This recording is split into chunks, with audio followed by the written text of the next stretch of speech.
Greece and Babylon **** Greece and Babylon, a comparative sketch of Mesopotamian, Anatolian and Hellenic religions by Louis R. Farnell, D. Lit. M.A. Fellow of Exeter College, Oxford, author of Cults of the Greek States, Evolution of Religion, Higher Aspects of Greek Religion, Hibbert Lectures, Edinburgh, T&T Clark, 38 George Street, 1911, imprint. Printed by Morrison and Gibb Limited, for T&T Clark, Edinburgh. London, Simkin, Marshall, Hamilton, Kent, and Co. Limited. New York, Charles Scribner's Sons. Dedication.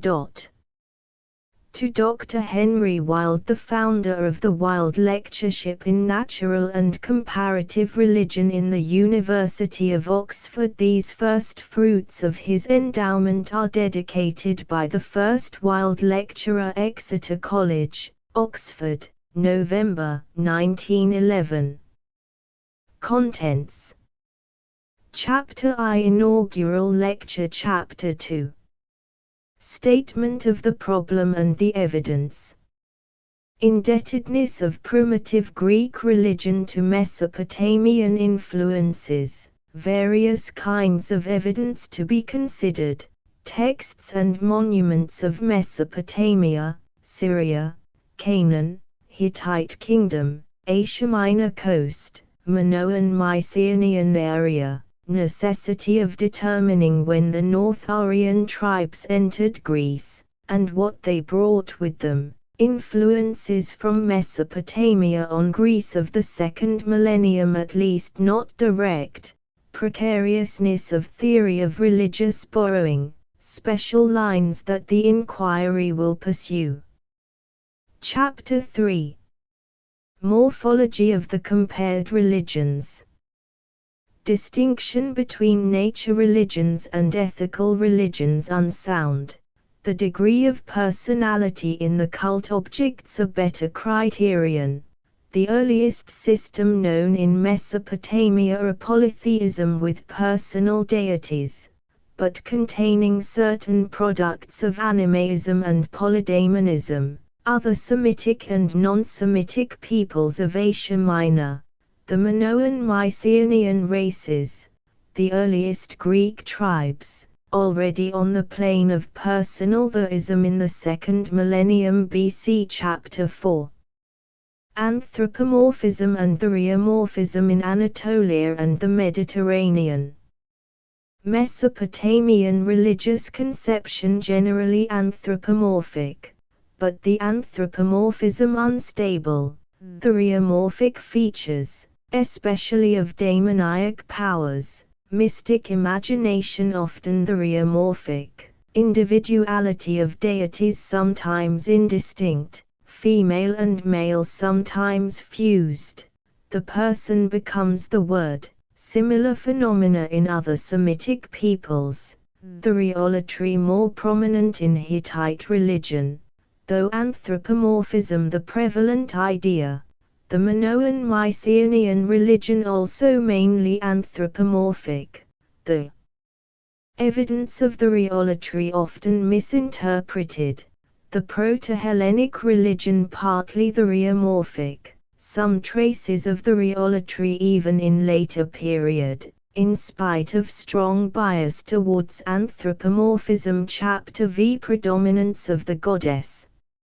Importance of the phenomenon in the history of religions. In Mesopotamia and other Semitic regions, the chief deity male, except Astarte at Sidon. Evidence from Hittite kingdoms doubtful, but at points on the Asia Minor coast, such as Ephesus, and notably in Phrygia, the supremacy of the goddess well attested. The same true on the whole of Cretan religion. The earliest Hellenes, like other Aryan communities, probably inclined to exalt the male deity, and did not develop the cult of virgin goddesses.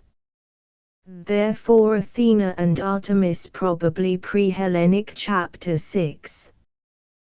The deities as nature powers. Shamash, the sun god, derives his personal character from the nature phenomenon, but the Babylonian deities develop their personality independently of their nature origin, which is often doubtful. Importance of sin. The moon god, star worship in Babylonian cult, no clear recognition of an earth goddess. Tammuz, a vegetation power. Western Canaanites worship nature deities in the second millennium, probably with moral attributes. The Hittites a thunder god and corn god. The Phrygians a mother goddess of the earth and lower world. On the whole, pre-Homeric Hellas worships ethical personalities rather than nature powers. Distinguished from Mesopotamia by comparative insignificance of solar, lunar, astral cults, also by the great prominence of the earth goddess and the association of certain eschatological ideas with her. Chapter 7. The deities as social powers. The religious origin of the city, slight evidence from Mesopotamia, more from early Greece, early Mesopotamian kingship of divine type, the king inspired and occasionally worshipped. The Hittite monuments show the divine associations of the king. Proto-Hellenic kingship probably of similar character. Social usages protected by religion in the whole of this area. No family cult of the hearth at Babylon.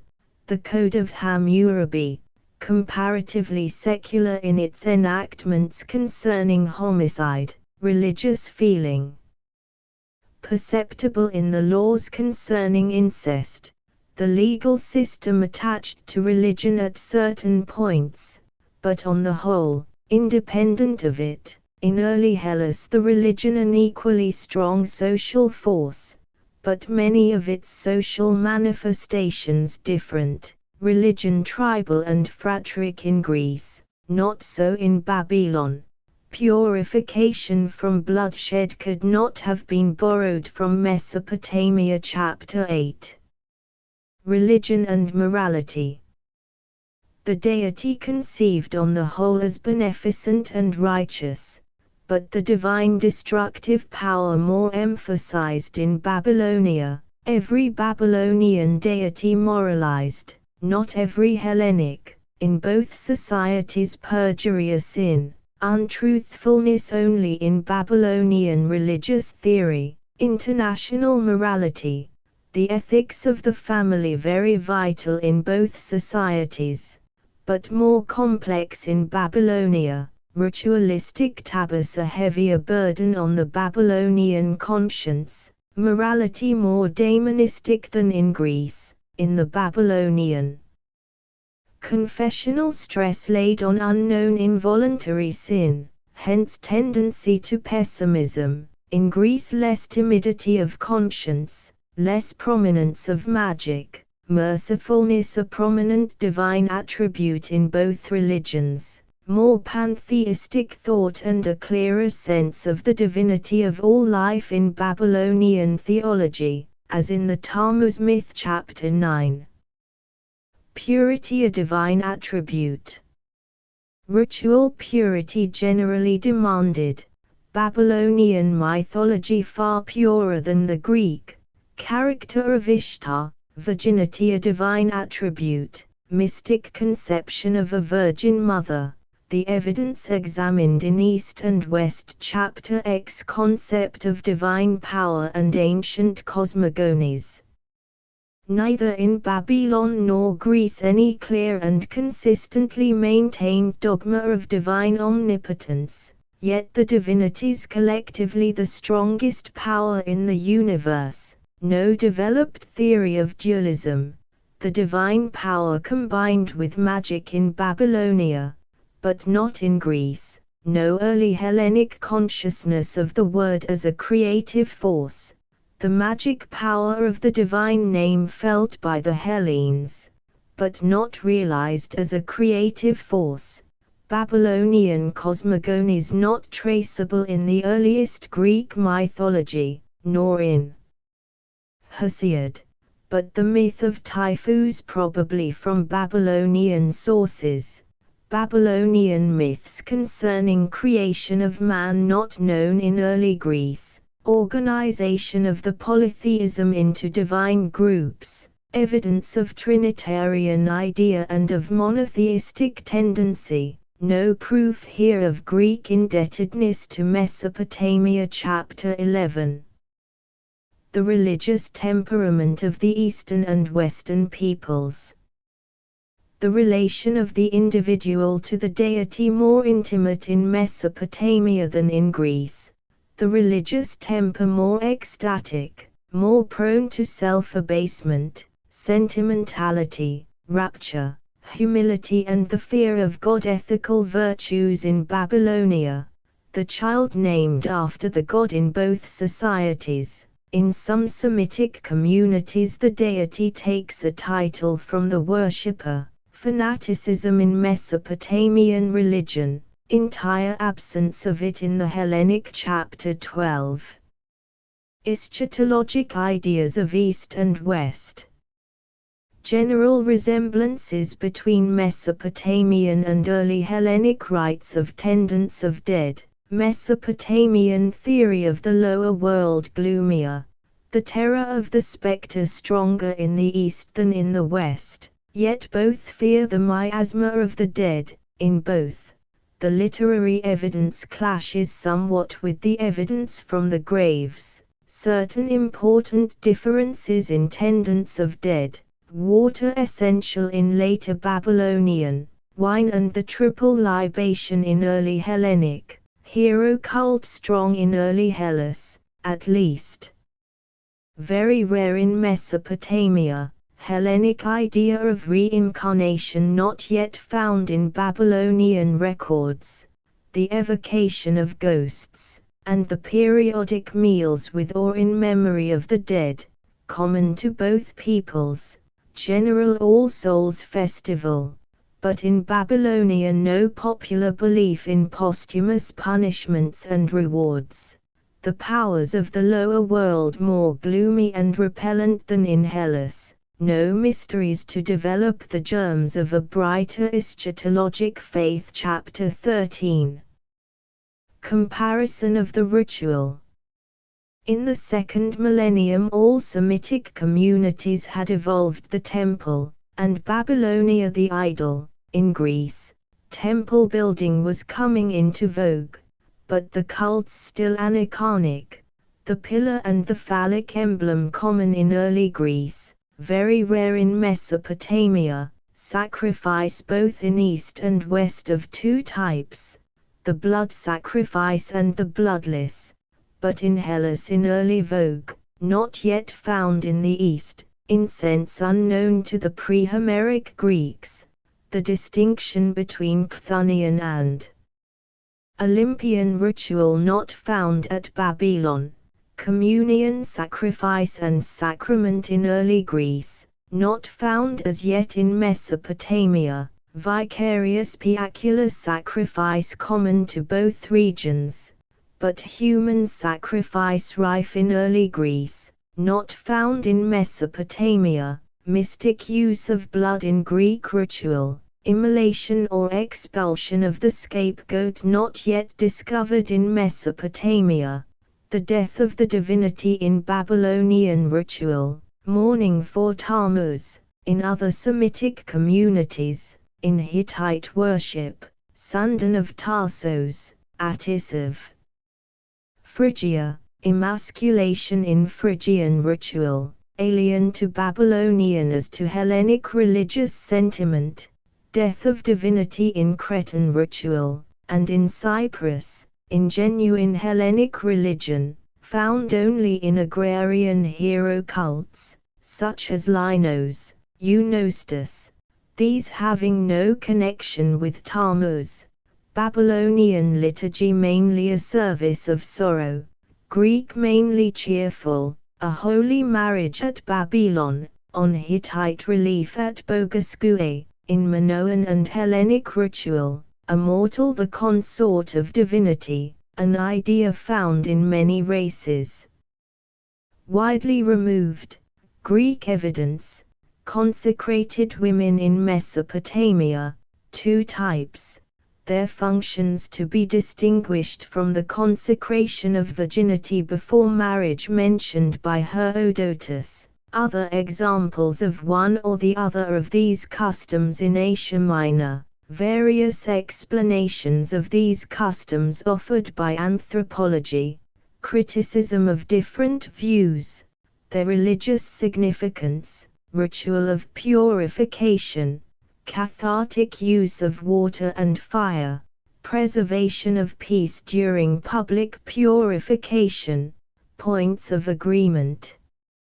Between Hellas and Babylonia, points of difference, Babylonian confessional, value of Homer's evidence concerning early Hellenic purification, Babylonian magic in general contrast with Greek, astrologic magic, magic value of numbers, of the word, Babylonian exorcism, magic use of images, no severance in Mesopotamia between magic and religion, Babylonian and Hellenic divination chapter 14.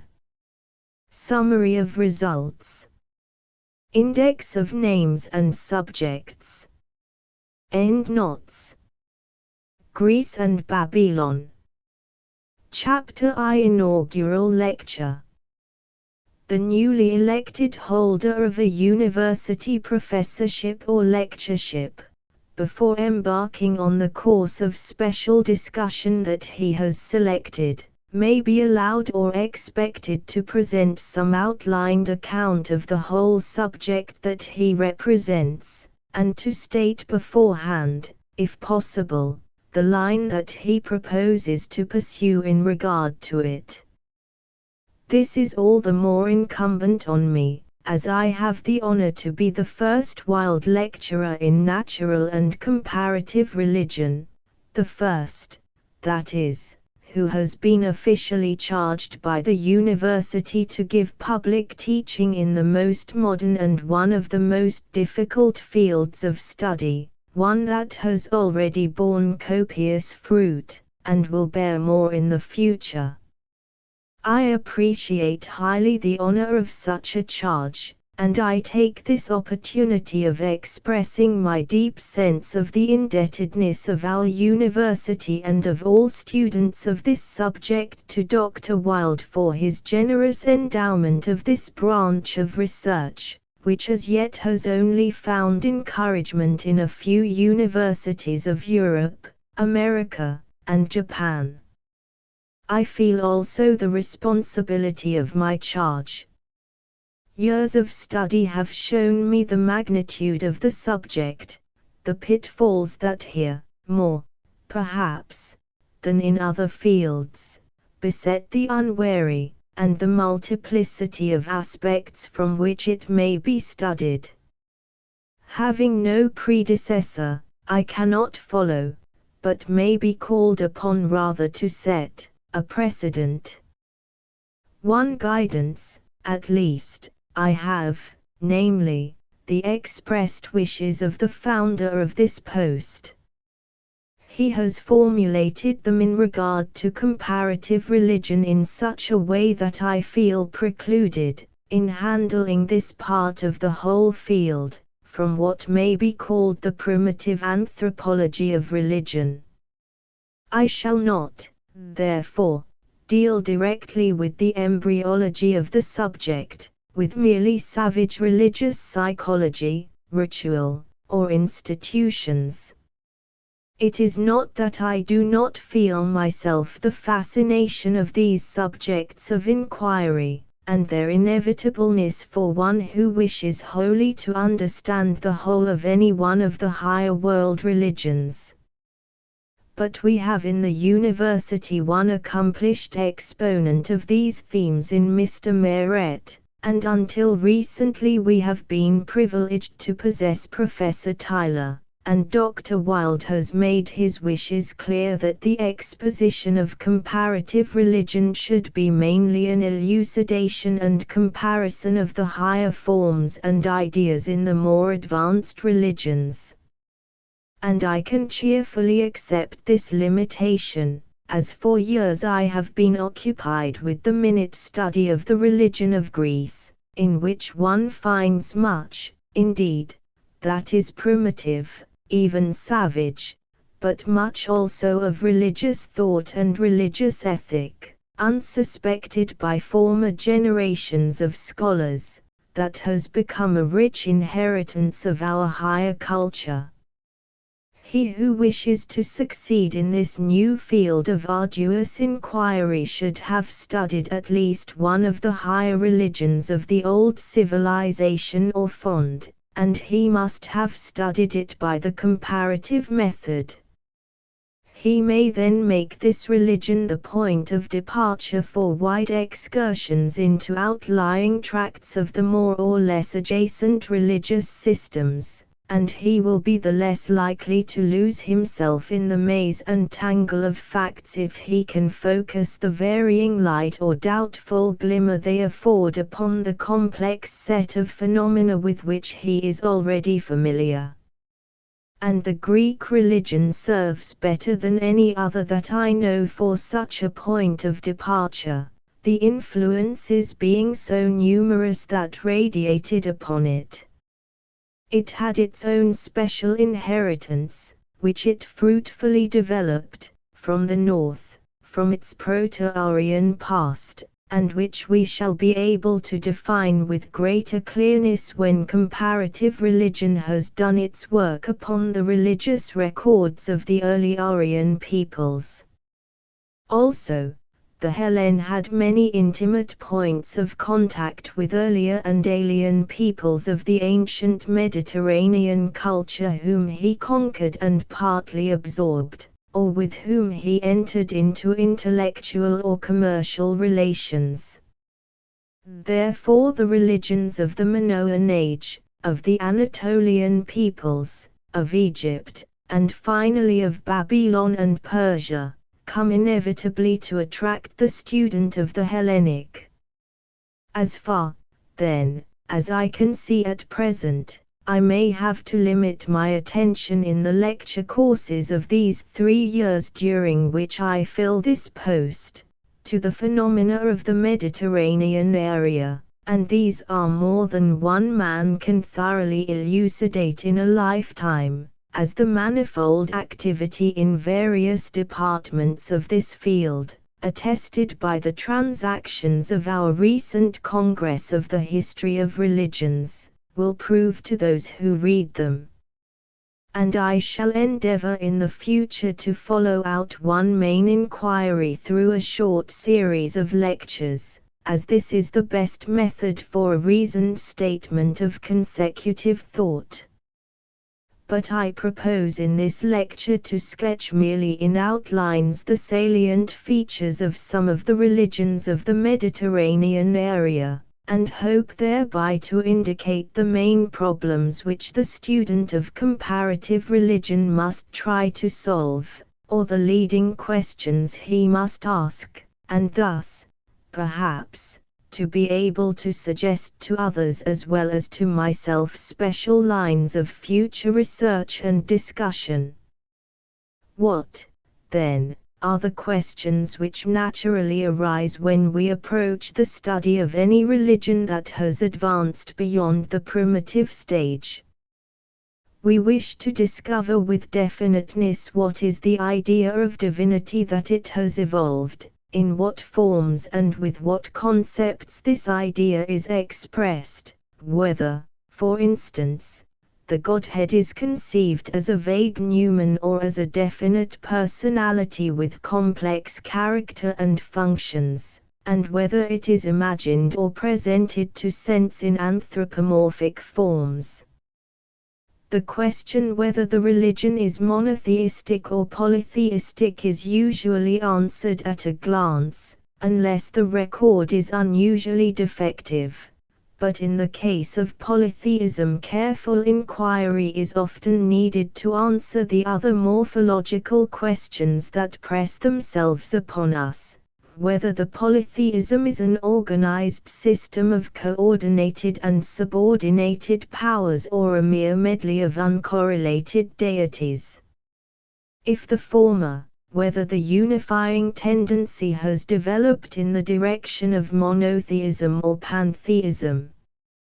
Again, the study of the attributes and functions ascribed and the titles attached to the deity will enable us to answer the questions concerning his relation to the world of nature, to the social sphere of law, politics, and morality, and in this quest we may hope to gain fruitful suggestions concerning the interaction of religion, social organization, and ethics. We shall also wish to know whether the religion is dogmatic or not, that is to say, whether it lays stress on precise theological definitions, whether it claims to possess sacred books or a revelation, whether it contains the idea of faith as a cardinal virtue. Further, it is always interesting to consider whether it has engendered a cosmogony, a theory of the cosmos, its origin, maintenance, and possible dissolution, and whether it is instinctively favorable or antagonistic to the growth of the scientific spirit, to the free activity of the intellect, and, finally, whether it gives prominence to the belief in the immortality of the soul and to the doctrine of posthumous rewards and punishments. There are also certain special questions concerning the nature and powers of the divinity that are found to be of importance. The distinction of sex in the anthropomorphic religions, the paramountcy of the god or the goddess, is observed to produce a singular effect in religious psychology, and may be associated with fundamental differences in social institutions, with the distinction, for instance, between a patrilinear and a matrilinear society.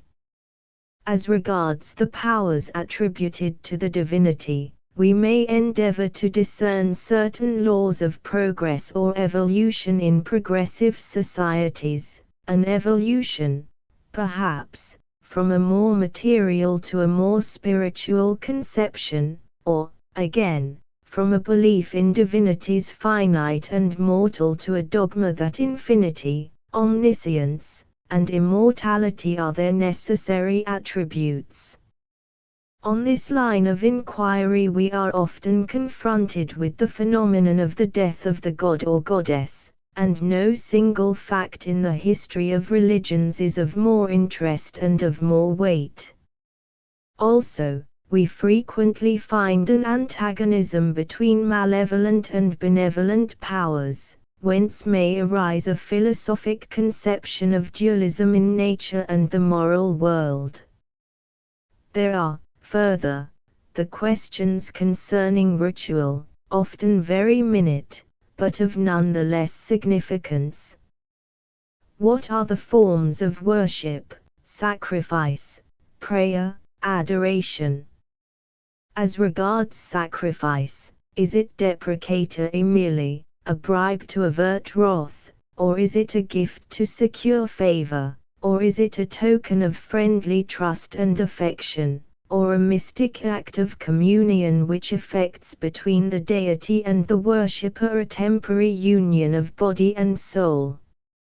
In the study of ritual we may consider the position of the priesthood, its power over the religion, and through the religion over the state, and the sources of that power. This enumeration of the problems is long, but I fear by no means exhaustive. I have not yet mentioned the question that may legitimately arise, and is the most perplexing of all, that which is asked concerning the vital power and influence of a certain religion, its strength of appeal, its real control of the people's thoughts and acts.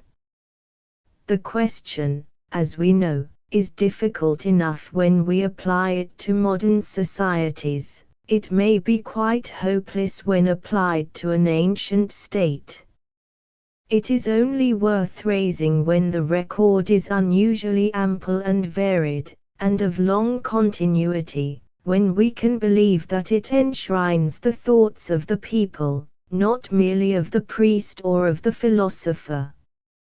We are more likely to believe this when the record is rich not only in literature, but in monuments. It may also be demanded that the history of religions should include a history of their decay, and, in his brilliant address at the recent Congress, Professor Petrie has formulated this demand as one that Egyptology might fulfill. Certainly it belongs to the scientific treatment of our subject to note the circumstances and operative causes that induced a certain people to abandon their ancestral beliefs and cults, but whether from the careful study of each special case certain general laws will emerge by process of induction may be doubted. It will depend partly on the completeness of our records and our skill in their interpretation. I will conclude this sketch of an ideal program, which I, as least, can never hope to make actual, with one last query. Is it the main object of this comparative study to answer the inquiry as to the reciprocal influences of adjacent religions? To distinguish between the alien and the native elements in any particular system, to estimate, for instance, what Greece owed to Babylon, to Egypt, to India. Certainly the problem is proper to our province, is attractive, and even hopeful, and I have ventured to approach it myself. But I should hesitate to allow that it is the main one, and that the value of our study is to be measured by our success in solving it, for, whatever answer we finally give to such questions, or if we abandon in despair the attempt to answer them precisely, it is none the less fruitful to compare the Babylonian, Indo-Iranian, Egyptian, and Hellenic systems of belief. For instance, to consider the Orphic eschatology in relation to the Buddhistic, even if we reject the theory that Buddhistic influences could have penetrated into early Orphism. I will now sketch what I have perceived to be the higher elements or more developed features in Hellenic religion, and will consider in regard to each of these how it contrasts with or resembles the cults of the other leading peoples of this area. The Hellenic high divinity is, in the first place, no mere shadow inhuman, no vague spirit power or semi-personal divine force, such as the old Roman belief often seems to present us with. Nor is he usually conceived as a divine element immanent in certain things, but he appears as a concrete personal individual of definite physical traits and complex moral nature. Vaguer and cruder ideas no doubt survived right through the historic period, and the primitive ancestor of the Hellen may once have lived in the religious phase of thought in which the personal God has not yet emerged or not yet been detached from the phenomenon or the world of living matter. But I believe that the Greek of the historic, and even of the Homeric, period had left this phase far more remotely behind him than certain modern theorists have lightly supposed. And I am convinced that the Proto-Hellenic tribes had already before the conquest of Greece developed the cult of certain personal deities, and that some, at least, of these were the common heritage of several tribes. It is quite possible that before they crossed the northern frontier of Greece they found such divinities among their Aryan kinsfolk of Thrace, and it is certain that this was the type of religion that they would mainly find among the peoples of the Minoan-Mycenaean culture. We discern it also, where the record allows us to discern anything, among the nearer and remoter stocks of the Asiatic side of the Mediterranean area. In the Zend-Avesta, the sacred books of the Persian religion, Ahura Mazda is presented as a noble ethical figure, a concrete personal god, like Yahweh of Israel, whatever his original physical significance may have been. Marduk of Babylon, whom Hammurabi, the consolidator of the Babylonian power, raised to the rank of the high god, may once have been a sun god, but he transcended his elemental nature, and appears in the records of the 3rd millennium as a political deity, the war god, and leader of the people, as real a personality as Hammurabi himself. The same is true of Ashur, once the local deity of the aboriginal land of the Assyrians, but later raised by the imperial expansion of this people almost to the position of a universal god, the guardian of the land, the teacher and the father of the kings, nor can we discern that he was ever an elemental god. Speaking generally, in spite of many important differences, we may regard the religious structure to which the cults of Anatolia and Egypt belonged as morphologically the same as that which I am defining as Hellenic.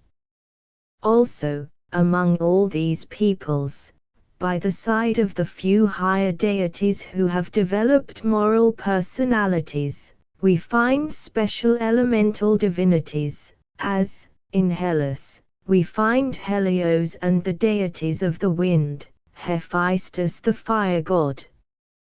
The distinction between the religions of the Hellenes and the barbarians which Aristophanes defines as the difference between the worship of ideal divine personages, such as Zeus, Apollo, and Demeter, and the direct worship of elementary powers, such as sun and moon, is not borne out by modern research.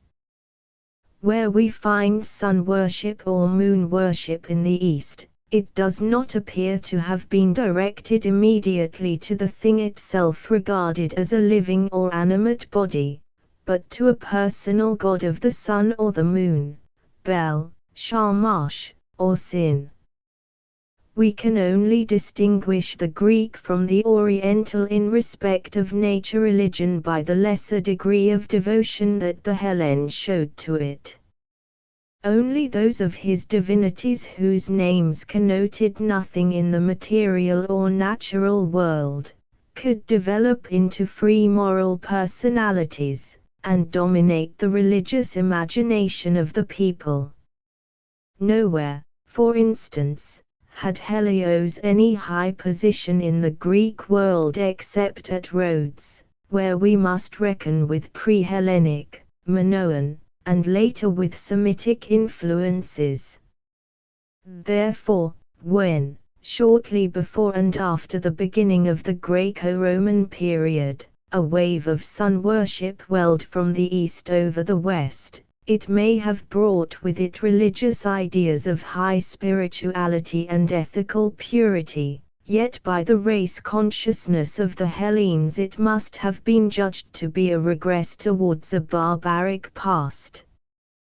The instinct of the Greek in his creation of divine forms shows always a bias towards the personal and the individual, an aversion to the amorphous and vague, and herein we may contrast him with the Persian and Egyptian.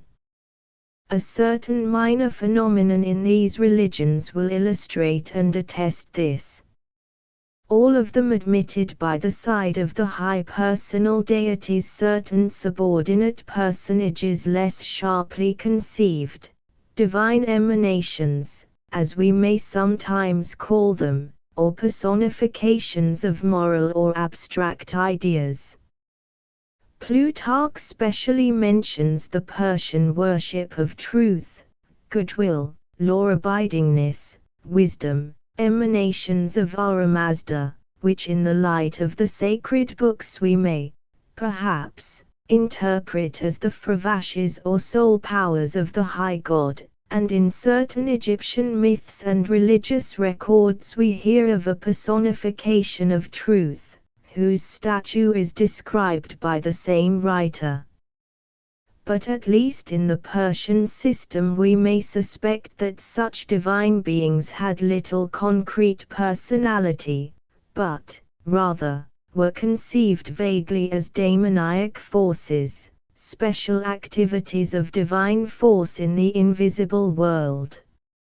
Now the Greek of the period when we really know him seems to have been mentally unable to allow his consciousness of these things or these forces to remain just at that point.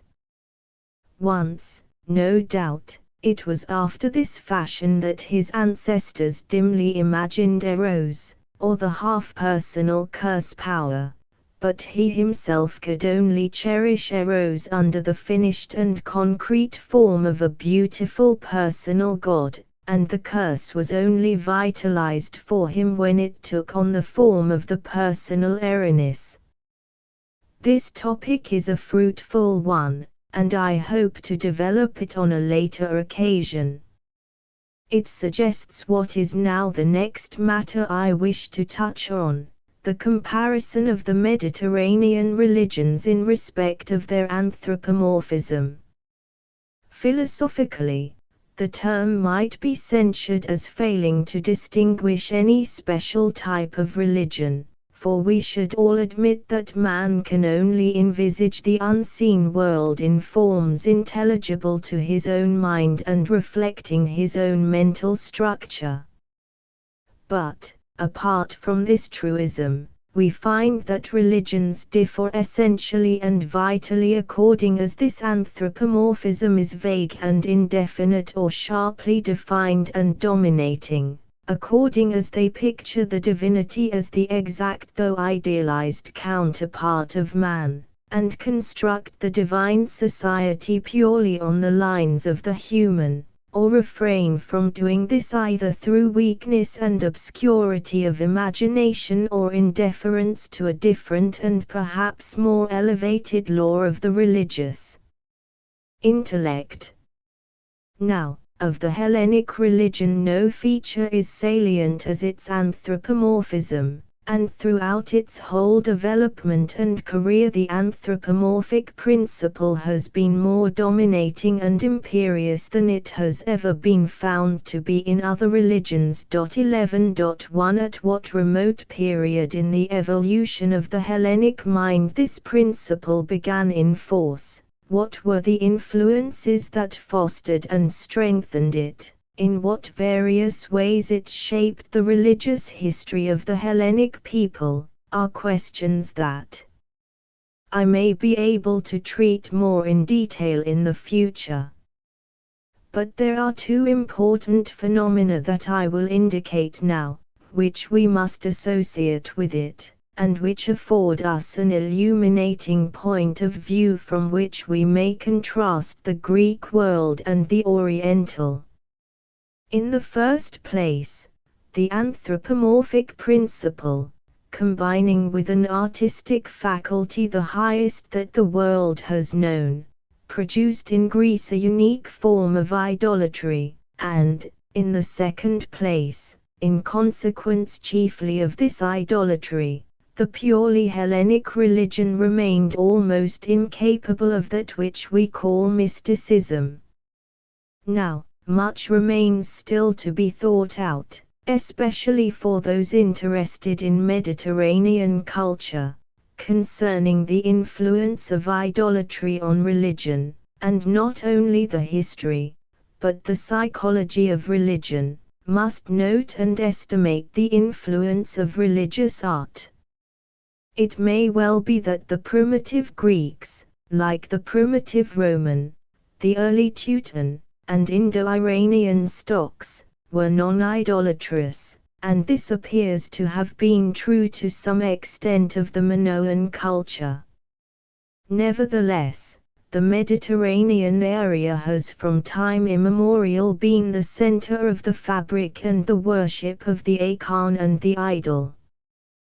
The impulse may have come from the east or from Egypt to the Hellene. He in his turn imparted it to the Indian Aryans, as we now know, and in great measure at least to the Roman, just as the Assyrian Babylonian temple worship imparted it to the Persian. Nowhere, we may well believe, has the influence of idolatry been so strong upon the religious temperament as it was upon that of the Hellenes, for to it they owed works of the type that may be called the human divine, which surpass any other art achievement of man. I can here only indicate briefly its main effects. It intensified the perception of the real personal God as a material fact. It increased polytheism by multiplying the separate figures of worship, often, perhaps, without intention. It assisted the imagination to discard what was uncouth and terrifying in the Hellenic religion, and was at once the effect and the cause of the attachment of the Hellenic mind towards mild and gracious types of Godhead.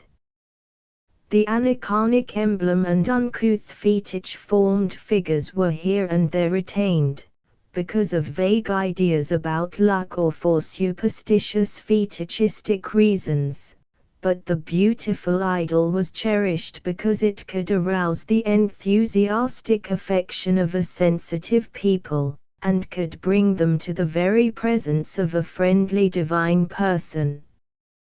The saying that the Olympian deities died of their own loveliness means a wrong interpretation of the facts and the people.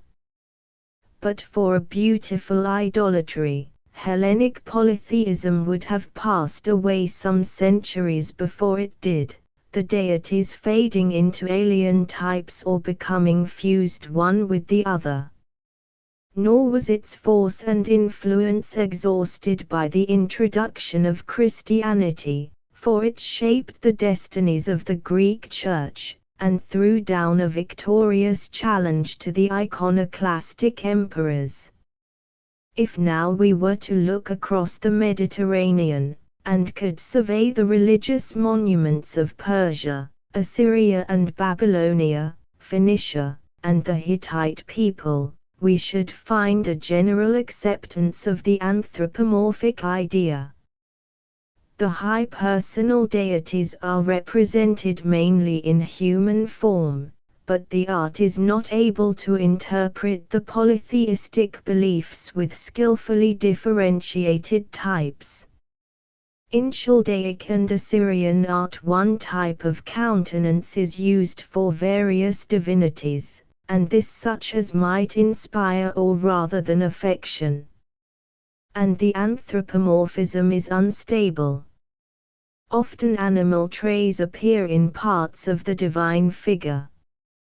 Nergal has a lion's head, even the warrior Marduk is invoked in the mystic incantations as Black Bull of the Deep, Lion of the Dark House 14.1. In fact, over a large part of anterior Asia, anthropomorphism and theriomorphism exist side by side in religious concept and religious art.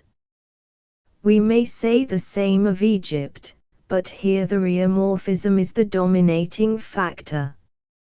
As regards the explanation of this phenomenon, many questions are involved which are outside my present province. I would only express my growing conviction that these two distinct modes of representing the divine personage to the worshipper are not necessarily prior and posterior, the one to the other, in the evolution of religion. They can easily, and frequently do, coexist. The vaguely conceived deity shifts his shape, and the same people may imagine him mainly as a glorified man of human volition and action, and yet think of him as temporarily incarnate in an animal, and embody his type for purposes of worship or religious art in animal forms. I would further indicate here what I cannot prove in detail, that the rheomorphism lends itself to mysticism, while the anthropomorphic idolatry of Greece was strongly in opposition to it. The mystic theosophy that pervaded later paganism, and from which early Christianity could not escape, originated, as Reitzenstein has well shown, mainly in Egypt, and it arose partly, I think, in connection with the hieratratic and allegorical interpretation of the theriomorphic idol. There was nothing mystic about the Zeus of Phidias, so far as the form of the god was concerned. The forms were entirely adequate to the expression of the physical, moral, and spiritual nature of the god. The god was just that, and there was nothing behind, and, as the ancient enthusiast avers, having once seen him thus, you could not imagine him otherwise. But when a divinity to whom high religious conceptions have already come to attach is presented, as it might be in Egyptian religious art, with the head of a jackal or an ape, the feeling is certain to arise sooner or later in the mind of the worshipper that the sense form is inadequate to the idea. Then his troubled questioning will receive a mystic answer, and the animal type of Godhead will be given an esoteric interpretation. Plutarch, in the De Isidit Osiride 15.1 is one of our witnesses. He finds a profounder significance for theosophy in the beetle, the asp, and the weasel than in the most beautiful anthropomorphic work of bronze or marble. He here turns his back on his ancestors, and goes over to the sect of the Egyptian mystic. But the most curious testimony to my thesis is borne by an inscription on an Egyptian lamp, an invocation of the god Thoth, O Father of Light, O Word, that orderest day and night, come show thyself to me. O God of gods, in thy ape form enter. 15.2 Here the association of so mystic a concept as the Logos, the divine reason, an emanation of God with the form of an ape, is striking enough, and suggests to us many reflections on the contrast between the Egyptian theriomorphism and the human idolatry of the Greek. The Hermes of Praxiteles was too stubborn a fact before the people's eyes to fade or to soar into the high vagueness of the Logos, too stable in his beautiful humanity to sink into the ape. But before leaving this subject I would point out a phenomenon in the Hellenic world that shows the working of the same principle. The Orphic god Dionysos Sabazios Zagreus was a shapeshifter, conceived now as bull, now as serpent, now as man, and the Orphic sects were penetrated with a mystic theosophy, and, again, they were a foreign element embedded in Greek society and religion. While we were dealing with the subject of anthropomorphism, we should consider also the question of sex, for a religion that gives predominance to the god is certain to differ in some essential respects from one in which a goddess is supreme. Now, although the conception of an All-Father was a recognized belief in every Greek community, and theoretically Zeus was admitted to be the highest god, yet we may believe Athena counted more than he for the Athenians, and Hera more for the Argives. and we have evidence of the passionate devotion of many urban and village communities to the mother Demeter and her daughter Cora, to whom the greatest mysteries of Greece, full of the promise of posthumous salvation, were consecrated. Also, in the adjacent lands of earlier culture we mark the same phenomenon. In Egyptian religion we have the commanding figure of Isis, who, though by no means supreme in the earlier period, seems to dominate the latter age of this polytheism. In the Assyrian-Babylonian pantheon, though the male deity is at the head, Ishtar appears as his compeer, or as inferior only to Ashur. Coming westward towards Asia Minor, we seem to see the goddess overshadowing the god. On the great Hittite monument at Bogasque, in Cappadocia, skillfully interpreted by Dr. Fraser, we observe a great goddess with her son co-equal with the father god. In the lands adjacent to the coast a mother goddess, sometimes also imagined as virgin, Cybele of Phrygia, Mare of Cappadocia, Hypta of Lydia, Astarte of Ascalon, Artemis of Ephesus, who was probably a blend of Hellenic and Oriental cult ideas, appears to have been dominant from an immemorial antiquity, and Sir Arthur Evans has discovered the same mysterious feminine power preeminent in the Minoan religion. We may even affirm that she has ruled a great part of the Mediterranean down to the present day.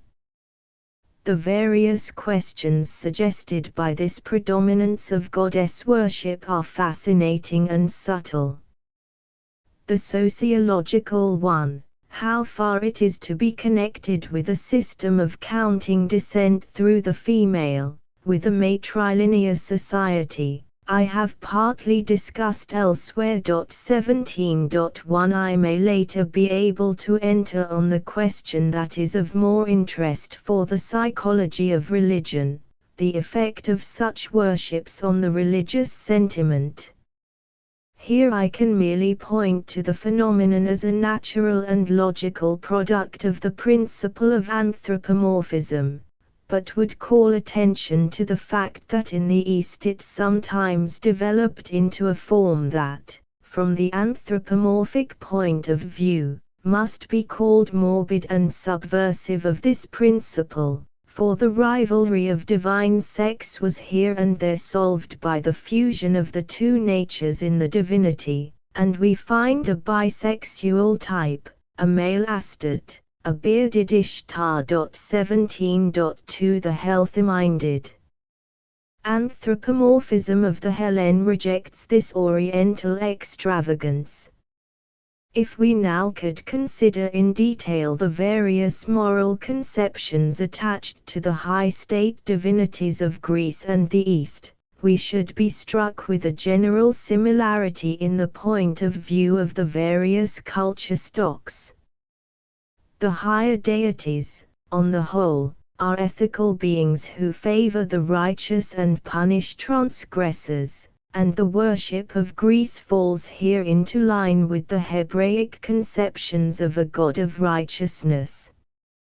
But in one important particular Hellenic thought markedly differs from Oriental, especially the Persian.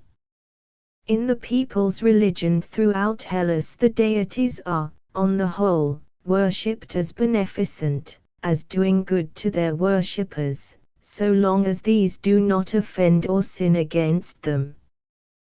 The apparent exceptions are no real exceptions. Us may have been regarded as an evil god by the poet or the philosopher, but we cannot discover that this was ever the view of the people who cared to establish his cult. The Erinyes are vindictive, nevertheless, they are moral, and the struggle between them and Apollo in the Aeschylean drama is only the contest between a more barbaric and a more civilized morality.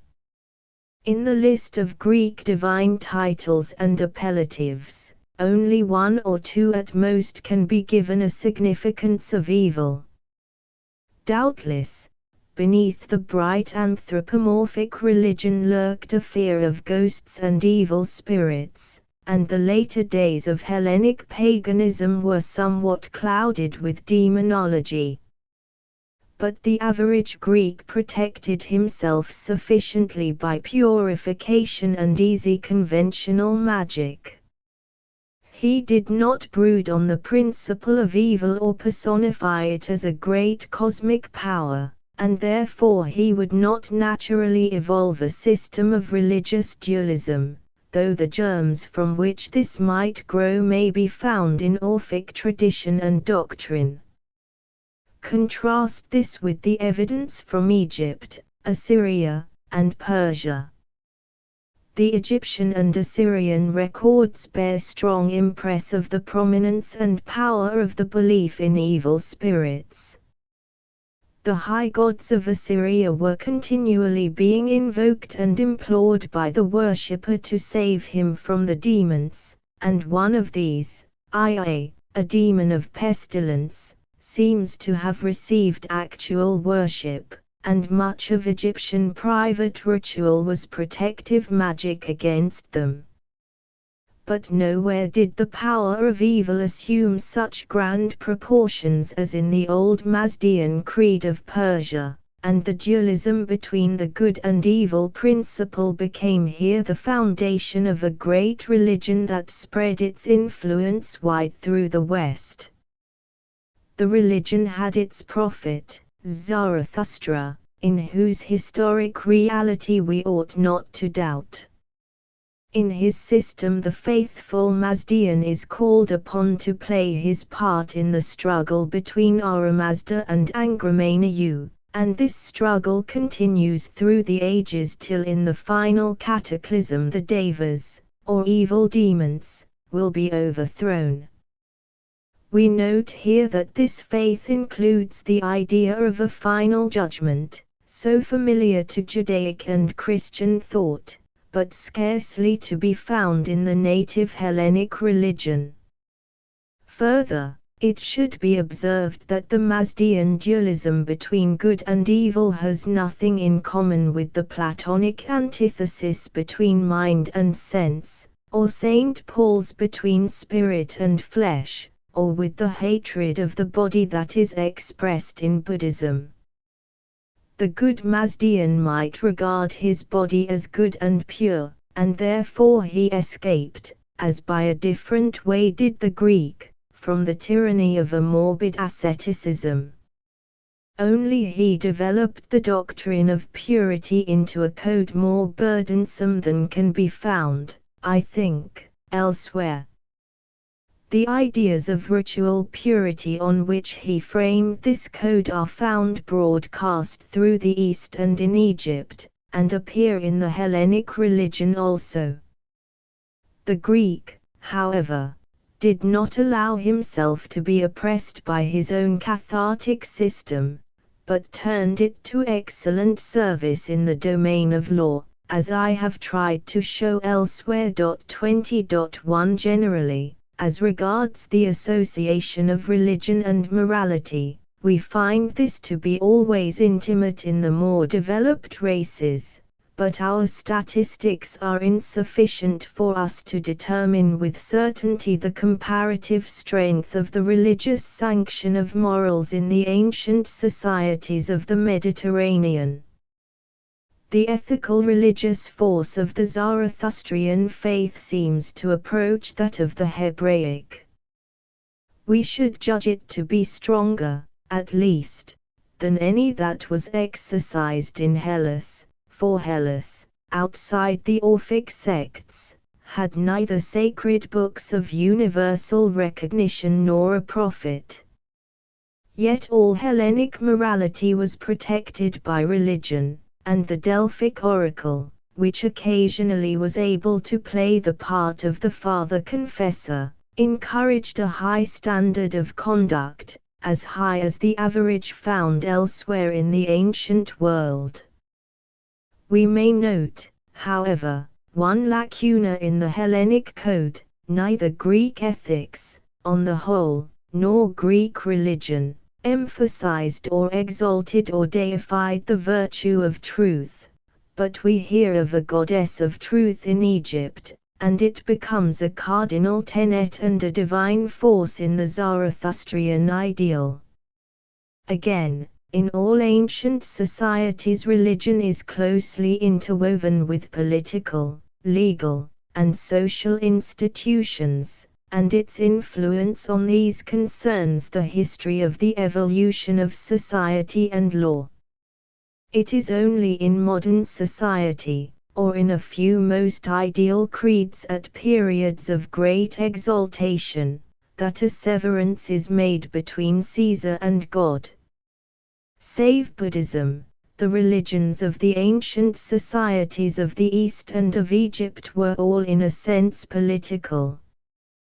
Darius regards himself as specially protected by Ahura Mazda, and we are told by Herodotus 21.1 that in the private Persians' prayers no separate personal benefits were besought, but only the welfare of the king and the Persian community. The gods of Assyria inspire counsel and order the campaign. Shamash, the sun god, is just ruler and the lord of law, and Ninib is styled the god who lays forever the foundation stone of the state and who, like Zeus, and the Latin terminus, protects the boundaries of the cornfield. The Syrian goddess of Bambyke, Cybele of Phrygia, Astarte of Ascalon, all wear the mural crown, the badge of the city goddess. But I doubt if our materials are as yet rich enough to inform us in what precise way religion played a constructive part in the oldest civilizations, namely, those of Assyria and Egypt. We may observe that the Code of Hammurabi, our oldest legal document, is curiously secular and in many respects modern. The question can be most fruitfully pursued in the study of the Greek societies, for no other religion of which we have any record was so political as the Hellenic, not even, as I should judge, the Roman, to which it bears the closest resemblance in this respect. The very origin of the city-state, was often religious, for the name or title of the deity often gave a name to the city, and the temple was in this case probably the center of the earliest residence. In the organized and complex Greek societies, every institution of the state, the assembly, the council, the law courts, the agrarian economy, all the regulations of the family and clan, were consecrated and safeguarded by the supervision of some deity. Often he or she was worshipped as in a literal sense the state ancestor, and in one of the temples might be found burning the perpetual fire which symbolized the permanence of the city's life. And in Greece we find a unique phenomenon, which, though small, is of great significance. The deity might here and there be made to take the office and title of a civic magistrate. For instance, Apollo was in Asia Minor cities, and in the later days of Sparta, as the recent excavations have shown, the ghost of Lycurgus was elected as the chief inspector of the education of the young. To the superficial observer, then, the Greek civic society might appear a theocracy. But such a view would imply ignorance of the average character of the ancient Greek world. There can be no theocracy where there is no theocrat. In Asia Minor the priest might be a great political power, but in Greece this was never so. Here the political, secular, utilitarian interest dominates the religion. The high divinities become politicians, and immersed in secular affairs, and even take sides in the party strife, as some of the religious titles attest. Thus Greek religion escaped morbidity and insanity, becoming genial and human, and compensating by its adaptability to the common needs of social life for what it lacked of mystery and aloofness. Therefore, also, in Greek invocations and hymns we do not often hear the echo of that sublimity that resounds in the Iranian, Assyrian, and still more in the Hebrew liturgies. Another interesting point of comparison is the relation of religion to the arts and sciences. Their association may be said to have been more intimate in Hellenism than it has been found to be in any other creed. We can estimate what music and the drama owed to Apollo and Dionysos, and how the life of the philosopher, artist, and poet was considered consecrated to certain divinities. We hear of the Delphic oracle encouraging philosophic pursuits. The name museum is a landmark in the religious history of education, and we know that the temple of Asclepios in Kos was the cradle of the school of modern medicine. The records of the other religions of this area show glimpses of the same association, and more extended research may throw further light on it. The Babylonian gods Nebo and Ea were divinities of wisdom and the arts, and to the former, who was the inventor of writing, the library of Ashurbanipal was consecrated. Chaldean astronomy was evolved from their astrology, which was itself a religious system. But demonology was stronger in Assyria, Persia, and Egypt than in Hellas, and demonology is the foe of science. In the Zendavesta the priestly medicine man, who heals by spell and exorcism, is ranked higher than the scientific practitioner. A chapter might be written on the negative advantages of Greek religion, and none was of greater moment than this, that it had no sacred books or authoritative religious cosmogony to oppose to the dawn and the development of scientific inquiry.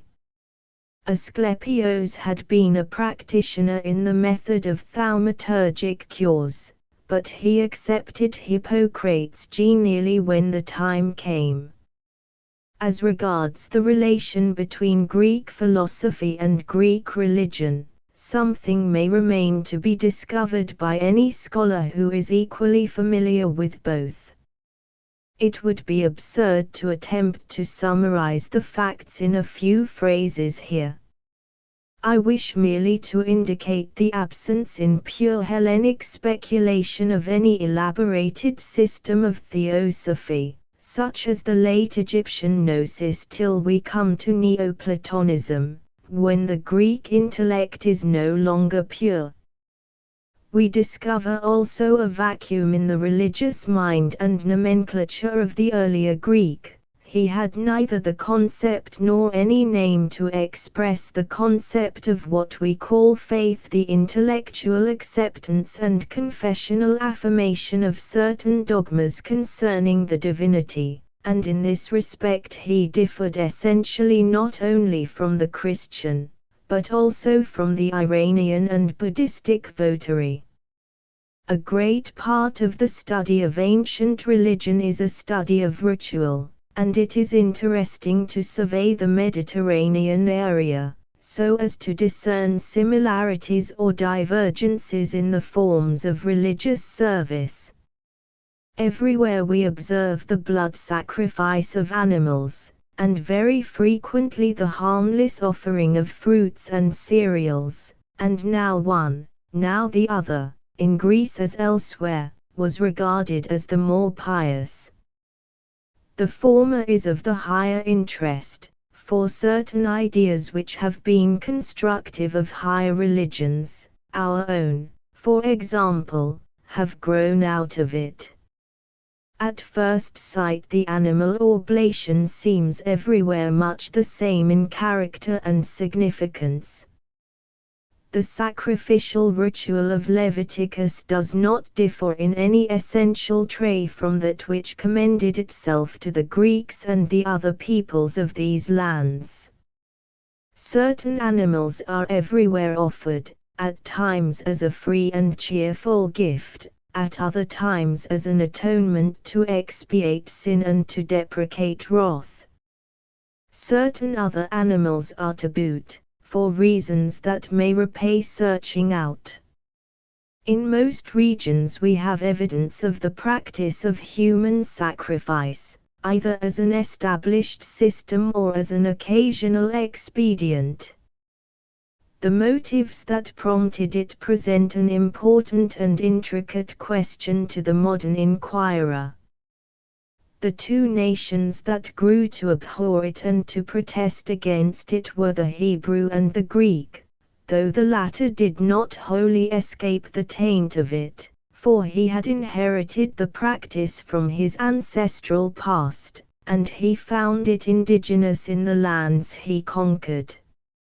Repellent as the rite may be, it much concerns the study of the religions of the cultured races.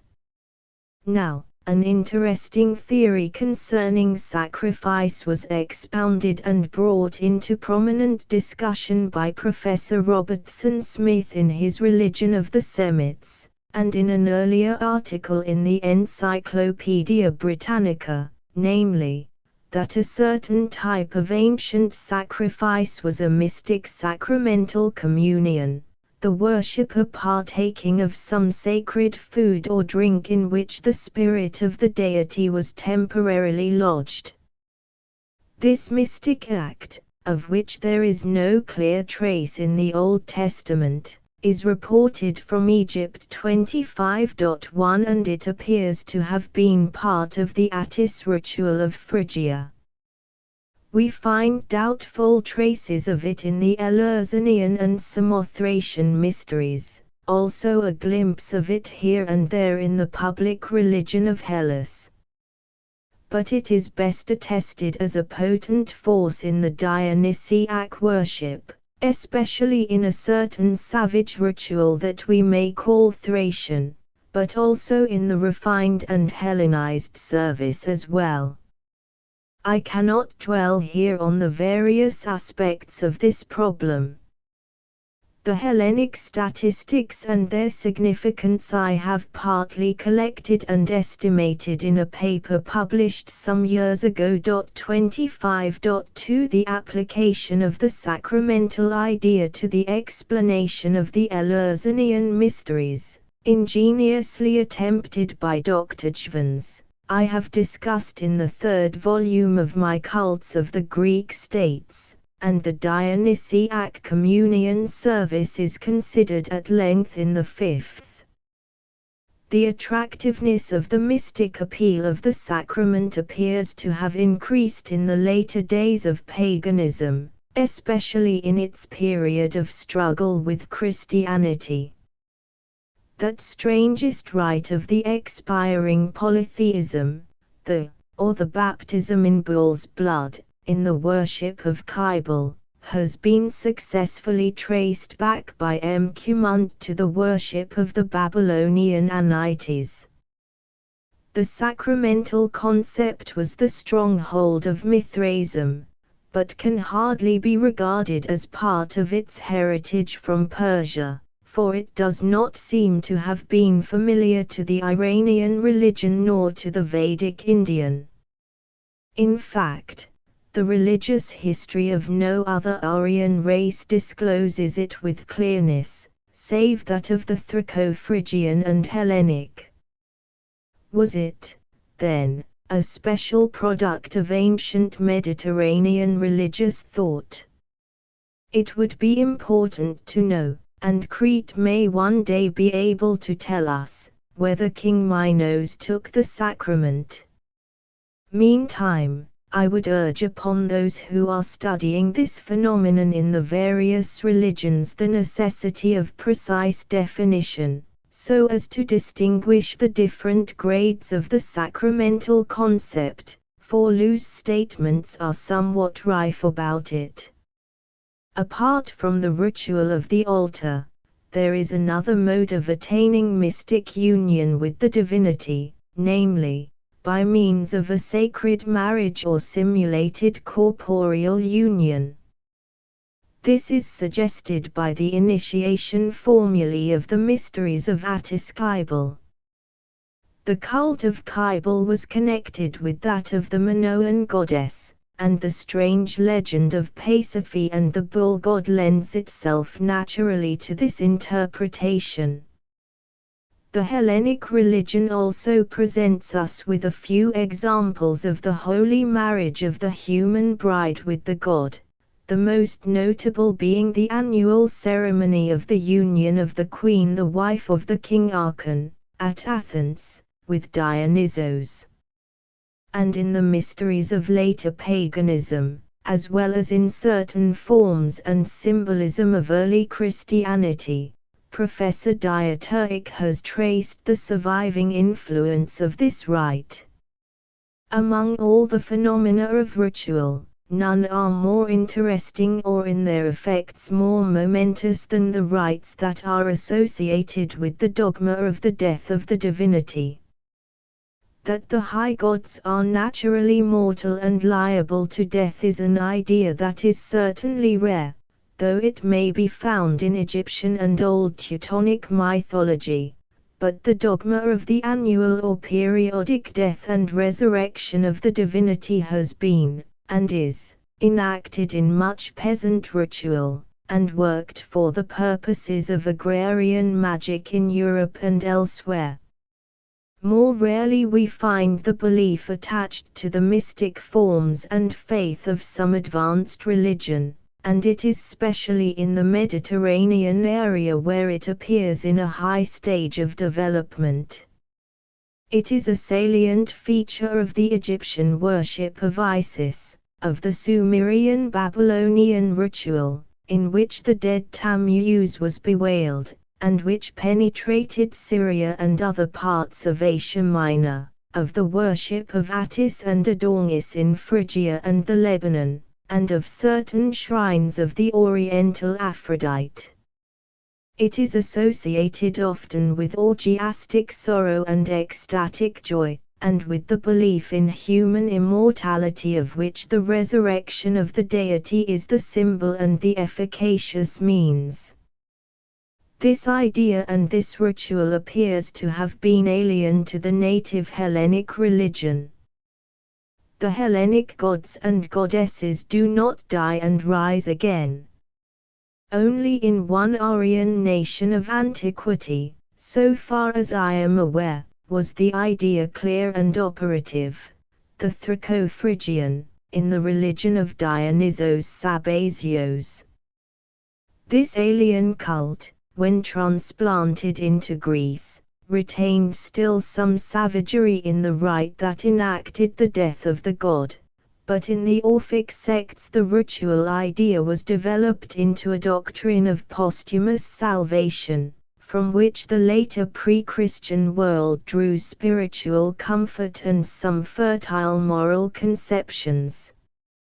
This Thracian Dionysiac influence in Hellas, though chastened and sobered by the sanity of the national temperament, initiated the Hellen into a certain spiritual mood that was not naturally evoked by the native religion, for it brought into his polytheism a higher measure of enthusiasm, a more ecstatic spirit of self-abandonment, than it possessed by its own traditional bent. Many civilized religions appear to have passed beyond the phase of orgiastic fervor. It emerges in the old Egyptian ritual, and most powerfully in the religion of Phrygia and of certain districts of Syria, but it seems to have been alien to the higher Semitic and the Iranian religions, as it was to the native Hellenic. I have only been able here, without argument or detailed exposition, to present a short summary of the more striking phenomena in the religious systems of our spiritual ancestors. Many of the problems I have stated still invite further research, which may considerably modify our theories. I claim that the subject possesses a masterful interest both in its own right and for the light it sheds on ancient philosophy, ancient art, and ancient institutions. And it ought in the future to attract more and more the devotion of some of our postgraduate students. Much remains to be done even for the Hellenic and Roman religions, still more for those of Egypt and Assyria. Here, in our University of Oxford, under whose auspices the sacred books of the East were translated, and where the equipment for the study is at least equal to that of any other center of learning, this appeal ought not to be made in vain. Chapter 2. Statement of the problem and the evidence.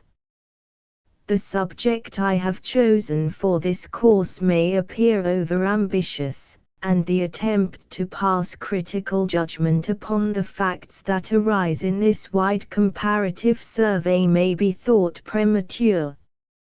For not only is the area vast, but large tracts of it are still unexplored, while certain regions have yielded materials that are ample and promising, but of which the true interpretation has not yet been found.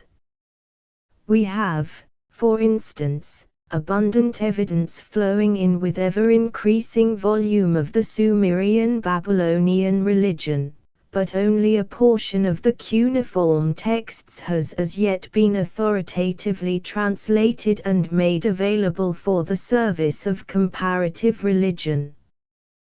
The Hittite monuments are witnesses of primary value concerning Hittite religion, but the Hittite script may reveal much more that is vital to our view of it, and without the help of that script we are not sure of the exact interpretation of those religious monuments.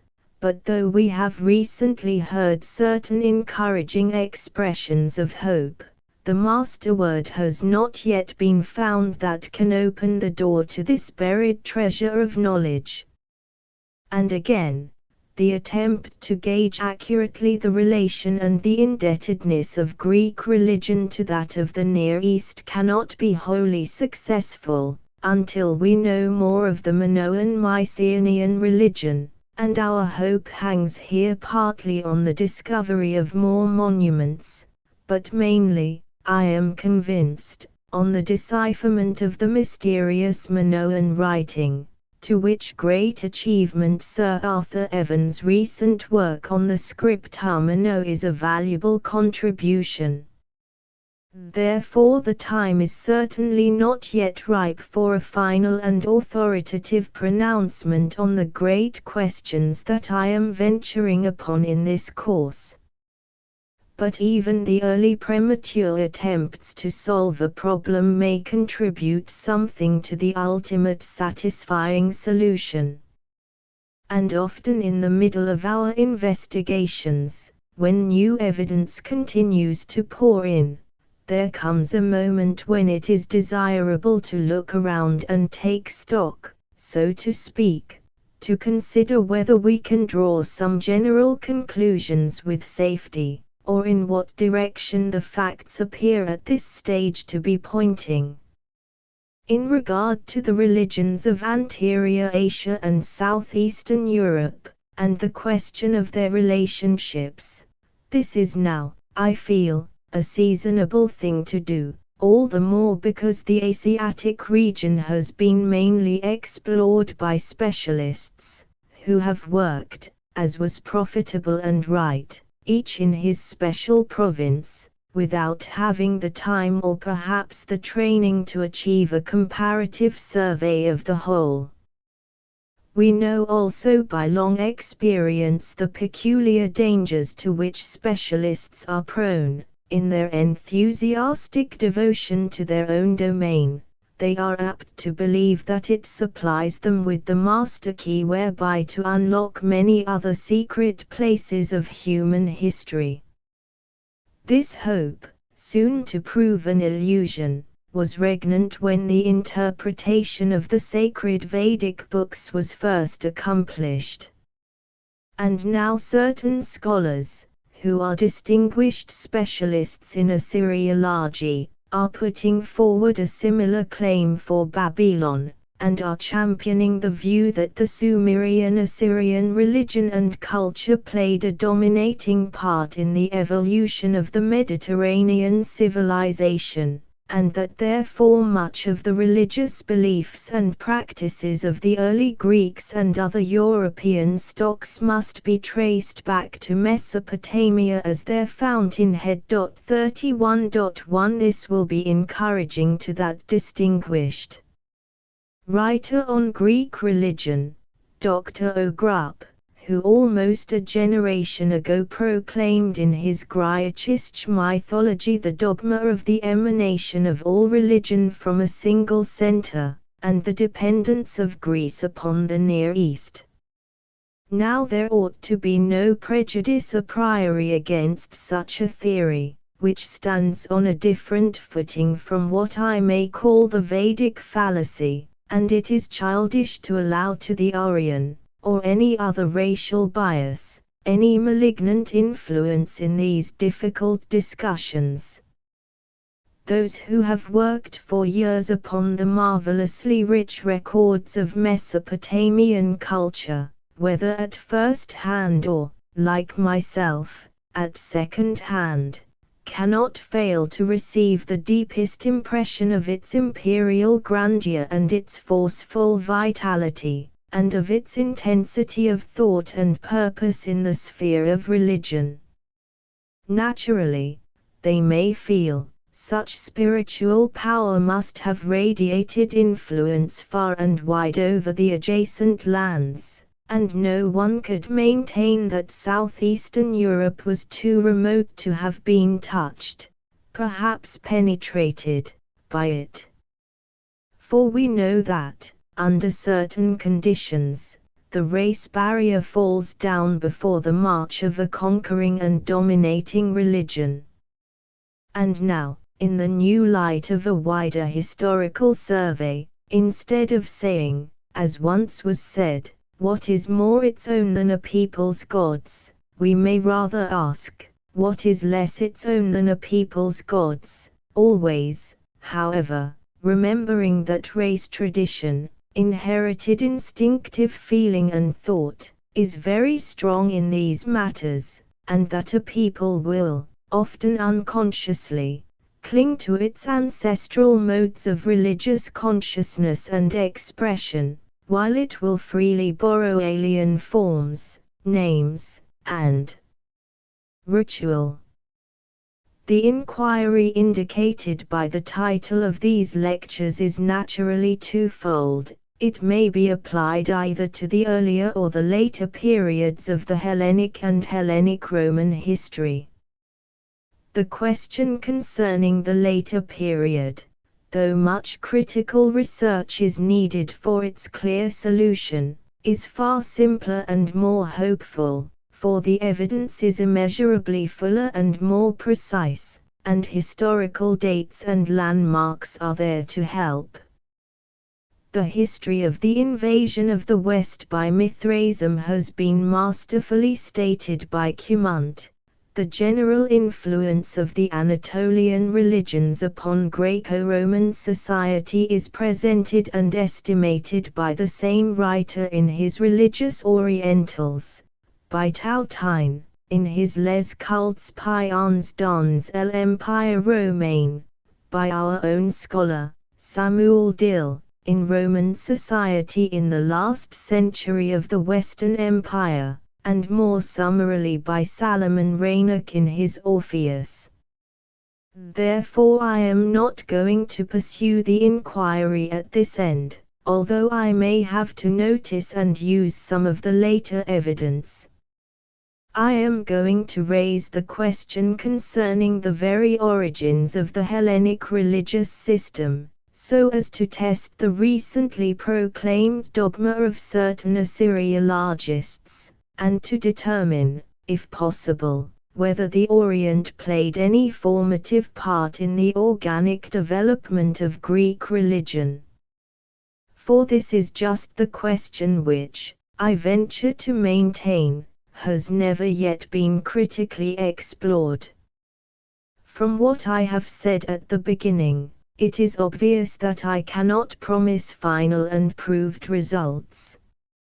It will be gain enough if we can dimly discern something behind the veil that shrouds the origins of things, can reach to something that has the air of a reasoned scientific hypothesis, and still more if we can indicate the paths along which one day light may come. We may then begin at once with stating more clearly what are the necessary conditions for a successful solution of the problem. First, we must accomplish a thorough exploration of the religions of the Anatolian and Mesopotamian lands. Secondly, we must explore the Minoan-Mycenaean religion, and estimate the strength of its influence on the later period.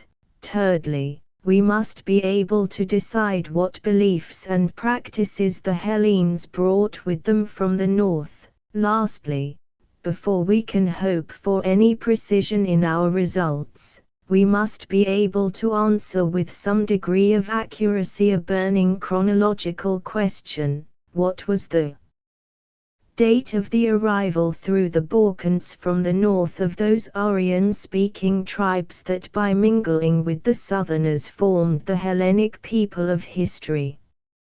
For only then shall we be able to test the whole question, by considering the position of the Eastern powers at this momentous epoch. The third of these inquiries, concerning the aboriginal religious ideas of the earliest Aryan Hellenes, is perhaps the most troublesome of all.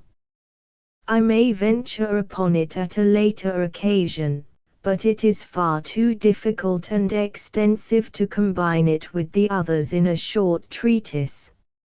Nor can I do more than touch lightly on the Minoan-Mycenaean period, for I wish to devote the greater part of these lectures to the comparative survey of Greece, Anatolia, and Mesopotamia, as this task has never yet been critically performed. Something like an attempt was made by Tyll in his Histoire des Anciens Religions, but when that book was written much of the most important evidence had not yet come in. But before beginning the exploration of any large area, whether for the purposes of comparative religion, archaeology, or anthropology, we must possess or acquire certain data of ethnography and secular history.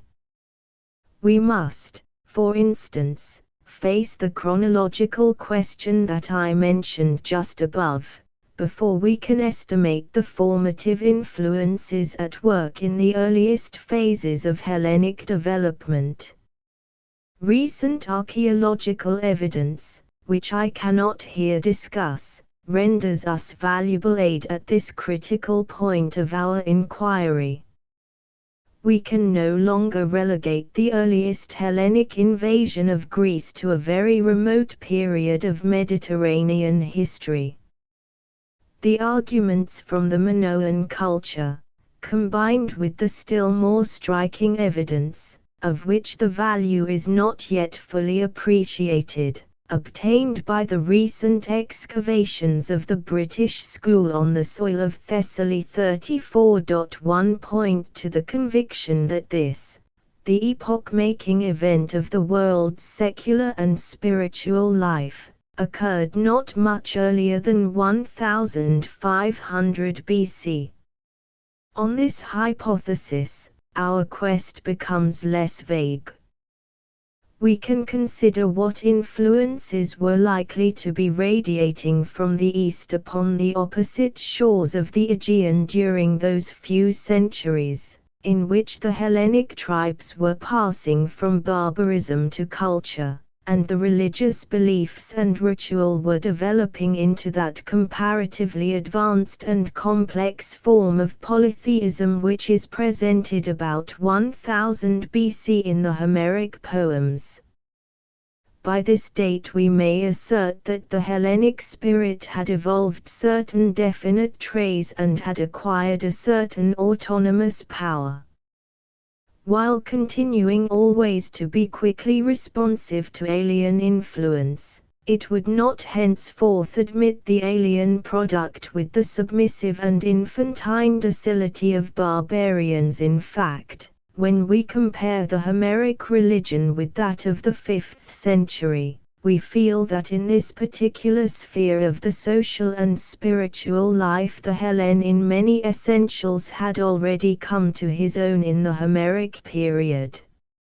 Therefore, in trying to track the earliest streams of influences that molded his religious consciousness, what was operative before the 10th century is of more primary importance than what was at work upon him afterwards. Now the most recent researches into Mesopotamian history establish with certainty the conclusion that there was no direct political contact possible between the powers in the valley of the Euphrates and the western shores of the Aegean, in the 2nd millennium BC. It is true that the first Tiglath-Pileser, near the end of the 12th century, extended the Assyrian arms to the shores of southeastern Asia, to Cilicia and Phoenicia 35.1, but there does not seem to have been any permanent Assyrian or Babylonian settlement on this littoral.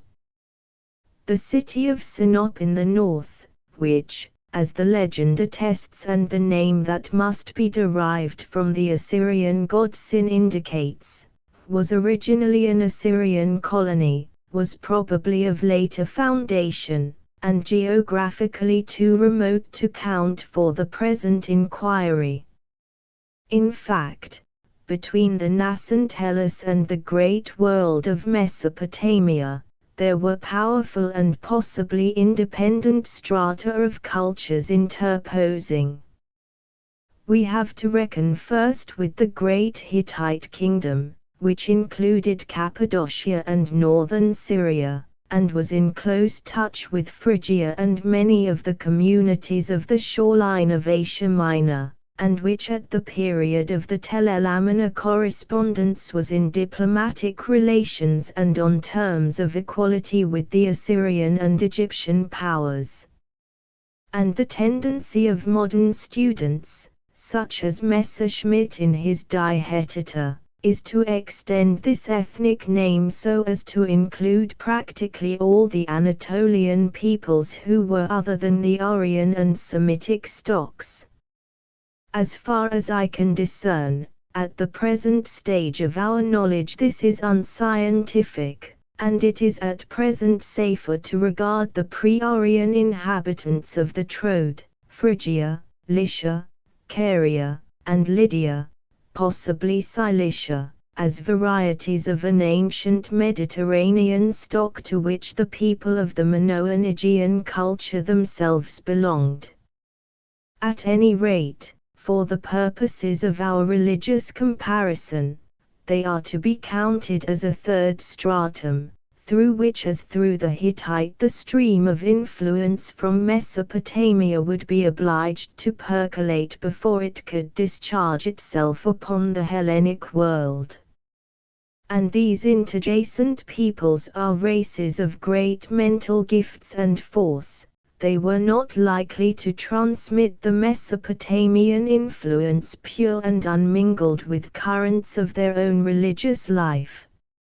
Therefore this great problem of Old World religion is no light one, and fallacies here can only be avoided by the most critical intelligence trained on the best method of comparative religious study.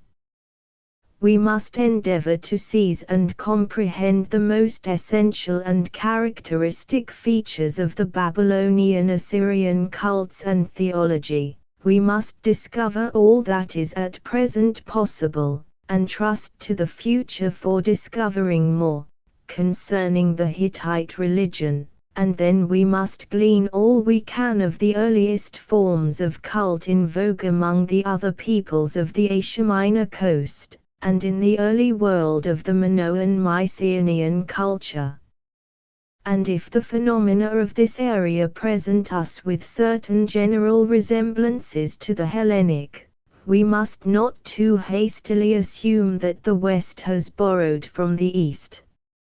For often in comparing the most remote regions of the world we are struck with strange similarities of myth and cult, and, where the possibility of borrowing is ruled out, we must have recourse to the theory of spontaneous generation working in obedience to similar psychical forces. The hypothesis of borrowing, which is always legitimate where the peoples with whom we are concerned are adjacent, is only raised to proof either when the linguistic evidence is clear, for instance when the divine names or the names of cult objects are the same in the various districts, or when the points of resemblance in ritual or religious concept are numerous, striking, and fundamental, or peculiar to the communities of a certain area. This is all the more necessary to insist on, because many superficial points of resemblance will be found in all religions that are at the same stage of development. Now, in beginning this wide comparative survey, one's first difficulty is to arrange the material in such a way as to enable one to present a comparison that shall be definite and crucial. It would be useless to attempt a mere synoptical outline of the Babylonian-Sumerian religion. Those whom that might content will find one in Dr. Pinch's handbook, The Religion of Babylonia and Assyria, or Mr. King's Babylonian Religion, while those who desire a more thorough and detailed presentation of it will doubtless turn to the laborious and critical volumes of Professor Jastrow, Die Religion Babyloniens u Assyriens. But for me to try to present this complex polytheism en bloc would be useless in view of my present object, for two elaborate religious systems cannot effectively be compared en bloc. A more hopeful method for those who have to pass cursorily over a great area, is to select certain salient and essential features separately, and to see how, in regard to each one, the adjacent religious systems agree or differ. And the method I propose to pursue throughout this course is as follows, ignoring the embryology of the subject, that is to say, all discussions about the genesis of religious forms and ideas that would contribute nothing to our purpose. I will try to define the morphology of the Mesopotamian and Anatolian religions, and will first compare them with the Hellenic in respect of the element of personality in the divine perception, the tendency to, or away from, anthropomorphism, the relation of the deities to the natural world, to the state, and to morality, and I will consider what we can deduce from the study of the famous law code of Hammurabi. A special question will arise concerning the supremacy of the goddess, a phenomenon which may be of some importance as a clue in our whole inquiry. The comparison will then be applied to the religious psychology of the different peoples, And here it will be useful to analyze and define that element of the religious temper which we call fanaticism, and which sometimes affords one of the crucial distinctions between one religion and another. We may also obtain evidence from a comparison of the cosmogonic ideas prevalent over this area, so far as the records reveal any, as well as of the eschatological beliefs concerning man's future destiny and his posthumous existence. Finally, we must compare the various cult objects and forms of ritual, the significance of the sacrifice, the position and organization of the priesthood, and here it will be convenient to consider the ritual of magic as well as of the higher service and the part played by magic within the limits of the higher religion. If under each of these heads we have been able to discover certain salient points of divergence or resemblance between the Hellene and the Mesopotamian, we may be able to draw a general deduction of some probability concerning the whole question. In any case, we may be encouraged by the assurance that the comparison of two complex and highly developed religions is fruitful and interesting in itself, whether it yields us definite historical conclusions or not. Chapter 3. The morphology of the compared religions. As I said in a previous lecture 40.1, we must regard the religious structure to which the cults of Anatolia and Mesopotamia belonged as morphologically the same as the Hellenic. The grounds of this judgment may be now briefly shown. In his Histoire des Anciens Religions, Thiele classifies most of these together under the category of nature religions, which he distinguishes from the ethical. He is thinking of the distinction between that religious view in which the divinity is closely associated, or even identified, with some natural object, and that in which the divinity is a moral being merely, stripped of all attributes that are derived from the world of nature. Serious objection may be taken to the terms in which this classification of religions is expressed. The only religions which would fall under the ethical class would be the Judaic, the Muslim, and the Christian, and yet the Hebrews in the most exalted period of their religion prayed to their God for rain and crops, and the Christian churches do the same to this day. A deity whose interest is purely ethical has only existed in certain philosophic systems. He has never had an established cult. On the other hand, a nature religion, at the stage when personal deities have been somewhat developed, which is not also moral, has yet to be discovered.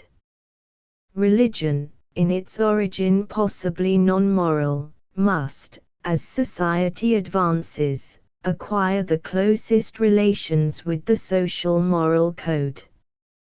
A sun god or thunder god, Shamash, for instance, of Babylon, Mithras of Persia, Sol Invictus of the later Roman Empire, may become a great divinity of an ethical cult and yet retain his association with the element.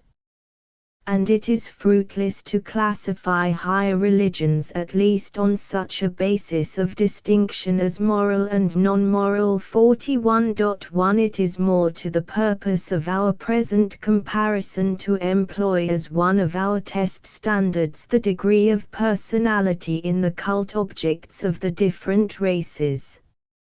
Is the popular imagination still on the level of animism which engenders mere vaguely conceived daemons, shadowy agents, working perhaps in amorphous groups, without fixed names or local habitations or special individuality?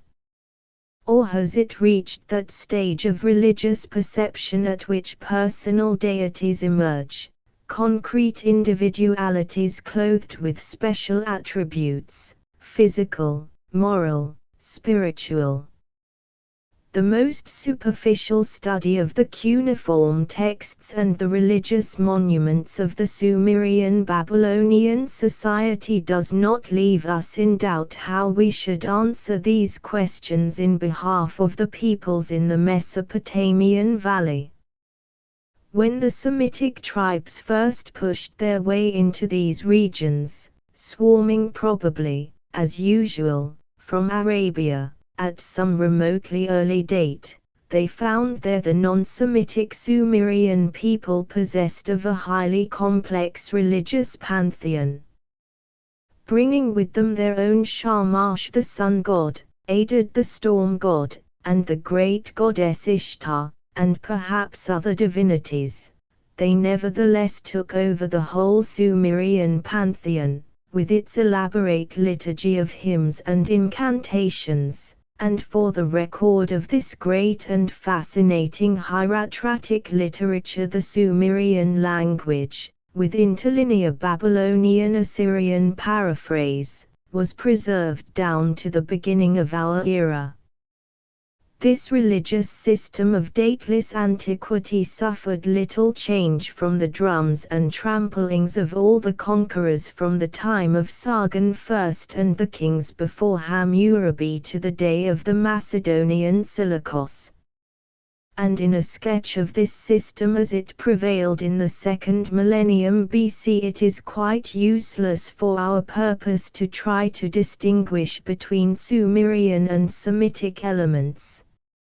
It is more valuable to formulate this obvious fact, that a widespread belief in personal concrete divinities, upon which an advanced polytheism was based, was an immemorial phenomenon in this region.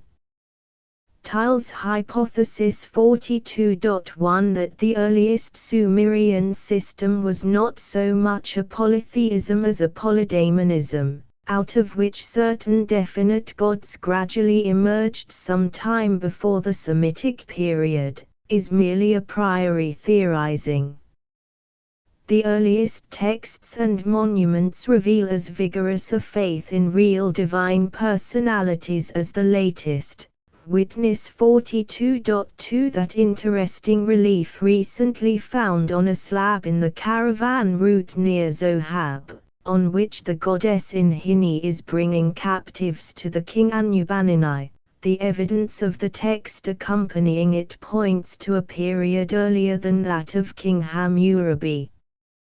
We may compare with this the impressive relief which shows us the stately form of Hammurabi receiving his code of laws from the sun god Shamash seated on his throne 43.1, and of a later date, the alabaster relief from Khorsabad showing a sacrifice to Marduk, a speaking witness to the stern solemnity of the Babylonian worship and to the strength of the faith in personal divinity. 43.2 that this faith was as real in the polytheistic Babylonian as in the monotheistic Israelite is evinced not merely by the monuments, but still more clearly and impressively by the Sumerian hymns and liturgies. Nevertheless, the phenomena of animism coexist in all this region with those of developed theism.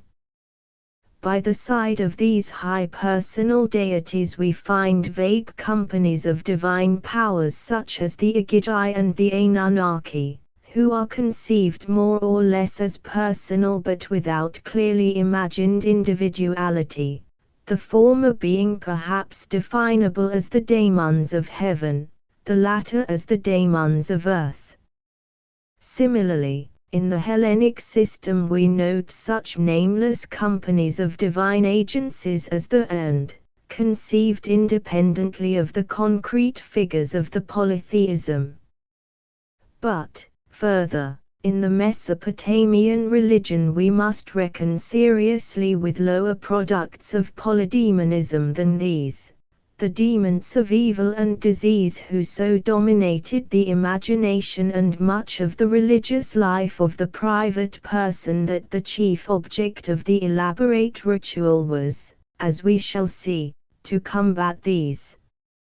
Only, as the curtain gradually rolls away from the remote past of this earliest home of human culture, it is not given us to see the gradual emergence of the divine personalities, or trace, as perhaps we may elsewhere, the process from polydaemonism to the ism.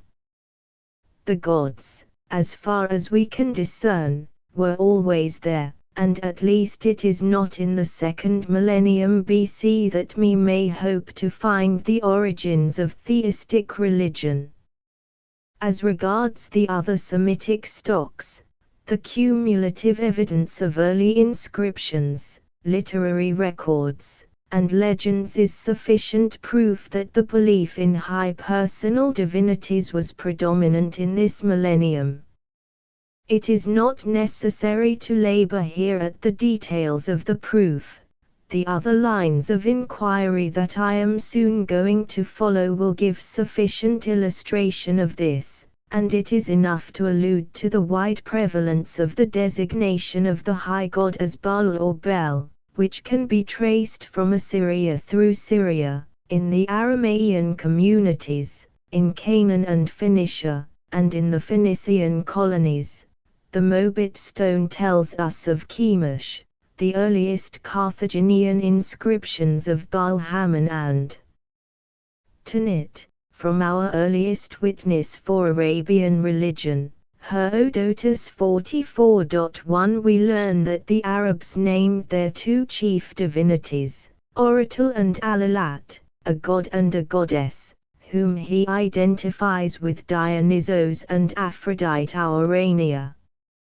It is still more important for us to know the stage reached by the Hittite religion in this early period, for in the latter half of the second millennium the influence of the Hittite culture had more chance of touching the earliest Greek societies than had that of the remote Mesopotamia or of the inaccessible Canaanites. In the last 30 years the explorers of Asia Minor, notably Sir William Ramsay and Dr. Hogarth, have done inestimable service to the comparative study of the Mediterranean area by the discovery and interpretation of the monuments of Hittite art, and the greatest of them all, the rock-cut reliefs of Bogasgue in Cappadocia, has given material to Dr. Fraser for constructing an elaborate theory of Hittite sacrifice in his Attis, Adonis, Osiris. But, before dealing with the Hittite monuments, the student should note the literary evidence which is offered by the treaty inscribed on a silver tablet, circ 1290 BC, found in Egypt, which was ratified between Ramses II and the Hittite king Chatuzar, 45.1. The witnesses to the treaty are the 1,000 gods and goddesses of the Hittite land and the 1,000 gods and goddesses of Egypt. We are certainly here not dealing with mere vague pluralities of spirits, such as may be found in an animistic system of shamanism. The 1,000 is only a vague numeral for the plurality of divinities in the Hittite and Egyptian polytheism.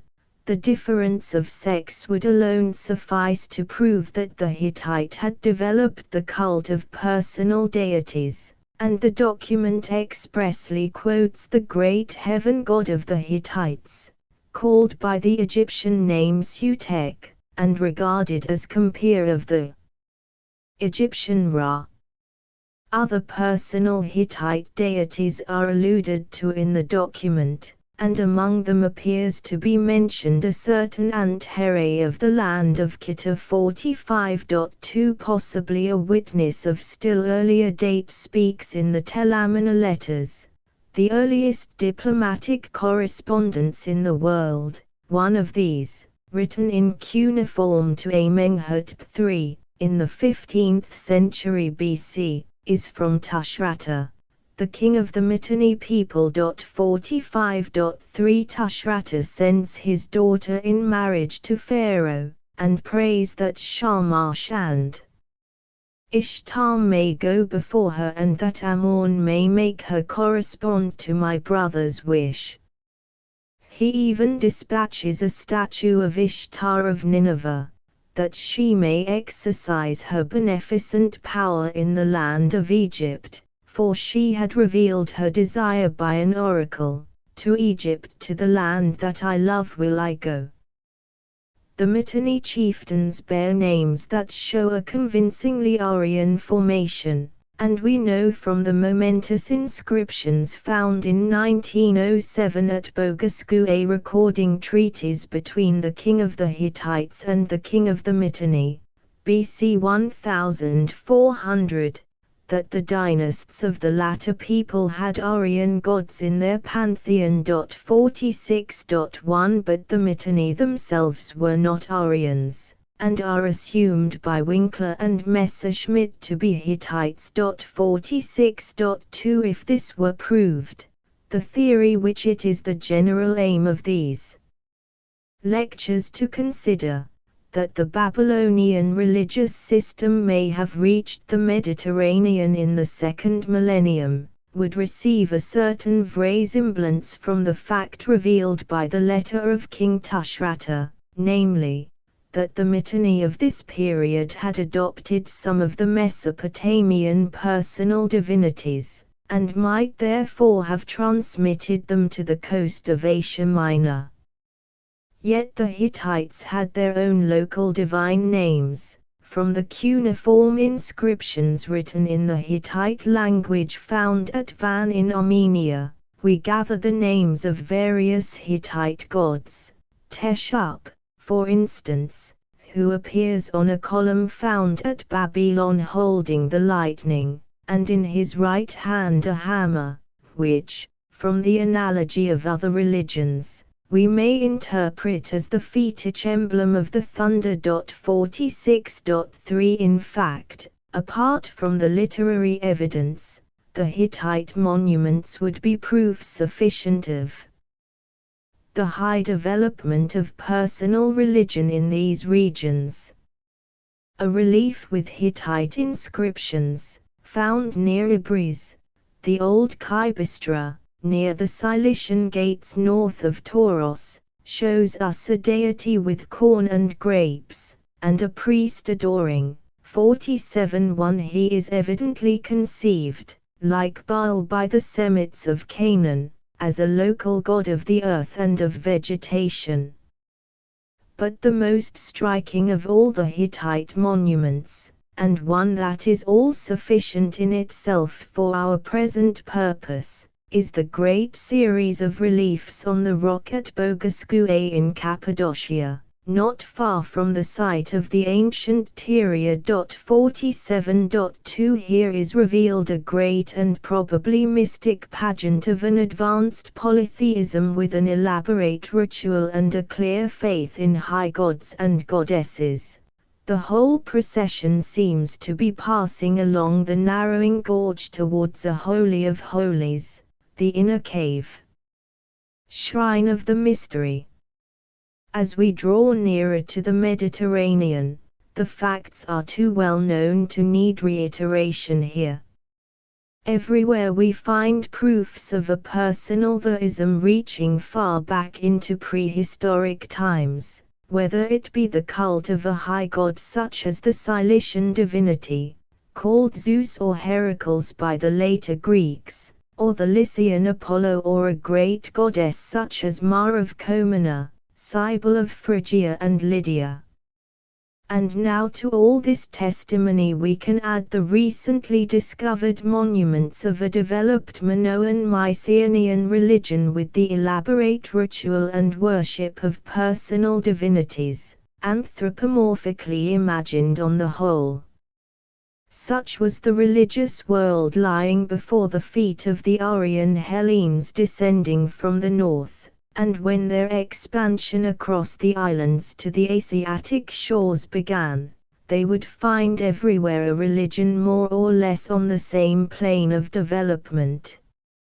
Therefore, if, as some students appear to imagine, the Aboriginal Helen had not developed personal gods before he arrived 48.1, it would be irrational to conclude that Babylon had taught him to worship such beings in place of the vague and flitting daemon. His immediate teachers would be the Minoan Mycenaean peoples, and that their theistic system was derived from Babylon is a theory lacking both positive evidence and a priori probability, as I may afterwards indicate. But that the Proto-Hellenic peoples were in that backward condition of religious thought, is in the highest degree improbable. We must suppose that early in the second millennium they were slowly pushing their way down through the Balkans and through the country that is afterwards Thrace. So far as the earliest myths and records of this region throw some light on its prehistoric darkness, it appears to have been dominated by a great god.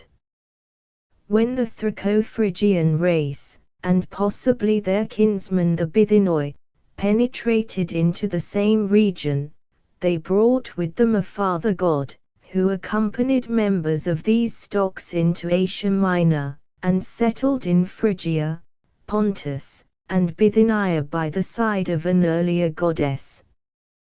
Their cousins of the Indo-Iranian stock had certainly reached the stage of personal polytheism before 1400 BC, as the epoch-making discovery of the Hittite Mitanni inscriptions at Bogasque, referred to above, sufficiently indicates. 48.2 We cannot believe that the Hellenes of the earliest migration were inferior in culture to those Thracians, Bithynians, or even Indo-Iranians. For various reasons we must believe the reverse. And we now know from modern anthropology that peoples at a very low grade of culture, far lower than that which the Aryan stocks had reached at the time of the Great Migrations, have yet attained to the idea of personal and relatively high gods. In fact, that skepticism of certain philological theorists who, a few years ago, were maintaining that the Aryans before their separation may have had no real gods at all, is beginning to appear audacious and uncritical. At any rate, in regard to the Hellenes, the trend of the evidence is to my mind weighty and clear, making for the conviction that the different stocks not only possessed the cult of personal gods, but had already the common worship of certain deities when first they entered Greece. Otherwise, when we consider the mutual hostility of the various tribes and the geographical difficulties in the way of intercourse in early Greece, it would be difficult to explain the religious facts of the Homeric poems. We might, indeed, if Homer was our only witness, suspect him of representing what was merely local Achaean religion as common to all Greece. But we can check him by many other witnesses, by ancient myths and cults of diverse localities. Zeus was worshipped by some, at least, of the main tribes, when they were in the neighborhood of Olympus. He is no more Thessalian than he is Dryopian. One of the earliest Hellenic immigrants were perhaps the Manyai, and their aboriginal god was Poseidon. The ritual of Apollo preserves the clearest reminiscence of his entry from the north, and he is the high god of one of the oldest Hellenic tribes, the Dryops, and the wide diffusion of his cult suggests that aboriginally it was a common inheritance of several stocks. The force of the evidence that may be urged for this view is ignored by Wilamowitz in his brilliant but fallacious theory of the Lycian origin of the god. We must reject the hypothesis of a proto-Hellenic godless period, but, on the other hand, the mere fact that the early Greek religion appears on the same plane as the Mesopotamian, in respect of the worship of personal beings, gives no support at all to the theory of Oriental influence. If it is to be accepted, it must be sustained by more special evidence. Chapter 4. Anthropomorphism and the Rheomorphism in Asia Minor and the Mediterranean. A comparison made according to the test we have just applied is not so important as that which arises in the second stage of the inquiry.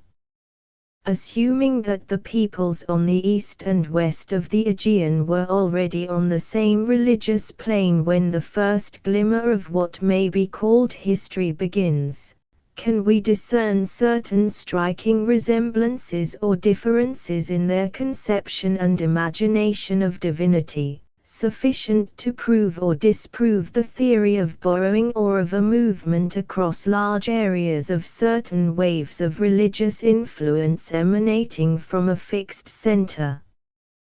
The comparison now becomes more complex, and can only be summarily attempted. The first leading question concerns the way in which the personal divine being is imagined. In Mesopotamia was the religious perception dominatingly anthropomorphic, not merely in the sense that the higher divine attributes were suggested by the higher moral and spiritual life of humanity, but in the more material sense that the deity was imagined and represented habitually in human form. This question has been summarily treated in the first chapter. The Mesopotamian cults are mainly anthropomorphic, in the earliest hymns and liturgies, as well as in the art monuments. The divinities appear to have been imagined as glorified human forms. The figure of Shamash on the relief, where he sits enthroned inspiring Hammurabi 52.1, the form of Nini bringing the captives to Anabanini 52.2 prove a very early dominance of anthropomorphic art in Mesopotamia. And the rule holds true on the whole of nearly all the great divinities of the pantheon. The statue of Nebo the scribe god in the British Museum 52.3 and the representation of him on the cylinders, are wholly anthropomorphic.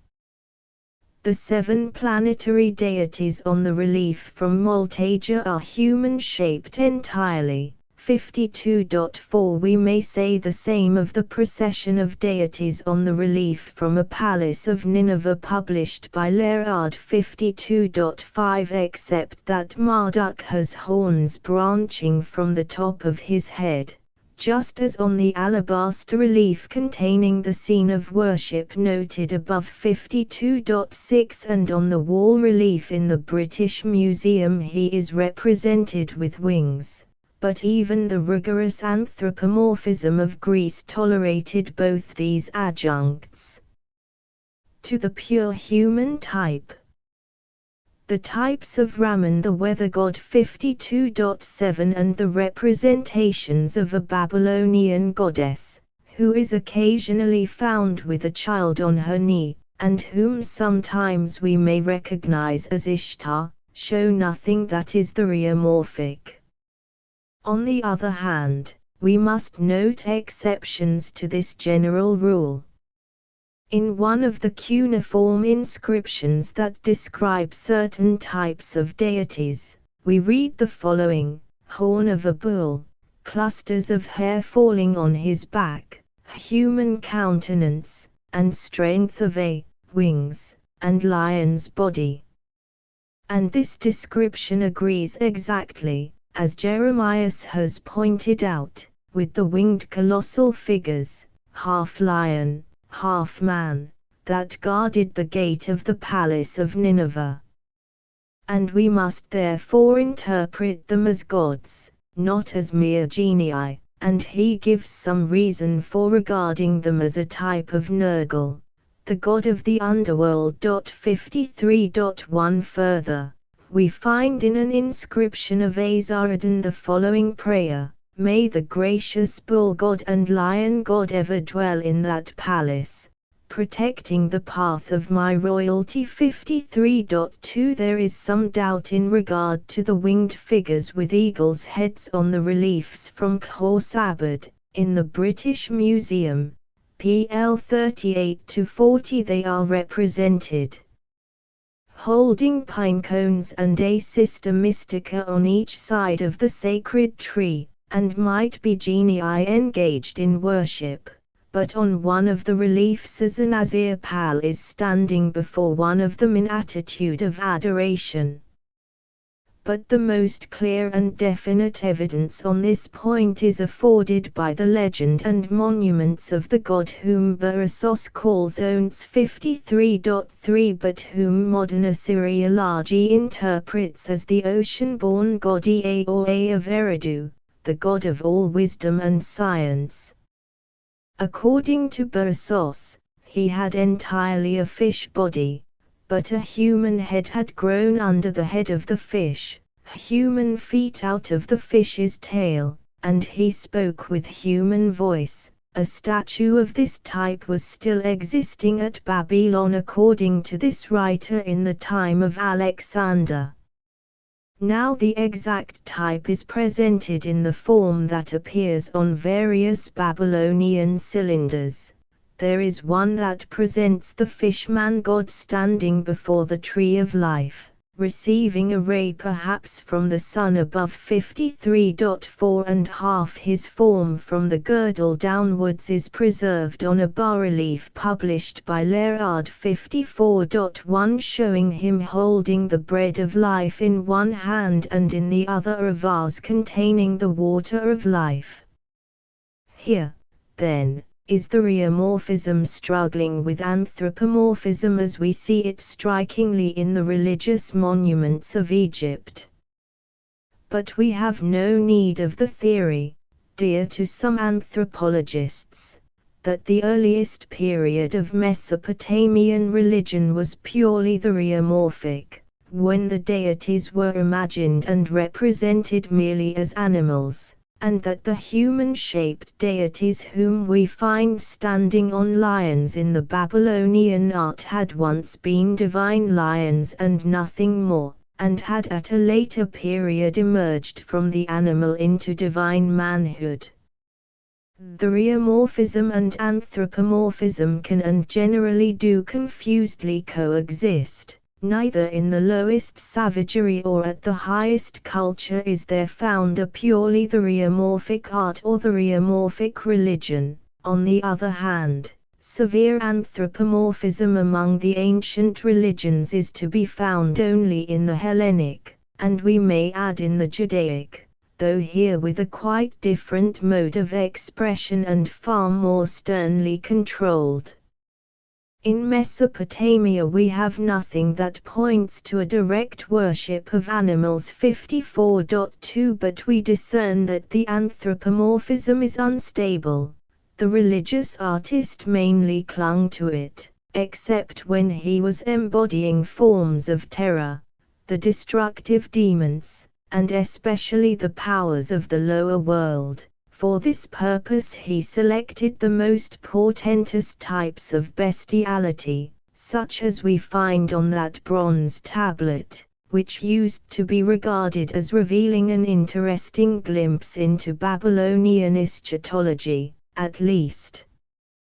We may be sure that the lion-headed female above the horse in the canoe, at whose breasts two small lions are sucking, is the goddess of Hell. 55.1 It was probably through his association with the world of death that Nergal acquired something of the lion's nature, and even the very human goddess Ishtar might assume a lion's head when she was unusually wroth, though this rests on a doubtful text.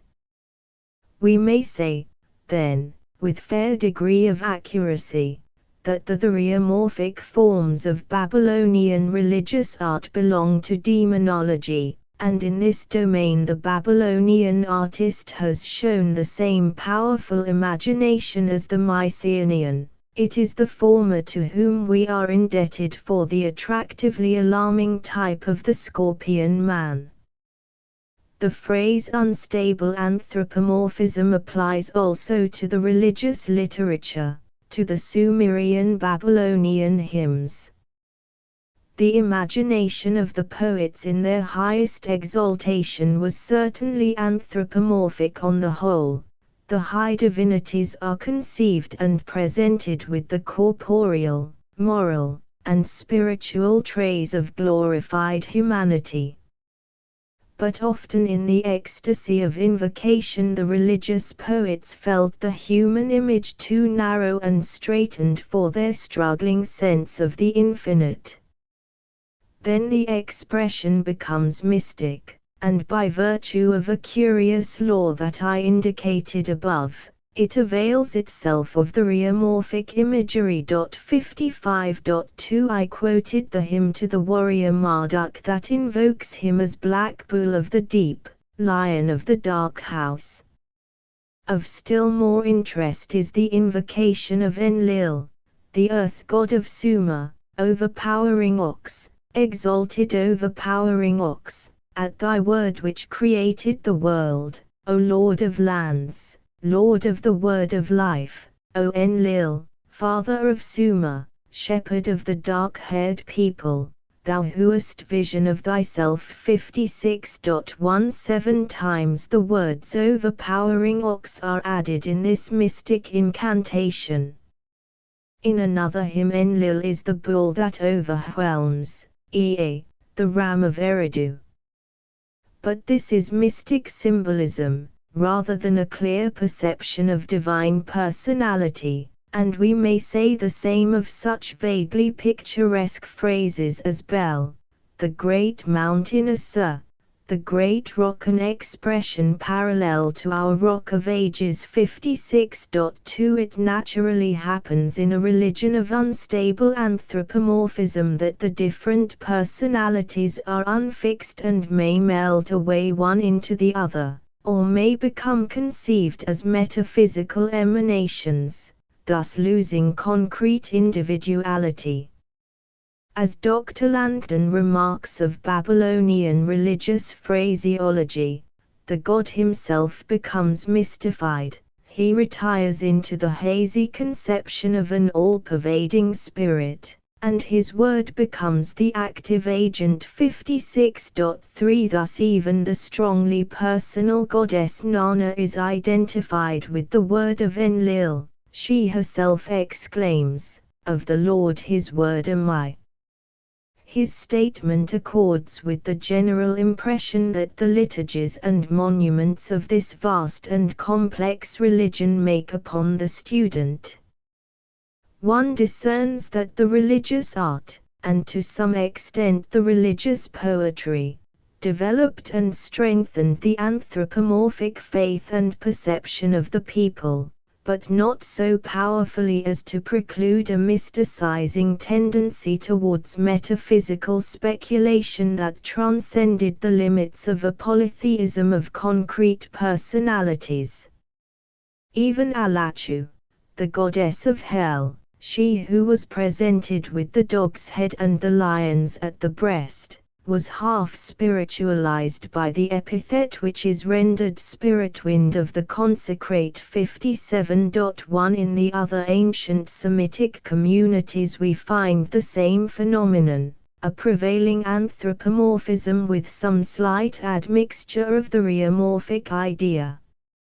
At Bambyke, the later Hierapolis, we have the record and tradition of Atargatis Dirkito, of human and fish form combined. In the cult of Esmun in Phoenicia, Bordis in 57.2 suspects the incarnation of the god in a snake, which brought about his later identification with Asclepios, and he suggests that the bronze serpent that healed the Israelites in the desert was borrowed from a Canaanite idol of a healing snake.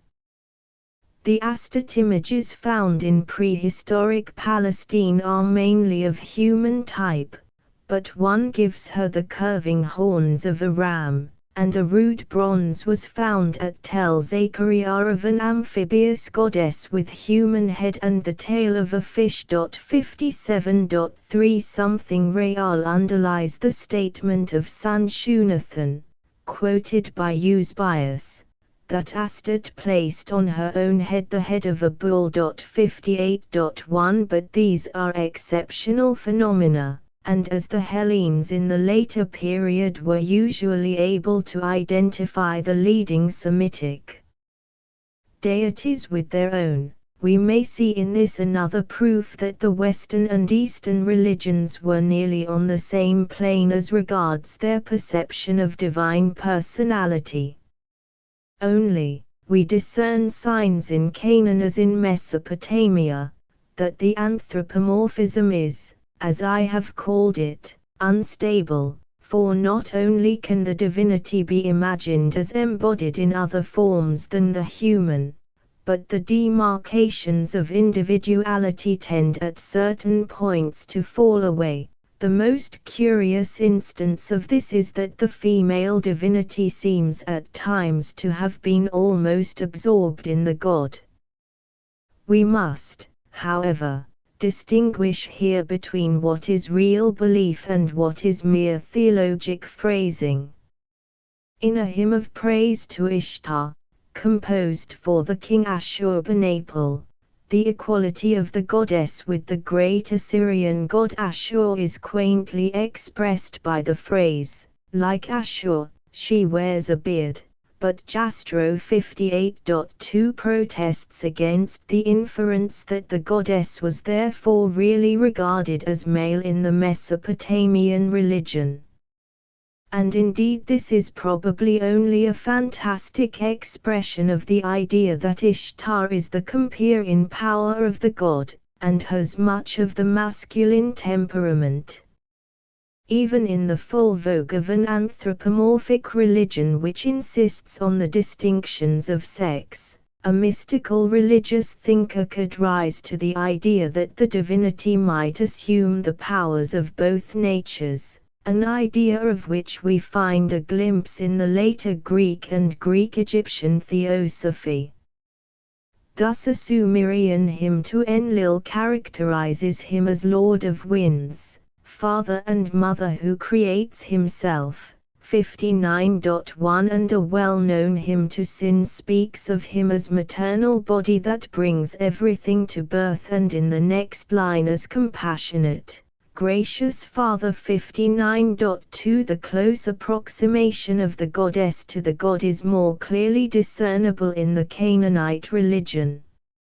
On the Mobit Mesha stone, Ashtar Chemosh appears as a double divinity, and one of the earlier Carthaginian inscriptions refers to a temple of Moloch. Astot. 59.3 Again Astot, in the inscription on the sarcophagus of Ishmaelnazar of Sidon, is called Astot Shmbal, which signifies Astot the face of Baal, and in the Carthaginian inscriptions the same designation occurs for Tanit.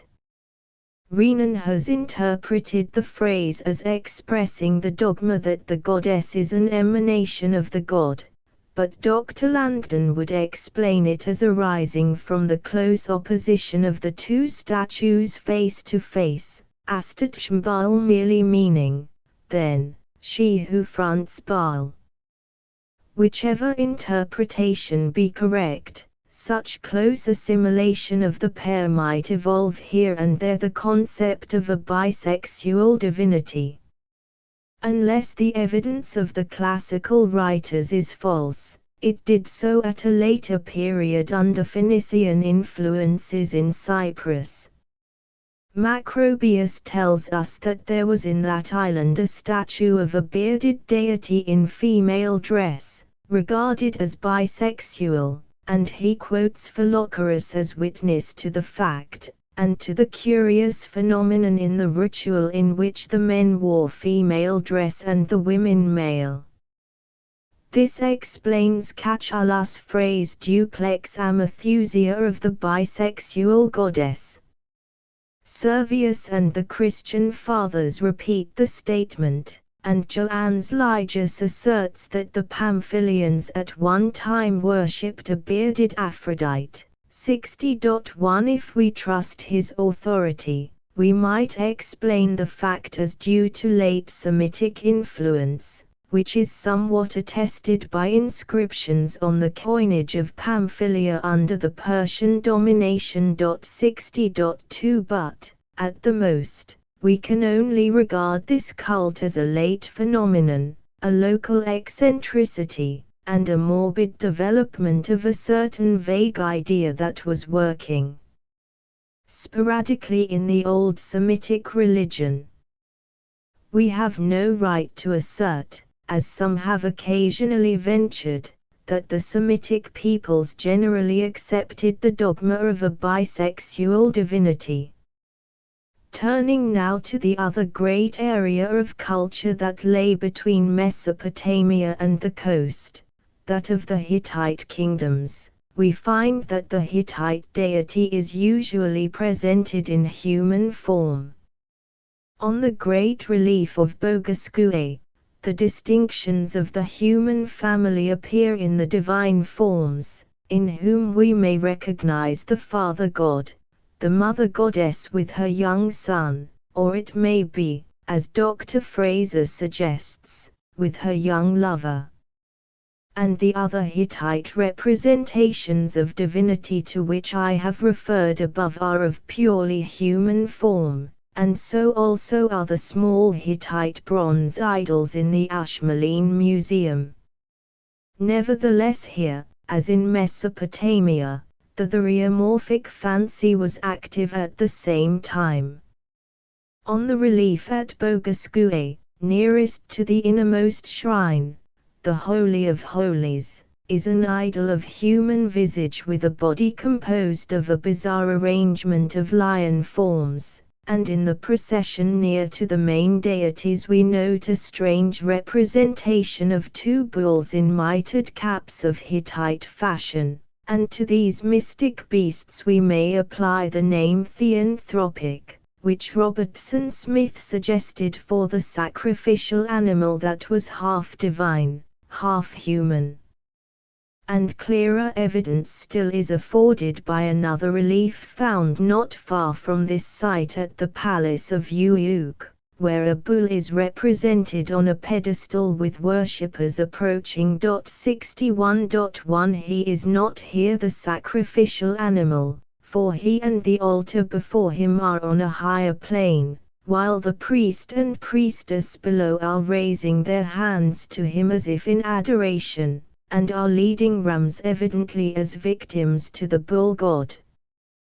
We may be sure, then, that there was some close association of the Hittite divinity with the bull, as there was with the lions upon which both god and goddess are standing, and this is further illustrated by the horns that adorn the conical cap of the god at Ibris. 61.2 To whom the grapes and corn were consecrated. Again, the relief on the gate at Sinjali 61.3 affords us another clear example of a divinity only partly anthropomorphic, a god with the body of a man and the head of a lion, as he bears a hunting weapon in one hand and a hare in the other, and on each shoulder a bird is sitting. We may regard him as a deity of the chase. Finally, from certain cuneiform texts found at Bogasque, and recently published and interpreted by Professor Sayce 61.4 we gather that the eagle, probably the double-headed eagle which appears as an ensign on Hittite monuments, was deified, for we appear to have a reference to the house or temple of the eagle, Bit Idikhu, and this fact may help to explain the figure of a man's body with a bird's head on a relief of Sinjali 62.1 as regards the test, then, that we are at present applying. It seems that the Hittite and the Mesopotamian religions were more or less on the same plane, though we may suspect that the rheolatry was stronger in the former. It is also important for our purpose to register in passing the clear proof of certain religious approximations, probably in the 2nd millennium BC, between the Hittites and the Assyrian-Babylonian kingdom. The Hittite god Teshup, with the double-headed hammer or axe and the forked lightning in his hand, is of close kin and similar in type to the Canaanite, Syrian, and Babylonian Ramanadad, the god of storms. 62.2 But the evidence does not yet seem to me to make it clear which people or group of peoples was in this case the borrower, which the lender. And the same doubt arises in respect of the striking archetype of the divinity standing on the lion. We find it in the early Hittite monuments, such as the Bogasgue sculptured slabs, and again on the relief of Gargamik, on which is a winged male deity standing on a lion and a priest behind him, also on a lion. 62.3 And later among the Tarsos representations of the Hittite Sandan, it was invoked at the Syrian Bambik and at Babylon. The assumption of Pero 62.4 is that it was of Babylonian origin, but the art chronology does not seem to speak decisively in this matter. It is not necessary here to prejudge this difficult problem. It does not directly affect our present question, as the type of the goddess with lions comes into Hellas only at a later period. As regards the other Anatolian peoples who came into close contact with the Hellenes, we may find abiding influences of certain Hittite religious ideas and motives of religious art.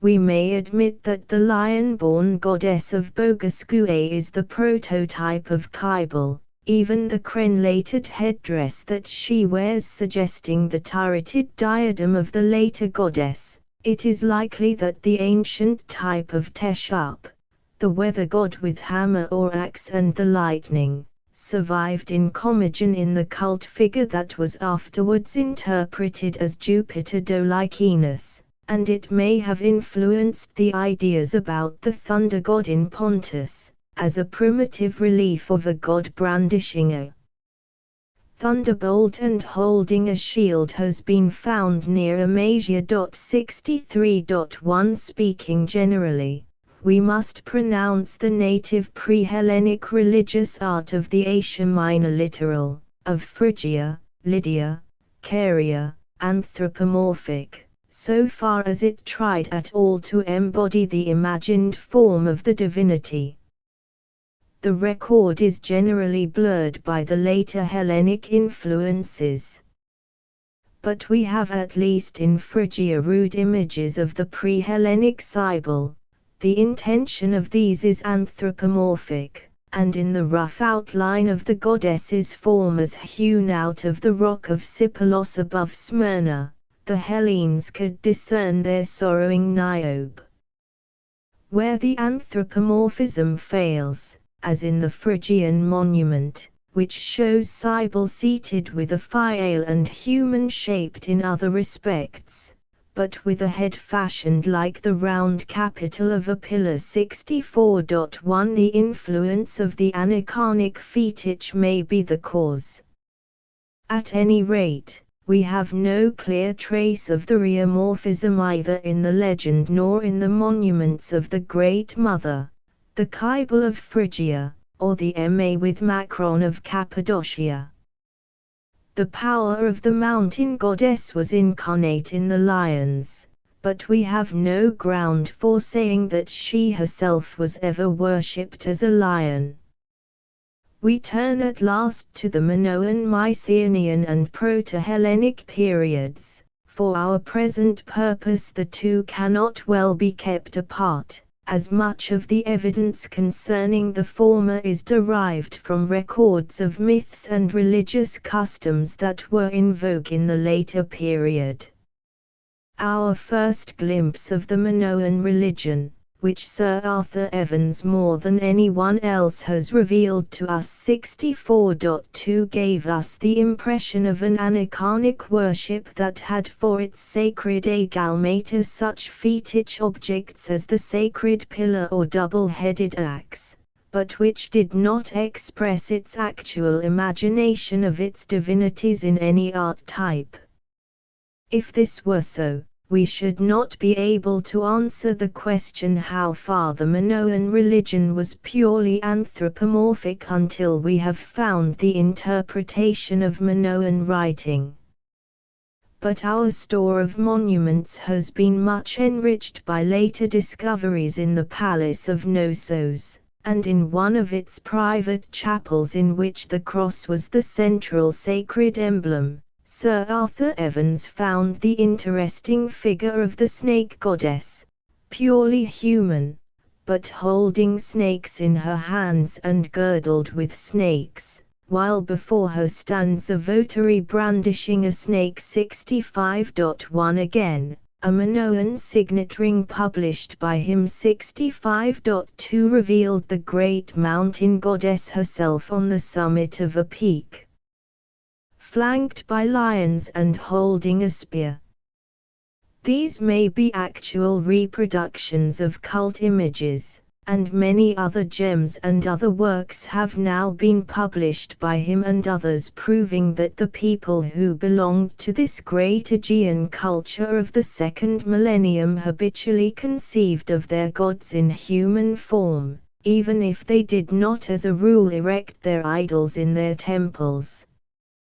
Thus on a gem which shows us an act of worship performed by a female votary before a sacred pillar, a human-shaped god with rays round his head and holding a spear is hovering in the air above it. 65.3 And on the great sarcophagus of Praesos we have on the one side a complex scene of ritual, conspicuous for the absence of any idol or icon of the divinity, and at the other end a human form of God, or it may be hero, standing as if he had just come forth from his shrine or heroon. 65.4 In fact, the Minoan Mycenaean religious monuments have revealed to us at least three personages, anthropomorphically conceived, of the popular religion of the period that we may call pre-Hellenic. A great goddess,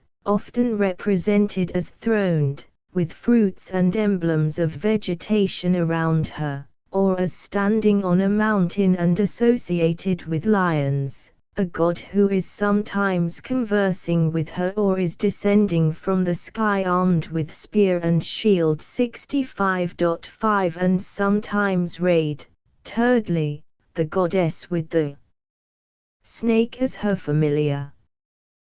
To this extent, then, the Minoan Mycenaean peoples were on the same plane of religion as those of Mesopotamia, and the record of the anthropomorphic divinity can be traced in the Aegean area back to the 4th millennium BC by the nude figures in stone of a goddess of fecundity with arms pressed across her breasts, a type belonging to the Neolithic period. In passing, let us observe that neither the earliest prehistoric art of the Mediterranean nor the great religious types of the Minoan divinities recall the art style of Mesopotamia.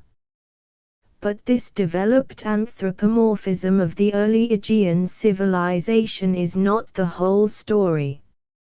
Modern research has accumulated evidence that seems to point to a theriomorphic religion in Crete and in Mycenaean Greece, which has been supposed by some to have preceded the former in order of time and in the logical process of evolution, and which at any rate survived by the side of it.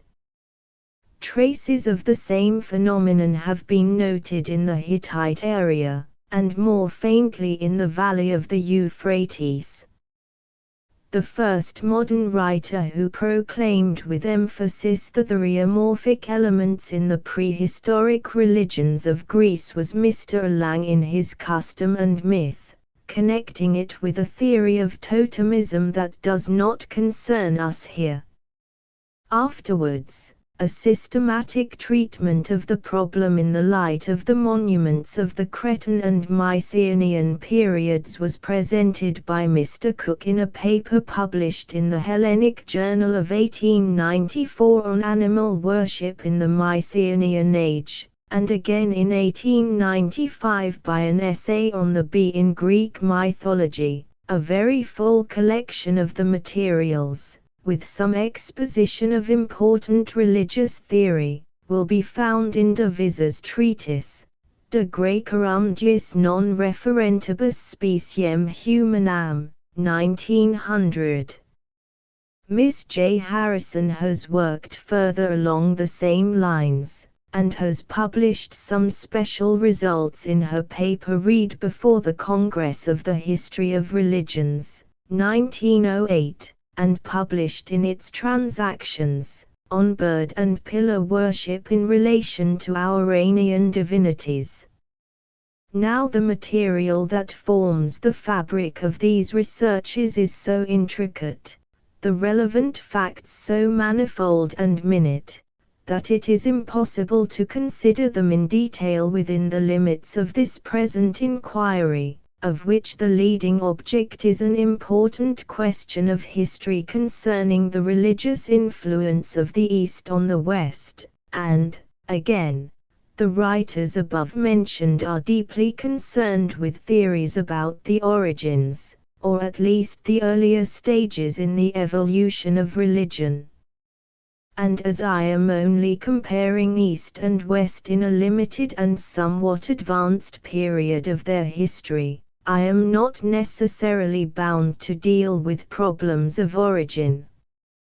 Nevertheless, a summary survey of this group of facts may provide us with important clues towards the solution of our main question.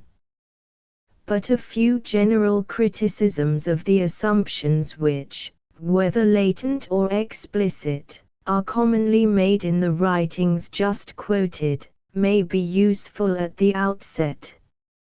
First, one finds that the word worship is used very loosely by the ancients as well as by contemporary writers, and by its vague and indiscriminate employment an effort is made to convince us that the pre-Hellenic and proto-Hellenic world worshipped the lion, the ox, the horse, the ass, the stag, the wolf, the pig, the bird, especially the dove, the eagle, and lastly even the cock. We should have to deal with a savage religion rioting in the riolatry, and we should not need to trouble any longer about the theory of its Mesopotamian origin, for as we have seen the rheomorphism played a very small part in the Sumerian Babylonian cult. But one must ask more precisely, what is worship, and what does lion worship, for instance, imply? Are we to believe that every one of these animals was worshipped, the whole species being divine? And does their worship mean that the superstitious people prayed to them, built altars or sacred columns, or even shrines to them, and offered them sacrifice? It has become urgent to reserve some such strict sense for the word as this, in order to preserve a sense of the distinction between our ritual service of a real personal divinity and the various, often trifling, acts that may be prompted by the uneasy feeling or reverential or evoked by the presence of a curious or dangerous animal. Thus, To abstain from eating or injuring mice or weasels is not to worship mice or weasels. To lament over a dead sea urchin is not to worship sea urchins. To give a wolf a decorous funeral is not to worship wolves. To throw a piece of sacrificial meat to flies before a great sacrifice to some high divinity is not to worship flies. All these things the civilized Greeks could do, but they ought not for that to be charged with worshipping whole species of animals directly as gods. Next, let us bear well in mind that secular animals, like secular things, can become temporarily sacred through contact with the altar. Thus the ox who voluntarily approached the altar and ate of the grain or cakes upon it, might be believed by the Hellenes to become instantly divine, full of the life of the divinity, and most ceremonious respect resembling worship might be meted out to him. But we should not hastily believe that the Greeks who might feel like this towards that particular ox worshipped all oxen, or that the society of King Minos worshipped all axes wherever found, because in peculiar circumstances and ritual an axe might become charged with divinity. Finally, I may again protest against the fallacy of supposing that theriomorphism always precedes anthropomorphism, for an ever-increasing mass of evidence forces one to the conviction that they are often coexistent and always compatible one with the other. If this is so, it is rash and unscientific to say, as is so easy to say and is so often said, when one meets in the Mediterranean or elsewhere a human god or goddess accompanied by a lion or a cock, that the anthropomorphic divinity has been evolved from the animal.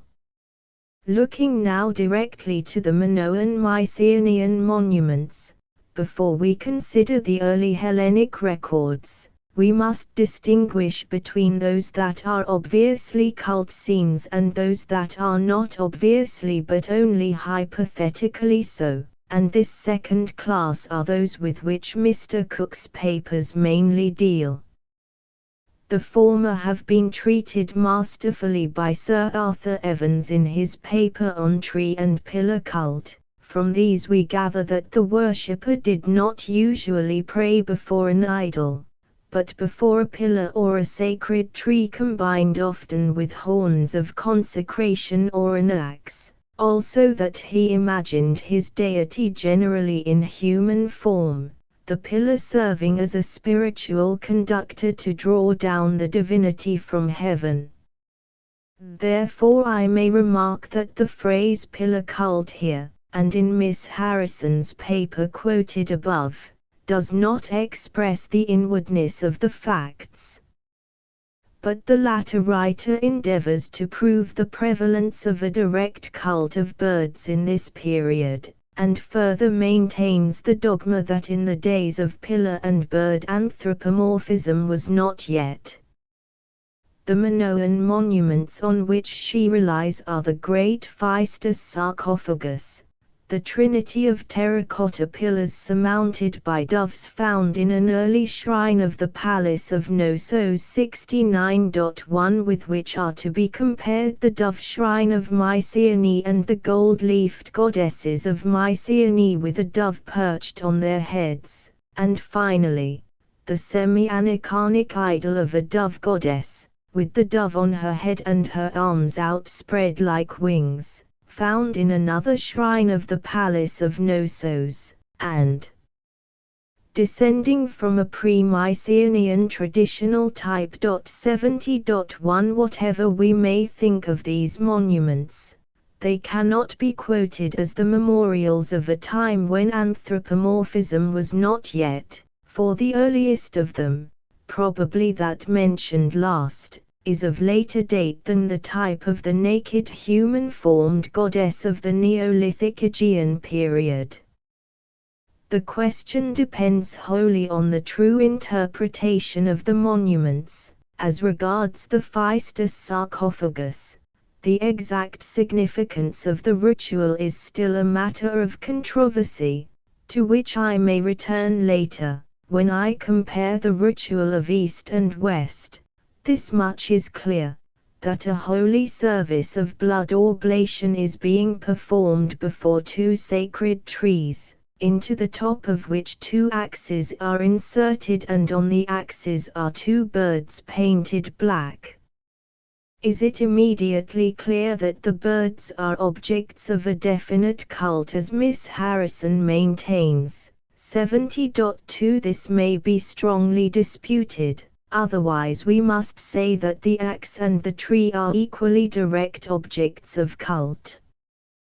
But the illuminative scene on the signet ring described above 70.3 suggests that the function of the pillar was to serve as a powerful magnet to attract a personal divinity.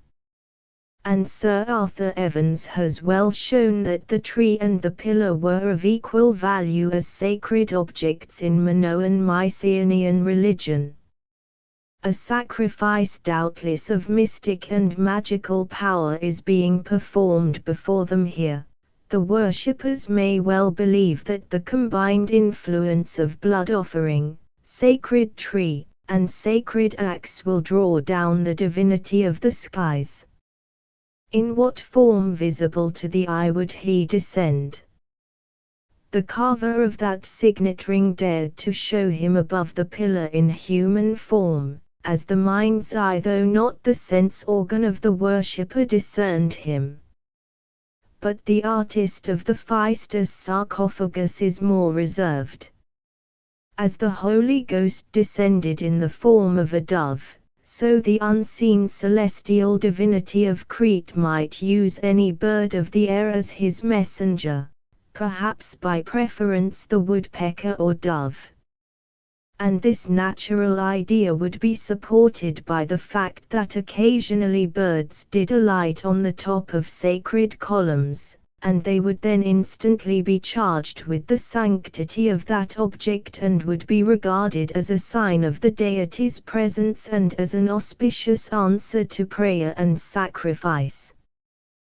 Thus many birds in Greece became sacred by haunting temples, and Dr. Fraser has suggested that the swallows and sparrows that nested on the temple or on the altar at Jerusalem acquired sanctity by the same simple religious logic. 71.1 But it is futile to argue that therefore the Hellenes and Hebrews once worshipped either the whole species of swallows and sparrows or any single one.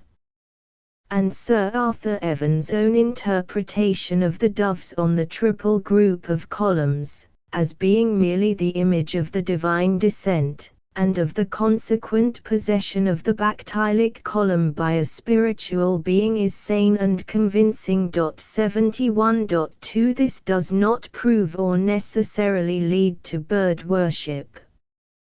Further, he suggests 71.3 that as the dove was originally posed on the top of the column as a gracious sign of the divine presence, so when the human form was beginning to take the place of the column, the dove would then be seen on the human head, as in the case of the statuettes of goddesses mentioned above, and as it appeared on the head of the golden image at Bambyke, which some called Semiramis. 72.1 The close association of the Mediterranean goddess and of the goddess of Ascalon, Phoenicia, and Bambyke with doves may have been caused by several independent reasons. One may well have been the habitual frequenting of her temple by the birds. This would easily grow into a belief that the goddess, when she wished to reveal something of her presence and power to the external eye, would manifest herself in the bird. This we may call the rheomorphic imagination that goes pari passu easily with the anthropomorphic. but none of these monuments come near to proving that this Mediterranean race directly worshipped birds, nor do they suggest any such theory as that the human divinity emerged from the bird.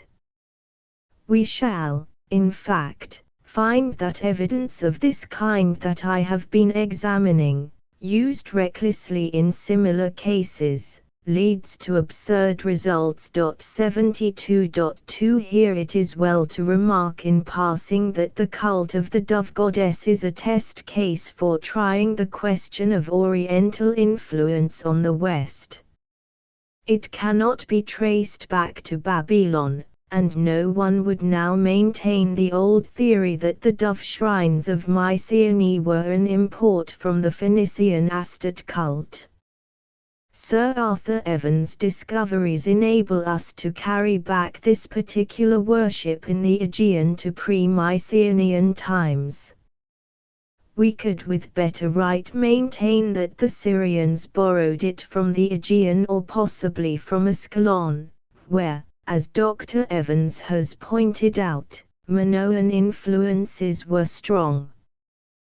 But the most reasonable view is that which he expresses, that the divine associations of the dove were a primitive heritage of primitive Greece and Anatolia. 73.1 As regards Mr. Cook's theory of Mycenaean animal worship, it is not now necessary to examine it at any length.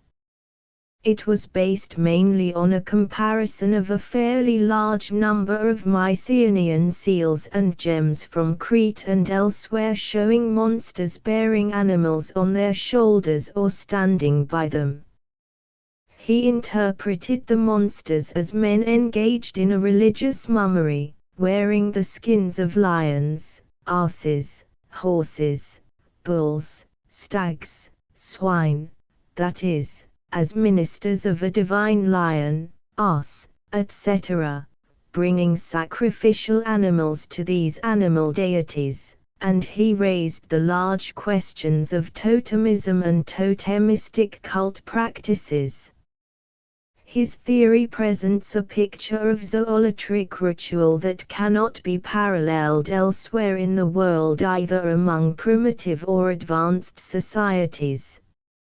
And we begin to distrust it when it asks us to interpret the figures in a gem representation as an ass-man bearing two lions to sacrifice, for neither in Greece, Egypt, or Asia is there any record of a lion sacrifice, a ceremony which would be difficult to carry out with due solemnity.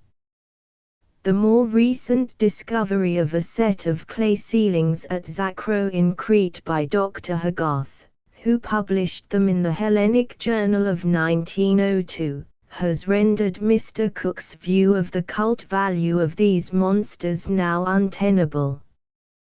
They are found in combinations too widely fantastic to be of any value for totemistic or a zoolatric theory, and the opinion of archaeologists like Sir Arthur Evans and Winter 74.1 that these bizarre forms arose from modifications of foreign types, such as the Egyptian hippopotamus goddess, crossed at times with the hippocamp and the lion, has received interesting confirmation from the discovery of a shell relief at Phaistos showing a series of monsters with hippopotamus heads, and in a pose derived undoubtedly from a Nilotic type. 74.2 We may venture to say that the exuberant fancy of the Minoan Mycenaean artist ran riot and amused itself with wild combinations of monsters,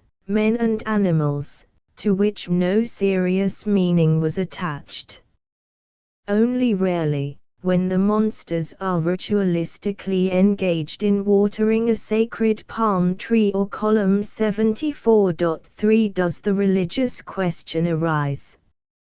And here we may find a parallelism in Assyrian religious art, in the representation of winged genii fertilizing the adult palms with the male cones, but according to Sir Arthur Evans this motive is later in the Eastern art than in the Mycenaean. Perhaps only one type of monster found on these gems and seals is derived from a real theriomorphic figure of the contemporary religion, namely, the Minotaur type. A few of the Zacro sealings show the sealed figure of a human body with bovine head, ears, and tail 75.1, and a clay seal impression found at Knossos presents a bovine human figure with possibly a bovine head sealed in a hieratic attitude before a warrior in armor. 75.2 Such archaeological evidence is precarious, but when we compare it with the indigenous Cretan legends of the bull Zeus and the union of Pasiphae with the bull, we are tempted to believe that a bull-headed god or a holy bovine deity had once a place in Minoan cult. To conclude, this brief survey of the Minoan Mycenaean monuments points to a contemporary religion that preferred the aniconic agalma to the human idol, but imagined the divinity mainly as anthropomorphic, though this imagination was probably not so fixed as to discard the theriomorphic type entirely. Therefore this religion is on the same plane with that of Mesopotamia rather than with that of Egypt. Turning now to the Proto-Hellenic period, which, without prejudging any ethnic question, I have kept distinct from the Mycenaean, we have here the advantage of literary records to assist the archaeological evidence. I have stated my conviction that the earliest Hellenes had already reached the stage of personal polytheism before conquering the southern peninsula, and the combined evidence of the facts of myths and cults justifies the belief that their imagination of the deity was mainly anthropomorphic. By the period of the Homeric poems, composed perhaps some 5 centuries after the earliest entrance of the Hellenes, we must conclude that the anthropomorphism as a religious principle was predominant in the more progressive minds that shaped the culture of the race. A minute but speaking example of this is the change that ensued in accordance with Homeric taste in the meaning of the old hieratic epithet. In all probability it originally designated a cow-faced goddess, but it is clear that he intends it for Oxide, an epithet signifying the beauty of the large and lustrous human eye. The bias that is felt in the religious poetry of Homer comes to determine the course of the later religious art, so that the religion, art, and literature of historic Greece may be called the most anthropomorphic or anthropocentric in the world. Yet we have sufficient proof that in the pre-Homeric age the popular mind was by no means bound by any such law, and that the religious imagination was unfixed and wavering in its perception of divinity, and the belief must have been general that the god, usually imagined as a man, might manifest himself at times in the form of some animal. Apollo, like Eos, the wild god of the woods, was evidently in the habit of incarnating himself in the wolf, so that wolves might be sacramentally offered to him or sacrifice offered to certain wolves. 76.1 In the Artemis legend of Proran and Orles we detect the same close communion of the goddess with the bear. Now, upon the fairly numerous indications in cult legend and ritual that the deity was occasionally incarnate in the animal, much fallacious anthropological theory has been built. It is not now my cue to pursue this matter or fond. But it is necessary for my purpose to emphasize the fact that there is fair evidence for some direct zoolatry in the Proto-Hellenic period, though there is less than is often supposed, and it needs always careful criticism. As I have already said, the ancients of the later learned period were often vague and unprecise when they spoke of the worship of animals. Thus Clemens informs us 77.1 that the Thessalians worshipped ants, and on the authority of Euphorion that the Samians worshipped a sheep, the word used in each case being. But accurate statements concerning religious psychology demand the nicest discrimination, a little more, and how much it is. We may suspect that the word was as vaguely used in antiquity as the term worship in loose modern writing, and it is to be remarked that when one authority uses this word, another may employ the verb, which does not imply so much. For instance, Clemens states that the Thebans honored the weasel, Ilion, that they worshipped it. 77.2 We are nearly always left in doubt how much is meant, whether the animal was merely treated reverentially and its life spared, or whether sacrifice and prayers were offered to it. The former practice may be found in almost any society, modern or ancient. The latter is savage zoolatry, and is a fact of importance for the religious estimate of a people. I cannot consider all the cases which are given with sufficient fullness in the work that I have cited by Divisor. 77.3 but the instance cited above, the Samian worship of the sheep, shows us how little we have to build our theories on.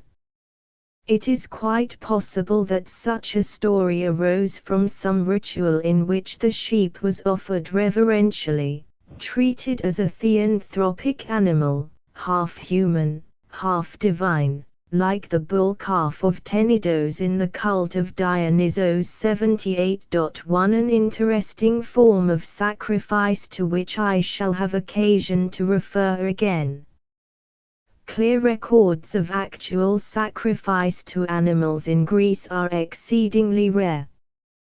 We have the quaint example of the so-called sacrifice to the flies before the feast of Apollo on the promontory of Leucas.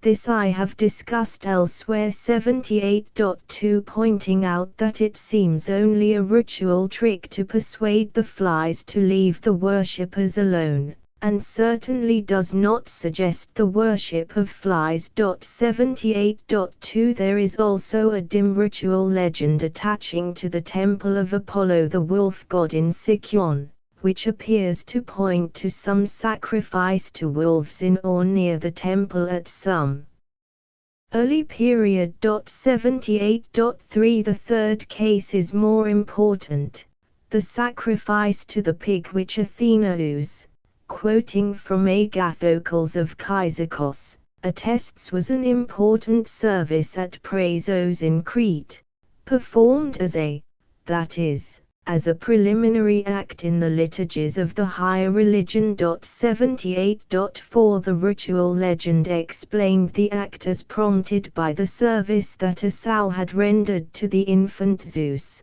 but it remains mysterious, and we would like to have had more clear information as to the actual rite.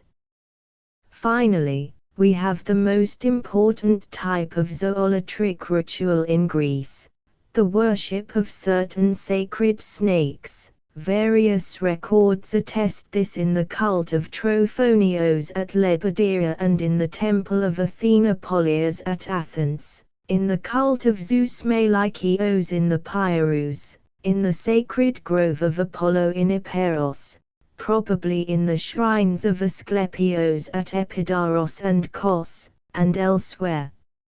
Now it is important to note that these ritual records nowhere suggest that whole species of animals were worshipped, but that only certain individuals of that species, haunting certain places to which a sense of religious mystery attached, such as a cave or a lonely grove, or else found in or near some holy shrine, were thus marked out as divine. Also, we observe that in all the examples just quoted, the cult of the animal is linked to the cult of some personal god or goddess or hero. The snake, for instance, is the natural incarnation of the underworld divinity or hero.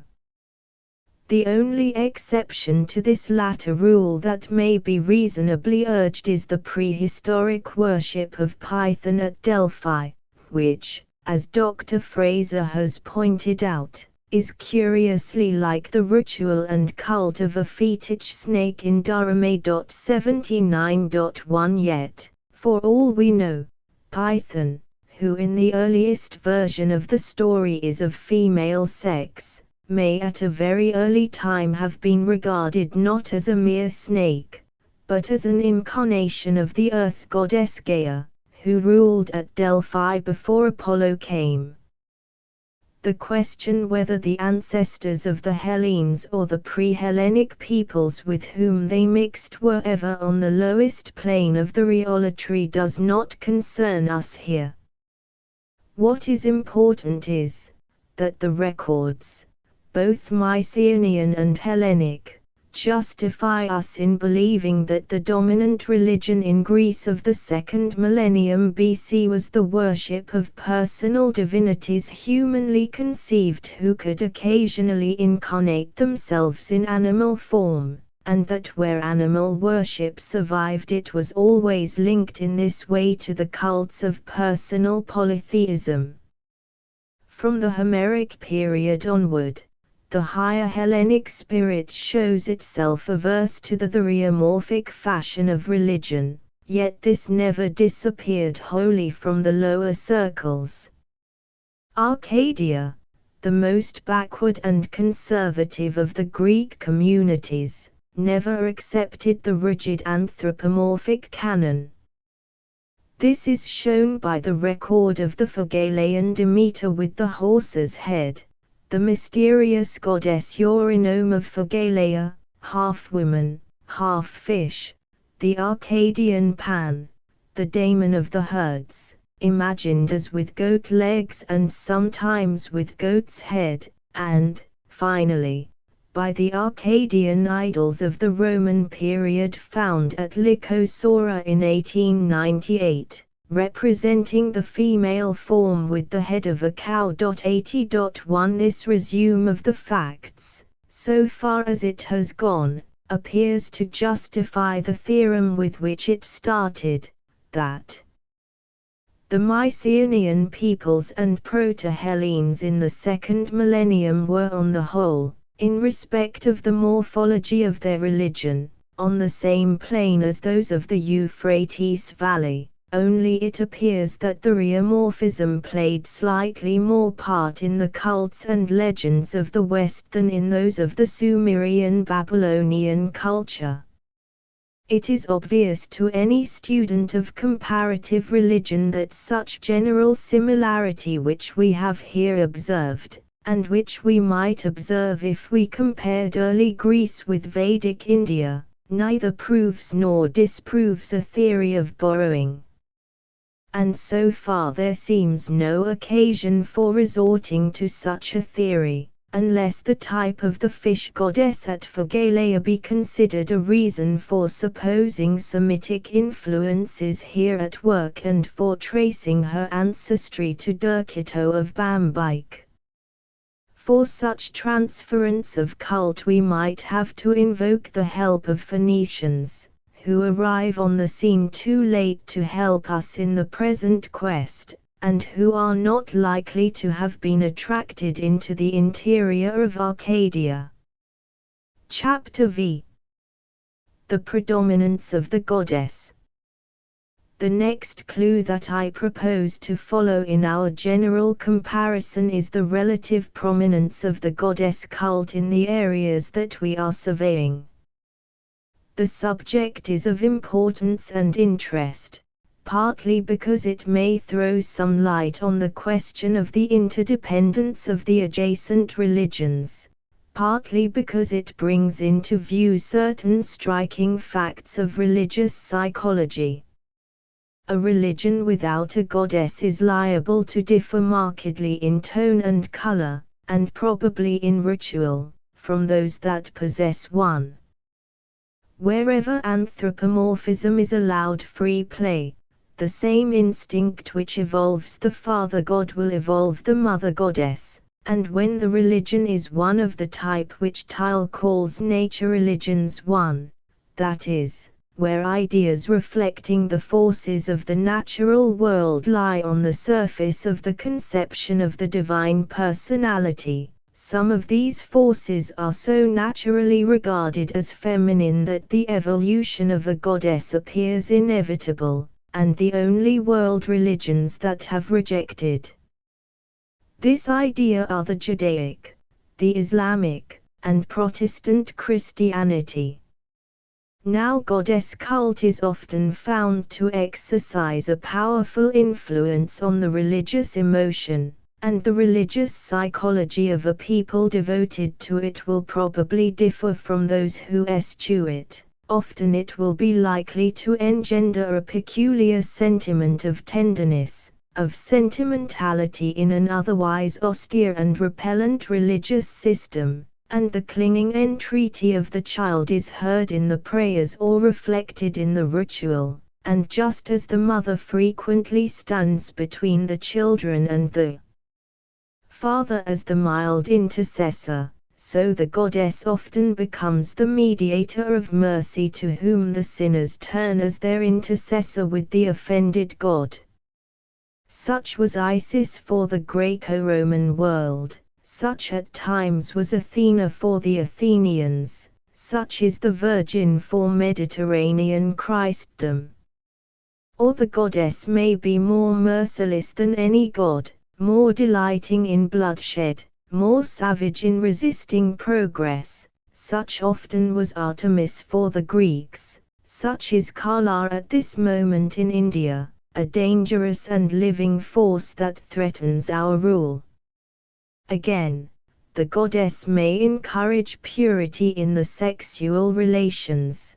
This was the potential value of the ideal of Artemis in Greece, and perhaps the actual value of Mariolatry in the Middle Ages.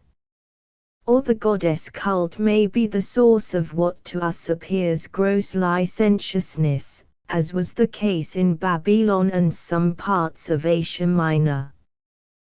This discordance in the character of goddess cults may reflect the diversity of the masculine feeling towards women, and also to some extent the position of women at different stages of culture in the family and in the state.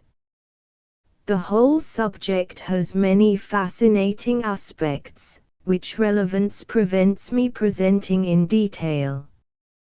I have considered elsewhere the sociologic questions involved in goddess cult, 82.1, and I must limit my attention here to its value as ethnic evidence. In Mesopotamia the phenomenon presents itself at the very earliest period of which we have record. The monument already described 83.1 on which the goddess Nini is presenting captives to the king Anabanini, attests the prevalence of goddess cult in the 3rd millennium, and Tyle supposes, without, I think, sufficient evidence, that it was stronger in the Sumerian than in the Semitic period. At all events, the conquering Semites may have found the cult of goddesses well developed in the land, and in all probability they brought at least one of their own with them, namely, Ishtar, whose name has its phonetic equivalents in Semitic Anatolia.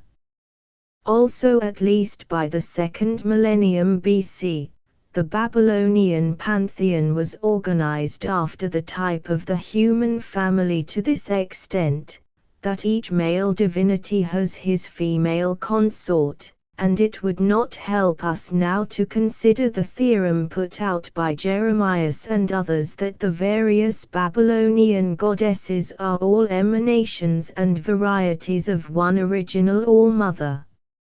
Only the mighty Ishtar remains for the most part aloof from the marriage system, and her power transcends that of the other goddesses. Originally the chief goddess of the Sumerian Erech, she was raised by the Assyrians to the highest position next to their national god Ashur, 83.2, and for them she is the great divinity of war, who, armed with bow, quiver, and sword, orders the battle ranks. In a famous hymn 83.3, perhaps the most fervent and moving of all the Babylonian collection, she seems exalted to a supreme place above all other divinities. Another 83.4 displays the same ecstasy in adoration of the goddess Belit, imputing omnipotence to her, as one to whom the very gods offer prayers. The same idea may be expressed in a difficult phrase in a hymn to Nebo 84.1, which contains his dialogue with Azurbanipal, Nebo, who has grasped the feet of the divine goddess, Queen of Nineveh, the goddess who came to be regarded as Ishtar. From such isolated indications we might conclude that the Babylonian Assyrian religion was more devoted to the goddess than to the god. We should certainly be wrong, as a more critical and wider survey of the facts, so far as they are at present accessible, would convince us. These hymns imputing supreme omnipotence to the goddess, whether Ishtar or another, may be merely examples of that tendency very marked in the Babylonian liturgies, to exalt the particular divinity to whom worship is at that moment being paid above all others. The ecstatic poet is always contradicting himself. To the omnipotent Belit, in the last mentioned hymn, a phrase is attached which Zimmern interprets as she who carries out the commands of Bel, as if after all she were only a vicegerent. In the beautiful prayer to Ishtar proffered by the Assyrian king Ashurnasirabal, 18th cent. BC, he implores her to intercede for him, the priest king, thy favorite, with thy beloved the father of the gods. 84.2 The beloved wife naturally plays the Madonna part of the intercessor. Thus Sangarib prays that Ninlil, the consort of Ashur, the mother of the great gods, may daily speak a favorable word for Sangarib, the king of Assyria, before Ashur. 84.3 But the intercessor is not supreme, and in spite of the great power of Ishtar and the fervent devotion she aroused, the state pantheon is predominantly masculine. Nor can we, looking at the ancient records of the other Semitic peoples, which are often too scanty to dogmatize about, safely speak of the supremacy of the goddess in any Semitic community, except in Sidon. All that we find everywhere, except among the Israelites, is a goddess by the side of a god. According to Weber, in his treatise, Arabian vor dem Islam 85.1, the aboriginal god of all the Semites when they were in the nomadic condition was the moon god, and the male divinity is nowhere found to be displaced. He is prominent among the polytheistic Arabs under the name Athtar. 85.2 Some of the Arab deities in North Arabia are revealed to us in an inscription dating probably from the 5th century BC, which mentions the gods Salm, Sungala, Asura, and of these Salm was evidently a war god, as he is represented on a relief with a spear. 85.3 The Aramaic inscriptions only reveal the goddess Ishtar by the side of many powerful gods such as Ramman, Adad the god of storms, Shamash the sun god, Reshph the god of lightning and war, Baal-Sharan the lord of Haran. 85.4 An 8th century Aramaic inscription found at Sinjali in North Syria, written in the reign of Tiglath-Pileser III, mentions no goddess, but regards the kings as under the protection of Hadad, El-Reshph, and Shamash. 85.5 Even in Canaan and Phoenicia we have no reason to say that Astarte rose above Baal. Such an epithet as the face of Baal appears to maintain the supremacy of the god. In Moab we have the evidence of the Mesha stone, which mentions the divine pair Ashtar-Chemosh, and in Numbers 86.1 the Moabites are called the people of Chemosh.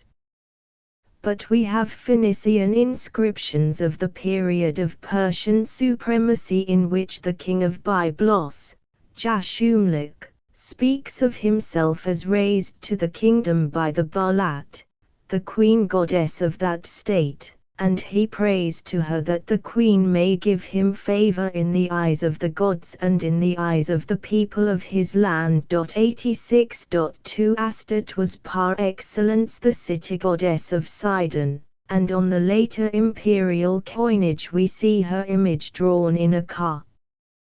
Two representations of her have been found, in one of which she is seated in front of the king. 86.3 The other shows her embracing him. 86.4 King Tabnit of Sidon, whose sarcophagus is in the Museum of Constantinople, styles himself priest of Astarte, king of the Sidonians. 86.5 But in the other Phoenician settlements, such as Tyre, Cyprus, and Carthage, the memorials of the male divinity, whether Baal, Baal-Samin, Baalaman, Reshph-Mikal, Esmun-Melkot, are at least as conspicuous.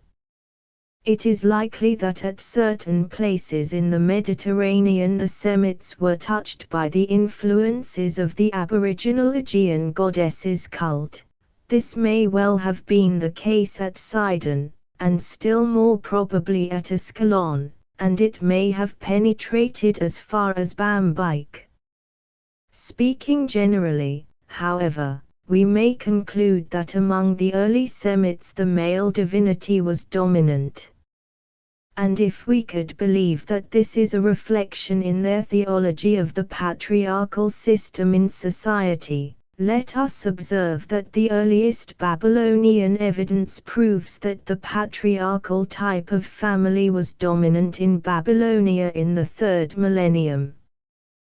Passing over to the non-Semitic group of Anatolian cults, and considering first the Hittite, we have ample evidence in the great relief of Bogasque of the importance of the goddess, and it may well be, as Dr. Fraser has conjectured, that that monument, on which we see the great god borne on the shoulders of his worshippers to meet the goddess on the lion, gives us the scene of a holy marriage. 87.1 We find the male and female divinity united in a common worship on a relief found near Caesarea.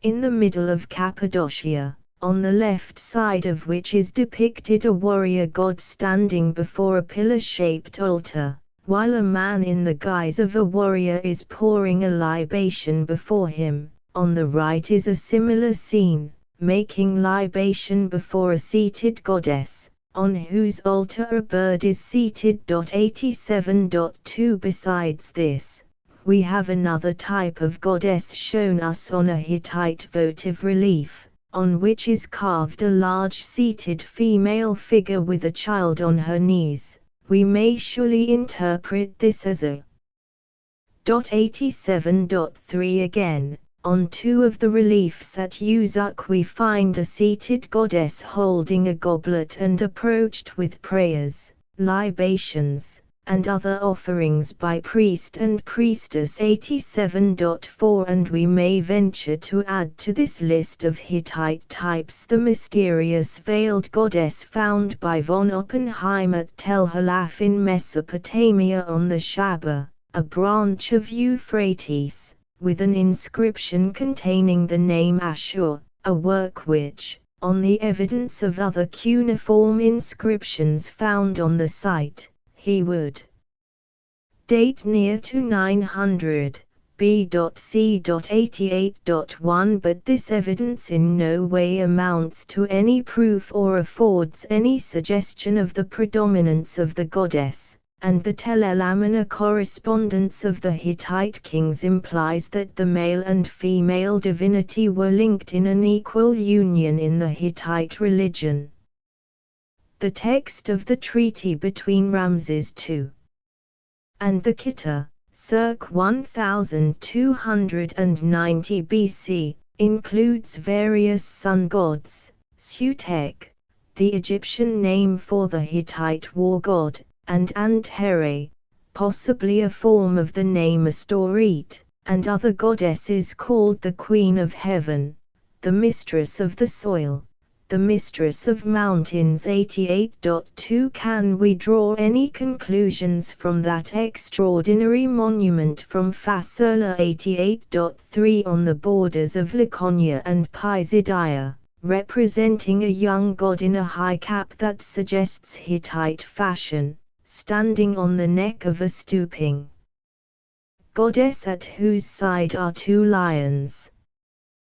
This might seem a naive indication of male supremacy, but the sex of the supporting figure does not seem clear. 88.4 Coming now to the Asia Minor shore, where in the first millennium BC the Hellenic colonization and culture flourished, we find the traces of a great goddess cult discoverable on every important site, though recorded only by later writers, as a rule, and interpreted to us by the later Greek names, such as Artemis, Leto, Aphrodite, more rarely Athena. We can still discern clearly that she belongs to a pre-Hellenic stock. The evidence of this can be gathered from many sources, and it is unnecessary to detail it here. What is more important, and not so easy, is to detect clear proof of the predominance of the goddess over the god, a phenomenon that has not yet presented itself clearly in the Semitic communities, except at Sidon and perhaps Byblos. We find goddess cult in Cilicia, where Artemis Sarpedonea is a name that trails with it Minoan associations. 89.1 But, as Dr. Fraser has pointed out 89.2 at least at Tarsos and Olba it appears that the male deity was the dominant power. At the former city a long series of coins attests the supremacy of Baltars and Sandan Heracles. At Olba the ruling priesthood were called the, and claim descent from Tgros and Uras, but Greek inscriptions giving such names as Tgros the priest, son of Tarchures, support the view that Tgros is a Hellenization of the divine Hittite name Tarku. It is in Lycia where we ought, in accordance with a popular theory, to find the clearest proof of goddess supremacy, for we know that the Lycians had the matrilinear family system, and this was supposed by Robertson Smith to lead logically to that religious product. 89.3 And recently we have heard Professor Wilamowitz 89.4 brilliantly expound the theory that Leto was the aboriginal mother goddess of Lycia, called there in the Lycian tongue Leda and worshipped as supreme with her son Apollo, both of whom the Hellenes found there, and while they transformed Leda the Leda goddess into Leto, surnamed Apollo, in obedience to the Lycian rule of calling a son after his mother. And where a son is worshipped merely as the son of his mother, we may regard the mother goddess as supreme. The theory about Apollo's Lycian origin, which, I think, contradicts all the important facts, does not concern us here. It is his view that Leto is the aboriginal and paramount divinity of Lycia which we would wish to test. So far as it rests on the equation between Leto and Leda, its philology is bad, for, as Dr. Cowley has pointed out on the evidence of Lycian Greek transcribed names, the Greeks would not have transcribed Leda as Leto. Furthermore, the geography of the Leto cult gives no resemblance to the theory of its Lycian origin. Neither have we any proof at all of the cult of any goddess in Lycia at an early period, though no doubt it existed. The coin of Myra, showing a goddess emerging from the split trunk of a tree 90.1 is of the imperial period, but preserves an ancient legend and an archaic idol type. But the earliest fact of Lycian religion recorded is the predominance of Apollo, and the Lycians maintained him as their chief divinity throughout their history and long after the very early influences of Hellenic colonization had waned. The inscriptions of Lycia that mention Leto are all of the later period. Her temple near Xanthos and her two holy groves on the coast that Strabo mentions 90.2 are just on the track along which the earliest Hellenic influence traveled, and the most tenable view is that the Hellenes introduced her. In Caria, at Labranda, and again in the vicinity of Stratonikeia, we have proof of the early supremacy of a great god whom the Hellenes called Zeus, attaching to him in the latter center of cult the Carian name of Panamaros, and associating him with a native goddess called Hera or Hecate, who did not claim to be the predominant partner. 91.1 It is not till we come to the neighborhood of Ephesus that we can speak positively of goddess supremacy. Artemis, as the Greeks called her here, is admittedly the first in power and in place.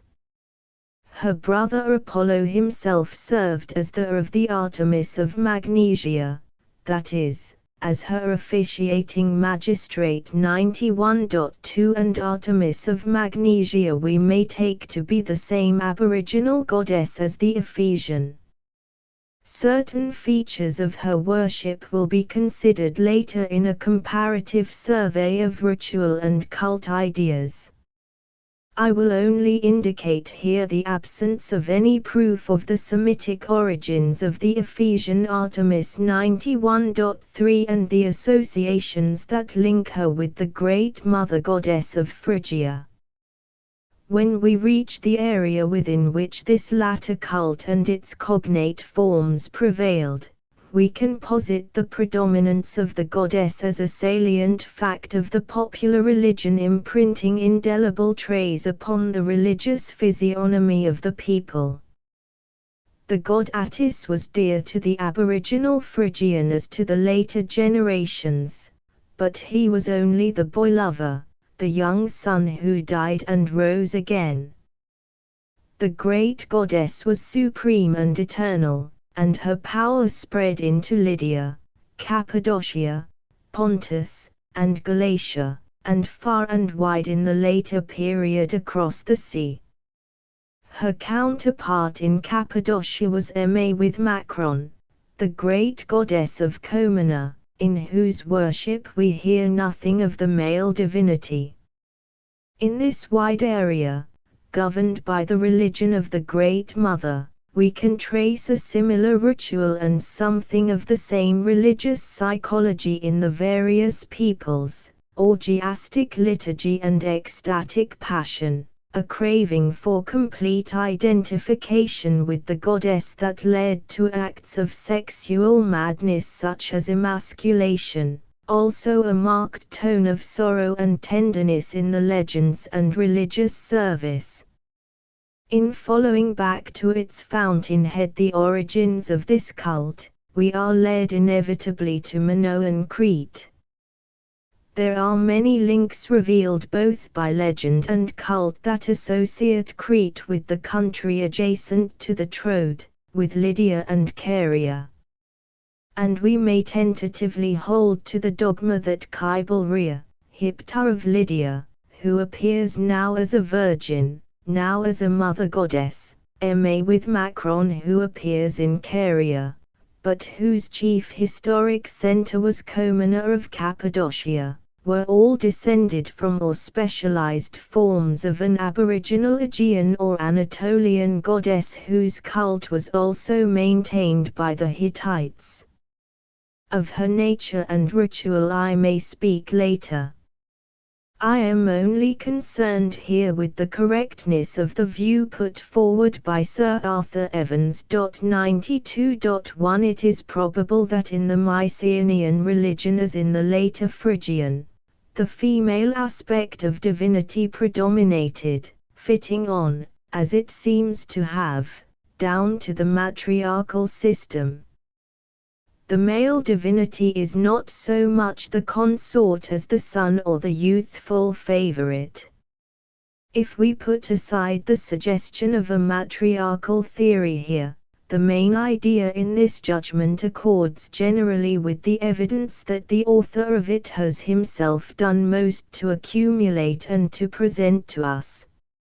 It is not insignificant that the earliest type of Aegean idol in existence is that of a goddess, not a god, and in the more developed Minoan period the representations of the goddess are more frequent and more imposing than those of the god, while in the few scenes of cult where the male deity appears in her company, he appears in a subordinate position, either in a corner of the field or standing before her throne. 93.1 And a strong current of early Greek legend induces us to believe that when the earliest Hellenes reached Crete they found a powerful goddess cult overshadowing the island, associated with the figure of a young or infant god, hence spread the Cretan worship of Rhea and hence there came to a few places on the Hellenic mainland, where Minoan influence was strong, the cult and the cult legend of the infant Zeus. 93.2 Yet we must not strain the evidence too far. Besides the youthful or infant Cretan god, there may have been the powerful cult of a father god as well. On 3 monuments we catch a glimpse of the armed deity of the sky. 93.3 What is more important is the prominence of the double-headed axe in the service of the Minoan palace, and this must be a fetichistic emblem mystically associated with the thunder god, though occasionally the goddess might borrow it. The prominence and great vogue of this religious emblem detracts somewhat from the weight of the evidence as pointing to the supremacy of the female divine partner. It is Zeus, not Rhea, that inspired Minos, as Yahweh inspired Moses, and Shamash Hammurabi. Yet the view is probably right on the whole that the mother goddess was a more frequent figure in the Minoan service, and was nearer and dearer to the people.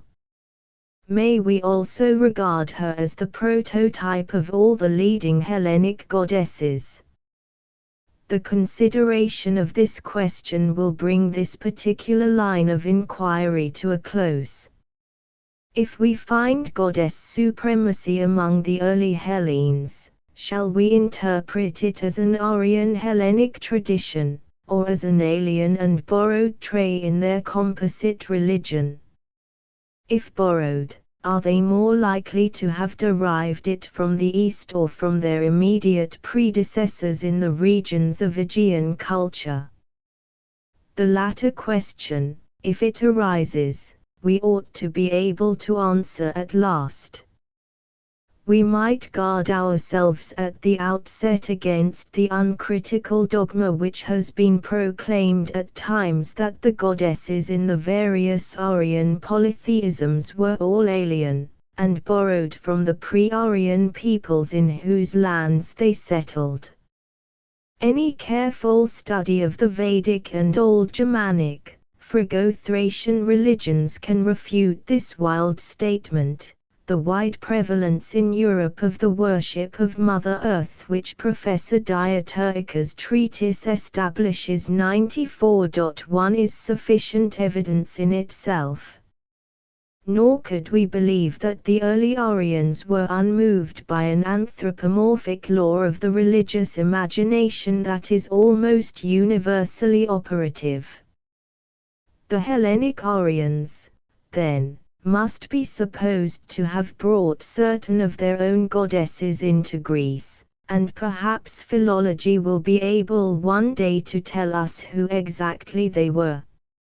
On linguistic and other grounds, Dian and Demeter may be accepted as provedly Old Hellenic. On the same grounds, probably, Hera. Also the name and cult of Hestia is certainly Aryan 94.2, only we dare not call her in the earliest, and scarcely at any period, a true personal goddess. Now, there is a further important induction that we may confidently make. At the period when the Aryan conquerors were pushing their way into Aegean lands and the Indo-Iranians into the Punjab and Mesopotamia, they had a religious bias making for the supremacy of the father god and against the supremacy of the goddess. We can detect the same instinct also in the Old Germanic pantheon. 95.1 Its operation is most visible when the Thraco-Phrygian stock, and their cousins the Bithynian, broke into the north of Asia Minor, and the regions on the south of the Black Sea. The god cult they bring with them clashes with the aboriginal and, as it proved, invincible supremacy of the goddess linked to her divine boy. We hear of such strange cult products as Attis, Father Attis, and one of the old Aryan titles of the high god appears in the Phrygian Zeus, Baga in Old Persian and Bog in Slavonic meaning deity. The Aryan hero ancestor of the Phrygian stock, Manes, whom Sir William Ramsay believes to be identical with the god Men, becomes the father of Etis. 95.2 Also we have later proof of the powerful cult of Zeus the Thunderer, Zeus the leader of hosts, in this region of the southern shore of the Black Sea.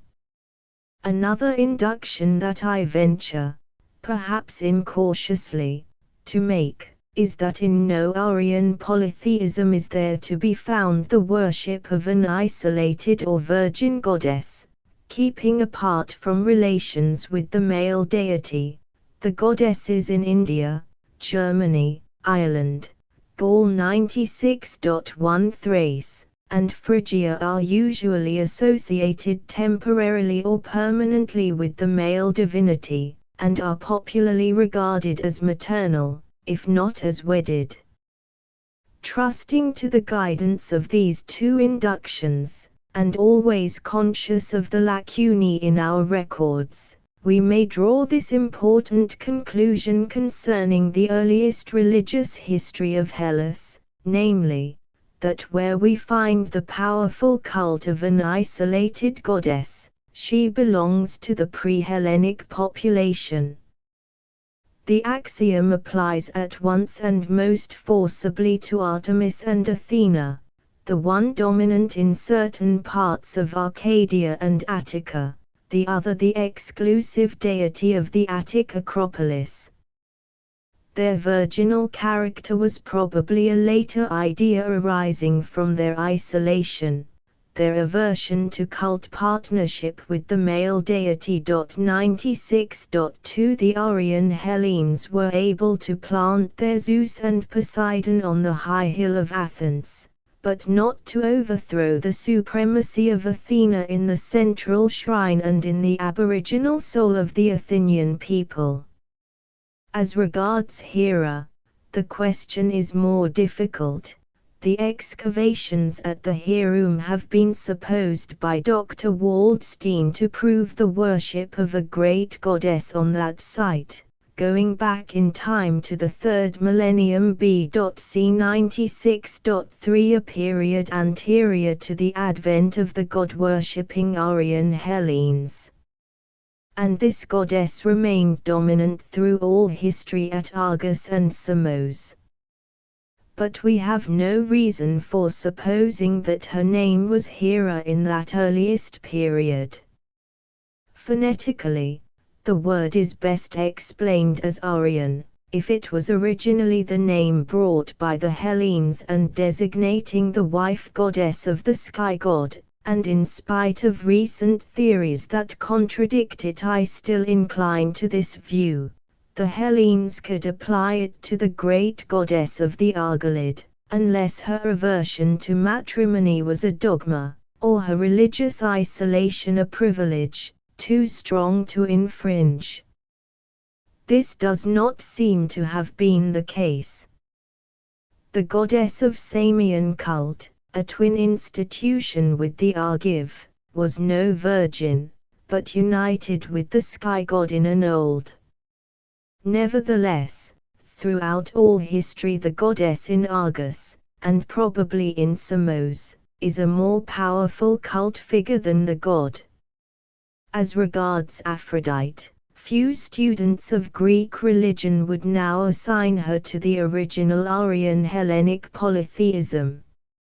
Most still regard her as coming to the Greek people from the Semitic area of the Astarte cult. And this was the view that I formally developed in the second volume of my cults. But at that time we were all ignorant of the facts of Minoan Mycenaean religion, and some of us were deceived concerning the antiquity of the Phoenician settlements in Cyprus and Hellas. The recently discovered evidence points, I think, inevitably to the theory that Sir Arthur Evans supports, that the goddess of Cyprus, the island where the old Minoan culture lived longest, is one form of the great goddess of that gifted Aegean people, who had developed her into various manifestations through long centuries of undisturbed religious life. Let us finally observe that it is just these names, Artemis, Athena, Aphrodite, that have hitherto defied linguistic explanation on either Aryan or Semitic phonetic principles. We do not yet know the language of King Minos. A cursory and dogmatic answer may now be given to the two questions posed above. The Aryan Hellenes did not bring with them the supremacy of the goddess, for the idea was not natural to them. They did not borrow it from any Semitic people in the 2nd millennium, for at that time it was not natural to the Semites. They found it on the soil of the Aegean lands, as a native growth of an old Mediterranean religion, a strong plant that may be buried under the deposits of alien creeds, but is always forcing its head up to the light again. Therefore, in tracing goddess cult from the Euphrates Valley to the western Aegean shores, as a test of the influence of the East on the West, we are brought up sharply at this point. The Western world is divided from the Eastern by this very phenomenon that the older scholars used to regard as proving a connection. And it may well have been the Western cult that influenced the Western Semites. Chapter 6 the deities as nature powers. So far as we have gone, our main question must be still regarded as an open one. We may now compare the particular conceptions concerning divinity that prevailed at the period to which our search is limited, in the valley of the Euphrates, and in the other communities that are in our route of comparison. Many striking points of general similarity will present themselves, upon which we must not lay too much weight for our argument, since all polytheisms possess a certain family likeness. Of more importance will be certain strikingly dissimilar features, if we find any. First, in regard to the general concepts or characters of the divinities, the same formula seems mainly applicable to the Mesopotamian as to the Hellenic facts. The leading divinities have usually some distinct association with the world of nature, but the natural phenomenon or elemental fact that may be there in the background of their personality, becomes overlaid and obscured by the complex ethical and mental traits that are evolved. Therefore the mere nature fact rarely explains the fully developed God, either of Babylon or of Hellas. A few salient examples will make this clear. It is only perhaps Shamash the sun god of Sipar, and Sin the moon god of Yor, that retain their nature significance rarely obscured. The hymn to Sin in Dr. Langdon's collection reveals an intelligible lunar imagery throughout, but in another published by Zimmern 100.1 his personality becomes more spiritual and mystical. He is at once the mother body who bears all life, and the pitiful gracious Father, the divinity who has created the land and founded temples. Under the Assyrian regime he seems to have become a god of war. 100.2 Shamash even surpasses him in grandeur and religious value, so far as we can judge from the documents, but his whole ethical and spiritual character, clearly articulated as it is, can be logically evolved from his solar. But in studying the characters of Marduk and Nergal, for instance, we feel that the physical theories of their origin help us but little, and are at times self-contradictory, and it might be well for Assyriologists to take note of the confusion and darkness that similar theories have spread in this domain of Hellenic study. Thus we are told that the sun in the old Sumerian Babylonian system gave birth to various special personalities, representing various aspects of him. Marduk is the spring sun, rejoicing in his strength, although his connection with Shamash does not seem specially close, yet Jeremias, who expresses this opinion 100.3 believes also that Marduk is a storm god, because his word can shake the sea. Shall we say, then, that Yahweh is a storm god because the voice of the Lord shaketh the cedar trees? The phrase is quite innocent if we only mean by it that any and every personal god could send a storm. It becomes of doubtful value if it signifies here that Marduk is an impersonation of the storm. The texts seem sometimes to contradict each other. Ninib, for instance, is regarded by Jeremias 101.1 as the rising sun, on the ground of certain phrases in his hymn of praise. But the concept of him as a storm god is more salient in the oldest texts, and thus he is preeminently a deity of destruction and death, and becomes specially an Assyrian war god. Does it help us if we imagine him originally as the storm sun, as Jensen would have us? Or is it not allowable to suspect that solar terms of religious description became a later Babylonian convention, and that any deity might attract them? Nergal, again, the god of Cutha, has been supposed to have had a solar origin, as the god of the midday and destructive sun, 101.2. Yet his special realm is Hades, where he ruled by the side of the goddess Alachu, and his name is doubtfully interpreted as the Lord of the Great Habitation, and thus he is regarded as a god of disease and death.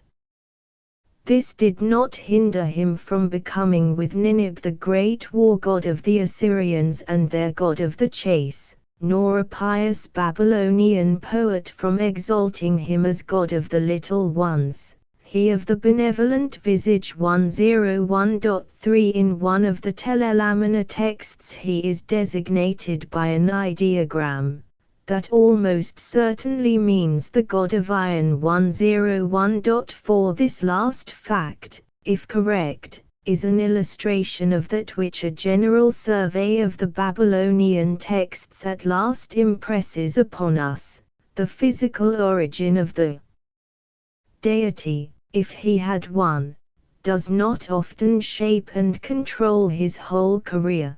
The high god grows into manifold forms, dilates into a varied spiritual personality, progresses with the life of his people, reflects new aspects of life, altogether independently of any physical idea of him that may have originally prevailed. Adad, the god of storms, becomes a god of prophecy, and is addressed as a god of mercy in the fragment of a hymn. 102.1. Ea, the god of waters, becomes par excellence the god of wisdom, not because waters are wise, but probably because Eridu, the seat of his cult, was an immemorial home of ancient wisdom, that is to say, magic.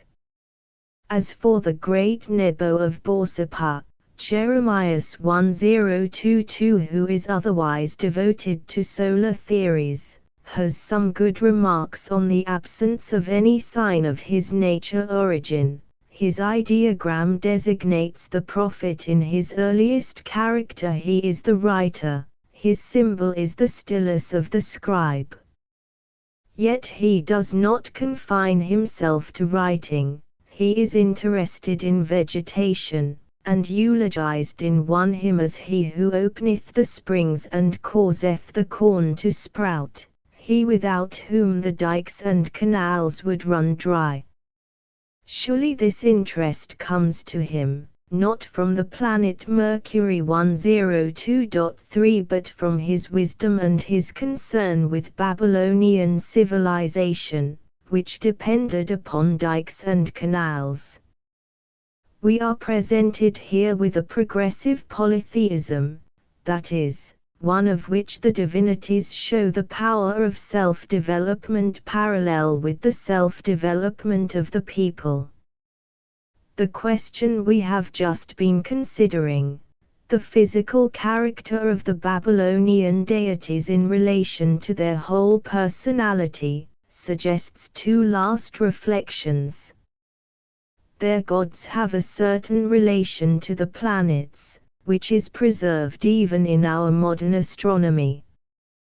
That the early Sumerians worshipped stars is probable. 102.4, as the Sumerian sign for divinity is a star, but that the Sumerian Babylonian high gods were personal forms of the planets, is denied by leading modern Assyriologists. 103.1, except in the case of the sun and the moon, Shamash and Sin. It was only the Chaldean astronomic theory that came to regard the various planets in their varying positions as special manifestations of the powers of the different personal gods, and the same planet might be a manifestation, according to its different positions, of different gods. The star Jupiter at one point is Marduk, At another point Nebo. This dogma is found on a 7th century tablet, which declares at the same time that Mercury is Nebo.103.2. This planetary association of the deities is well illustrated by the memorial relief of Azardan found at Sinjali, and the relief of Multaja, showing stars crowning their heads. 103.3. But both these are later than the period with which we are here immediately concerned.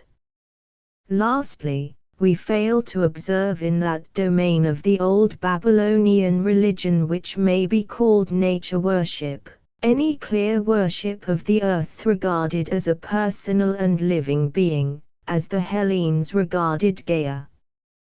The great goddesses, Ishtar, the goddess at once warlike and luxurious, virgin and yet unchaste, terrible and merciful, the bright virgin of the sky, Bau, the wife of Ninib, the amorous lady of heaven are certainly not of this character.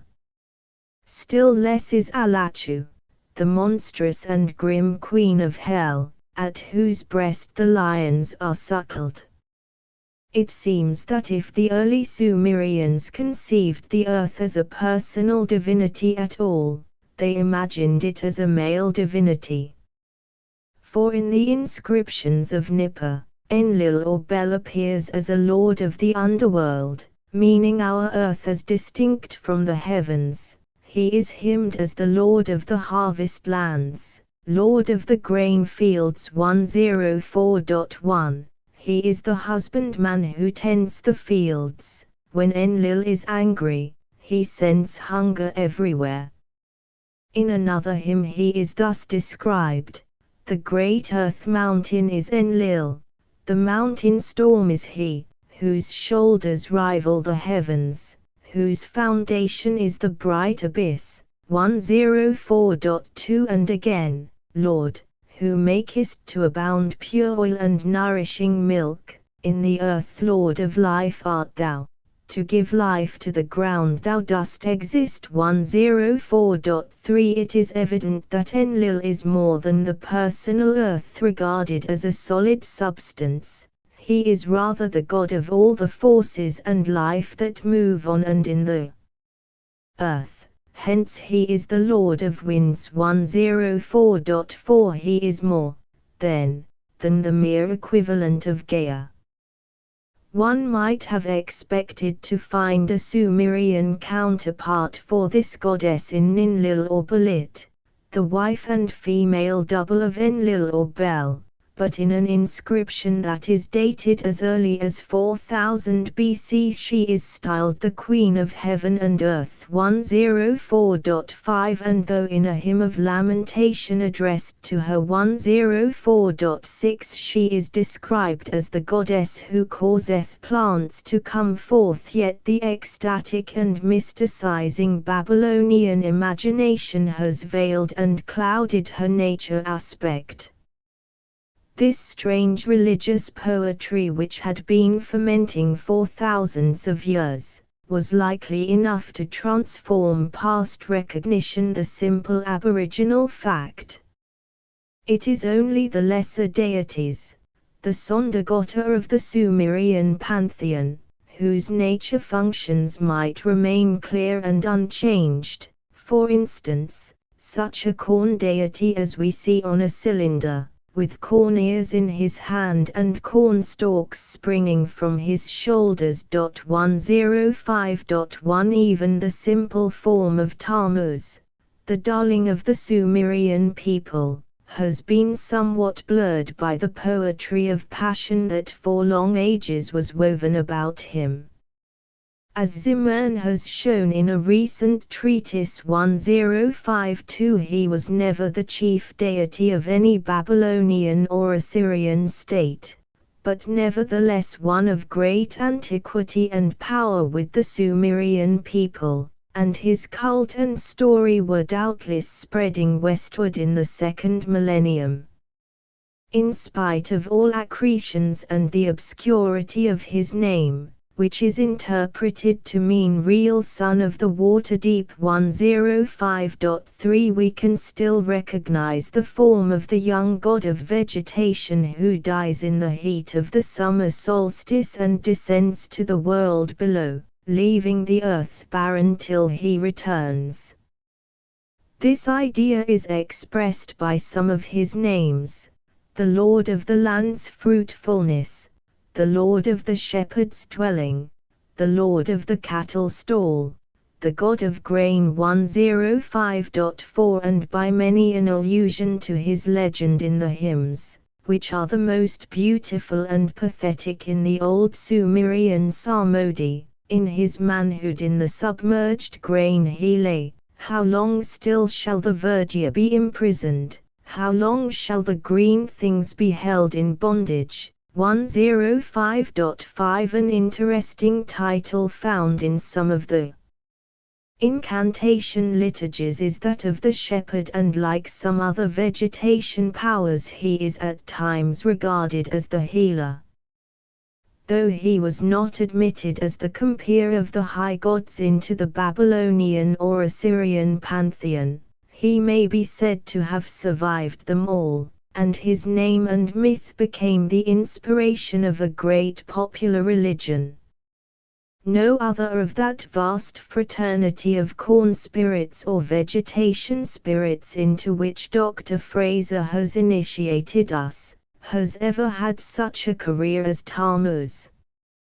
In one of his hymns he is invoked as Lord of the world of death because for a time he descended into hell. 106.1 If this idea had been allowed to germinate and to develop its full potentiality, it might have changed the aspect of Babylonian eschatology.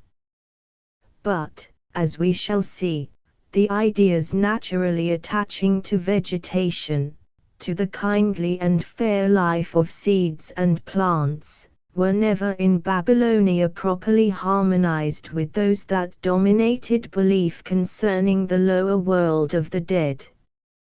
The study of the Tammuz rites I shall reserve for a later occasion.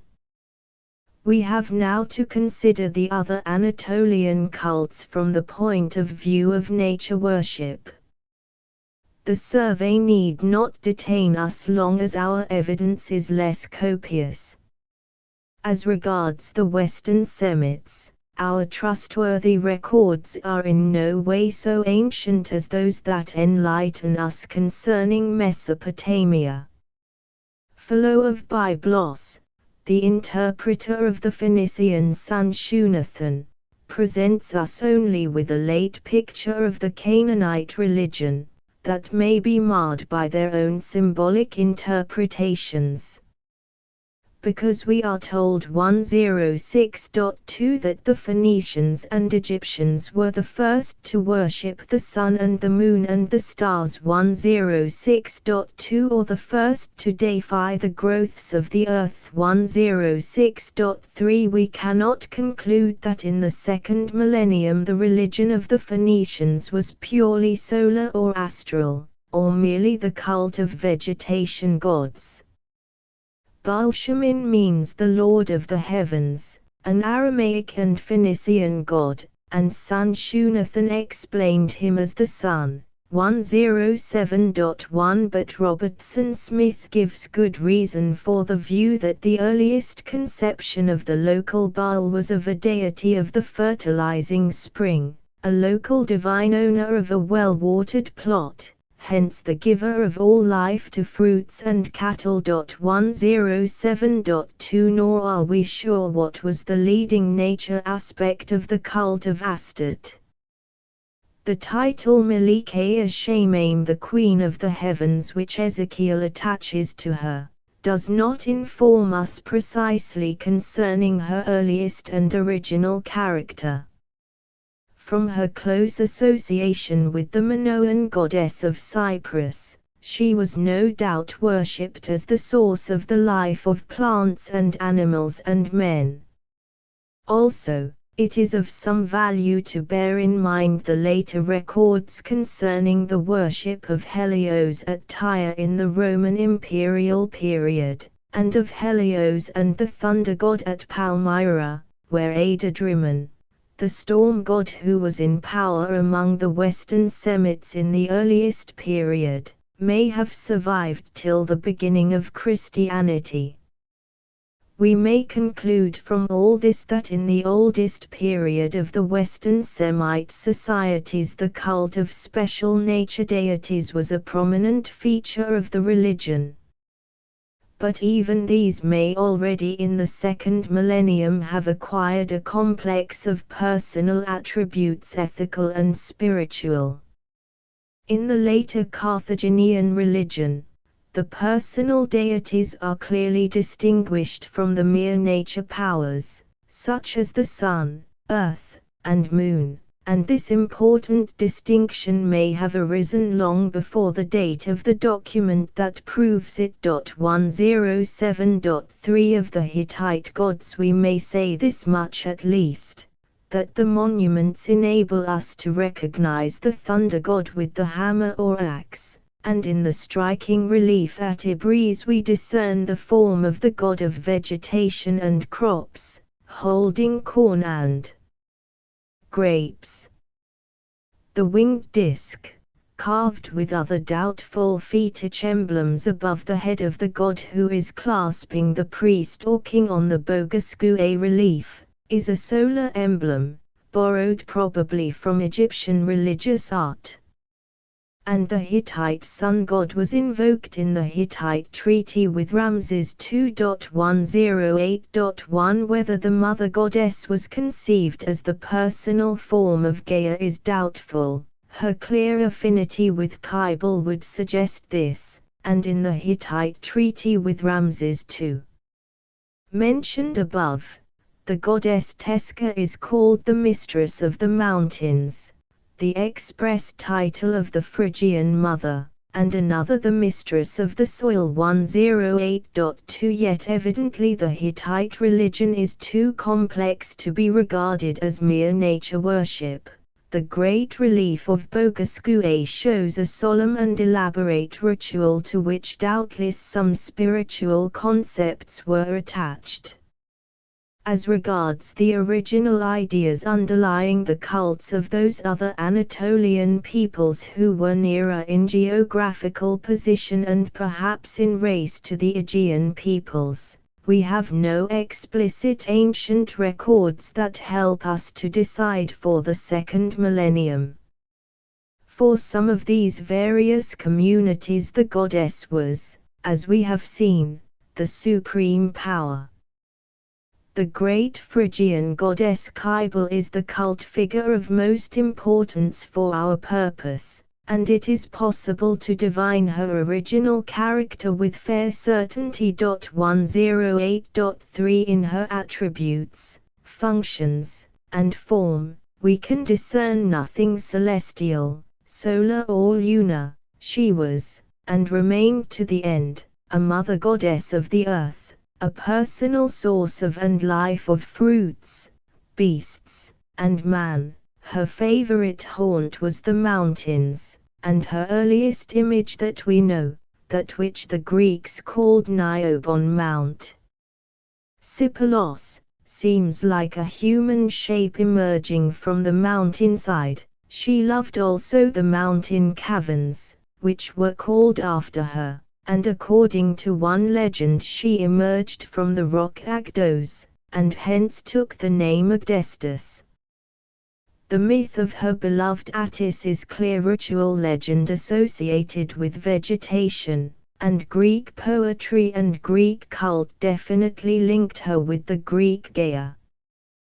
We gather also from the legend of Attis and other facts that her power descended to the underworld, and the spirits of the dead were gathered to her. 109.1 Hence the snake appears as her symbol, carved as an acroterion above her sepulchral shrine, where she is sculptured with her two lions at Arslan Kaya, the lion rock in Phrygia, 109.2, and her counterpart, the Lydian mother Hipta, is addressed as 109.3. In all her aspect and functions she is the double of the great Minoan mother goddess described already, whose familiar animals are the lion and the serpent, who claims worship from the mountain top, and whose character is wholly that of a great earth goddess with power doubtless reaching down to the lower world of the dead.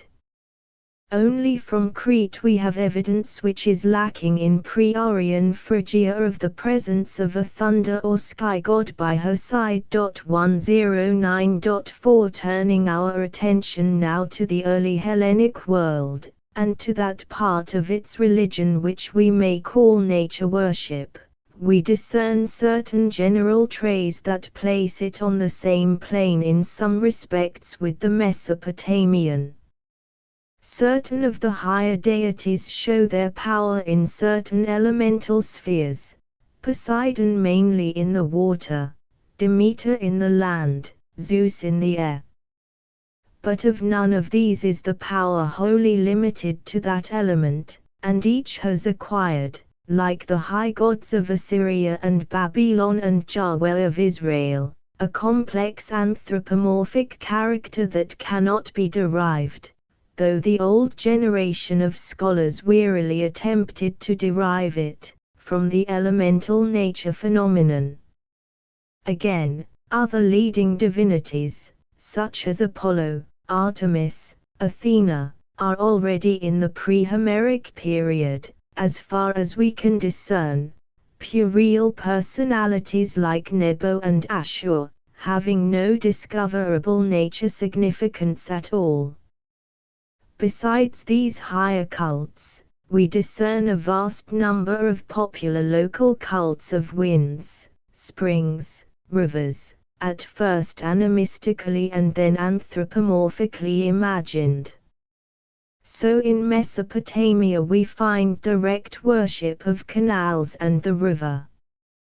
Finally, we discern in early Hellas a multitude of special functional divinities or heroes, Sondagotta like Eunostus, the hero of the harvest, and it may be possible to find their counterparts in the valley of the Euphrates. 110.1 We have also the nameless groups of divine potencies in Hellas, such as these being more frequent in the Hellenic than in the Mesopotamian religion, which presents such parallels as the Anunnaki and the Agigi, nameless daemons of the lower and upper world, and these in both regions may be regarded as products of animaism not yet developed into the ism.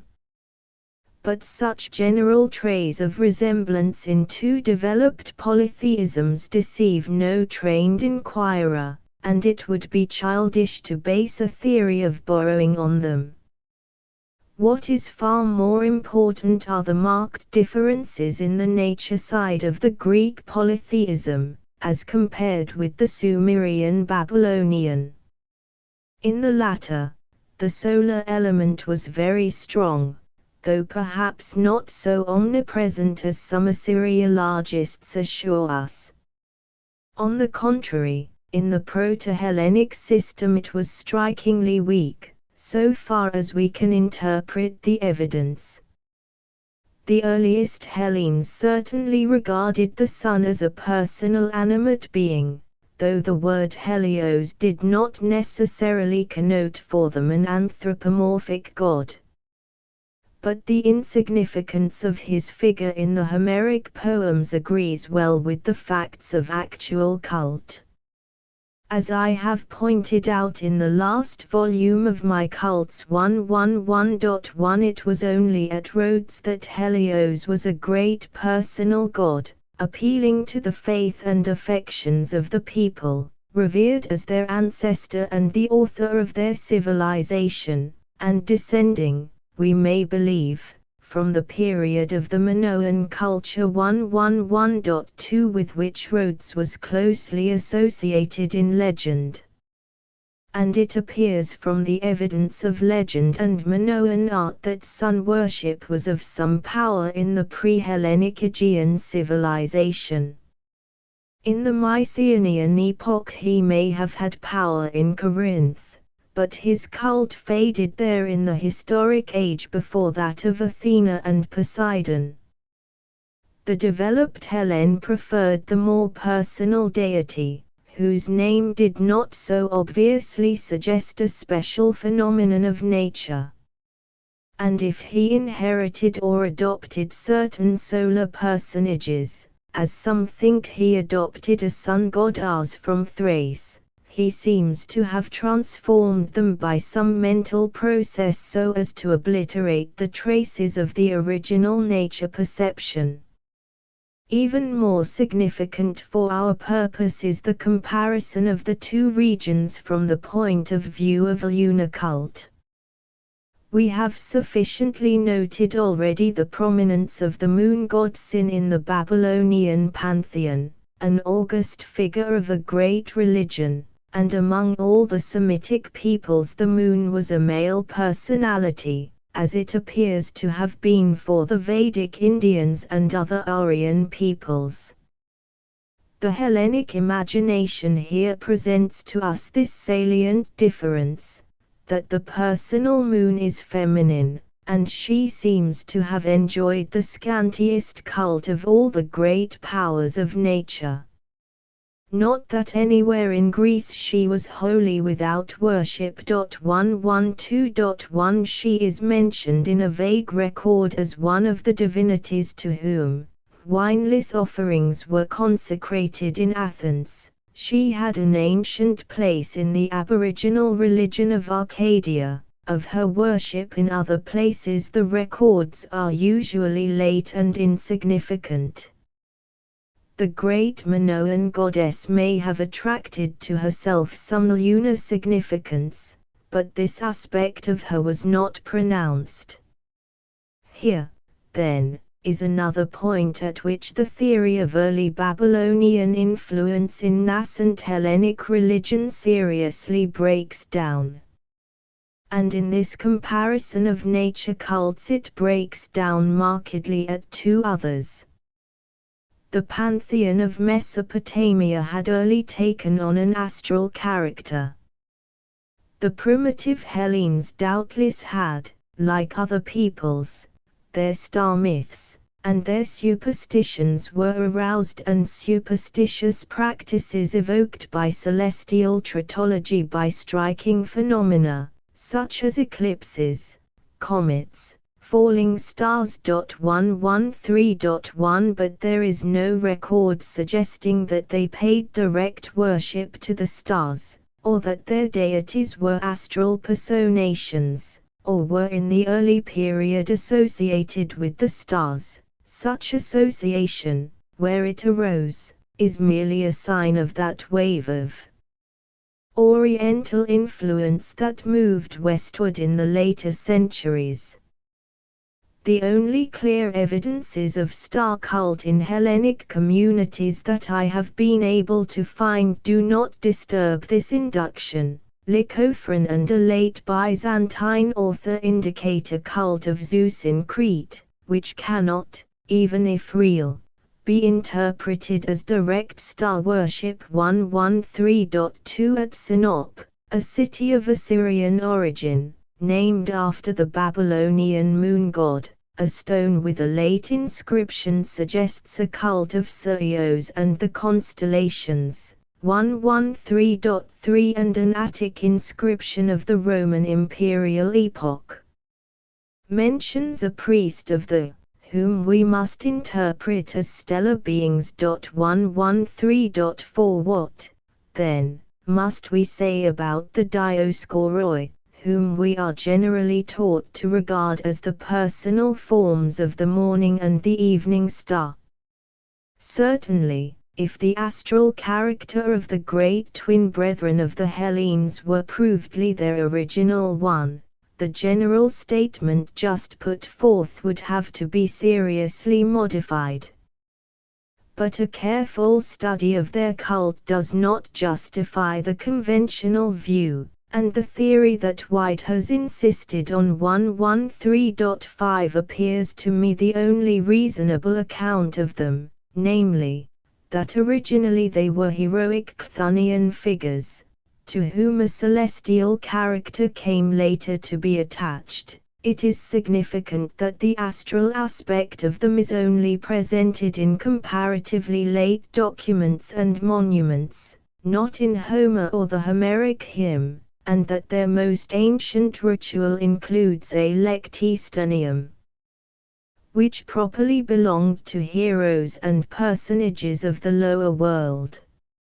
Lastly, the nature worship of the Hellenes was preeminently concerned with Mother Earth, with Demeter, and this divine power in its varied personal forms was perhaps of all others the nearest and dearest to the popular heart, so much of their ritual was concerned directly with her. And some scholars have supposed, erroneously, I think, but not unnaturally, that all the leading Hellenic goddesses arose from this aboriginal animistic idea. We may at least believe this of Demeter and Kur, the most winning personalities of the higher Hellenic religion. And even Athena and Artemis, whatever, if any, was their original nature significance, show in many of their aspects and much of their ritual a close affinity to the earth goddess.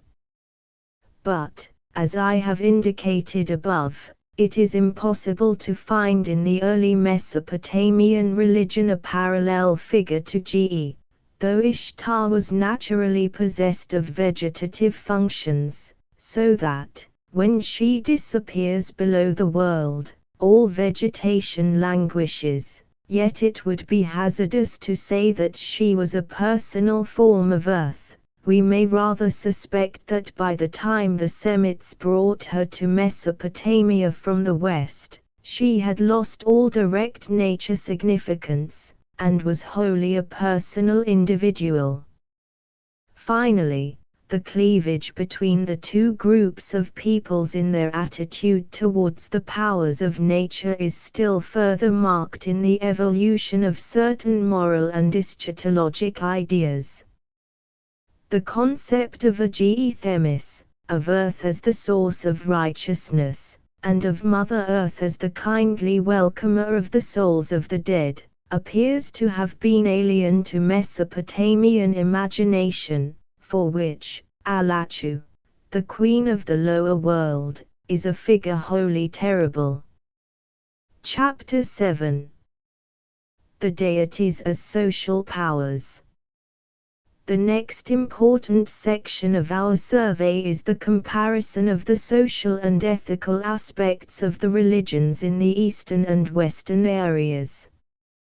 Here again the former warning may be repeated, not to draw rash conclusions from the observance of mere general points of similarity, such as occur in the religious systems of all the more advanced societies of which we have any explicit record. The idea that religion is merely a concern of the private individual conscience is one of the latest phenomena in all religious history. Both for the primitive and the more cultured communities of ancient history, religion was by a law of its nature a social phenomenon, a force penetrating all the institutions of the political life, law and morality. But its precise contribution to the evolution of certain social products in the various communities is still a question inviting and repaying much research. It will be interesting to compare what may be gleaned from Assyriology and the study of Hellenism bearing on this inquiry, although it may not help us much towards the solution of our main question. We may assume of the Mesopotamian as of other peoples, that its social origins were partly religious, only in the valley of the Euphrates, Society had already so far advanced in the 5th millennium BC that the study of its origins will be always problematic. The deities are already national, having developed far beyond the narrow tribal limits before we begin to discern them clearly. We have not to deal with the divinities of clans, phratries, or septs, but of complex aggregates, such as cities and kingdoms. And the great cities are already there before our knowledge begins.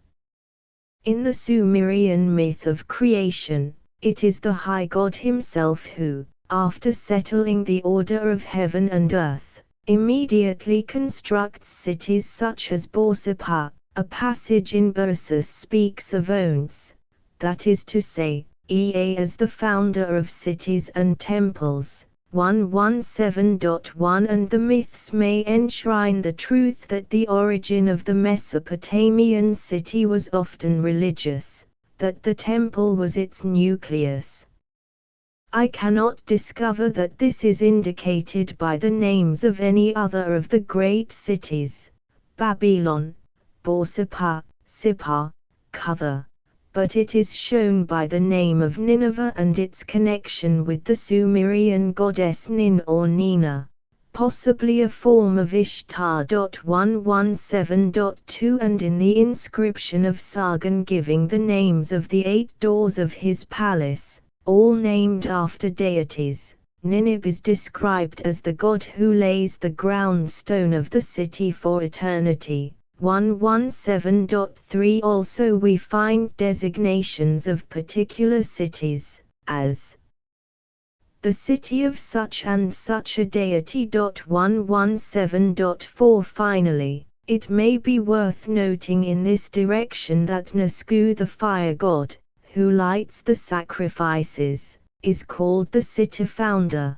the restorer of temples. 117.5 The evidence of Anatolia is late, but it tells the same story. Sir William Ramsay has emphasized the importance for early political history of such names as Hierapolis, the city of the temple, developing into Hierapolis, the holy city. 118.1 In Hellas the evidence is fuller and older of the religious origin of some, at least, of the, for some of the old names reveal the personal name or the appellative of the divinity. Such are Athenae, the settlements of Athena, Potniae, the place of the revered ones, Alulkamenai, the places of Athena. Alulkamen, Nemi, the sacred groves of Zeus, Megara, probably the shrines of the goddess of the lower world, Dyads, Olympia and others. The reason of such development is not hard to seek. The temple would be the meeting place of many consanguineous tribes, and its sanctuary would safeguard intertribal markets, and at the same time demand fortification and attract a settlement. Mecca, the holy city of Arabia in days long before and after Islam, had doubtless this origin. 118.2 We have traces of the same phenomenon in our English names. Preston, for instance, showing the growth of a city out of a monastery. In the later history of Hellenism the religious origin of the is still more frequently revealed by its name. The god who leads the colonists to their new home gives his name to the settlement, hence the very numerous Apolloniae. But though it is not permissible to dogmatize about the origin of the great cities in the valley of the Euphrates, we have ample material supplied by Babylonian Assyrian monuments and texts of the close interdependence of church and state, to illustrate what I remarked upon in my inaugural lecture, the political character of the pantheon. This emerges most clearly when we consider the relations of the monarch to the deity. Of all Oriental autocracies, it may be said with truth that the instinctive bias of the people to an autocratic system is a religious instinct. The kingship is of the divine type of which Dr. Fraser has collected the amplest evidence. And this was certainly the type of the most ancient kingship that we can discover in the Mesopotamian region. The ancient kings of the Isan dynasty dared to speak of themselves as the beloved consort of Nana 119.1, but more usually the king was regarded as the son or fosterling of the divinity, though this dogma need not have been given a literal interpretation, nor did it clash with the well-established proof of a secular paternity. An interesting example is the inscription of Samsu-Ilina, the son of Hammurabi, who was reigning perhaps as early as the latter part of the 3rd millennium 119.2. The king proclaims, "I built the wall in Nippur in honor of the goddess Nin, the walls of Pada to aid my helper, the wall of Lagab to Sin the god, my begetter."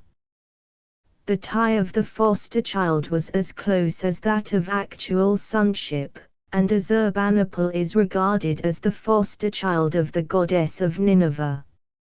Nebo himself says to him in that remarkable conversation between the god and the king that an inscription has preserved 119.3. Weak wast thou, O Azurbanipal, when thou sattest on the lap of the divine queen of Nineveh, and didst drink from her 4 breasts.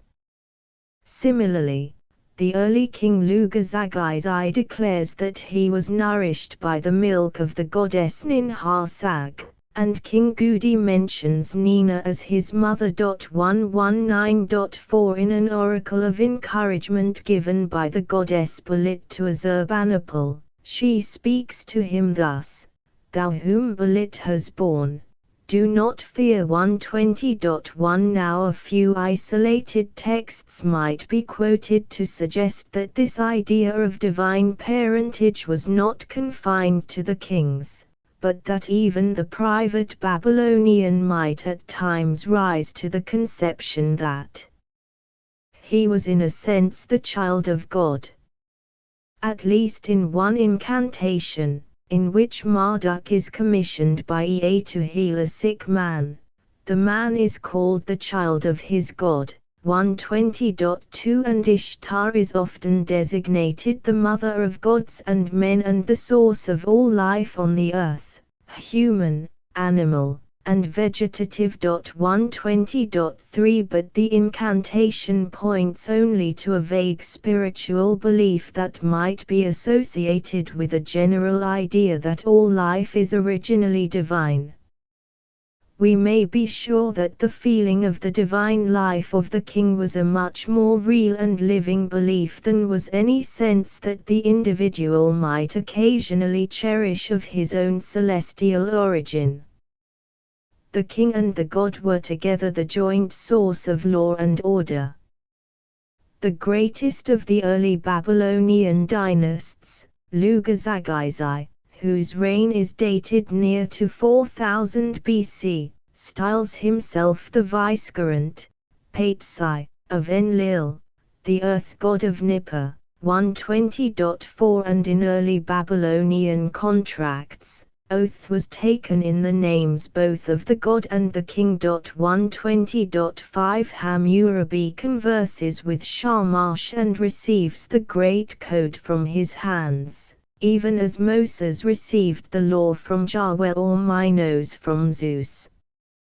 Did any monument ever express so profoundly the divine origin of the royal authority and the state institutions as the famous Shamash relief? 121.1 It is the gods who endow Hammurabi with his various mental qualities. He himself tells us so in his code. Marduk sent me to rule men and to proclaim righteousness to the world. 121.2 And he speaks similarly of the sun god Shamash. At the command of Shamash, the great judge of heaven and earth, shall righteousness arise up in the land. 121.3 He proclaims himself, therefore, the political prophet of the Lord, and curses with a portentous curse anyone who shall venture to abolish his enactments.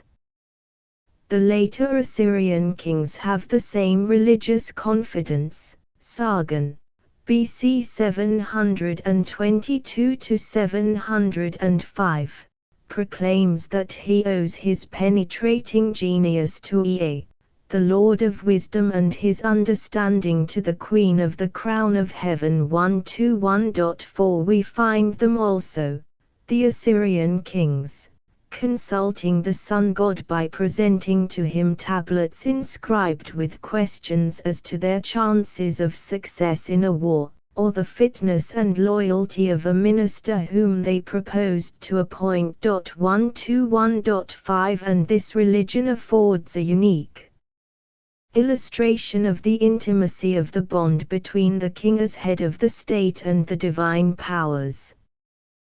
The gods are the rulers of destiny, and in the hall of assembly at Sagila each year the council of the gods under the presidency of Nebo fixed the destiny of the king and the empire for the ensuing year. 121.6 This award must have signified the writing down of oracles concerning the immediate future, and no doubt the questions were prepared by the king and the priests.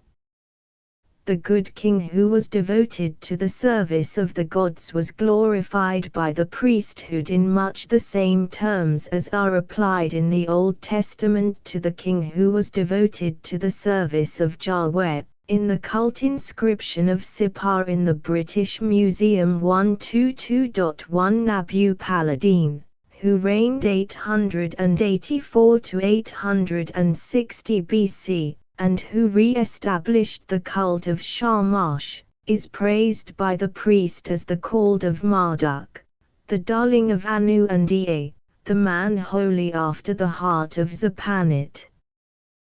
The king, then, is the head of the church, himself a high priest, as Gudi was high priest of Ninursu, and as the Assyrian kings described themselves as the priests of Ashur, the professional priesthood serving as their expert advisors and ministers. Was he actually worshipped in his life? This is maintained by some Assyriologists, and certain evidence points to the practice.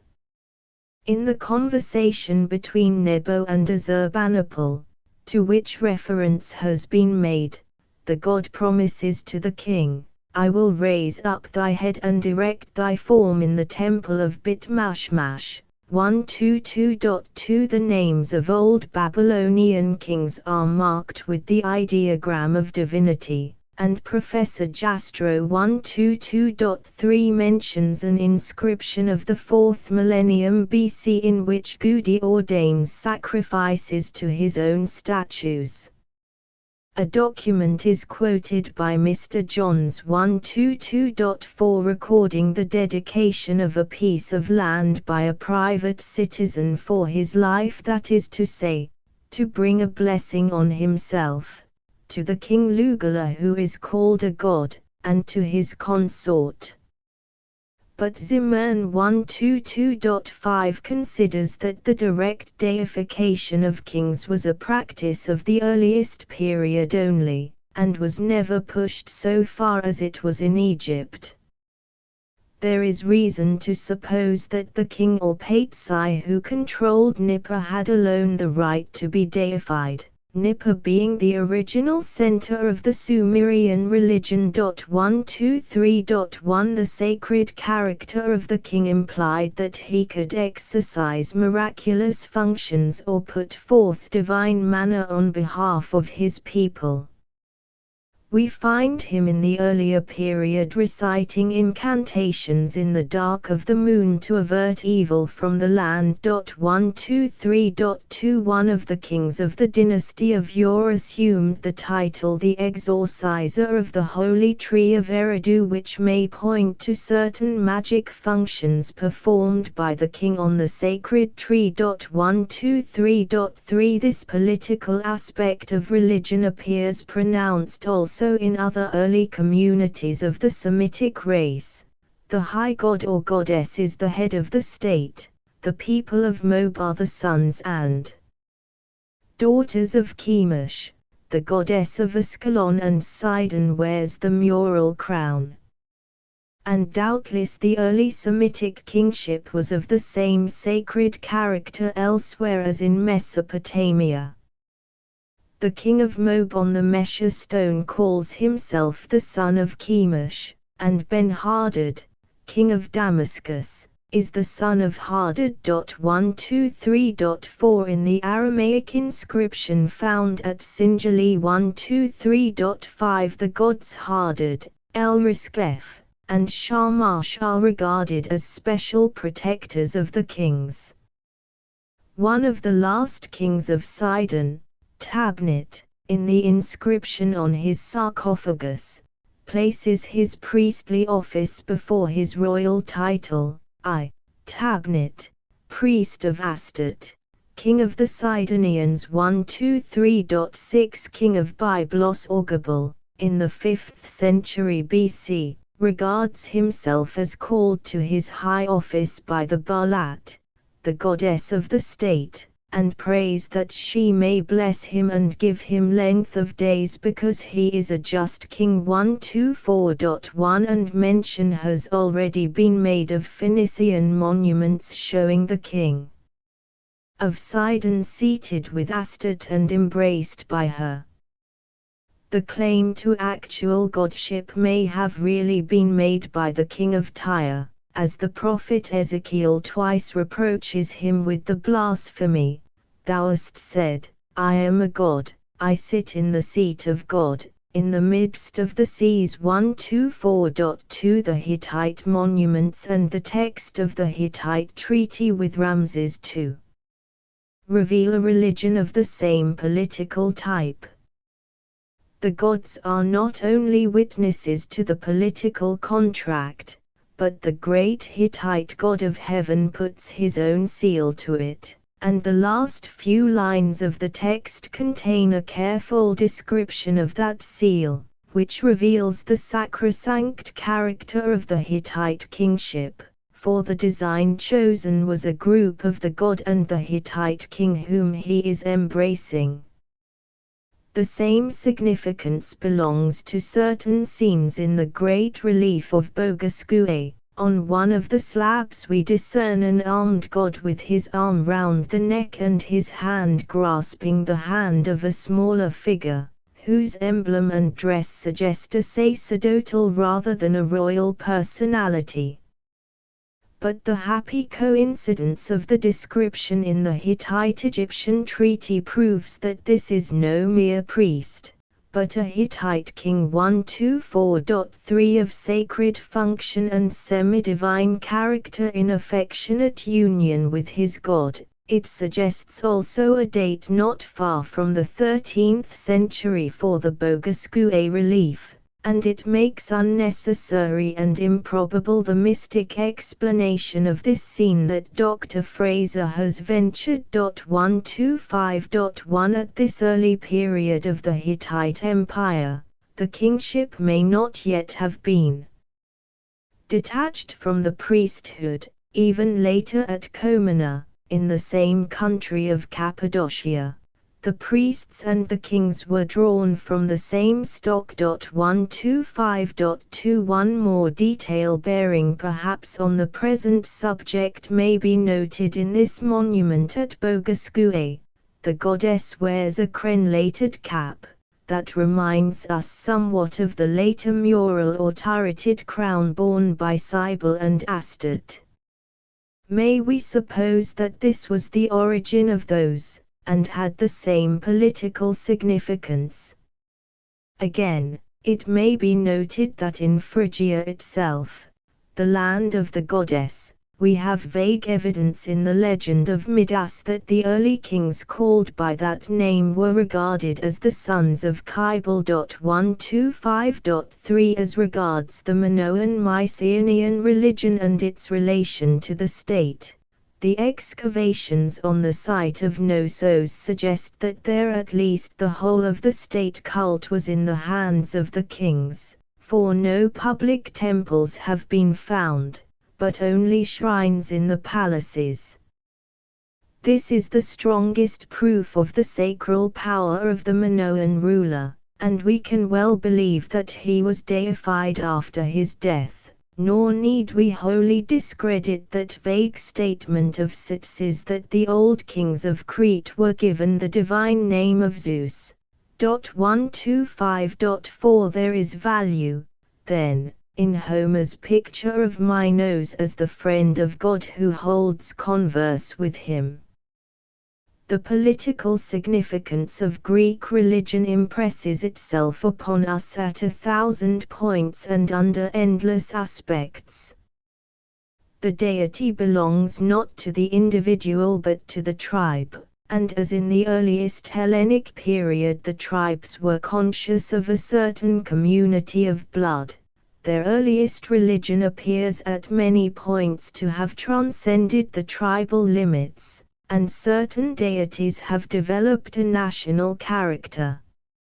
Now evidence, vague and legendary, it is true, but valuable when compared with the facts of other communities, compels us to conceive of the early Hellenic kings having the same character as those that we have observed in Mesopotamia, Anatolia, and Crete. Homer regards them as the god-born, who can exercise religious functions, whose decrees have the force of the fire that burnt on their hearth was sacred and embodied the life of the community, and in the later period the perpetual fire that was maintained in the prytaneum of the represented the ancient sacred hearth fire of the king. 126.1 Also, when the monarchy was generally abolished, many of the cities felt compelled to retain the title of for the priest who carried on the religious functions as the shadow of the ancient priest-king. But these similar phenomena are of little ethnographic value. Primitive Hellenism was in these respects only maintaining its own inherited traditions, and following the same lines of early social evolution as those of other communities. On the other hand, the distinctness of developed Hellenism is the secular independence of its intellect, and even in its earliest mythic period we can believe that the divine character of the Basileus was less impressively felt, his association with the divinity less intimate, than was the case in Mesopotamia. Neither Agamemnon nor his predecessors would speak, we may be sure, with the same astonishing self-consciousness of their divine inspiration as the earliest and later kings of Babylon and Assyria. Returning to the Mesopotamian societies, we find much other evidence of the dependence of state institutions upon cult and religious ideas. Justice and the integrity of the law were virtues consecrated by Old Babylonian religion. One of the most striking of the Shamash hymns exhibits the sun god as the guardian of right judgment. The wicked judge thou makest to behold bondage, him who receives not a bribe, who has regard to the weak, shall be well pleasing to Shamash, he shall prolong his life. Shamash hates those who falsify boundaries and weights. 127.1 The respect for the rights of property to which the latter phrase alludes, was maintained by the force of religious sanctions. The king Assurbanipal declares that he has restored to the Babylonians their fields that had been wrongfully taken away, For fear of Bel and Nebo 127.2, a number of inscribed Babylonian boundary stones have been found with symbols of the various high gods carved upon them, with invocations in their name to deter trespassers, or those who would remove their neighbor's landmark. 127.3 One of these is marked with a curse as follows: 127.4 May Ninib, the Lord of Boundaries, deprive him of his son. The water pourer, meaning that the man who violates the boundaries shall leave no son behind him to perform the funeral rites. Probably other examples of this practice are to be found in non-Hellenic Asia Minor. At present I can only quote one, a late Phrygian inscription, which, however, may testify to an early Phrygian religious function, on a slab with the divine name, boundary guardian, inscribed beneath a carved relief figure of the god men bearing a club. 128.1 In Greece, as is well known, religion contributed the same aid to the evolution of the law of private property in land. The boundary is put under the protection of Zeus, a power similar to the Latin Jupiter Terminus, or of Hermes. 128.2 In this function they are regarded as nether deities, whose divinity is latent in the soil.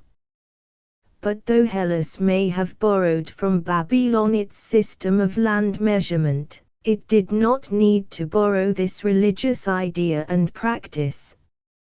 For these are widespread over the world. In the Teutonic North, the rights of the owner were sanctified by carrying holy fire from the hearth round the boundary, and in savage modern societies by the use of the terrible weapon of the taboo and by the erection of fetiches on the boundary mark which serve as. 128.3 We have here a salient example of religion as a constructive force in framing a great social institution, while the motive desire is secular and purely human. But we must not, I think, hope to be able to trace with any exactness the part played by religion in constructing the various departments of the social fabric of Babylonia, for when we get our first glimpse of that society it is already so far advanced, so complex in its civilization, in a sense so modern, that its embryology is likely to escape us. Nevertheless, it is interesting for our purpose to study the earliest material, the Code of Hammurabi, to watch what light it throws on the correlation of religious and secular life. Some parts of it are missing, but we may be allowed to pass a temporary judgment on that which is preserved, and which appears to be the greater part of the whole corpus. 129.1 The Code, as I have mentioned, is inspired by the God, safeguarded by the God, and the legislation is in that sense theocratic, but as compared, for instance, with the Jewish books of the law, it impresses us as the work of a cool-headed lawyer, of secular utilitarian principles, bringing legal acumen to bear on the problems of a complex society. At certain points it is still on the barbaric plane. The principle of an eye for an eye is enacted. The sense of individual responsibility for wrongdoing is not yet so far developed, but that vicarious punishment is still allowed. A man's son or daughter might be put to death for his own offense. But in many respects it reveals an advanced moral and intellectual view, and the religious atmosphere is absent where we should most expect to find an infusion of it. In the enactments dealing with the fees due to a physician, we seem to discern that medicine has become a free and secular science. Still more important for our purpose are the clauses concerning homicide, for it is particularly in regard to homicide that religious feeling has been most operative in the early legislation of society, and the evolution of our modern morality concerning this offense has been at times retarded by religion. Only one clause in the code happens to deal with deliberate murder, and only murder in special circumstances, those in which Clytemnestra murdered Agamemnon. Hammurabi would have impaled Clytemnestra. A few other clauses are concerned with culpable homicide and unintentional. Hammurabi, being himself a master builder, is severe with bad architects who build houses so weakly that they fall in and kill the owners. In such a case he kills the architect. But he is singularly equitable and mild with a man who is drawn into a quarrel in which blows are passed, and who unthinkingly wounds or kills his opponent. If he can take an oath that he acted without knowledge or without will, he has only to pay the physician if the man is wounded, and half a mina of silver if the man is killed and was of free birth. Here there is no mention of the blood feud, and Babylonian society seems wholly to have escaped from that dangerous principle of tribal barbarism. 130.1 Neither is there any hint of the inherent impurity of all bloodshed, whatever is the manner of the shedding, and it seems that this society was no longer in bondage to that religious feeling, to which our modern moral sense concerning murder is in many ways indebted, but which is often obstructive of legal and ethical progress, and which colored so deeply the early Judaic and Hellenic law of homicide. Further, we note that Hammurabi's code has come to allow the consideration of motives and extenuating circumstances, and in this vital respect it ranks with modern civilized legislation. Between such a society and the Proto-Hellenic community, at least in regard to the view of homicide, there was a great gulf fixed. But for the present let us pursue the code further. Another crime that early society regards with religious horror, and of which religion always takes cognizance, is incest. The enactments of the code deal only with 3 cases: incest with daughter, mother, and stepmother. In the first, the sinner is driven from the land, probably into perpetual exile. In the second, both parties are burned alive. In the third, he is merely driven from the paternal house. The first 2 punishments reveal, I think, religious feeling, stronger in the second case than in the first. The sinner pollutes the land, therefore the pollution must be purged by his flight, or when most deadly must be purged away by fire, for execution by burning had often the religious significance of a holocaust. Still it is only by surmise that we detect religious color in the code at this point. In fact, it emerges clearly only in a few clauses. We note that the code allows of expurgation by oath-taking. So did the early Greeks and our own forefathers, and the practice is not distinctive of any particular people or group. The code allows the ordeal in certain cases, as did the Greek, and as probably every community has done at a certain stage of religious feeling. Also civilized Babylon countenanced trials for witchcraft, and enacted a similar water ordeal to that which prevailed in England till fairly recent times. One clause is of interest as showing that Hammurabi was not afraid of any opposition from the priesthood if he wished to tax church property, for he enacts that the ransom of his captured feudal followers, about whom he is particularly thoughtful, shall be paid out of the property of the temple nearest to the place where they were taken prisoners. 132.1 But the most interesting part of the code from the religious point of view, are the enactments concerning a class of women who are devoted to the service of religion, sisters or wives, as they are here called, of Marduk. But it will be more convenient to consider these later on when the question of ritual is dealt with. Apart from this great document, I do not know if further evidence is forthcoming of the precise influence of religion on the social system of Babylonia. The two spheres may once have been closely interdependent, but we can see from the earliest legal contracts that law had already freed itself from religion in the main.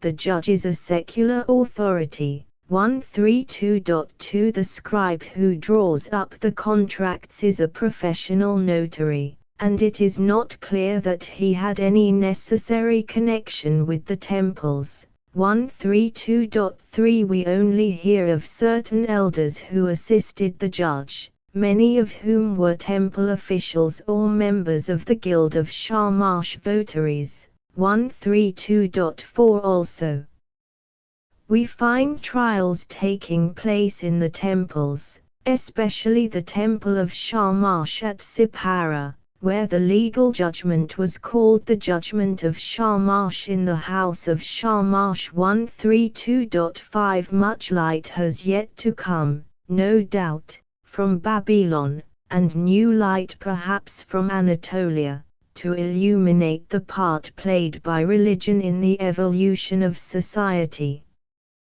We would wish to know more concerning the religious side of family institutions, whether, for instance, there was any direct cult of the family hearth to which the Hellenes owed so much. Robertson Smith definitely denies that any of the Semitic races knew of such an institution, and he is very probably right, for it belongs more naturally to the colder climates, where the fixed and carefully placed hearth is a necessary center of the dwelling room, than to the hotter, where the inhabitants could be content in winter with a movable brazier.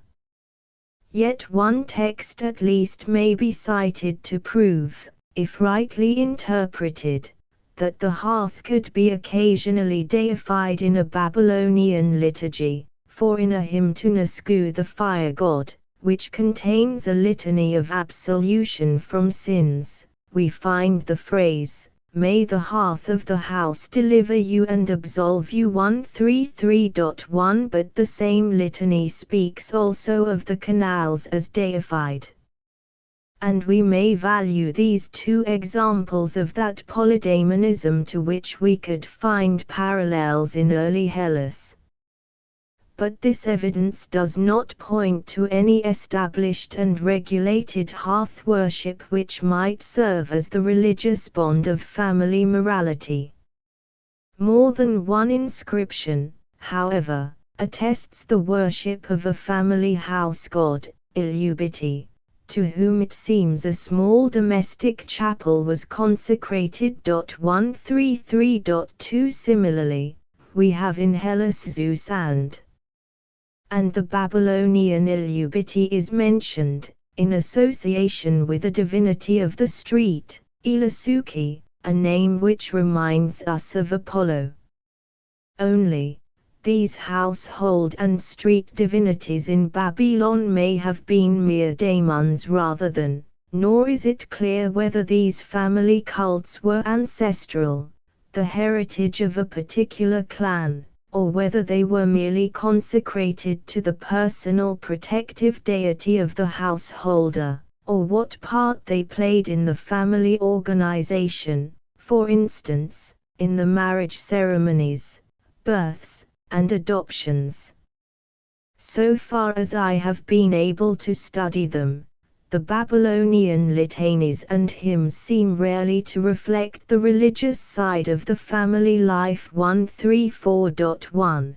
They are prompted by the needs of the city and the empire, or by the emotional crises of the individual soul.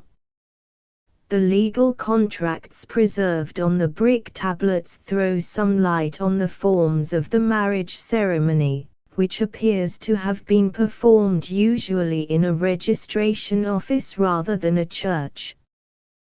There must surely have been also some religious side to it, but the only evidence, so far as I am aware, is a very curious and doubtful document that has been published by Dr. Pinches, containing details of a religious ceremony which appears to be part of a bridal. 134.2. I will not quote the quaint and bizarre formulae, as the renderings are said to be highly conjectural. If they prove correct, one may judge that the service belongs to a highly advanced religion, but I cannot adduce any parallel to it from other peoples.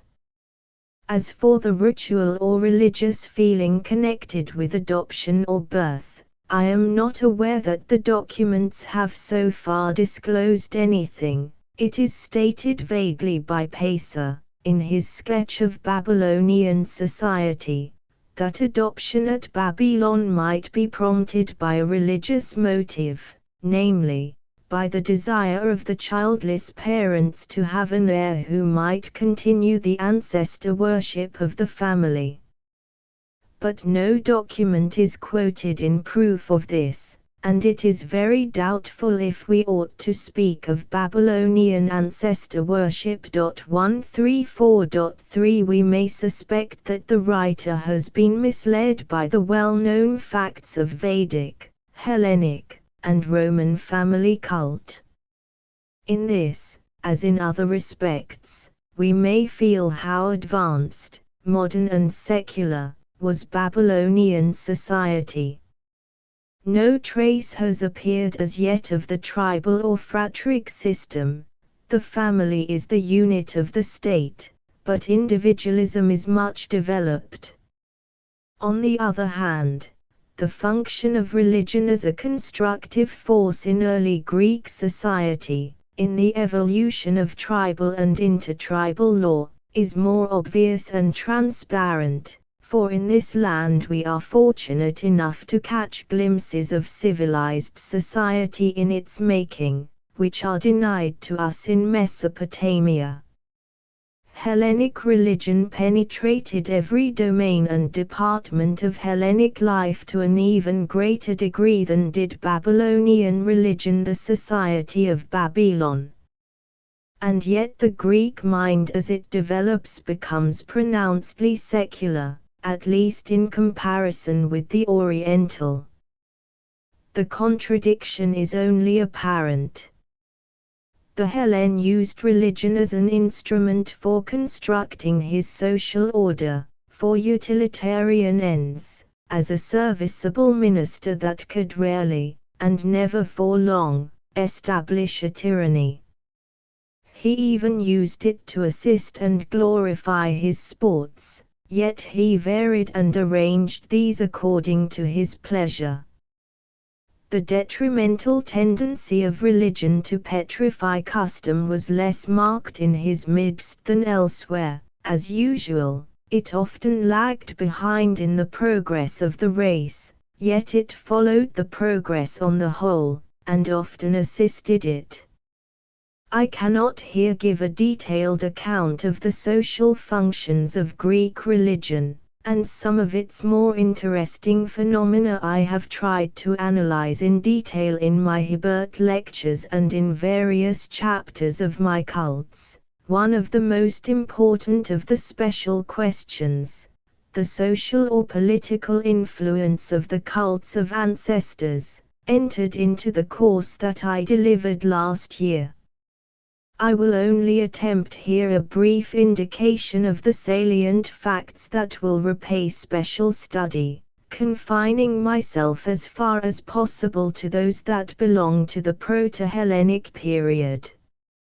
Our knowledge, of course, of the relation of religion to the social order of life, law, and morality in the second millennium in Greece, is only dim and hypothetical. Here and there Homer affords us glimpses. For the rest, we have legends and cult evidence which must be carefully and tactfully used. I have already touched on the religious character of the ancient kingship, and the evidence of the religious origin of some of the Hellenic. It is probable that some of the deities had already in the Proto-Hellenic period a political character, as deities of the assembly or the agora. Thus Apollo, at first a divine leader of the invasion, becomes, when the conquerors settle on the land, at once a divinity of the city, and some scholars would derive his very name from the political assembly. In order to ensure the settlement and development of law, the debates and judgments in the marketplace must be secured from armed disturbance such as frequently threatened the peace of the Icelandic thing. Therefore, in pre-Homeric days the marketplace was consecrated as a holy place, and the elders who give judgment hold in their hands the scepters of clear-voiced heralds. 136.1 These words probably refer to the badge of Hermes, the god of the marketplace, which as a religious amulet confers inviolability on the bearer. The same fetish badge, giving security to the herald and ambassador, assisted the development of international law, and the only spiritual sanction of treaties and covenants with other communities was a religious one, the force of the oath sworn and the ordeal ritual which accompanied the conclusion of a treaty or contract. The temple on the borderland of different tribes served as a secure place for intertribal intercourse, commercial and festive, and might become the center of an amphictyony, or federal union of tribes. The constitution of the Delphic amphictyony points back to the Proto-Hellenic period. The oracles were beginning in the second millennium to play a political part, as they did with greater effect in the first. For Zeus was already at Dodona, and Apollo, the political god par excellence, at Pytho. Our indications are slight and dim, but the poet of the Odyssey seems to be aware that an oracular deliverance might be used to dethrone a royal dynasty. 137.1 The dedication of a tithe of the captives taken in war to Apollo was a custom connected with the earliest settlements and migration, for Apollo disposed of his captives by colonizing them on some vacant land. The practice appears to have been a very early one, for this is the legend of the pre-Dorian settlement of the Dryops in the Peloponnese. 137.2 Also there is evidence for the institution in prehistoric Greece of that religious system of colonization which the Latins called the versacrum. 137.3 In fact, the religion of Apollo, especially the common worship of Apollo, served more than any other cult as a bond of connection between the independent communities already, I believe, in pre-Homeric days, and to this earliest epoch may belong that interesting ritual of the Hyperborean offerings brought by sacrosanct Hellenic pilgrims down from the north along the primeval routes of the Aryan immigration. 137.4 The narrower systems of family and phratry tell the same story of the constructive power of religion. The primitive grouping into septs and phratries and tribal subdivisions, of which the traces are not yet discovered in the civilization of Babylon, has left its deep imprint on historic Greek society, and religion is intimately interwoven with the domestic and phratric cults, not only in that these are much concerned with worship of heroes and ancestors, but that the high divinities also, Zeus, Athena and, take these institutions under their charge. Hence all adoptions and admissions of new members into the phratry had to be performed at the altar. The marriage ceremony was a religious ritual, in Attica, at least, a religious communion like the Roman Confarreatio 138.1, and the mutual duties of parents and children, kinsmen and tribesmen, were consecrated by the early ideas concerning the divine nature. 138.2 A festival such as the instituted to cement a social organization, and to all appearances of great antiquity, has nothing like it in the Babylonian festival calendar, so far as I am aware, and again, to the many political and social titles of the Hellenic divinities such as, it would be hard to find parallels in the cult terminology of Babylon.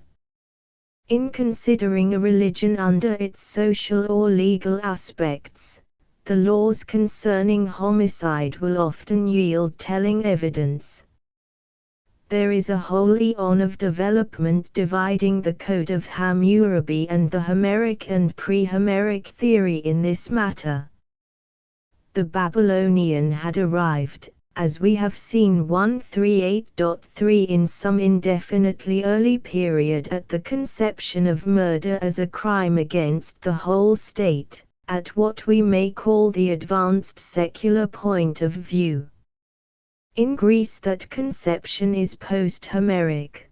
The Homeric and pre-Homeric societies were still in the stage of law in which homicide is treated as a private affair of the kinsman, a matter to be settled by the blood feud or weregild.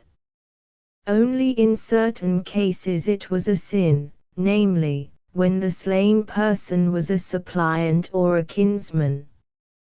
The religious feeling in respect of the first partly arises from the old Aryan hearth worship, 139.1. In respect of the second, it is associated with a primitive tribal horror of shedding kindred blood, and, though the feeling of the religious sanctity of the guest, the suppliant, and the kinsman was strong in Semitic communities, I cannot find any special Babylonian cult that is analogous to that of Zeus, or I have traced elsewhere the development in the 9th and 8th centuries of the more civilized legislation concerning homicide in Greece, and I have tried to indicate the precise part played by religion in aiding the evolution. 139.2 To get to the facts one must specially study the worship of Athena and Apollo.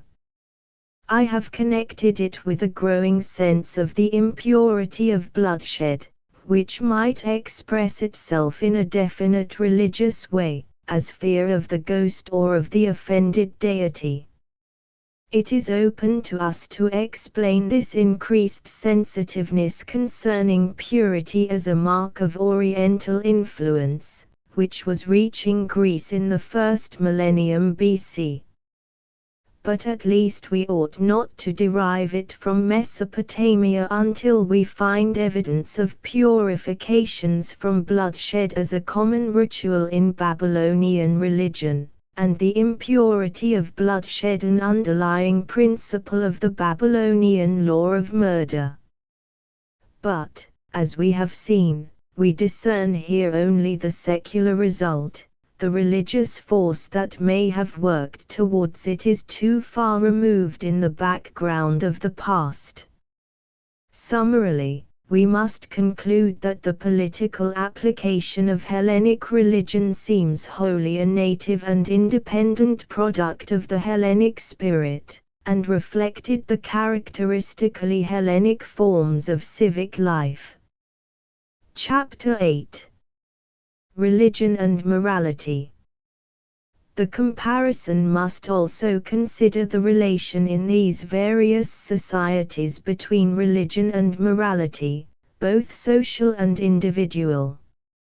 From this point of view, as we are dealing with the second millennium only, it must be a comparison mainly between the Mesopotamian and the Hellenic, for except for a few Hittite letters that reveal little, there is no evidence concerning our races of the west of Asia Minor, since monuments can scarcely be direct witnesses concerning ethics. At least, the Asia Minor monuments are not, and we must await the further discovery and interpretation of Hittite literature.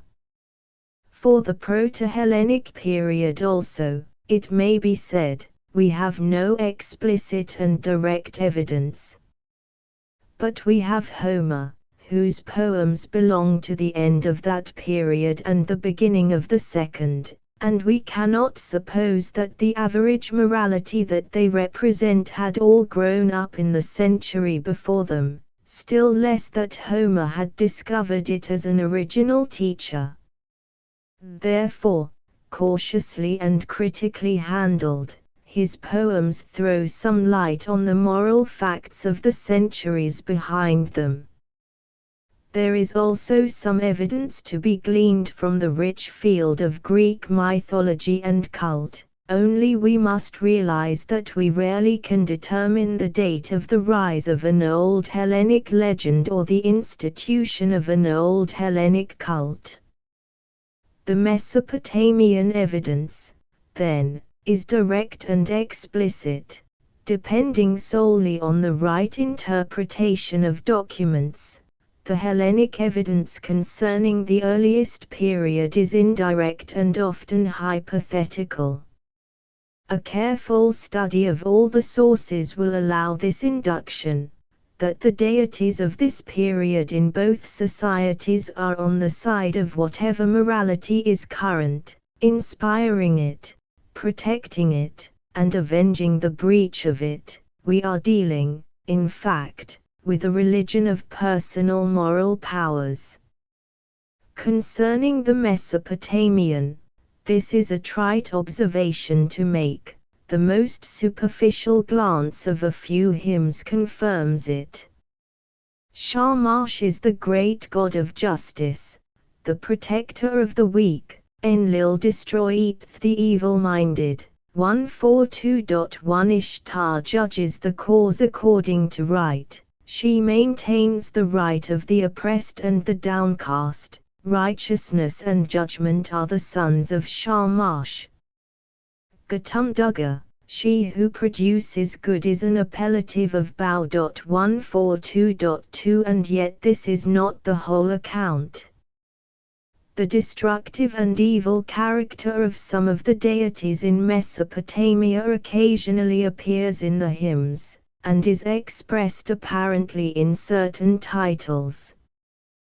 This might be the case at times when those deities are addressed that were powers of death and the lower world, for instance, Nergal, the lord of destruction, Isum, a little-known deity to whom a phrase is attached that is said to mean the exalted murderer. 142.3, and this might be explained by the fact that these powers personified, as it were, the baneful forces of nature, or, as perhaps in the case of Marchu, whom Jeremiah cites as one of the evil gods, were aliens. 142.4 We find also the name of an obscure deity, Ia, who was a god of pestilence, and at times identified with Nergal. 143.1 But that a direct cult was attached to him in this baneful character is not shown. and it is unlikely that any Babylonian deity was worshipped definitely as an evil power. Moral speculation could always explain the evil that he appeared to work as a punishment for sin or as righteous vengeance on the enemy. That is to say, the evil element becomes moralized, and the worshipper is always convinced that the god can become good to him.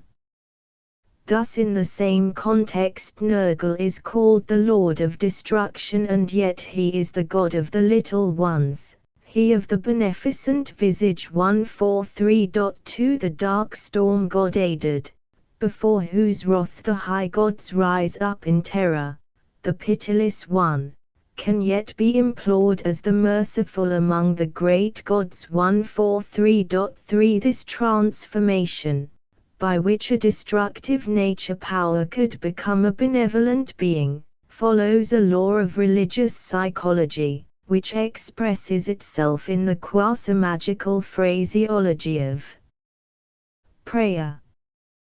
The worshipper wishes to get some good from his deity or some mercy, therefore he calls him good and merciful, feeling that such spell words constrain the god to be so, and belief will arise from the continual repetition of formulae. Therefore, by the time our record begins, all the deities that the Babylonian and Assyrian worshipped are beneficent on the whole. The Epic of Creation supposes the existence of primeval bad powers, but these had been conquered, and some pardoned, by Marduk. The evil personal agencies that remained active were demons, and these were not worshipped, but exorcised or averted by the good gods. 144.1 And this may serve as a fairly accurate description of the moral character of Greek religion at that stage of development where Homer presents it to us. The high deities are worshipped on the whole as moral beings and as beneficent, that is, as the guardians of the social morality of the period, whatever that was. The usual popular writer does not perceive this, because he is always liable to the error of confusing mythology with worship, and supposing that if the mythology is licentious or immoral, the deity is worshipped in that character. All students of mythology and religion are aware that this is false. We might be able to show that the religious imagination and statement of Homer at times fall below the level of contemporary cult, at times rise above it. At any rate, he is evidently addressing a world of religious-minded people, who impute their own moral ideals to their highest divinities, especially to their high god Zeus. The social feeling of indignation which is at the psychic basis of social morality, is the common emotion excited both in gods and men by the same acts, and though much of Greek religion was still not yet penetrated with morality, the higher personal gods were generally regarded as on the side of righteousness. One or two Greek myths, such as that of Prometheus, as Hesiod narrates it, might suggest that the deity was not necessarily conceived as the friend, but sometimes even as the enemy, of man. But Hesiod's narrative does not strike us as primitive or popular, and, at any rate, such a view is inconsistent with the earliest stage of worship that we can discover or surmise. The poets and philosophers might dislike ours, but the Hellenes, who worshipped him, did not worship him as an evil god, with apotropic rites, nor is it proved or likely that any deity to whom actual service was paid, was regarded as in his nature maleficent by his worshippers. The dread powers of the lower world were also givers of vegetation. The Erinyes had scarcely a recorded cult, and their wrath was moralized as righteous indignation, nor was ghost cult, when it arose, merely a service of terror and aversion. It is a striking confirmation of the view here expressed, that among the very long list of cult appellatives attached to the Greek divinities, some of which have a moral value, there are only two doubtful examples of an evil connotation attaching to the word. 145.1 We may affirm generally, then, that the Mesopotamian and Hellenic religions are more or less on the same level of thought in respect of the moral and beneficent character of the deities.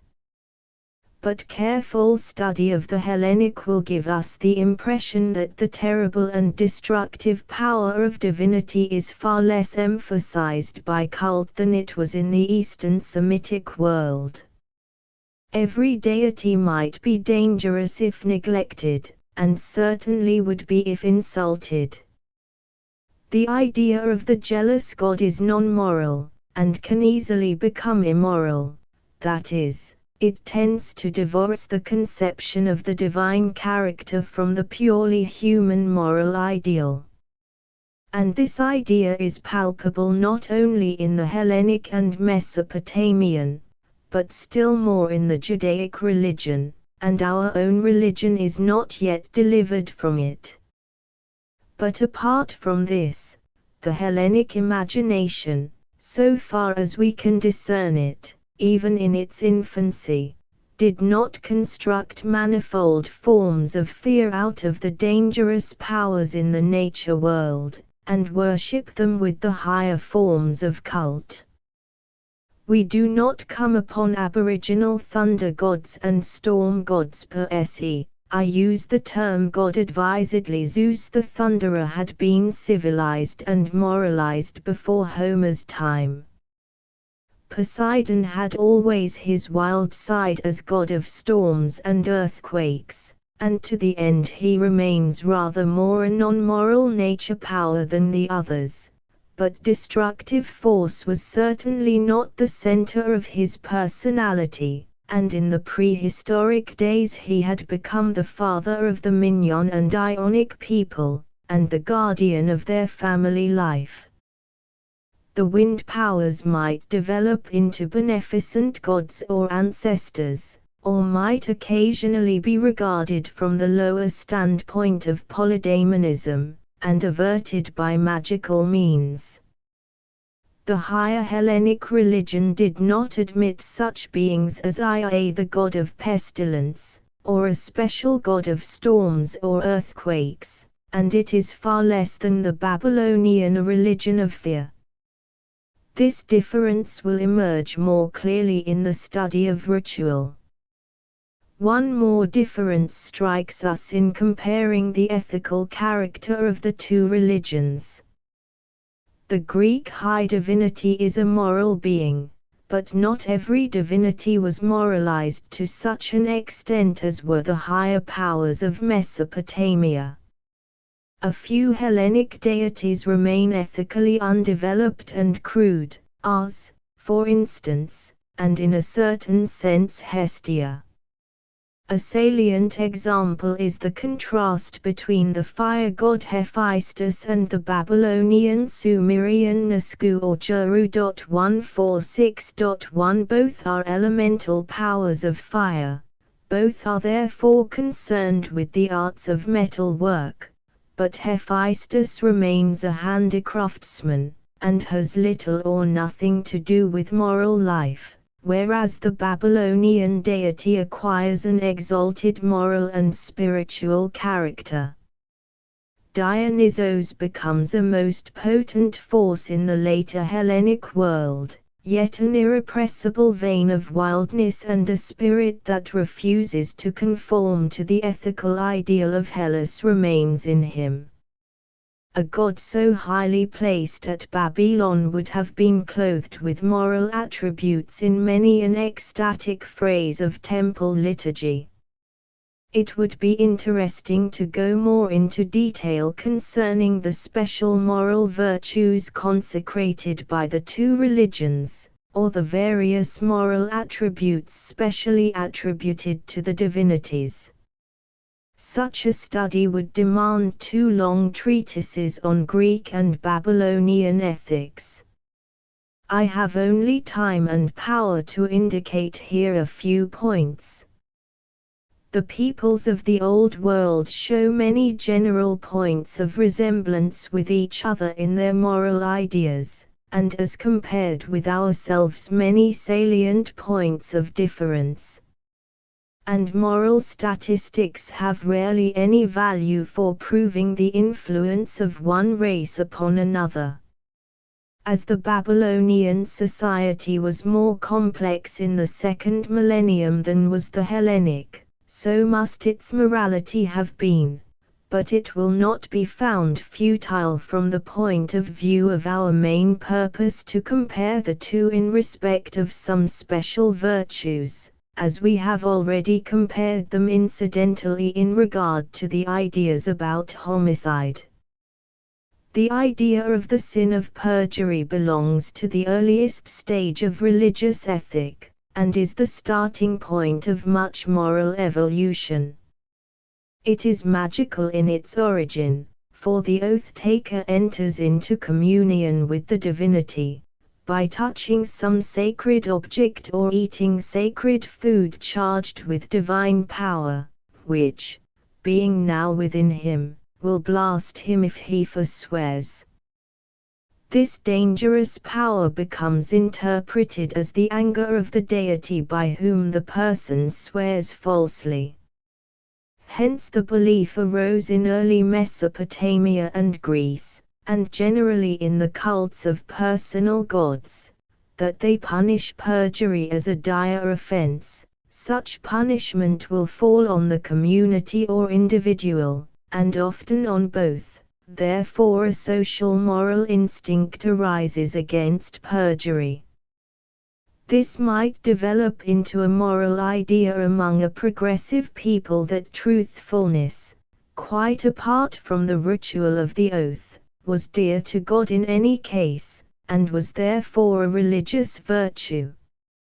And of this religious virtue attaching to truthfulness, however it came to attach, we have evidence in a Babylonian ritual of confession.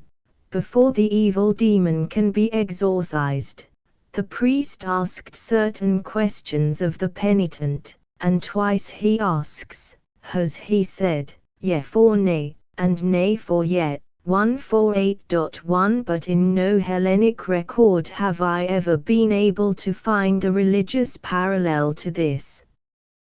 The Hellenic religious spirit was most sensitive in respect to perjury, and no religion ever reprobated it more.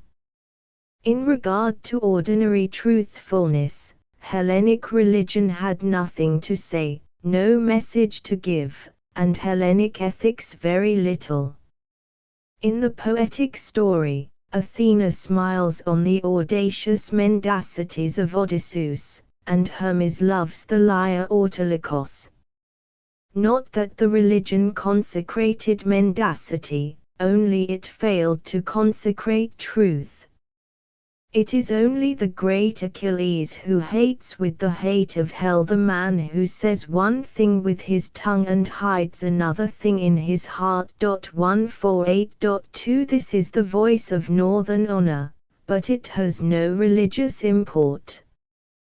The ideas connected with perjury have this further value for the history of ethics, that they contributed much to the growth of international morality. It is often supposed that the earliest morality is merely tribal or clannish, and that in respect of the alien it is non-existent, but this account of morality is false wherever perjury is found to be a sin. For one great occasion for oath-taking is a treaty or a contract with an alien power. and Homer is our witness that it was considered an immoral act for either Achaeans or Trojans to break their mutual oath. And this early idea of international morality inspires the Tel-el-Amarna correspondence and the Hittite treaty with Ramses. International morality also includes the duty of hospitality, and the pre-Homeric world had developed this moral sense strongly, and no doubt through the aid of religion. The stranger who puts himself into communion with Hestia, the holy hearth, or with Zeus Xenios, has a moral right to protection, and the abduction of Helen was regarded as a sin on the part of Paris against Zeus, the god of the guest right. I have not yet been able to find a cult concept in Babylonian religion parallel to that of Zeus Xenios, or any reference to hospitality as a sacred duty, yet we know that this was and is as highly regarded by some Semitic races as it ever was by the Hellenic. We may suspect, however, that as Babylonian society was in many respects very modern and complex, the religious sanction of hospitality had decayed. Looking now at the moral code as regulating the relations of members of the same tribe or community, we cannot doubt that clan morality was already highly developed in the Proto-Hellenic period. The rights and duties of kinsmen are the basis of this morality, and these were consecrated by the worship around the altar of Zeus in the courtyard, which may have been a primitive religious gathering place for the kinsfolk of the early Aryan household. Homer is our first witness for the cult of Zeus 150.1, but it is evident that it had been long in existence before his time. The earliest moral duty that the tie of kinship imposes is the maintenance of peace and goodwill, and as the kindreds grow into a political community, this becomes the basis of political morality and the cornerstone of the religion of the city. The Homeric age, and probably their predecessors, have attained this ethical religious idea. And though Homer is the first to give voice to it, we will not suppose that he discovered it. Outcast from clan, from holy law, and holy hearth is he who longs for bitter battle among the people of his own township 150.2, and to this early age we must also impute the religious morality of the monogamic family. The son fears the curse of the father and of the mother, even of the elder brother. Thou knowest that the powers of judgment defend the right of the elder born, Iris says warningly to Poseidon. 150.3 The Erinyes are specially charged with the preservation of the morality of the family and clan, and with the punishment of the two chief offenses against the sacred blood of the kin, murder and incest. Of the first, enough has been said. The religious view of the earliest Greeks concerning the second is first attested by Homer, who mentions the woes of Oedipus that the furies of his mother bring to pass for him. 154 He is thinking more of the incestuous marriage than of the parricide. As regards ordinary adultery, it is only from the later period of Greek literature that we hear protests against it as a sin, though the sentiment of moral indignation against the adulterer is no doubt pre-Homeric. One or two Greek myths that may reflect very early thought express the severe reprobation on the part of the father of unchastity in his unmarried daughter. Myths telling of cruel sentences of death imposed for the offense. But these suggest no religious feeling. The sentiment may well have arisen from the fact that under the patriarchal system the virgin daughter was the more marriageable and commanded a higher bride price. Looking at the code of family and social duties in the ethical religion of Babylon, of which the private penitential hymns and confessional ritual of exorcism are the chief witnesses, we find no figures whose concept and function remind us at all of the Eranies, the curse powers on the side of righteousness. But there is evidence in the literature of a family morality more advanced and more articulate than the primitive Greek. Among the sins mentioned in the ritual of confession, alluded to above, those indicated by the following questions are of interest. Has he caused variance between father and son, mother and daughter, father-in-law and daughter-in-law, brother and brother, friend and friend, partner and partner? Has he conceived hatred against his elder brother? Has he despised his father and mother, insulted his elder sister? 151.1 All these acts of social misconduct are supposed to give a man into the possession of the evil demon, which must be exorcised before God will admit him to his fellowship again. Though magical ideas are operative in the ceremony, yet we discern here a high religious morality.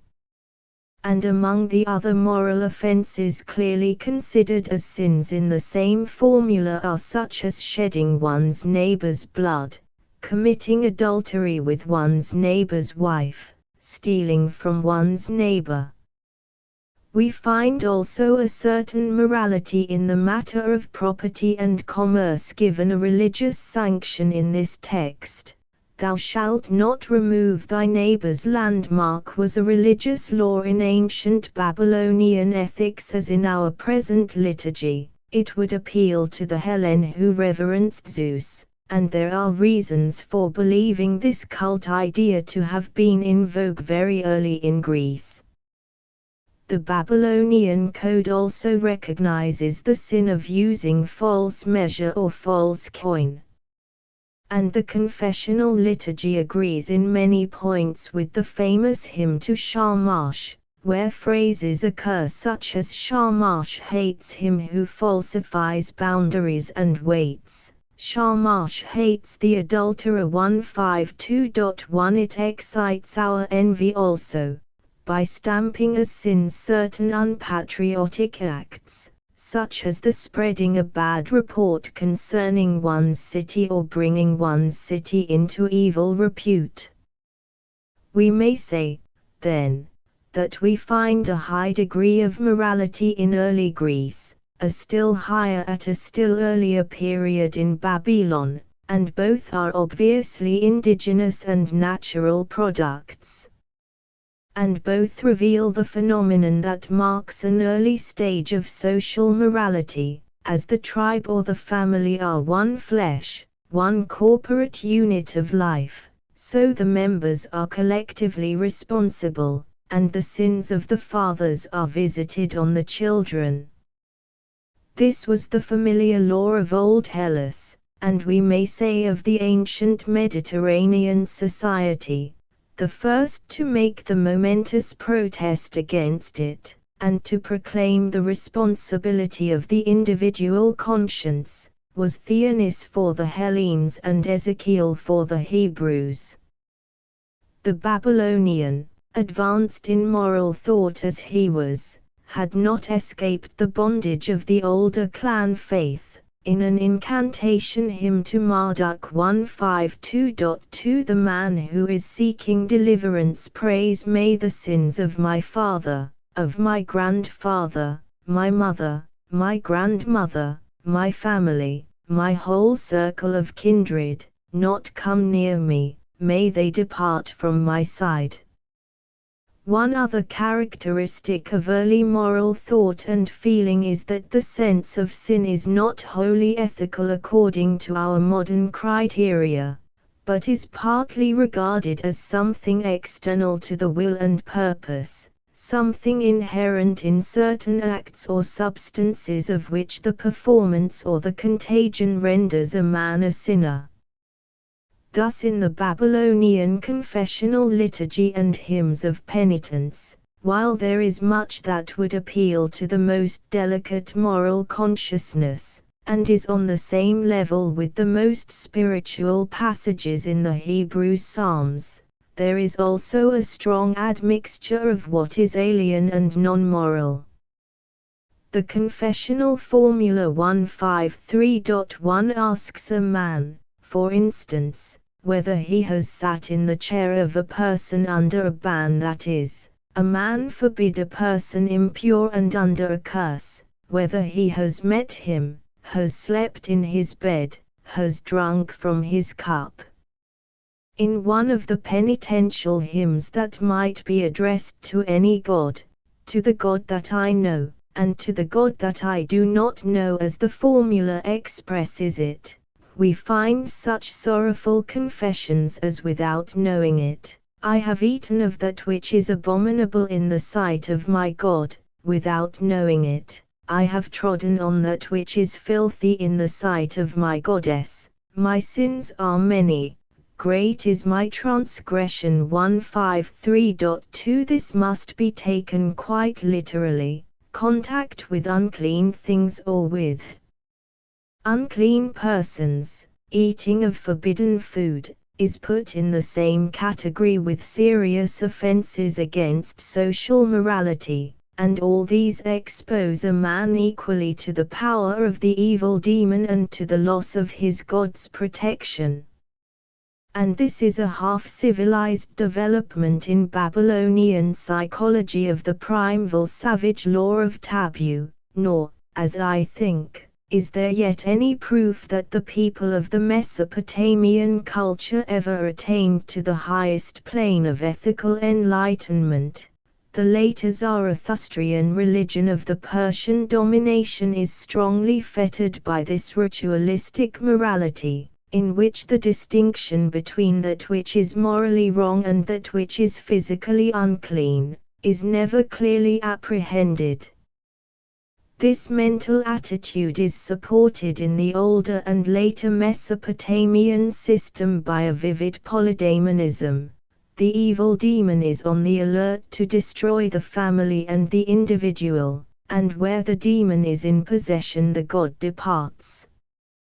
As the demon takes advantage of every accidental act, whether conscious or unconscious, the idea arises in the over-anxious spirit that one cannot be sure when or how often one has sinned, and all illness or other misfortune is attributed to some unknown offense. 154.1 The utterance of the Hebrew psalmist, who can tell how oft he offendeth, cleanse thou me from my secret faults, may express the intense sensitiveness of a very spiritual morality, or it may be merely ritualistic anxiety.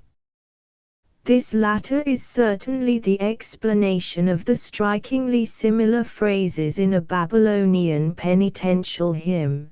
The sins that I have done I know not. The trespass that I have committed I know not. 154.2 The feeling of sin is here deep and very moving. Take away from me my wickedness as a cloak, my God. Though my sins be 7 times 7, yet undo my sins. Yet the context that illustrates this passionate outpouring of the heart shows that the sin might be such as the accidental stepping on filth. Such ideas, allowed to obsess the mind, easily engender despondency and pessimism, and this tone is heard and once or twice is very marked in some of the most striking products of Babylonian religious poetry. For instance, in the penitential hymn just quoted from, the poet sorrowfully exclaims, "Men are dumb, and of no understanding, all men who live on the earth, what do they understand? Whether they do right or wrong, they understand nothing." But the strangest example of this is a lyric of lamentation that reminds us vividly of the book of Job, found in the library of Azurbanipal, and of great antiquity and of wide vogue, as Zimmern shows. 155.1 It is a masterpiece of the poetry of pessimism. The theme is the sorrow and tribulation of the righteous who has served God faithfully all his life, and feels at the last that he has had no profit of it, and his main thought is expressed in the lines, "If I only knew that such things were pleasing before God, but that which seems good to a man's self, is evil in the sight of God, and that which according to each man's sense is to be despised, is good in the sight of his God. Who can understand the counsel of the gods in heaven? A God's plan is full of darkness, who hath searched it out?" It is easy in all this to detect the intimate associations with biblical thought and feeling, and we may trace back to Babylon the daemonistic theory of morals that colors the New Testament, and has prevailed throughout the centuries of Christendom, and is only slowly losing its hold. But at the same time all this sharply divides early Babylonian thought from what we can discern of the early Hellenic, and more than any other evidence confirms the belief that the great Eastern and Western races were not in close spiritual contact at the time when Hellenism was in the making. Certain external resemblances in the thought and feeling about these matters are to be found in Hellas and in Mesopotamia, that is to say, the germs are identical, for they are broadcast all over the world, but the intensity of their cultivation, and their importance in relation to other life forces, are immeasurably different. In the earliest Greek legend we discover the reflex of that external unpurposive morality that I have tried to define above. The acts of Oedipus were not according to our moral judgment ethically wrong, for they were wholly unintentional, yet in the oldest legend he is, as he calls himself in Sophocles' play, and a sinner in the eyes of the gods. Nor could all the virtue and valor of Bellerophon save him from the wrath of heaven aroused by the accidental slaying of his brother. Certain acts were supposed to put upon a man a quasi-physical, quasi-spiritual miasma, without reference to will or purpose, and render him hateful to God and man. But the bondage of the Greek mind to this idea was slighter and more temporary. And after all, the external sins in these legends were parricide, incest, and fratricide, dreadful things enough in themselves. We do not hear of any Hellene's agony of remorse on account of treading accidentally on filth, or eating malodorous food. Homer, indeed, is marvelously untroubled by any ritualistic Pharisaic code. We might even take him as a witness that there was none at all in earliest Hellas. We should be undoubtedly wrong. The early Greek must have had, like all mankind, his tabus in plenty, for to suppose that all that we find in Hesiod and in the later inscriptions were a sudden discovery, would be childish. I may be able to consider the evidence concerning early Greek tabus when I compare the ritual. I will only say here that we have reason to believe that at no period was the Hellene morbidly perturbed about these, or ever moralized them up to that point where they could exercise a spiritual tyranny over his moral sense. He might object to touching a corpse or to approaching an altar with blood upon him, but it does not seem to have occurred to him, as it did to the Persian, and with almost equal force to the Babylonian, that accidental contact with an impure thing instantly started into existence an army of demons, who would rush abroad to destroy the world of righteousness. 157.1 In fact, Hellenic tabus and purification laws, except, indeed, the law concerning purification from bloodshed, had only this contact with religion, that the breach of them might offend an irritable divinity, which it would be unwise to do. They were not religious, so far as we can discern, in the sense that they were associated with a vivid belief in evil spirits, as they were in the Babylonian and Persian creeds. There were germs indeed which might have developed into a vigorous daemonistic theory in early Hellas.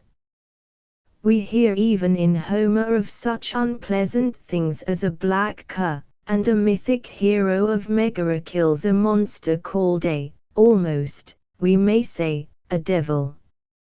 Certain days, according to Hesiod, might be unlucky, because perhaps errors or ghosts were walking about, though that popular poet is not clear about this.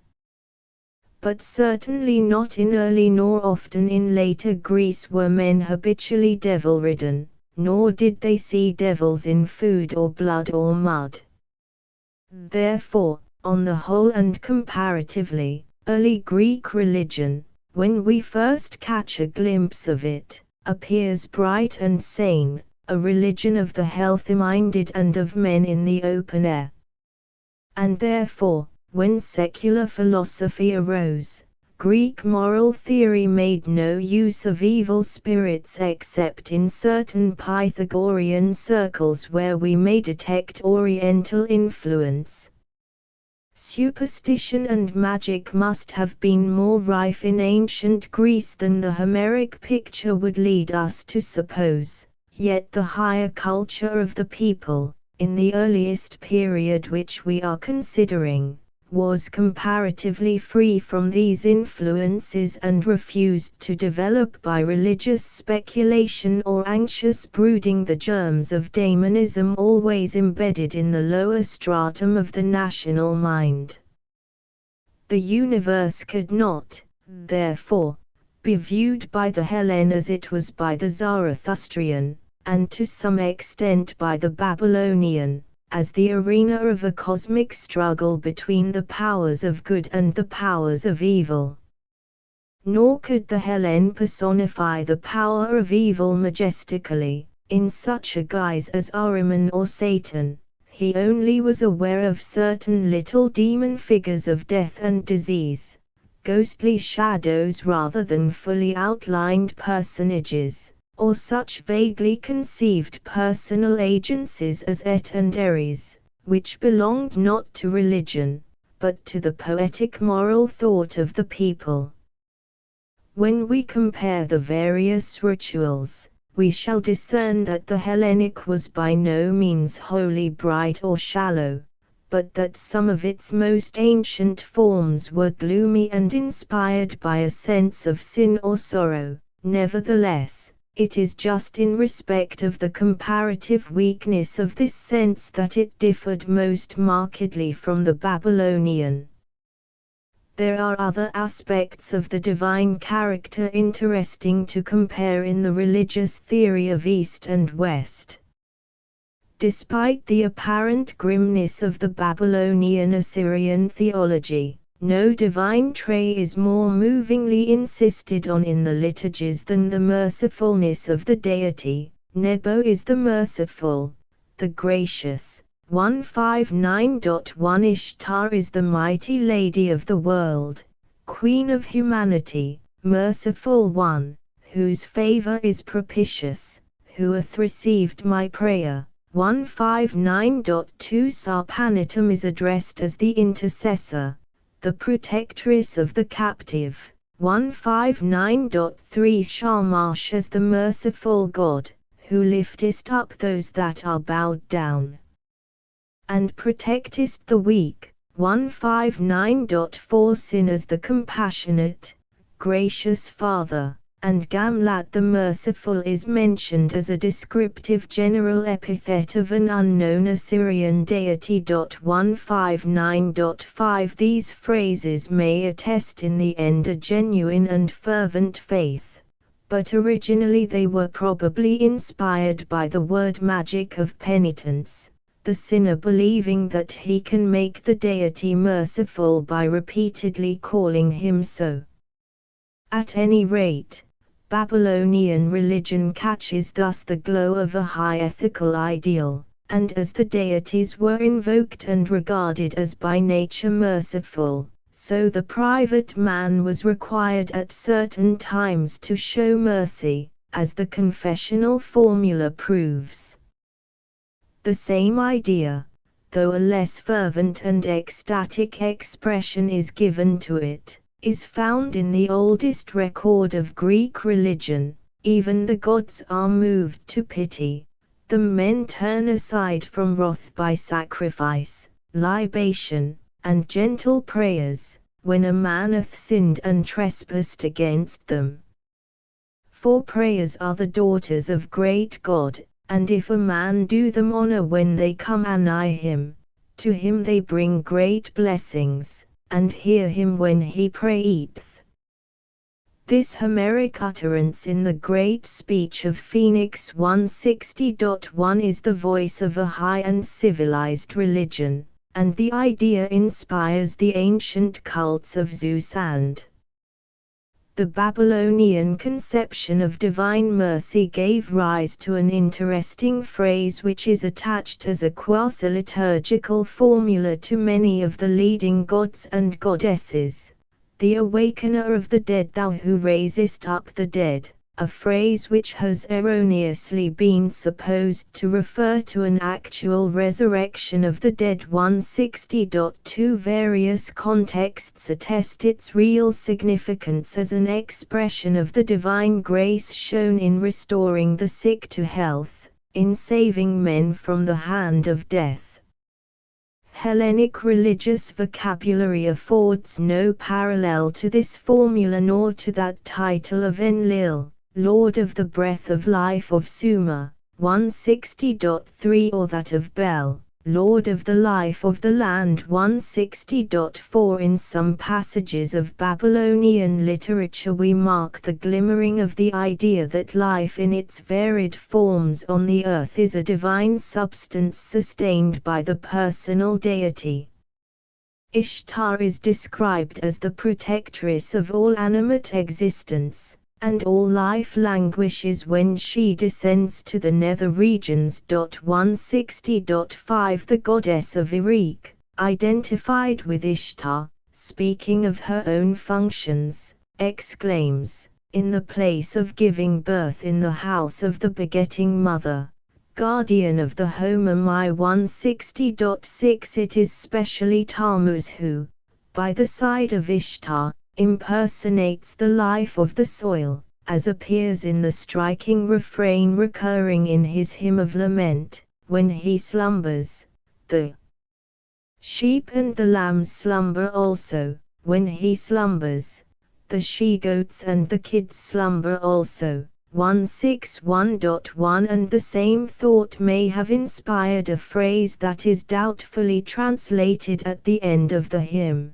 in the meadows: verily, verily, the soul of life perishes.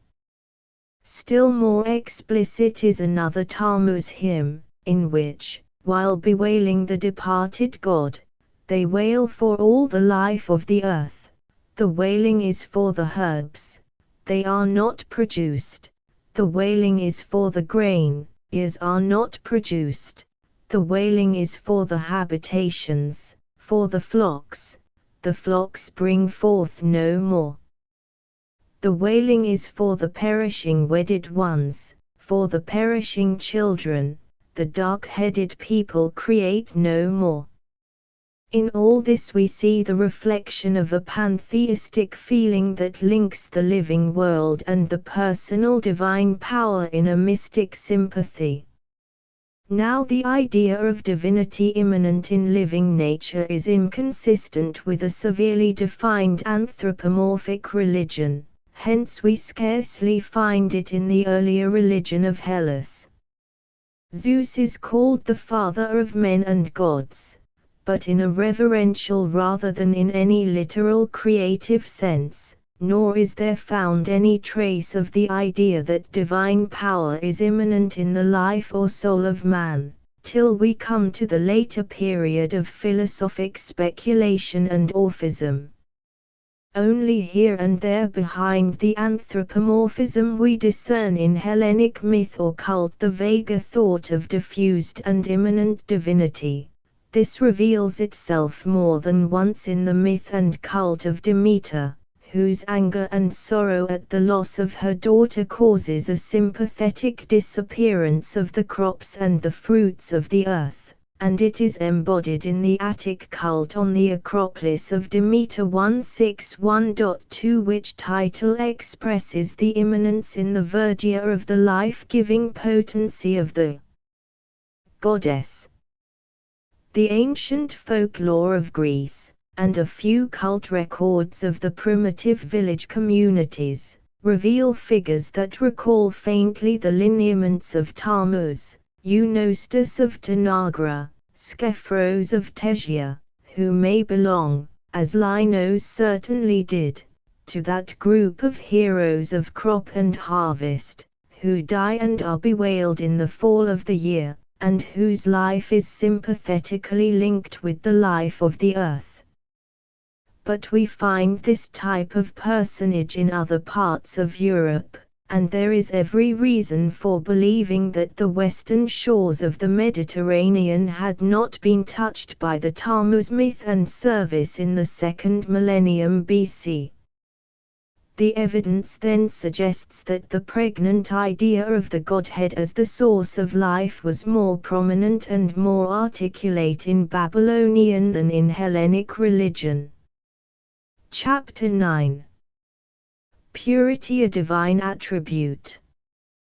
We may next consider the attribute of purity as a divine characteristic, to see whether in this respect the East differed markedly from the West. As regards ritual law, all the religions of the Old World agree in demanding ritual purity. The worshipper who approaches the deities must be free from physical taint and impurity. This idea is so worldwide and so deeply embedded in primitive thought, that the mere presence of it is of no service for proving the interdependence of any religions in the historic period. From this ritual law the concept naturally arises of pure gods, deities who themselves are believed to be pure because they insist on purity in their worshippers. Marduk is called the Purifier in one of the incantation texts, in allusion to his power of exorcising the evil demon of sickness by cleansing processes. 163.1 The cathartic rules that the law of ritual prescribes will differ according to the instincts and prejudices of different societies. But the Babylonian service demanded more than mere ritual purity. For instance, in a fragment of a striking text published by Delitzsch, we find this injunction: "In the sight of thy God thou shalt be pure of heart, for that is the distinction of the Godhead." 163.2 As regards the moral and spiritual sense of purity, the sense in which we speak of purity of heart, we should naturally include purity in respect of sexual indulgence. But in applying this test to the Mesopotamian religion we are confronted with a singular difficulty. In the first place, the mythology is strikingly pure in our modern sense of the word, so far as the materials have as yet been put before us. It agrees in this respect with the Hebraic, and differs markedly from the Hellenic. The gods live in monogamic marriage with their respective goddesses, and we have as yet found no licentious stories of their intrigues. It may be that generally the Babylonian imagination was restrained by an austerity and shy reverence that did not control the more reckless and lighter spirit of the Hellene, or it may be that the priestly and royal scribes, to whom we owe the whole of the Babylonian religious literature that has come down to us, deliberately excluded any element of licentiousness that they may have found in the lower folklore. But there is one curious exception. In the Epic of Gilgamesh, the hero repulses the proffered love of Ishtar, and taunts her with her cruel amours, giving a long list of her lovers whom she had ruined. One of these is Tammuz, the spouse of thy youth, upon whom thou didst lay affliction every year. Then he mentions her other lovers who suffered at her hands, a singular list: a bird, a lion, a horse, a shepherd of the flock, some Babylonian Paris or Anchises, whom Ishtar treated as Artemis treated Arctian. We must suppose these allusions are drawn from Babylonian folklore, of which nothing else has survived, concerning the amorous adventures of the goddess. Hence modern accounts are apt to impute a licentious character to Ishtar, as a goddess of violent and lawless passion, and to connect with this aspect of her the institution in her temple at Erech of the service of sacred prostitutes, attested by certain cuneiform texts. In comparing the ritual of East and West, I shall give some consideration to this phenomenal practice. But this view of Ishtar is utterly contrary to that presented of her in the hymns and liturgies. Not only are certain hymns to Ishtar transcendently noble and spiritual in tone, surpassing most of the greatest works of Babylonian religious poetry, but certain phrases specially exalt her as the Virgin Goddess.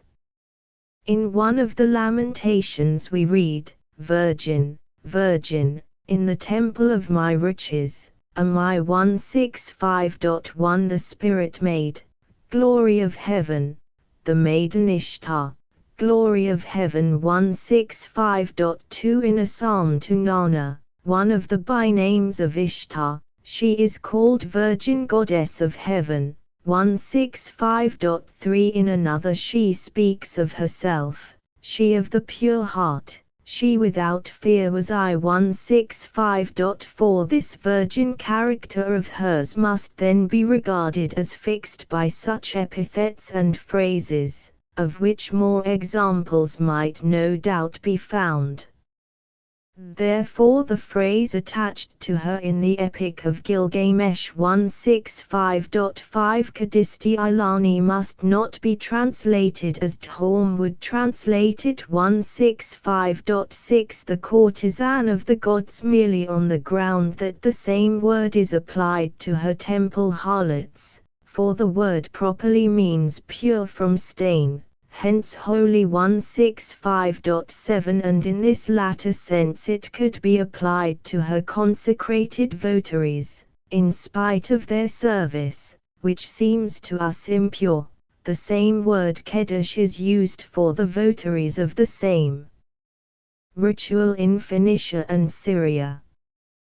This apparent contradiction in the conception of Ishtar's character is sometimes explained 166.1 by the suggestion that she was really a combination of two distinct goddesses, a voluptuous and effeminate goddess of Erech, and a pure and warlike Assyrian goddess of Nineveh. But there is no real contradiction, for in Babylonian religious and liturgical literature the lower view of Ishtar is never presented at all. She is always worshipped as pure and holy. The licentiousness of folklore, if there was any such in vogue, was not allowed to intrude into the temple service. Therefore Ishtar is no real exception to the rule that purity, even in our sense, is a prevailing characteristic of Babylonian divinity, as it was of the Hebraic. But now another phenomenon claims our interest. While being a virgin goddess, she is sometimes addressed as a mother. In the inscription of Sargon, 722 to 705 BC, she is described as the Lady of the Heavenly Crown, the Mother of the Gods, 166.2, and in some of the older hymns, which have already been quoted, she speaks of herself at one time as mother and at another as maid, mother who knows lamentation, and I am the Virgin Goddess 166.3. Similarly, in the hymn to Nana she is called in one place the Virgin Goddess of Heaven, in another, Mother of the Faithful Breasts 166.4, another goddess, Bao, who is eminently the mother or the wife goddess, the spouse of Ninursu or Ninib, is characterized in a hymn to the latter god as thy spouse, the maid, the Lady of Nippur 166.5. From these phrases, then, seems to emerge the conception of a virgin mother. Only we must not press it too far, or suppose at all that it crystallized into a dogma.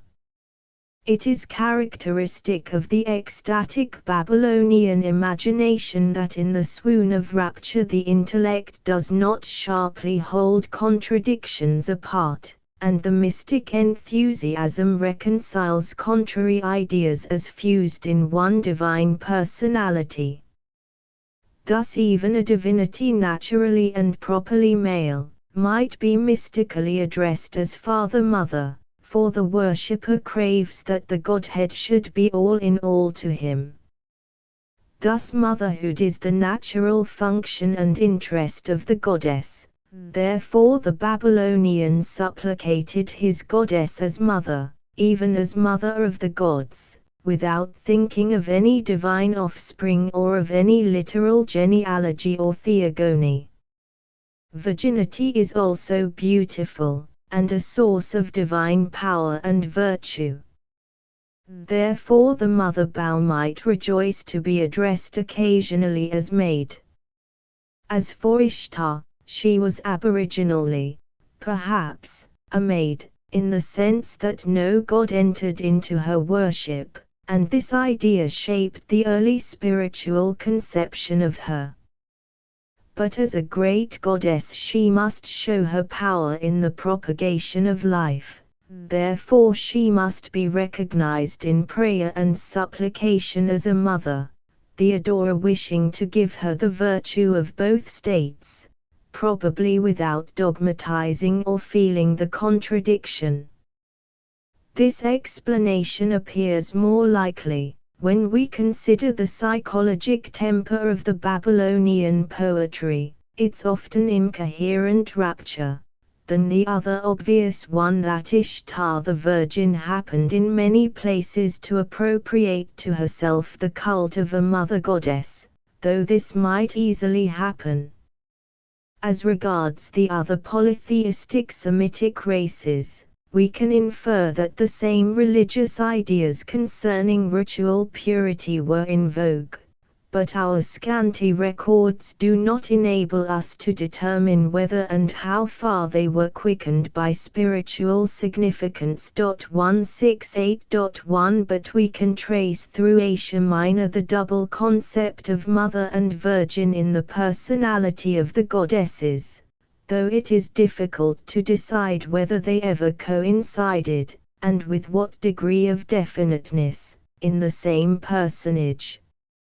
Astarte must have been imagined generally as a mother goddess, and she appears conspicuously as the female consort of Baal.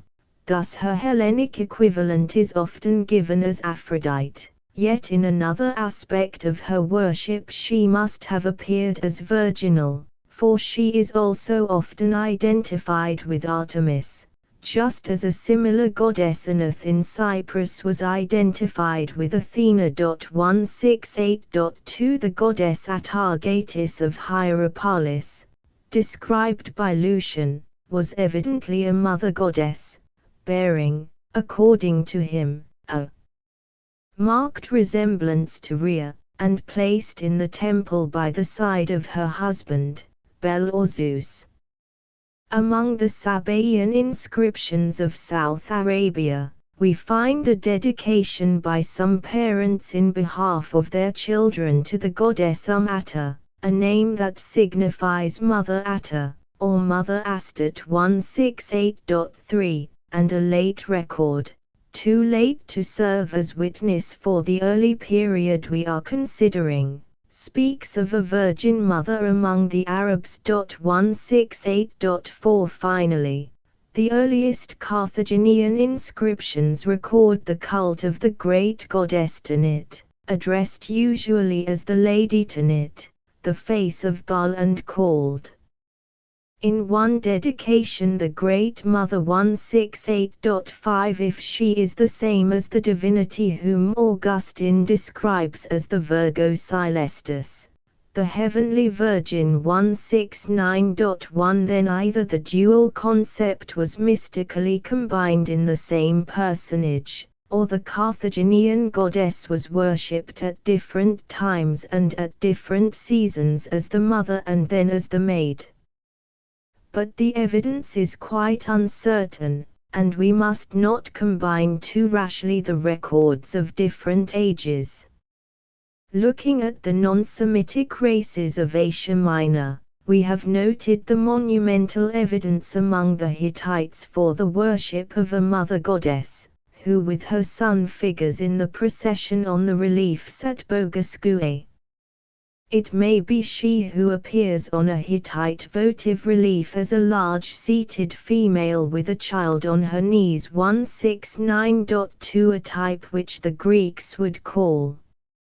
Her name may have been Uma, for this divine word is now given us among the names of Hittite divinities in cuneiform texts recently discovered, which have been published and interpreted by Professor Sayce in the Journal of the Royal Asiatic Society. 169.3 He there connects the word with the Assyrian Uma equals mother, and regards this Hittite goddess as the ancestress both by name and nature of the Cappadocian goddess Eme with Macron, famous at Comana in the later period. Now the name Eme with Macron designates the mother, and yet the Hellenes identified this goddess not only with the great mother Cybele, but freely with Artemis. I believe the external inducement to this latter assimilation was the isolation of Eme with Macron in her cult, into which no god entered. From this late evidence it is too hazardous to infer an early Hittite Virgin Mother, especially as the processional relief at Bogasque seems to present us with the solemn union of a god and a goddess. As regards the great goddess of the Asia Minor coast, it has been somewhat hastily concluded that here and there her cult included the mystic idea of a Virgin Mother. We have only some evidence from a late period, and in any case it would be a bold leap to argue back from it to the second millennium. But the evidence is weak. I have criticized it elsewhere, and I found it and still find it very frail. 170.1 I have not been able to detect any clear consciousness of the idea in the cult and cult legends of Cybele. We must not build much on the Pessinuntian story that Arnobius gives us concerning her resistance to the love of Zeus, for certainly the general legend of Cybele and Attis is inconsistent with any dogma of the goddess's virginity, nor was she ever called in cult. She was rather the mother goddess, with whom the worshipper himself in a mystic ritual might be united in corporeal union. 170.2 If we search the other parts of the Asia Minor literal, neither in the prehistoric nor in the later periods before Christianity is the concept we are seeking clearly to be traced. I cannot find the Leto Artemis, the goddess who was at once essentially a virgin and a mother. What we discern in Crete is a great mother goddess and a virgin, or Britomachis, the sweet maid. That the prehistoric or later Cretans mystically combined the two concepts in one personality we do not know. When we examine legends and ritual, usually dateless, of early Hellas, we are aware that a goddess who was worshipped as a maid in one locality might be worshipped as a mother in another, or the same goddess at different times of the year might be worshipped now under one aspect, now under another. Hera of Argos yearly renews her divinity by bathing in a certain stream. Kura, the young earth goddess, was probably an early emanation from Demeter. How powerful in pre-Hellenic days was the appeal of the virginal aspect of certain goddesses, is shown by the antiquity and the tenacity of the dogma concerning the virginity of Artemis and Athena. Yet the latter was called at Eli's 171.1. But it would be very rash to declare that here at last the Virgin Mother is found in Old Greece. Athena has no offspring, there is neither loss nor miraculous preservation of her virginity. Only the Hellen women, wishing themselves to be mothers, pray to the Virgin Goddess for offspring, and strengthen their prayer by applying a word to Athena of such powerful spell efficacy as mother.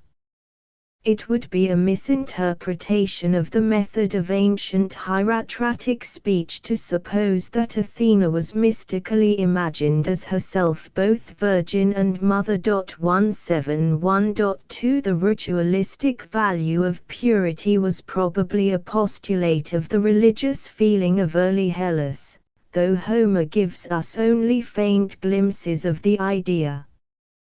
Was an old cult title of Apollo, and its root significance may well have been pure.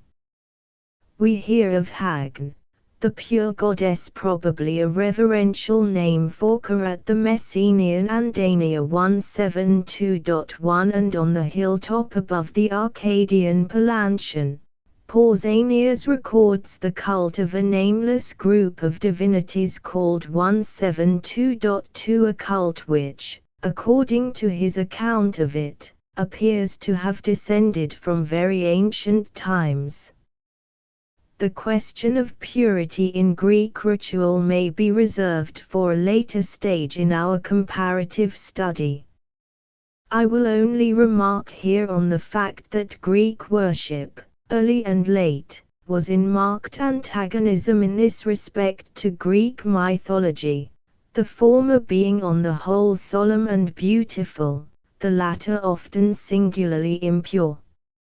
In fact, both in the Phrygian and Hellenic popular imagination we detect an extraordinary vein of grossness that seems to mark off these Aryan peoples sharply from the Mesopotamians, and equally, as far as we can see, from the other Semites.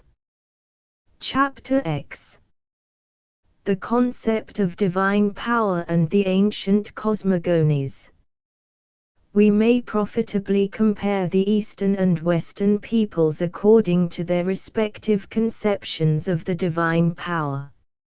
Looking carefully at the Babylonian hymns and liturgies, we cannot say that the idea of divine omnipotence was ever an assured dogma, vividly present to the mind and clearly expressed. Any particular hymn may so exalt the potency of the particular deity to whom it is addressed that, In the ecstasy of prayer and adoration, the worshipper may speak as if he believed him or her to be powerful over all things in heaven and earth. But this faith was temporary and elusive. The power of the deity in the popular creed, and indeed in the hieratic system, was bound up with his temple and altar. When Sanherib laid waste Babylon and the temples, the gods must flee like birds up to heaven. In the Babylonian epic, the deities themselves are greatly alarmed by the flood. In one of the hymns of lamentation, Ishtar laments her own overthrow in her ruined city, where she is as a helpless stranger in her streets. 173.1 It is probable that the popular belief of Babylon agreed in this respect with that of all other nations of the same type of religion, for the popular religious mind is incapable of fully realizing or logically applying the idea of divine omnipotence. But this at least is clear in the Babylonian system, that the higher divinities acting as a group are stronger than any other alien principle in the universe, from the period when Marduk, or originally, perhaps Ninib, won his victory over Tiamat. 174.1 The evil power embodied in the demons remains indeed active and strong, and much of the divine agency is devoted to combating them. And the demons are impressive beings, impersonating often the immoral principle, but they do not assume the grandeur of an Ahriman, or rise to his position as compeers of the high God. Thus the Babylonian theology escapes the duality of the Zarathustrian. The god can always exorcise and overpower the demon if the demon-ridden man repents and returns to communion with his deity by penance and confession. Furthermore, the ancient documents reveal the Babylonian deities as the arbiters of destiny. Marduk is named by King Neriglissar the leader of destiny, 174.2 and we have frequent allusions to the gods fixing the yearly fates at an annual meeting.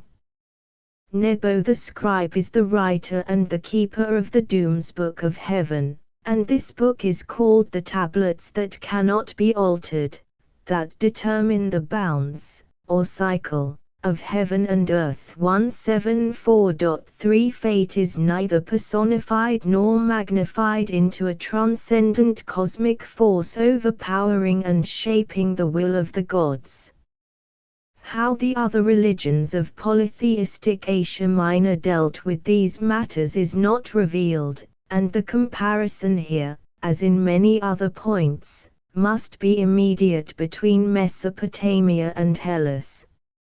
Much that has just been said of the former may be affirmed of the latter in this respect. In Homer the preeminence, even the omnipotence, of Zeus is occasionally expressed as a dogma, and we must believe that this deity had risen to this commanding position before the Homeric period, at least among the progressive tribes. 175.1 And throughout the systematist theology of Greece his sovereignty was maintained more consistently than, owing to the shifting of the powers of the cities, was that of Marduk or Bel or Enlil in the Sumerian Babylonian system. Probably the high idea of divine omnipotence was as vaguely and feebly realized by the average primitive Hellen as we have reason to suspect that it was by the average Babylonian.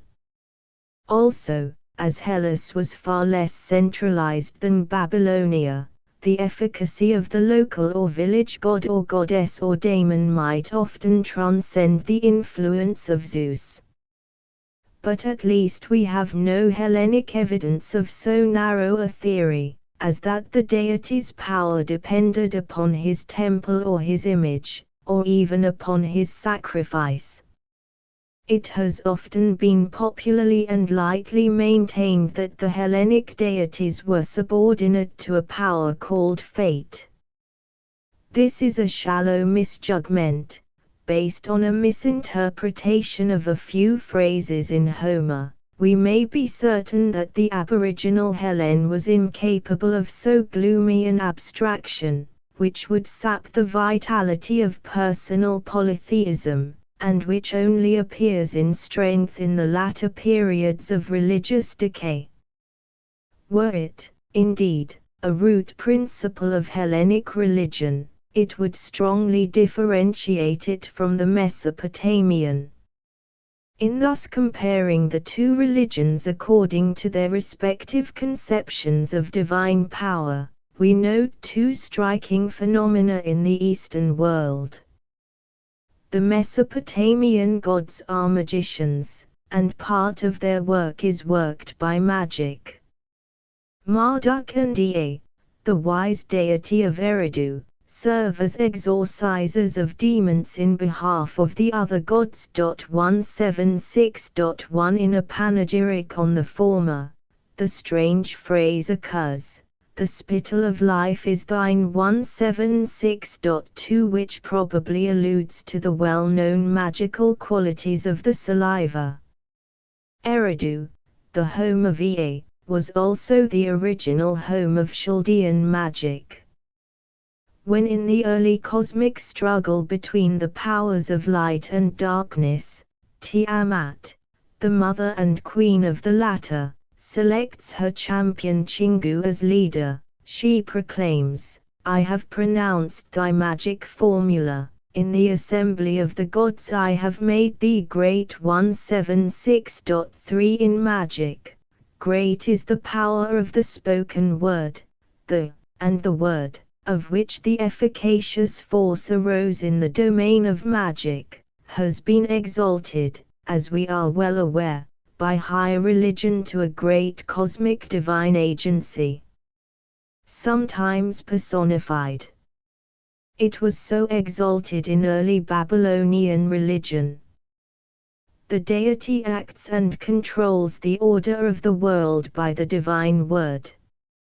Many of the Sumerian hymns lay stress on its quasi-personal virtue or manner, and often on its terrible and destructive operation, and in one, as we have seen, the goddess Nana is identified with the word of Enlil. 176.4 In a great hymn to Sin. 176.5 The might of his word is glorified in verses that recall the psalmist's phrase, "The voice of the Lord is mighty in operation."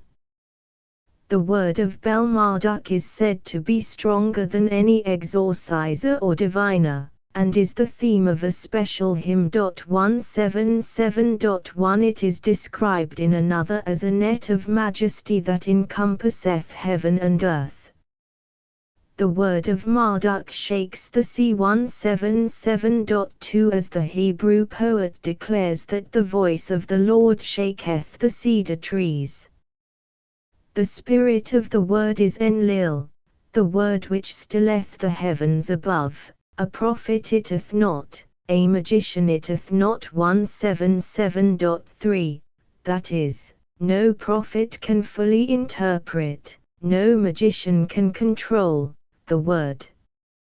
A most potent word is the name of the divinity, and the partial apotheosis of the name itself is a strange religious phenomenon, which also originated in the domain of magic, and has played a momentous part in the Egyptian, Judaic, Christian, and other high religions. 177.4 It appears also in Mesopotamian religion.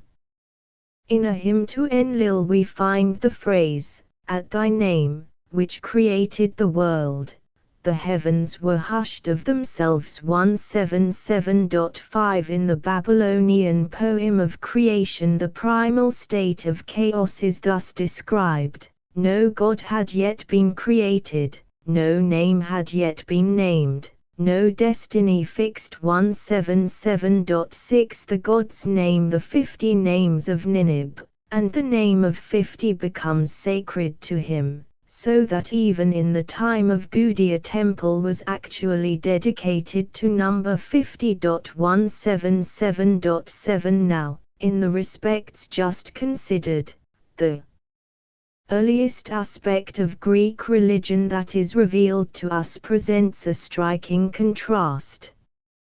The relations between magic and religion are markedly different. 178.1 Magic had doubtless the same hold on early Greece as it has on most societies at a certain stage of culture. We can conclude this from the glimpses of it revealed by Homer and some ancient myths, such as the story of Salmoneus, as well as by the evidence of its practice in later Greece, and as such phenomena are not of sudden growth, we can safely believe that they were part of an ancient tradition always alive among the people. But while Babylonian magic proclaims itself loudly in the great religious literature and highest temple ritual, Greek magic is barely mentioned in the older literature of Greece, plays no part at all in the hymns, and can only with difficulty be discovered as latent in the higher ritual.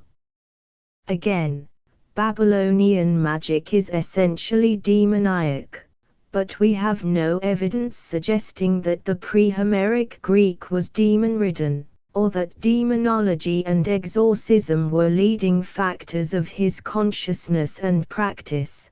The earliest mythology does not suggest that he habitually imputed his physical or moral disorders to demons, nor does it convey any hint of the existence in the early society of that terrible functionary, the witch-finder, or of the institution of witch trials.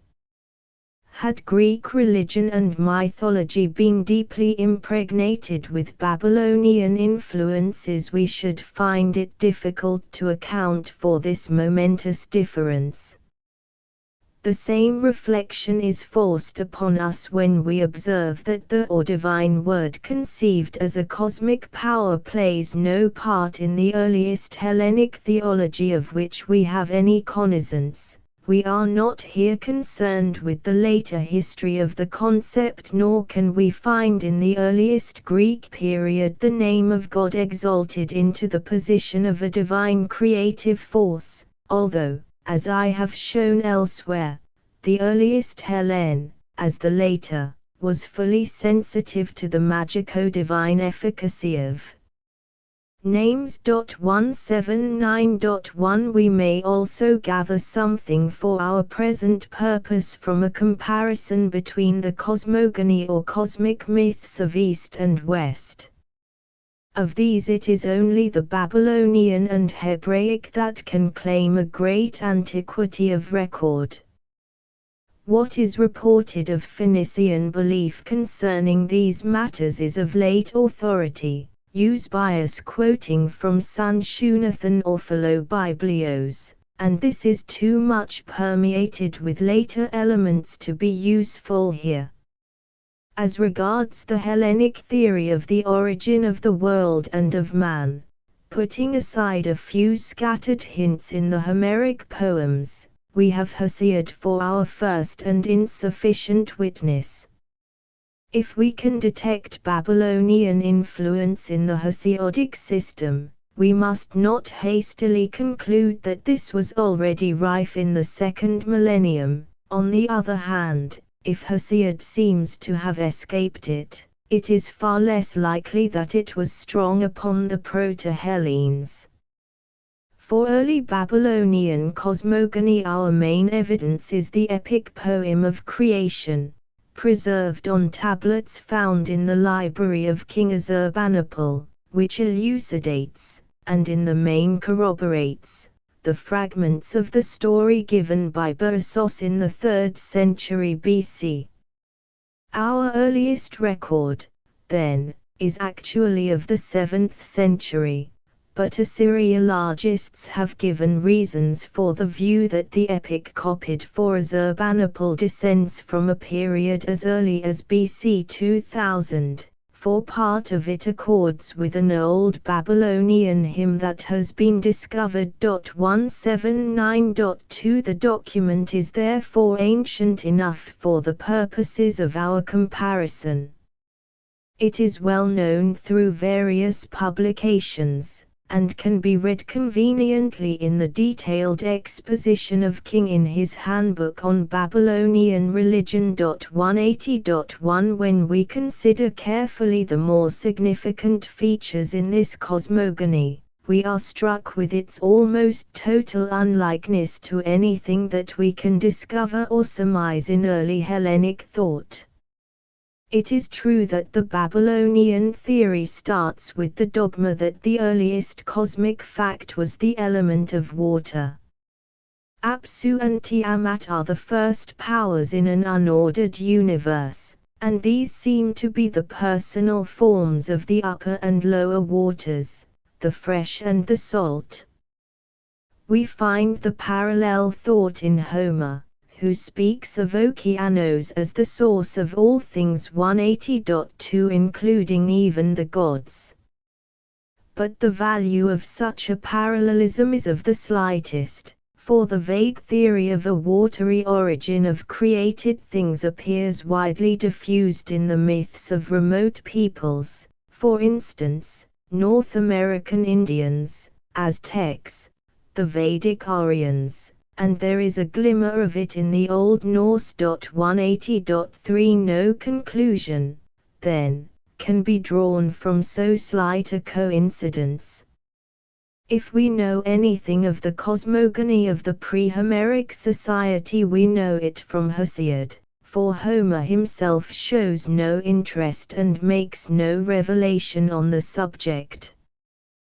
With certain reservations and after careful criticism, we may be able to regard some parts of the Hesiodic statement as reflecting the thought of an age anterior to Homer's. Therefore it is of some present value to observe how little of characteristically Babylonian speculation appears in the Hesiodic theogony or works and days. Both systems agree with each other, and, it may be said, with all theogonies and religious cosmogonies, in regarding the primeval creative forces as personal powers who work either by the method of sexual generation or through mechanical processes of creation. The first of these methods, which though mythical in form has more affinity with organic science, is predominant over the other in the Hesiodic narrative. But the personal powers are different in the two systems. In the Babylonian, the greatest of the primeval dynasts is Tiamat, the sea, the mother of the gods and also of all monsters. In the Hesiodic it is Gaia, the earth mother, who does not appear at all in the Eastern cosmogony, but who claimed this position in the Hellenic through her deep-seated influence in the ancient religion. We note also that the Babylonian sea is decidedly evil, the aboriginal foe of the gods of light, a conception alien to ordinary Hellenic thought. Again, the Babylonian creation of an ordered cosmos is a result of the great struggle between Marduk and Tiamat, the power of light and the sovereign of chaos. It is preceded by hate and terror. In the Hellenic account, the generation of the heavens, the mountains, the sea, and the early dynasty of Titan powers is peaceful and is stimulated by the power of love, Eros, who has his obvious double in the Kma or principle of desire in a cosmogonic hymn of the Rig Veda, but is not mentioned by the Babylonian poet. Nor does it concern us for the moment that this Eros is in respect of mere literary tradition post-Homeric. We may surmise at least that he was a pre-Homeric power in Bhatia. Again, when we come to the Theomershi in Hesiod, as an event it has no cosmogonic value at all, It has the air merely of a dynastic struggle between elder and younger divinities, and the myth may really have arisen in part from the religious history of a shifting of cults corresponding to a shifting of population. Nor are the Titans more representative of evil or of a lower order of things than the Olympian deities, and cosmic creation, so far as Hesiod treats of it at all, seems over before the struggle begins. On the other hand, after Marduk has destroyed Tiamat, he constructs his cosmos out of her limbs, and then proceeds to assign their various stations to the great gods, his compeers. Thus the struggle of the god with the principle of disorder has a cosmic significance which is not expressed in the Titanomachy.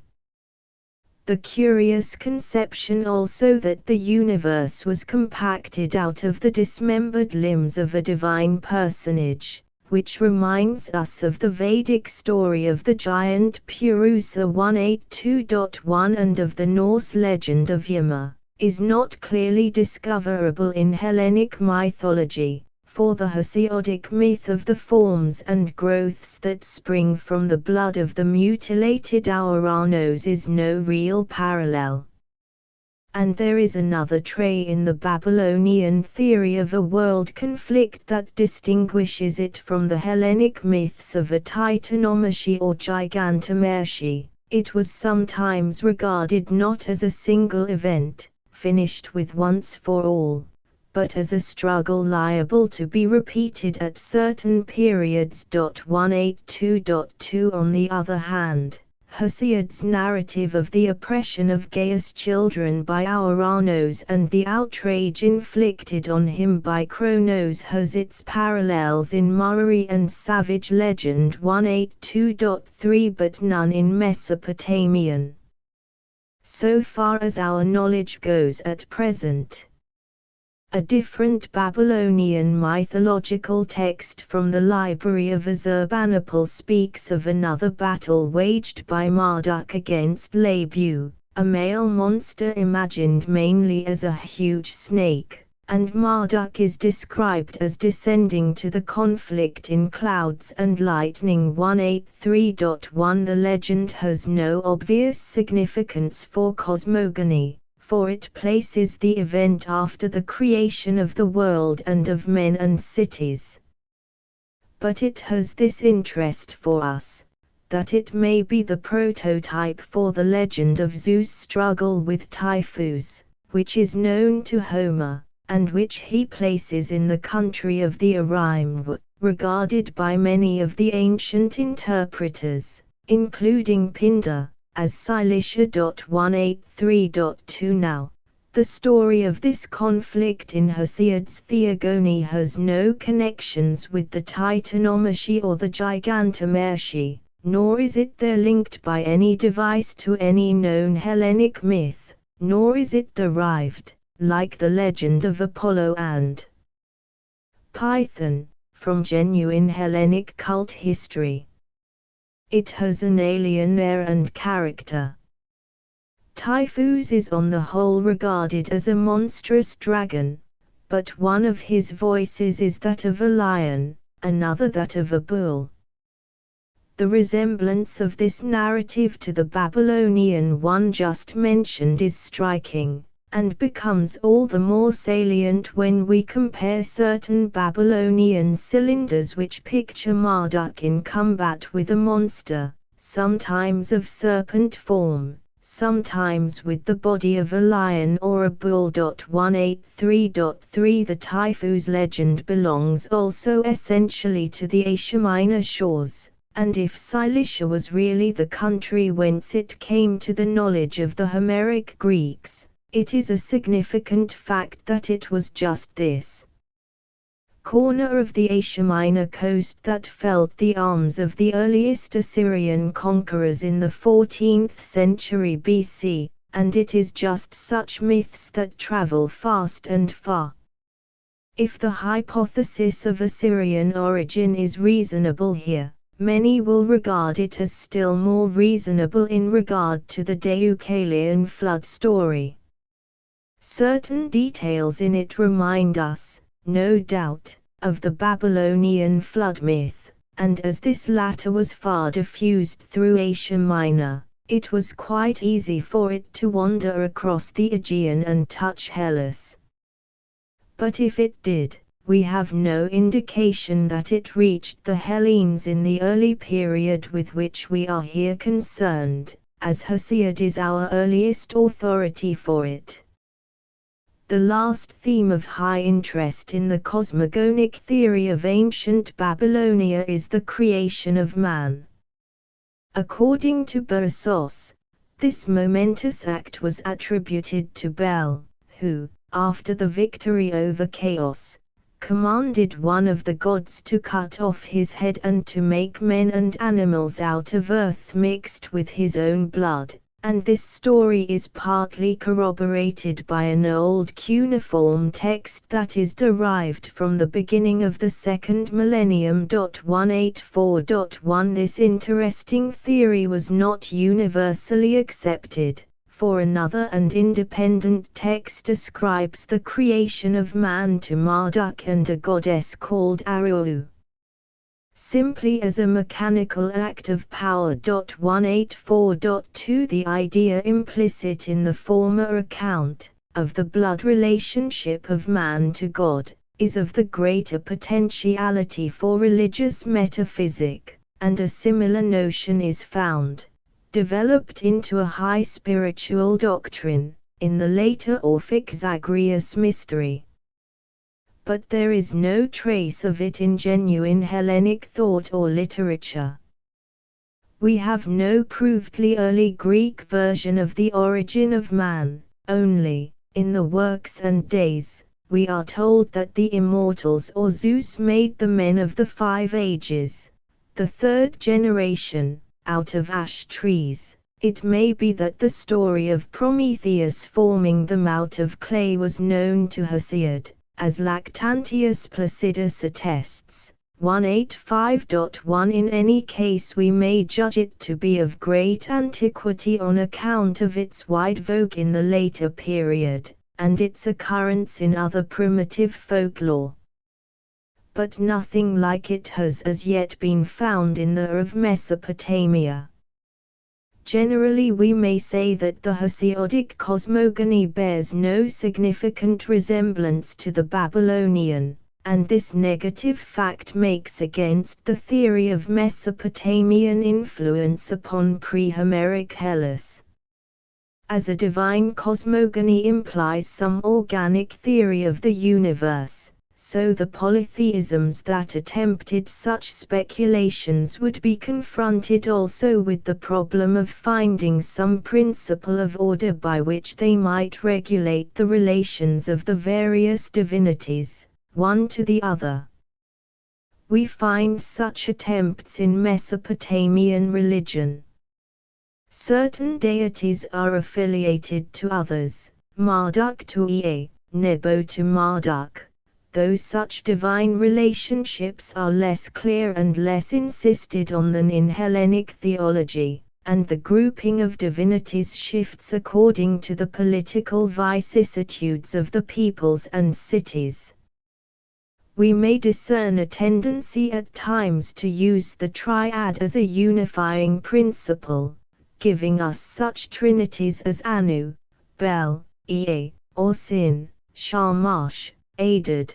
185.2 We have glimpses of a Trinitarian cult in early Carthage. 185.3 and slight indications of it in the Minoan Mycenaean pillar ritual. 185.4 But I cannot find anything to suggest that among the cultured or uncultured Semites it was ever in the ancient period a powerful and constructive idea, able to beget a living dogma that might capture the popular mind and spread and germinate in adjacent lands. 186.1 We have perhaps as much right to regard the number 7 as a grouping principle of Babylonian polytheism, in the later period at least, when we find a group of 7 high deities corresponding to the 7 planets. 186.2 we might discover a Hittite trinity of Father, Mother, and Son if we concentrated our attention on the Bogasgue reliefs, but the other Hittite evidence, both literary and monumental, gives no hint of this as a working idea in the religion. In fact, in most polytheisms of the Mediterranean type it is easy to discover trinities and easy to deceive oneself about them. The human family reflected into the heavens naturally suggests the divine trio of Father, Mother, Child. And this may be found on the Asia Minor shore and in Hellas. It would be more important if we could discover the worship of this triad in an indissoluble union from which the mystic idea of a triune Godhead might arise. This is not discernible clearly in the older period on either side of the Aegean. The cult complex of Zeus, Semele, and Dionysos does not belong to ancient Hellas and is rare at any period. That of Hades Demeter is occasionally found in cults of doubtful antiquity, but usually the mother and daughter were worshipped without the male deity. The Homeric triad so often invoked in adjurations of Zeus, Athena, and Apollo, which misled Mr. Gladstone, is due probably to the exigencies of hexameter verse, and is not guaranteed by genuine cult. No divine triad in Hellas can be proved to have descended from the earliest period of Greek religion, except probably that of the chariots at Orchomenos. 187.1 We have later evidence of a trinity of Zeus, Poseidon, and Hades, expressing the triad that nature presents to us of sky, sea, and earth. But probably one of these figures is an emanation of Zeus himself, the sky god having become Chthonian in a very early period. 187.2 We cannot say, then, that the earliest period of Hellenic religion shows a Trinitarian tendency, and if it were so, we could not impute it to early Mesopotamian influence, for the idea of a trinity does not appear in the Eastern religion with such force and strength as to be likely to travel far. As for the artificial group of the 12 Olympians, we should certainly have been tempted to connect this with Babylonian lore, the number 12 being of importance in astronomical numeration, only that the divine group of 12 does not happen to occur in Babylonian religious records at all. Nor does the complex cult of the appear to belong to the earliest period of Greek religion. 187.3 And so far I have been able to discern nothing that justifies the suggestion. 187.4 that the principle of unification or divine grouping in early Mediterranean polytheism came from Babylon. A severely organized polytheism with one chief divinity, to whom all the others were in definite degrees subordinated, might evolve a monotheism. And in Babylonian literature we can mark certain tendencies making in this direction. One tablet contains an inscription proclaiming all the high gods to be forms of Marduk, Nergal the Marduk of war, Nebo the Marduk of land. 188.1 That all the deities were mere forms or emanations of the eternal might have been an esoteric doctrine of certain gifted minds, though it was difficult thus to explain away and to de-individualize the powerful self-asserting personality of Ishtar. For an attractive goddess cult is always a strong obstacle to pure monotheism. A particular king might wish at times to exalt the cult of a particular god into a monotheistic ideal. The attempt was seriously made in Egypt and failed. It may have been seriously intended by King Ramanarari III. BC 811 to 782, who introduced the cult of Nebo, always one of the most spiritual figures of the pantheon, into Kellock. Hence comes a long inscription on 2 statues now in the British Museum, set up by a governor in honor of the king, which is valuable for its ethical import, and still more interesting for its monotheistic exhortation at the close. 188.20 Man, yet to be born, believe in Nebo, and trust in no other gods but him. Here is the seed that might have been developed by a powerful prophet into pure monotheism. But the ecstatic Babylonian votary is always falling into contradiction, for in the earlier part of this hymn he has called Nebo, the beloved of Bel, the Lord of Lords. What, then, must the congregation think of Bel? In Greek religion the germs of monotheistic thought were still weaker and still less likely to fructify. The earliest Hellenic tribes had already certain deities in common, and the leading stocks at least must have regarded Zeus as the supreme god. They must have also adopted many indigenous deities that they found powerful in their new homes, whose cult could not be uprooted even if they wished to do so. We must therefore imagine the pre-Homeric societies as maintaining a complex polytheism, with some principle of divine hierarchy struggling to assert itself. Homer, if it is ever true to speak of him as preaching, seems certainly the preacher of the supremacy of Zeus. How far this idea was accepted in the various localities of cult we have not sufficient material for deciding. Much would depend on the degree to which the individuals were penetrated by the higher literature, which from Homer onwards proclaimed the same religious tenet. 189.1 We can at the same time be sure that in many localities the countryfolk would be more under the spell of some ancient deity of the place than of the sky father of the Aryan Hellenes. And though his cult was high-placed by the progressive races, and his personality powerfully pervading in the realm of nature and human society, so that the higher thinkers entered on a track of speculation that leads to monotheism, the masses did not and could not follow them, having, in fact, the contrary bias.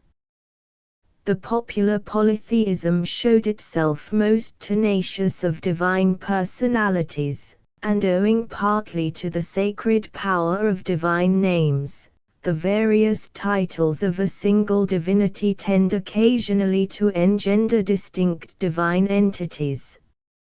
I have also already indicated that art contributed to the same effect through multiplying idols. So far, then, from displaying monotheistic potentialities, Greek polytheism, from the pre-Homeric period we may suspect, and certainly after the Homeric age, tended to become more polytheistic. Chapter 11. The religious temperament of the Eastern and Western peoples. A more interesting and fruitful ground of comparison is that which looks at the inward sentiment or psychic emotion of the different religions, at the personal emotional relation of the individual towards the Godhead. As I observed before, a clear judgment on this question is only possible when the religious memorials of a people are numerous, varied, and personal, so that some of them at least may be regarded as the expression of the individual spirit. Even if the priest or the ritual dictates the expression, the pious and frequent votary may come to feel genuinely what is dictated to him.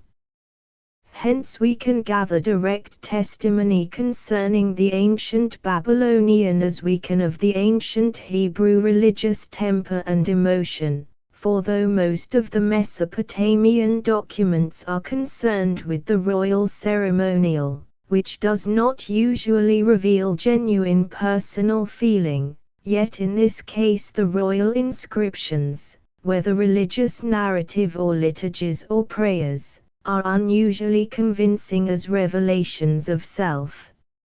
And besides these, we have many private hymns of penance and formulae of exorcism.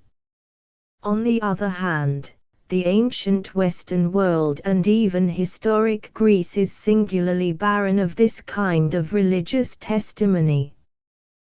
We know much about the state religion, but we have very few ritual formulae or public or private prayers.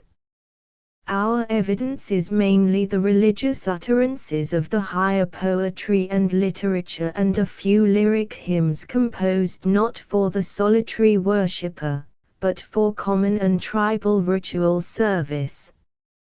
But we have also the mythology and the art and the general manifestations of the Hellenic spirit in other directions that enable us to conclude something concerning the religious psychology of the average man in the historic periods, and if we find this markedly different from that of the Oriental, we shall find it hard to believe that the Babylonian spirit could have worked with any strong influence on the Proto-Hellene. A sympathetic study of the Babylonian Assyrian documents impresses us with certain salient traits of the Mesopotamian religious spirit, some of which are common to other members of the great Semitic race. In a certain sense the Babylonian might be described as Eingottbetrunkner, as one possessed with the deepest consciousness of the ineffable greatness of God, of his own utter dependence, and at the same time of the close personal association between himself and the divinity.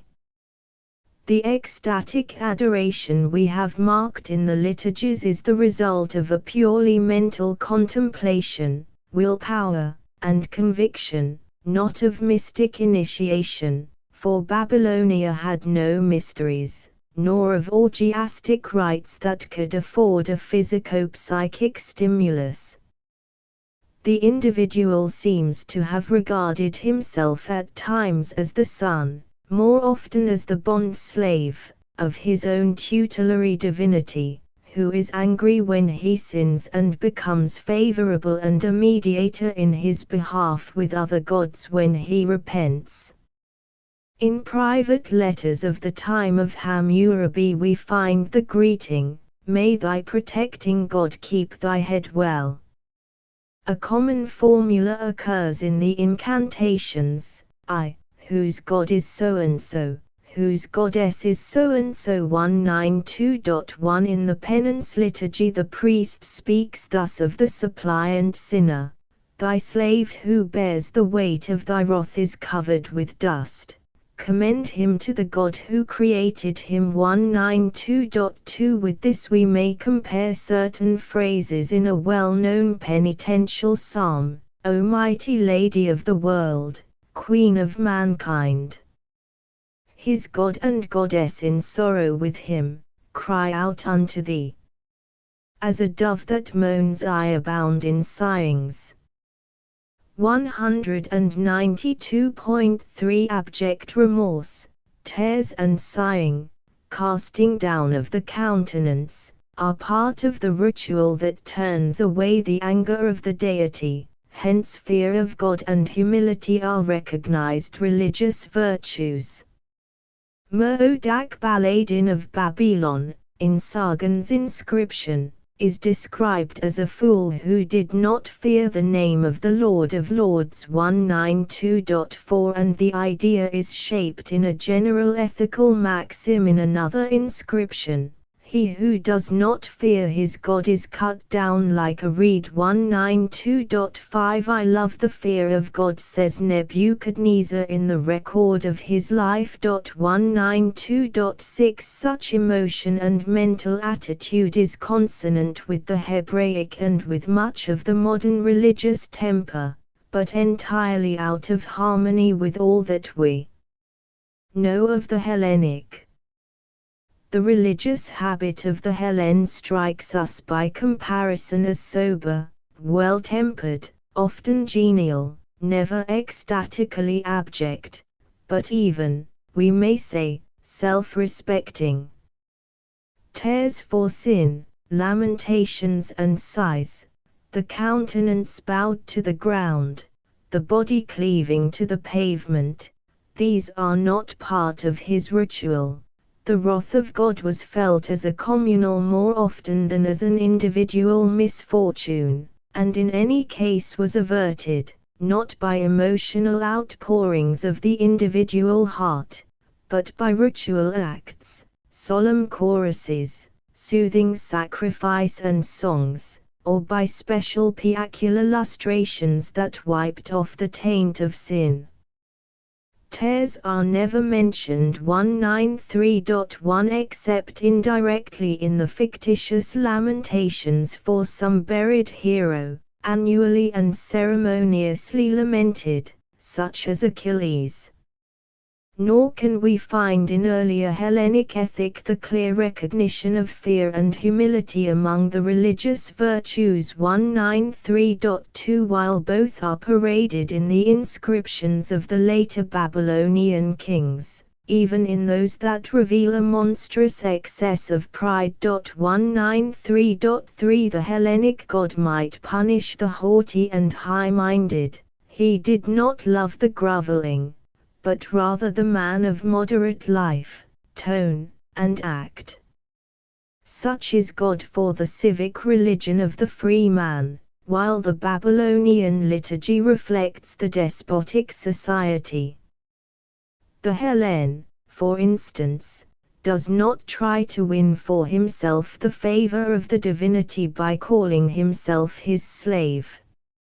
And the common phrase found on the Greek Christian tombs, has passed into Christianity from Semitic sources. 193.4 This single fact illustrates, perhaps better than any other, the different temper of the Old Oriental and Old European religions, and there is a curious example of it in the bilingual Greco-Phoenician inscription found in Malta 194.1 commemorating a dedication to Melkuth or to Heracles.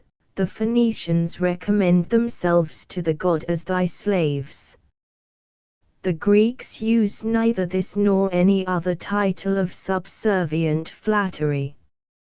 In this connection it is well to note the significance of marking the body of the worshipper by branding, cutting, or tattooing with some sign that consecrated him as slave or familiar follower to the divinity. The practice, which may have been of great antiquity, though the evidence is not earlier than the 6th century BC, was in vogue in Syria, Phrygia, and in early Israel, and was adopted by some Christian enthusiasts, but no proof of it has yet been adduced from Mesopotamia.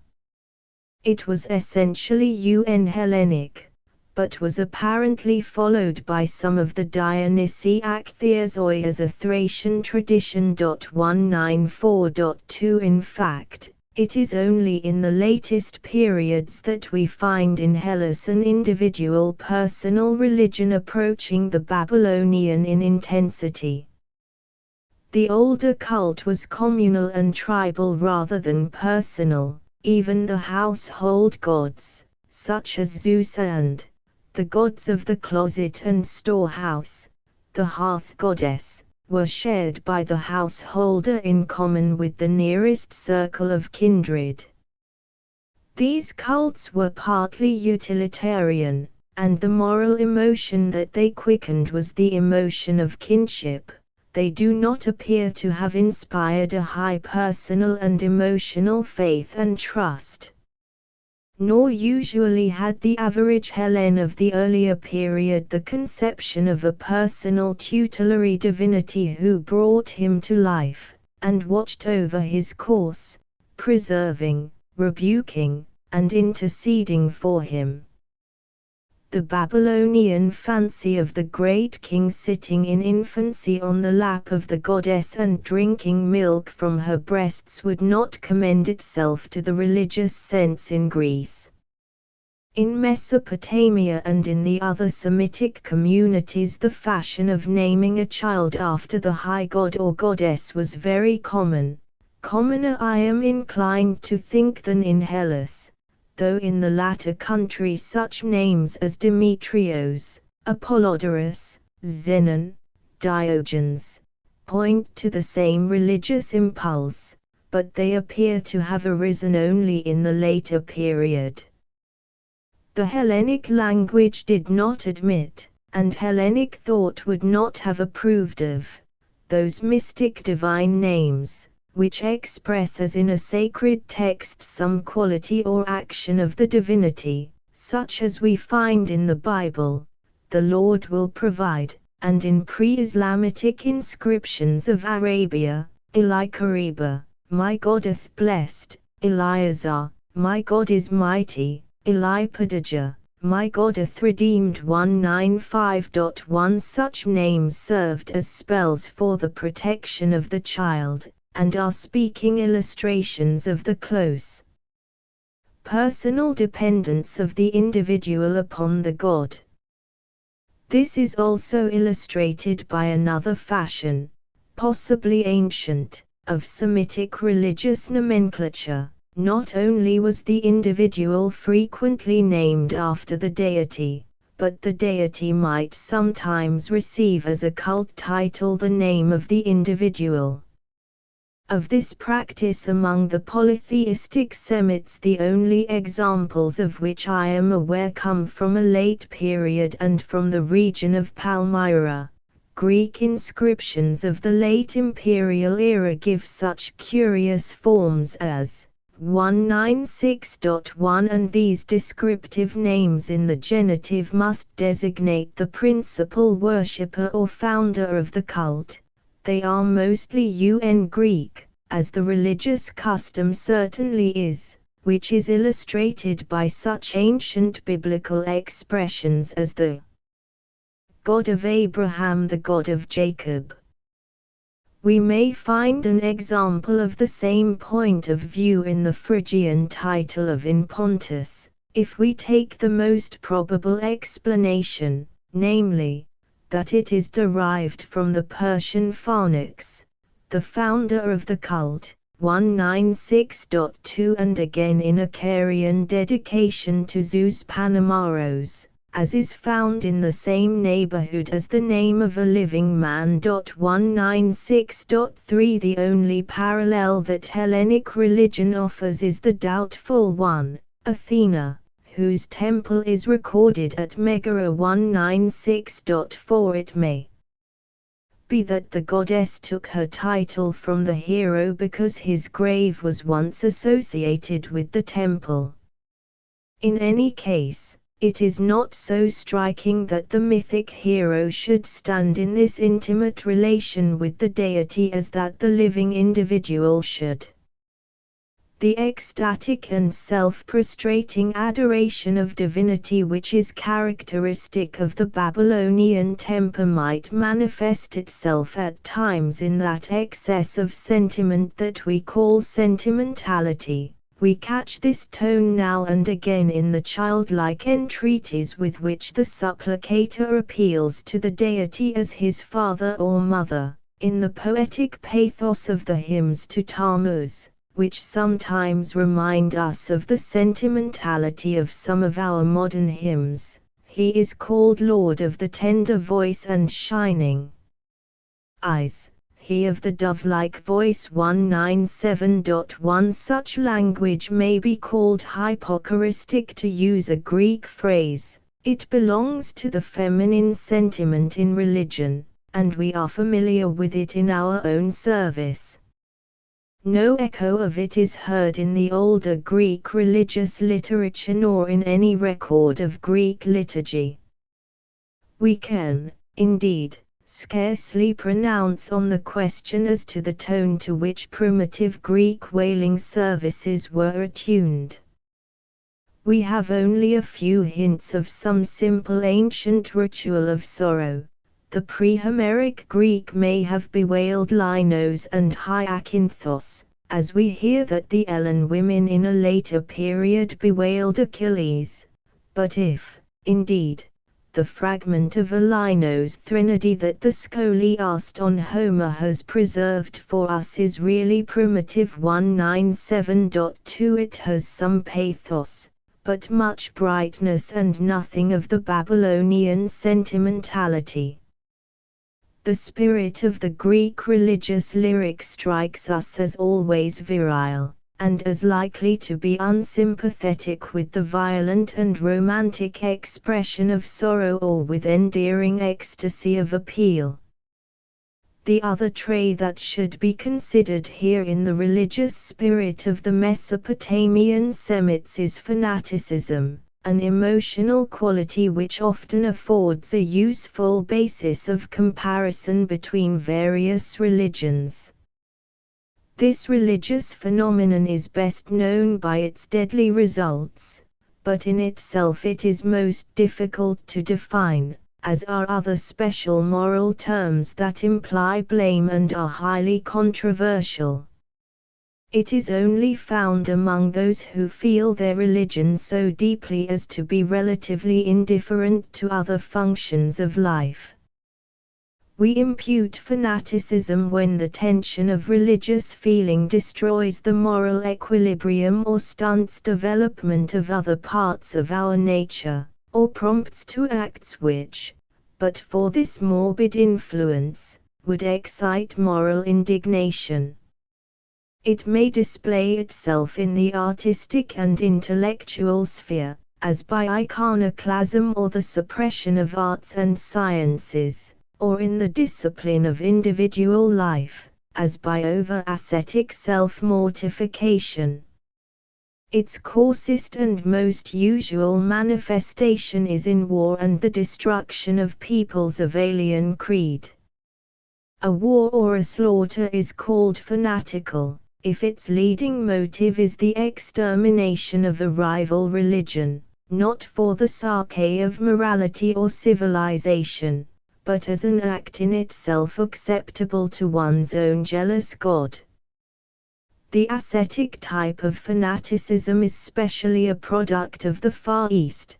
The murderous type is peculiar to the Semitic spirit, when unchastened by a high ethical sympathy or a sensitive humanism, for the chief record of it is in the pages of the history of Israel, Islam, and Christianity, so far as this last religion has been in bondage to certain Semitic influence. It is a question of interest whether we find fanaticism of this type in the Mesopotamian area and in the ancient polytheistic communities of the Western Semites. We might expect to find it because of the intensity of the religious spirit that seems to have been a common inheritance of all these stocks. The more fervent the worship, the more is the likelihood that the dangerous idea of a jealous God will emerge, especially when races are living under the illusion of the fallacy of names.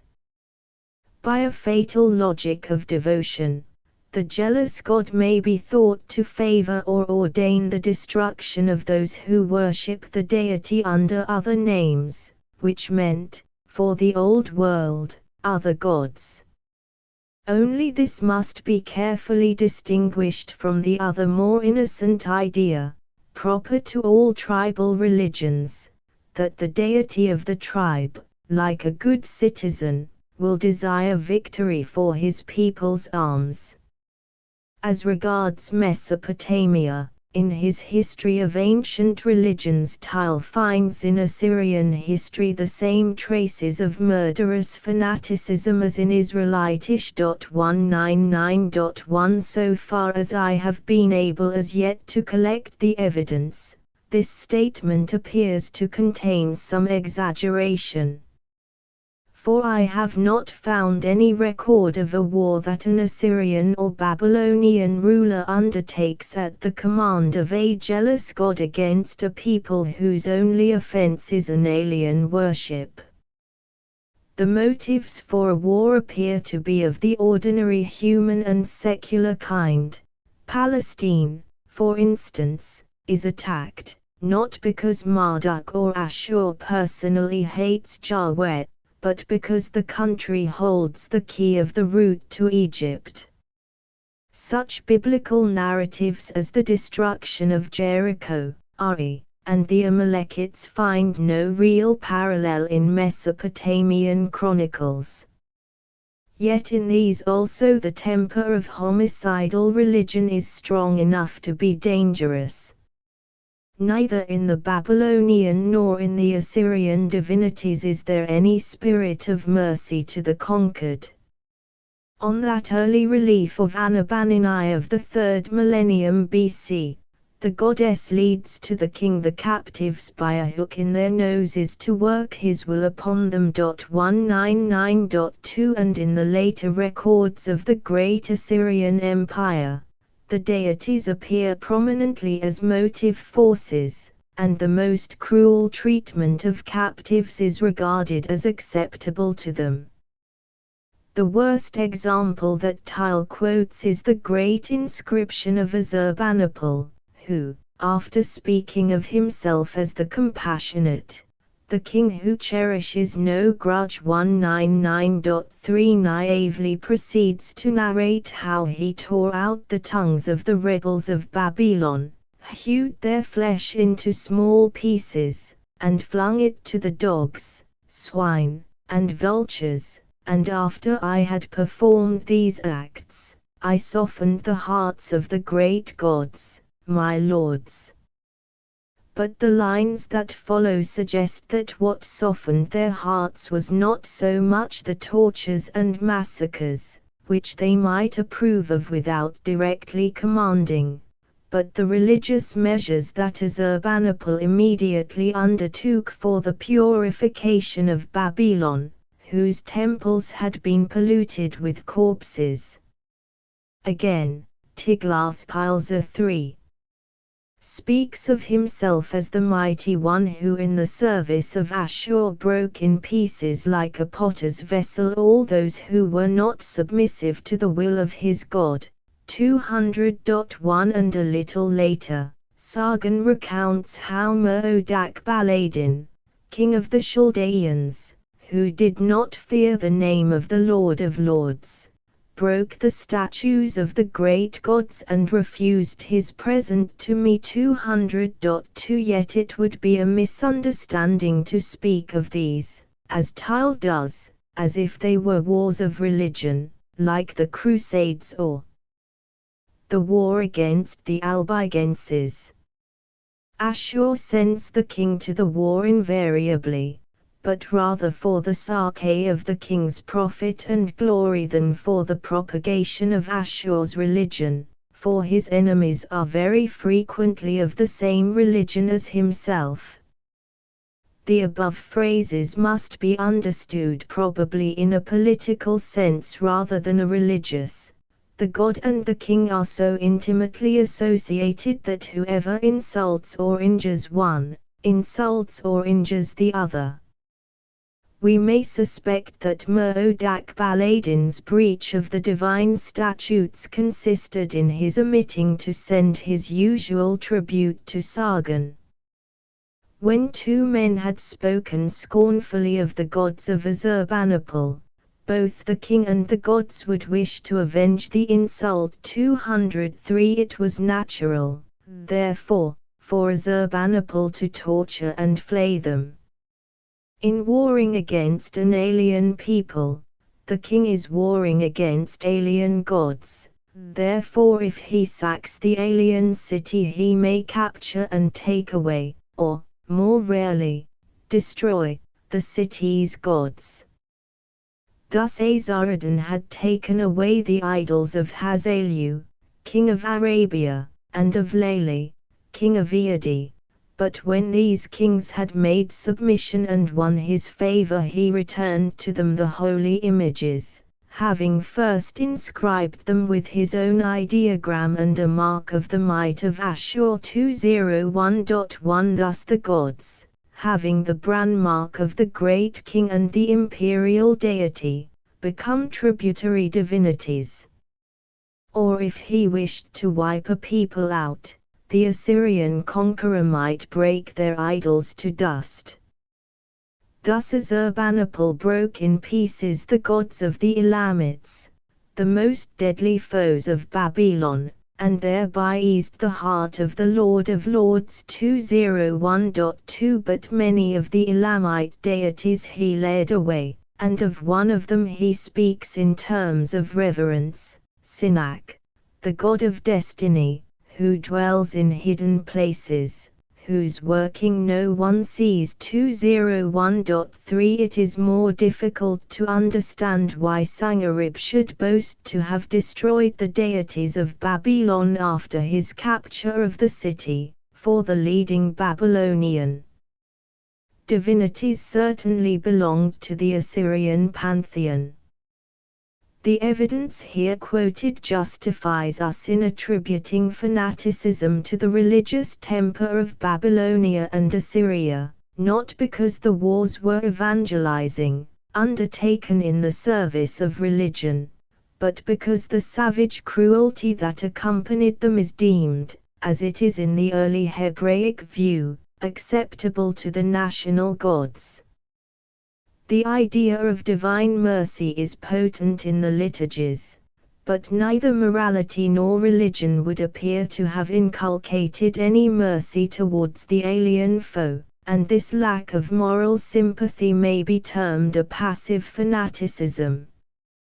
The same fanatic temper might be traced in the savagery of the punishments for offenses against the state religion, and was reflected also at times in the legal code. 202.1. From other polytheistic Semitic communities we have no record, so far as I am aware, that bears on the phenomenon that we are considering, except the famous Mobit stone, of which the style is in this respect strikingly biblical.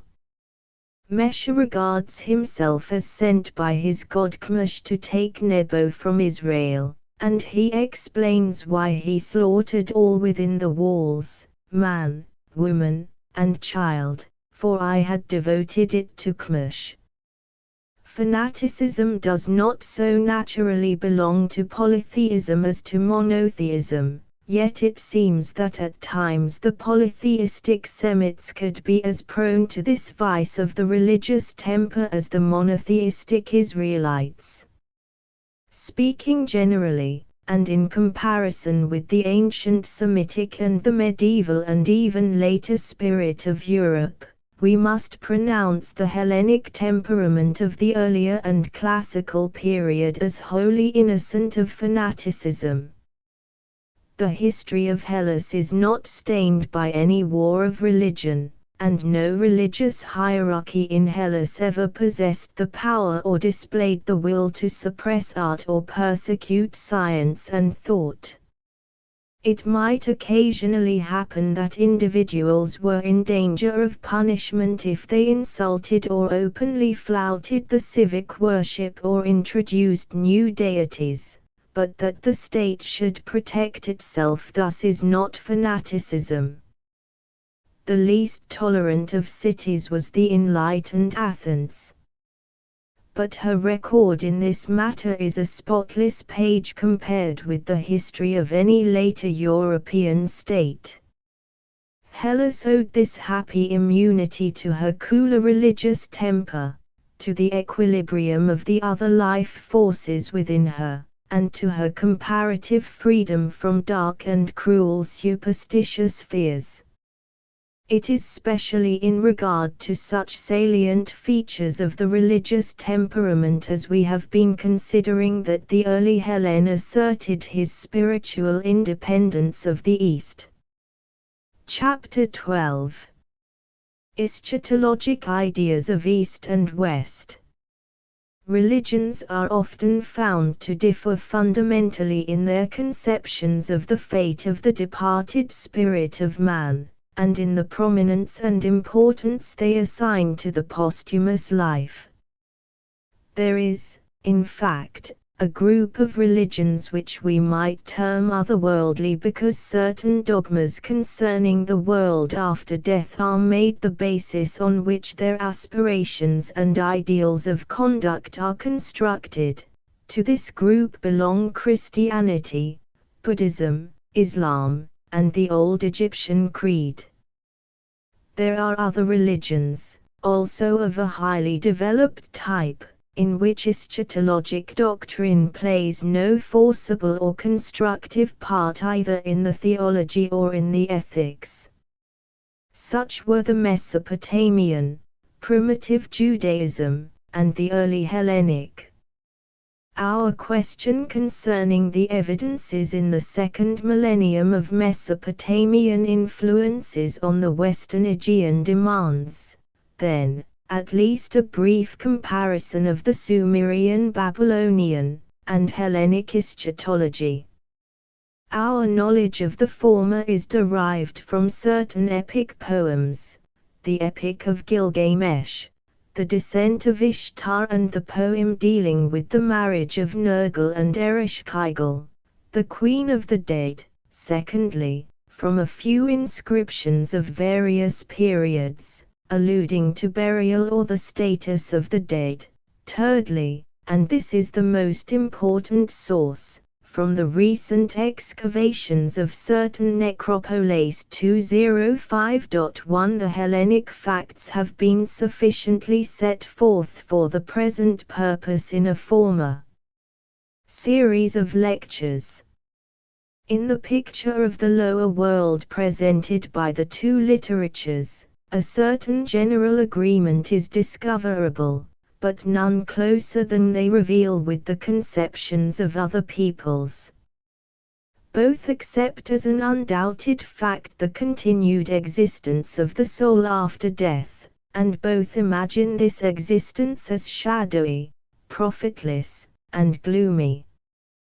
Both also vaguely locate the abode of the soul under the earth, with a downward entrance somewhere in the west. 205.2 In both we find the idea of a nether river to be crossed, or the waters of death. 205.3 Of a porter at the gates of hell and of a god and goddess as rulers of the lower world, while the mountain of the Babylonian underworld on which the gods were supposed to have been born was unknown to Hellenic mythology. 205.4 Such coincidences are no criterion of a common origin of belief, for these traits recur in the death lore of many and widely scattered races. As against them, we must take into account certain salient differences. The lot of the departed in the Babylonian epic account appears drearier even than in the Homeric, just as the Babylonian religious poetry inclines to the more somber tones and the more violent pathos.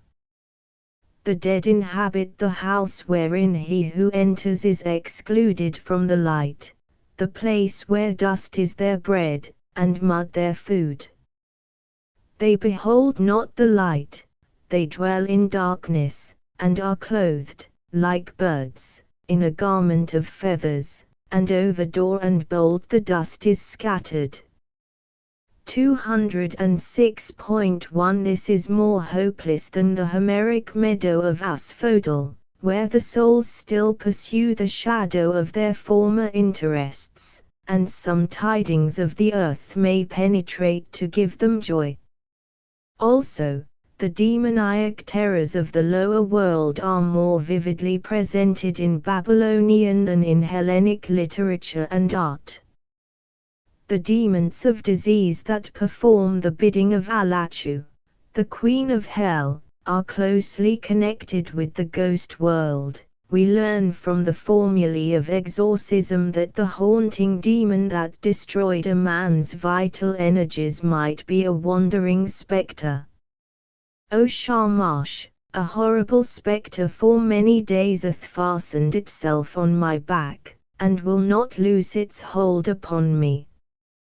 He sendeth forth pollution, he maketh the hair of my head to stand up, he taketh the power from my body, he maketh my eyes to start out, he plagueth my back, he poisoneth my flesh, he plagueth my whole body, whether it be the spectre of my own family and kindred, or the spectre of one who was murdered, or whether it be the spectre of any other man that haunteth me. 206.2 Now it is possible that the curse of the demon was powerful both in the earlier and later periods of ancient, as it is powerful today in modern Greece. The demon might be a ghost or a revenant. And it has been the ambition of a small group of scholars in this country to prove that the higher literature and art of Greece, that reveals so fair and sane an imagination of the unseen world, is only a thin veil drawn over much that was grotesque and ghastly in the popular superstition. Even Homer reveals forms of terror in Hades, and we have ugly tales of demons sucking blood, and ravaging the land like the of Megara. It is not necessary to labor this point. Probably every ancient race has been sorely tried at one time or other by the burden of demonology. Even our hardy ancient kinsmen of Iceland had their vampires and strangling ghosts, that figure occasionally in their saga. But the great peoples of our Western civilization are those who have struggled free from this obsession into the light of progressive secular life. Such also, we have the right to believe, was the early Greek. To draw the distinction too sharply between the cultured and the uncultured strata may be a source of fallacy, especially when it is ancient Hellas that we are dealing with, where the artist was usually a man of the people and the people certainly delighted in the work of their poets, and were strangely susceptible to the healing influences of music. If Greek poetry, then, and art strove to banish the ugliest forms of the demon world, and thereby worked with purifying and tranquilizing influence on the temperament, so much the better for the Greek peasant. It is probably wrong, therefore, to regard the average Hellen as a nightmare-ridden man. But we might dare to say this of the Babylonian, and his imaginary terrors were fostered by his religious liturgical poetry, and to some extent by his art. For most of his hymns are formulae of exorcisms, incantations against demons and spectres. But such liturgy played relatively a very small part in Greek ritual, and this is one of the strongest facts that can be brought to witness against the theory of early Babylonian influence. Yet both the Greek and the Babylonian feared the miasma of the dead. Ishtar's threats at the portal of hell, a tremendous outburst of infernal poetry, is a strong witness to this feeling. Thou warder, open thy door that I may enter in. If thou openest not thy door that I may not enter, I will crush thy door into splinters, I will burst the bolt, I will splinter the threshold and tear up the wings of the door, I will lead forth the dead that they shall eat and drink. the dead shall keep company with the living. What lends part of its force to this great passage is the dreadful thought that the living should be haunted by the multitude of the ghosts that would pollute the living person and the light of day. Shamash, the sun god, is the natural enemy of ghosts, and is therefore appealed to in the incantation quoted just above to drive away the demon specters. He seems to stand here in the same relation of antipathy to the ghost world as the pure Apollo stood for the Greek. The mode and the place of burial will often throw light on the feelings of the living in regard to the departed. The peoples of the Minoan Mycenaean culture interred their dead. Homeric society cremated them, while the recent excavations have revealed that both systems were in vogue side by side throughout an indefinite period in Mesopotamia. 208.1 And such being the facts, we cannot safely deduce from them any marked difference in spiritual beliefs. More illuminating is the fact that the pre-Homeric society in Greek lands appears generally to have buried its dead in or near their habitations, as if they desired the companionship of the spirits, agreeing in this respect with the people of Gezer in Palestine. 209.1 In Mesopotamia, though in very ancient times the dead were sometimes buried in temples, the fashion generally prevailed of establishing a necropolis outside the city, as was the rule also in post-Homeric Greece. This difference alone suggests that the fear of the ghost was less powerful in pre-Homeric Greece than in Mesopotamia. It is clear, however, that the Babylonian, like the Hellene, desired at times to enter into communion with the departed family ghost, for in Mesopotamia, as in Hellas, we have clear trace of parentalia communion meals to which the ancestral spirits were invited to feast with the family. In the Babylonian phrase this was called breaking bread with the dead. 209.2 The parallel facts in Hellas are familiar to students. Moreover, a certain general resemblance in the funeral ceremonies can be detected between the Eastern and Western peoples whom we are comparing.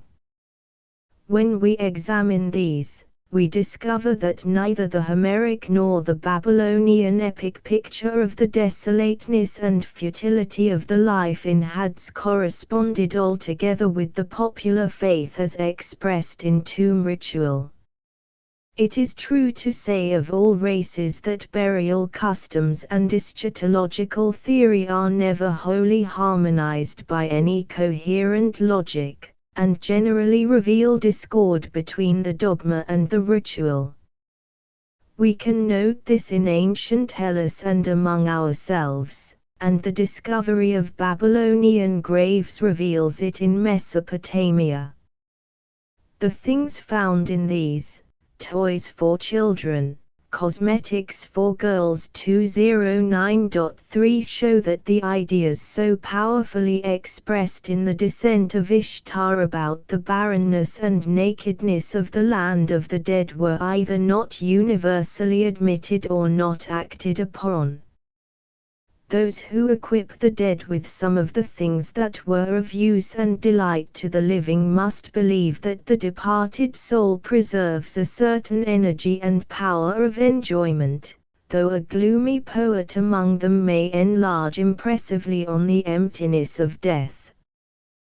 The unknown Assyrian king who describes in an inscription the sumptuous burial that he gave his father may not have been of the same mind as the poet of the Ishtar epic concerning the laws of the Queen of Hell. Within the grave the secret place in kingly oil I gently laid him. The gravestone marketh his resting place.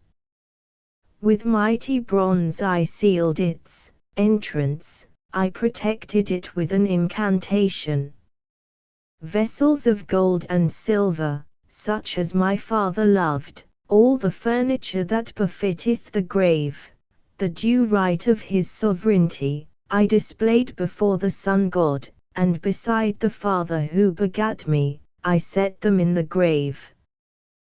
Gifts unto the princes, unto the spirits of the earth and unto the gods who inhabit the grave, I then presented.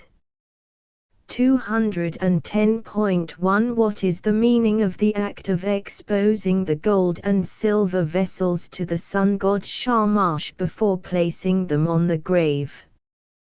Was it done to purify them by the aspect of the pure God and thus to fit them for the use of the glorified dead? The evidence of the deification of kings has been collected above. But the ceremony in question is unique, as far as I am aware. No doubt in ordinary Semitic burials there was great variety in the grave offerings. In the graves of Jezza in Palestine, weapons, jewels, ostrich eggs, seals, scarabs, amulets, small figures in human or animal form have been found. 211.1 In these practices the primitive Hellen and Semite were on the same level, nor is it likely that either was the pupil of the other. One important difference, important at least for our purpose, we can mark, which is connected with the difference between Hellenic and Oriental climate. The Hellenic ghost might take water among his offerings, and the neglected soul might be pitied for being 211.2. He might also eat his porridge in the anthesteria, but he preferred wine, and the offerings of blood, and especially the sacrifice of animals. And we may gather from the painting on the Phaistos sarcophagus that the blood oblation to the dead was part of the pre-Hellenic ritual in Crete. The triple libation, also, that Homer mentions, of wine, honeymead, and water, and which the later Greeks retained, may be regarded as a Minoan tradition, for its great antiquity among the Aegean people is attested by the libation table found by Sir Arthur Evans in the Cave of Zeus on Mount Dicte. Here there is no trace of the teaching of the Babylonian priest, nor in the blood offerings to the dead.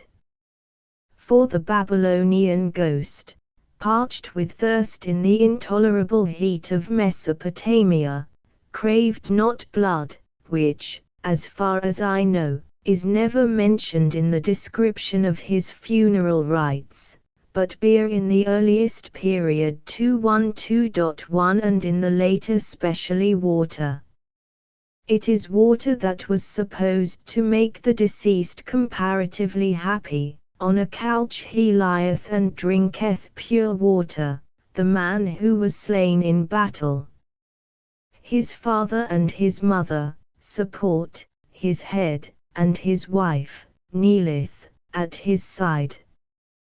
212.2 This is the law that in the Epic of Gilgamesh is imparted to the hero by the ghost of his beloved Eabani, concerning the advantages of the man who gets due burial over him whose corpse is thrown out into the field, and whose soul wanders restlessly eating the dregs of the vessel, the leavings of the feast, and that which is cast out upon the street. The spirit's need of water has been an ancient tradition of Semitic grave tendance. It is expressed on one of the cylinders of Gudi, 212.3 and in the Curse of Hammurabi, which is a postscript to his code of laws. He swears that if a man breaks them his spirit in the world below shall lack water. 212.4 Clay cylinders in the museums of Paris and Berlin, that doubtless come from Mesopotamian graves, contain inscriptions expressing a blessing on the man who respects the dead. May his departed spirit in the world below drink clear water. 212.5 The old idea survives in the belief of modern Islam that the soul of the dead yearns for nothing so much as that the rains or dews of heaven should fall refreshingly on the grave. These simple differences in the oblations incline us to suppose that the primitive grave ritual of Greece was developed independently of Babylon. Again, in Greece this tendency of the spirits, in the case of the great ones of the community, the king, the hero, or the priest, was undoubtedly linked at an early period with apotheosis of the dead, and actual hero cults and actual cults of ancestors became, as we have seen, a salient phenomenon of Greek religion. But if this phenomenon is to be noted at all in the Babylonian, it certainly was not salient. We know that under certain circumstances the king might be worshipped in his lifetime and after, but we do not yet know that the departed head or ancestor of the family received actual cult. Where this is asserted by modern scholars 213.1 it may be that they have not paid sufficient attention to the important difference that has been defined between the tendency and the worship of the dead. 213.2 This at all events, on the evidence already placed before us, may be said, in respect of the frequency and force of hero worship, Mesopotamia stands at the opposite pole to Greece, and in testing the question of primitive religious influences of East on West this fact must be weighed in the scale.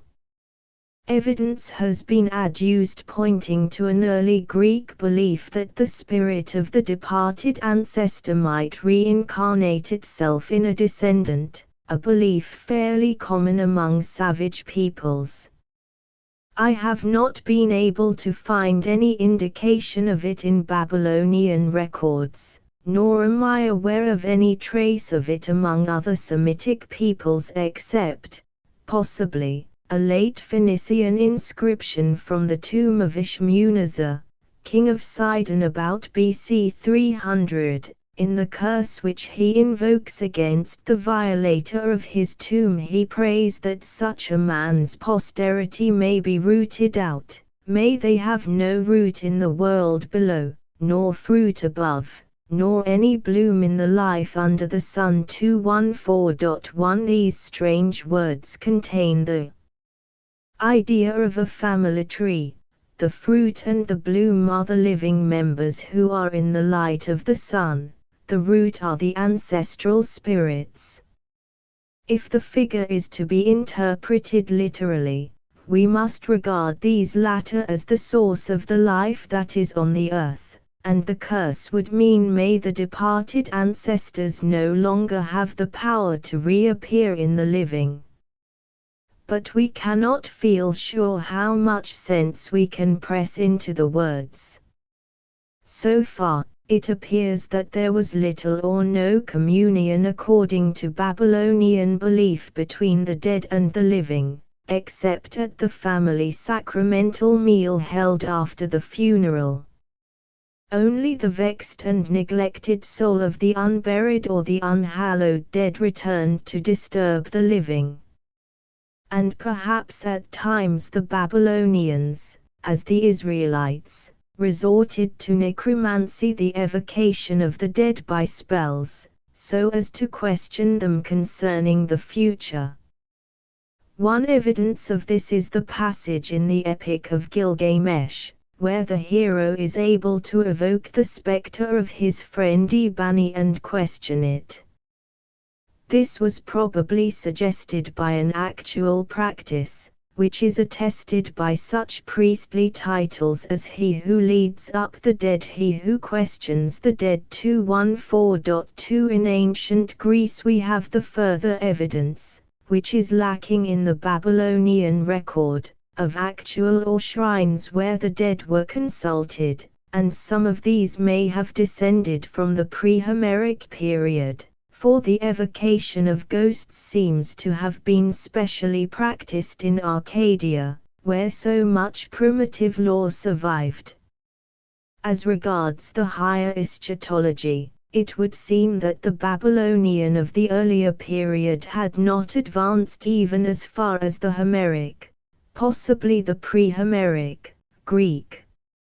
For even in Homer's picture of Hades and the afterlife 215.1 there already is found this important trait: certain notorious sinners are punished, certain privileged persons like Menelaus may be wafted to blessedness, while in Hesiod the idea is outspoken that many of the righteous and distinguished men of the past enjoy a blessed lot hereafter. 215.2 Moreover, this important dogma of posthumous punishments and rewards is not confined to the world of mythic fancy in the Homeric epic, to personages such as Tantalos, Tityos, Menelaus. The average man in the Homeric period might not hope for happiness after death, but if Homer is his spokesman he could fear special punishment, and the threat of it was already a moral force. There are two striking passages in the Iliad, of which the importance for our present question is often ignored. In 3:278 there is reference to the two divinities whom, with Aristochus, we must interpret as Hades and Persephone, who punish oath-breakers after death. In 19:259 the same function of executing judgment in the netherworld upon the souls of the perjured is ascribed to the Erinyes. The context in both passages suggests that the poet is giving voice to a common popular belief. And in regard to posthumous happiness, early Greece may have believed more than Homer reports. For who can determine how early this eschatologic hope came into the Eleusinian mysteries? The threats of hell and hopes of paradise were never wholly moralized even by later Greek thought, but here are the germs discernible in the earliest stage of the religion from which a higher moral teaching and a new moral force might emanate. But those who have tried to discover similar ideas in the records of Babylonian eschatology have hitherto entirely failed. Certain phrases and certain mythic data may be, and have been, pressed to support the theory that Babylonian religion and ethics were not without some belief in judgment and resurrection. 216.1 But it is overpressure, and the phrases may easily be misunderstood. No clear evidence points to Babylonian belief in posthumous judgment. The title God of Judgment attached to Nergal might have merely a political significance. Again, Awakener of the Dead is a fairly frequent epithet of many divinities, but no context where it occurs suggests for it an eschatologic intention. 216.2 In the story of Adapa, much of which is recovered from the Tel El Amarna tablets, we find reference to the food of life and the water of life. 216.3 That the God of heaven might have given to Adapa and thereby made him immortal, and in the story of Ishtar's descent, it is said that Alachua kept the waters of life in hell where Ea with Ishtar was restored. But nowhere as yet has any hint been found that these waters of life were available for any mortal man, and even Adapa, the son of a god, missed getting them. In the mythology of Babylon only one mortal, Utnapishtim, the Babylonian Noah, passes without death to some happy land and becomes immortal, After the deluge Bel spake thus, Hitherto hath Utnapishtim been of mankind, but now let Utnapishtim be like unto the gods, even us, and let Utnapishtim dwell afar off at the mouth of the river 217.1 again, as the kings might be considered divine in life. There was no difficulty in supposing that they joined the company of the gods after death, as was supposed in Egypt. The prayers offered to deities of the lower world by the Assyrian king on behalf of his father, in the tablet quoted above, may be thus explained. The nether powers are entreated to offer no obstacles to his apotheosis. Other Semitic nations may have had the same belief concerning the future blessedness of the king. At least an inscription of King Panamu of North Syria, vassal of Tiglath-Pileser III, points to this, for his successor is urged to pray that the soul of Panamu shall eat and drink with the good aided 217.2, but no evidence has as yet been gathered that the ordinary Babylonian expected any such distinguished lot. Nor does it appear that prayers were ever offered for his soul, as they might be for the kings, and as they habitually were for the ordinary Athenians in the Anthesteria. For the Babylonian, on the whole, the only distinction of lot between one person and another after death was between him whose ghost was well cared for by surviving relatives and him who died an outcast and was neglected. And this was no moral distinction, nor one that was likely to engender the belief in a righteous judgment. The duty to the dead was a family duty merely, nor can I find in the Mesopotamian records any indication of that tender regard of the alien dead which leads in Greece to a certain higher morality, and which informs Homer's pregnant phrase, "It is not righteous to vaunt oneself over the slain." We find Assyrian kings revenging themselves by mutilation and exposure of their enemies' corpses, 218.1, and Semitic ferocity and Hellenic are nowhere more vividly contrasted than in this matter. Finally, there appears a difference in character between the Mesopotamian and the Hellenic deities who were concerned with the surveillance of the world below. In the religion of the Western people, the latter are as essentially concerned with life as with death, and Demeter, Persephone, Plauten, Zeus, are benign divinities whose somber character is only the reverse of the picture. There is a chance of development for a more hopeful creed when the dead are committed to the care of the gentle earth goddess, and it was through this double aspect of Demeter that the eschatologic promise of the Greek mysteries was confirmed.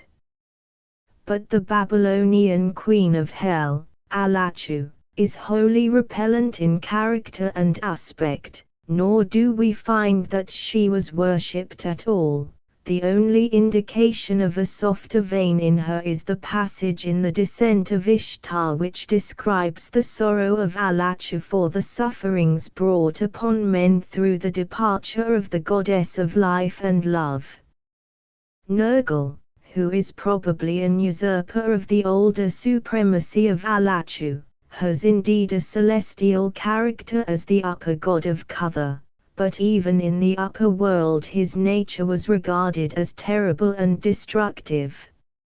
Only once or twice is the gentler Greek conception concerning the rulers of the lower world found in Babylonian literature. 219.1 En-Mishara, a name that may be a synonym for Nergal. 219.2, is hailed as Lord of Earth, of the land from which none returns. Aralu, great Lord, without whom Ninursu allows nothing to sprout in field and canal, no growth to bloom. 219.3 Tammuz himself also is once at least styled the Lord of the lower world. 219.4 And if Ningersu is another name of the underworld god, which is possible, it is significant that in an old Babylonian document the cultivator of the soil is called the servant of Ningersu. 219.5 These isolated utterances, if they had penetrated the popular religious thought, might have engendered a softer and brighter sentiment concerning the world of death.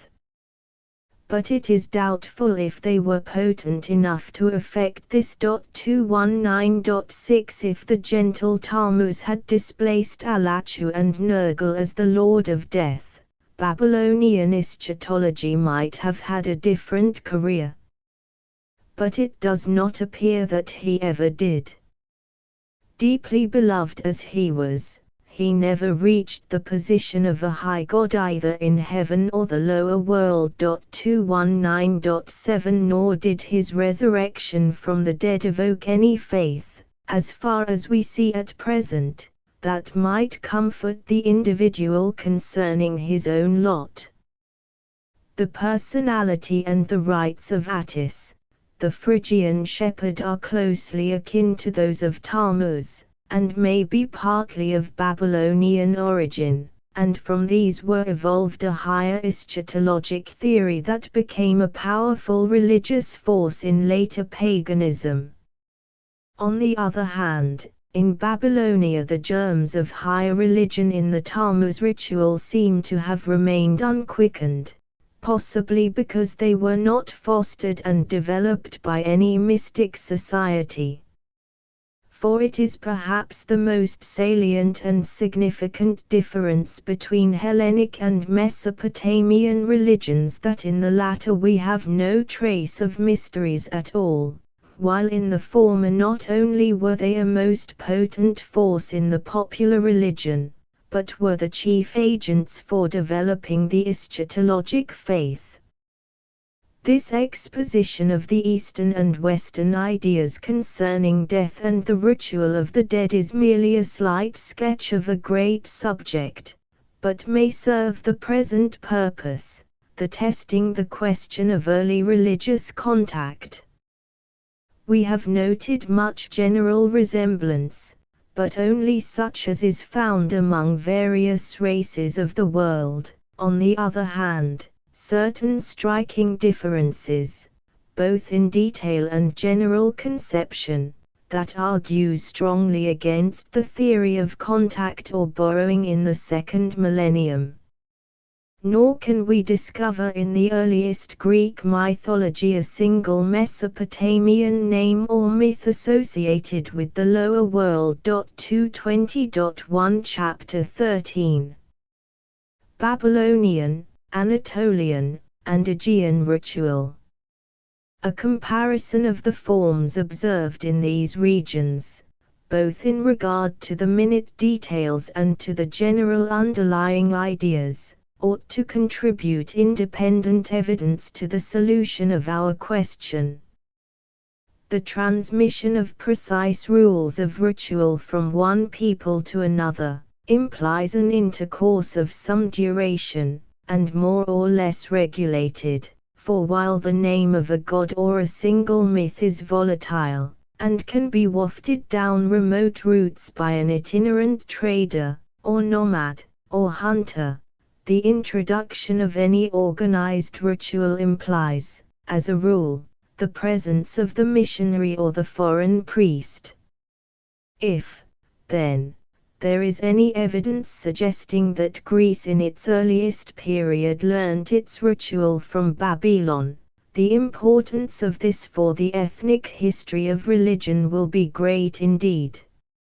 Therefore it may seem that a detailed comparison of the Eastern and Western ritual is forced upon us at this point, but it would be premature to expect at present any finality in the result, because the Mesopotamian documents have only been very incompletely examined and published by the linguistic experts. However, the material that they have presented to us reveals certain salient facts of immediate value for our present purpose that cannot be wholly illusory, however much we may have to modify our interpretation of them in the light of future discovery. As regards the Greek evidence, we are not without fairly ample testimony concerning the earliest period. The Homeric poems present us with the contemporary religious practices of at least a portion of the population whom we may conveniently call the Achaeans, though we have no right to suppose that they give us a complete account even of those. Again, as ritual does not spring up in a day, and has a singular longevity, we may be sure that much of Homeric ritual is a tradition of the second millennium. Furthermore, we can supplement Homer by later testimony, of which the lateness of date is no argument against the primitiveness of the fashions that it may attest. The first superficial comparison of Mesopotamian and Aegean ceremonies exhibits a general similarity in the mechanism of religion, an established priesthood, temples, images, altars, prayers, sacrifice, religious music, holy days, consultation of the gods by methods of divination, a certain ceremonious tendance of the dead. These are common features of East and West. But if we were comparing Hellenic with Egyptian or Vedic, or even Mexican and Peruvian religion, we should be able to point to the same general agreement in externals, and many of these institutions are found broadcast over the modern world of savage society. It will be more important for the present question, if when we examine the Babylonian, Anatolian, and Hellenic ritual more minutely we discern salient differences, especially if these are found in certain organic centers of the religious life such as was the sacrifice. And we must first try to determine whether the Hellas of the pre-Homeric days already possessed all those religious institutions roughly enumerated above. We can deal to some extent with both these problems together. The erection of temples is an important stage in the higher development of anthropomorphic religion. By the beginning of the second millennium BC this had become an immemorial tradition of Mesopotamia. But we are not sure at what period the other polytheistic Semites first evolved the architectural shrine, or how long they were content to use the natural cave as the house of a divinity, or a high place or temenos with altar or sacred pillar. The recent excavations at Gezer have revealed a glimpse into the religion of the prehistoric Semites of Canaan, and one shrine that seems nothing more than a row of sacred monoliths, but also another that has more the appearance of an elaborate building of a sacred character. 223.1 Of still greater antiquity was the shrine that Professor Petrie has discovered at Serabit in the Sinaitic Peninsula, an original cave temple complicated with the addition of porticos and chambers, which he believes to have been devoted to a double cult, the Egyptian and Semitic. 223.2 At all events, we may conclude that before 1000 BC most of the more cultured Semitic communities in Asia Minor had come to house their divinities in more or less elaborated shrines.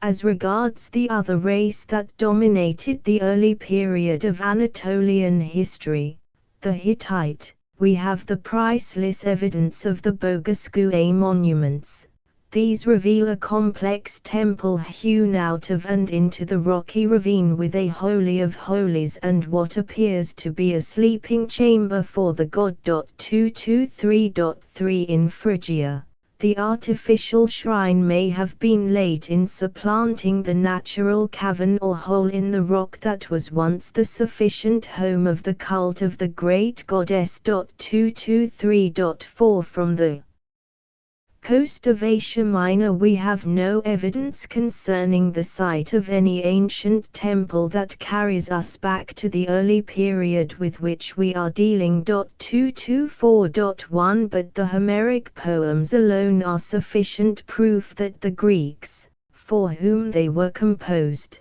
were beginning to be familiar with some architectural type of the deity's habitation. Apollo Smintheus already has his shrine and professional priest. 224.2 We hear of the temple and priestess of Athena in Troy. 224.3 Of her shrine at Athens, which she shared with Erechtheus. 224.4 And the stone threshold of Apollo at Delphi, that guarded already many treasures within it. 224.5 And we also know from the excavations of the last few years that the Aryan invaders from the north, the Proto-Hellenes, would find temples on some at least of the sites of the Minoan culture. Crete has preserved certain shrines of the second millennium, but except the temple cave on Dicte all of them so far are found to be merely domestic chapels in the king's palace, as though the king were personally responsible for the religion of the community, and so at Mycenae, Tiryns, and Athens.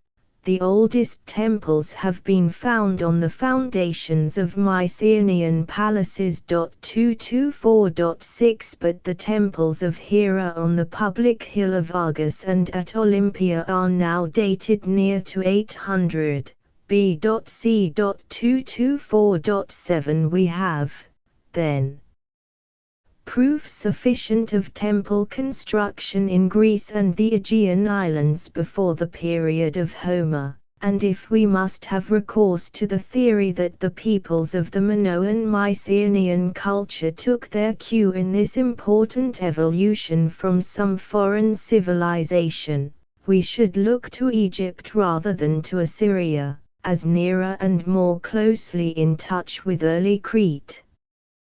We may mark here a difference between Eastern and Western thought in the religious conception of the temple.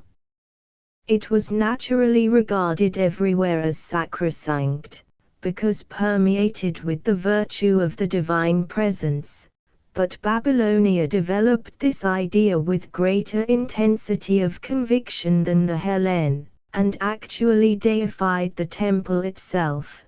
The king Nabopolassar, circa 625 BC, prays to it in such words as these: O temple, be gracious to the king thy restorer, and if Marduk enters thee in triumph, report my piety to him. 225.1 Such exaggeration is not found in Greek religion. 225.2 As regards the emblem of divinity, the cult object set up in the shrine to attract and to mark the presence of the deity, the Mesopotamian religion had, as we have seen, already evolved the icon or image at some period considerably earlier than the second millennium, and the statue of the god or goddess had become an important factor of early ritual. Only the emblem of Ashur remained aniconic. 225.3 Of equally early vogue was the image,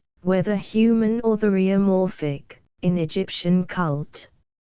Again, the early Hittite monuments reveal it clearly, though aniconic fetiches appear also on the reliefs of Bogasque. But it is probable that the Western Semites, and the tribes of Arabia before 1200 BC, and many of them for centuries after, preferred the aniconic emblem, the Asherah or post, or heap of stones or pillar, to the iconic statue, in fact, that temple idolatry in its developed forms as it presents itself in later Mediterranean history was alien to the old and genuine tradition of Semitic public worship. Iconic representations of divinities may indeed be found in Western Semitic regions, and some of these may be of great antiquity, such as the silver statue that Thutmose III of the 15th century BC, carried off from Megiddo and the Lebanon 226.1, or the Astat plaques found on the site of Jezza. But in Semitic communities of the earlier period, such objects belonged rather to the private religion, and the public service centered round the sacred pillar or stone, as was the case at Mecca both before and after Islam arose. The evidence for this has been carefully given and estimated by Robertson Smith and Sir Arthur Evans. 226.2 The same statement holds of many of the non-Semitic peoples of Western Anatolia. In Phrygia, for instance, the earliest emblem of Kibble was the rude pillar or cone-shaped stone, and this survived down to late times in the worship of the Anatolian goddess in some of the Greek cities on the Asiatic coast. The recent discoveries in the regions of the Minoan and Mycenaean culture reveal the same phenomenon. The cults in this area of the Aegean in the second millennium were in the main aniconic, the favorite emblem being the pillar or tree trunk, while in ancient Crete the axe and even the cross has been found. 227.1 Where the divinity appears in full human shape, as the snake goddess in the chapel of the cross, the lion-guarded goddess or the god descending in the air above the pillar on the Minoan seals, these figures cannot, or need not, be interpreted as actual temple idols. And students of the religion of classical Greece are familiar with the ample evidence of the aniconic tradition in the and the cone-shaped pillars and stocks that served as divine emblems in the later temples of Greece. 227.2 Now the ethnic question concerning pillar cult has been critically discussed by Sir Arthur Evans in his treatise mentioned above, and the conclusion at which he arrives, that the striking parallelisms in Semitic Anatolian and Aegean ritual monuments are not to be explained as the result of direct borrowing from one or the other group of peoples, but as the abiding influence of a very early Mediterranean tradition, commends itself as the most reasonable. It is legitimate to maintain that the earliest Hellenes took over much of this aniconic cult from the earlier Minoan and Mycenaean civilization, but we must not overlook the fact that they also possessed their own, as a tradition derived from Central Europe. 227.3 The most futile hypothesis would be to assume that the early Greeks derived it from Babylon, where it is less in evidence than in any other Semitic community. 227.4 The iconic impulse whereby the tree trunk and pillar were gradually supplanted by the fully human statue was beginning to work by the time that the Homeric poems received their present form, for we have in the Iliad 228.1 an undoubted reference to a seated statue of Athena in her temple on the Acropolis of Troy. We see here the working of an instinct that was partly religious, partly, perhaps, aesthetic in its origin. If we are to connect it with foreign influences, Egypt is at least a more proximate cause than Babylon. This comparison of the cult objects set up in shrines or holy places must take into account the phallic emblem also. This was much in vogue in the worship of Hermes and Dionysos, and was not unknown even in the ritual of Artemis. 228.2 Herodotus maintains that it was adopted by the Hellenes from the Pelasgians, but, as I have tried to show elsewhere 228.3, we cannot attach real value to his induction. It may have descended from an old tradition of European cult, and it was indigenous among other Aryan nations. As regards the Mediterranean races, we find traces of its use in the Samothracian mysteries and in the grave cult of Phrygia, while some of the records of the Sabasian mysteries suggest that a phallic character attached to them.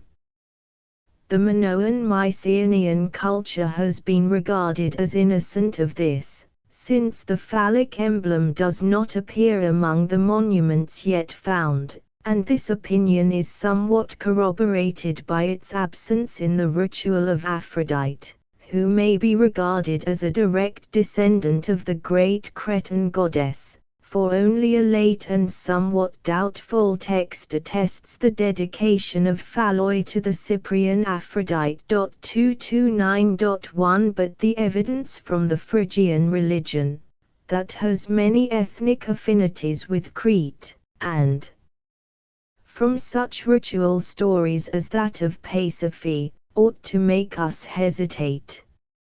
In Semitic ritual the emblem was certainly not commonly in public use, even if it occurred at all.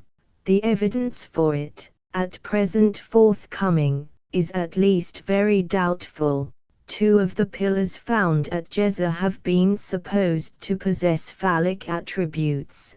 229.2 But Robertson Smith has well protested against the foolish tendency to interpret sacred pillars generally as phalloi. 229.3 and even regards Lucian's assertion of the phallic significance of the 2 sacred pillars, each 300 feet in height, that flanked the propylaea of the temple at Hierapolis. 229.4 as a mistake suggested to him by the later Hellenic misinterpretation.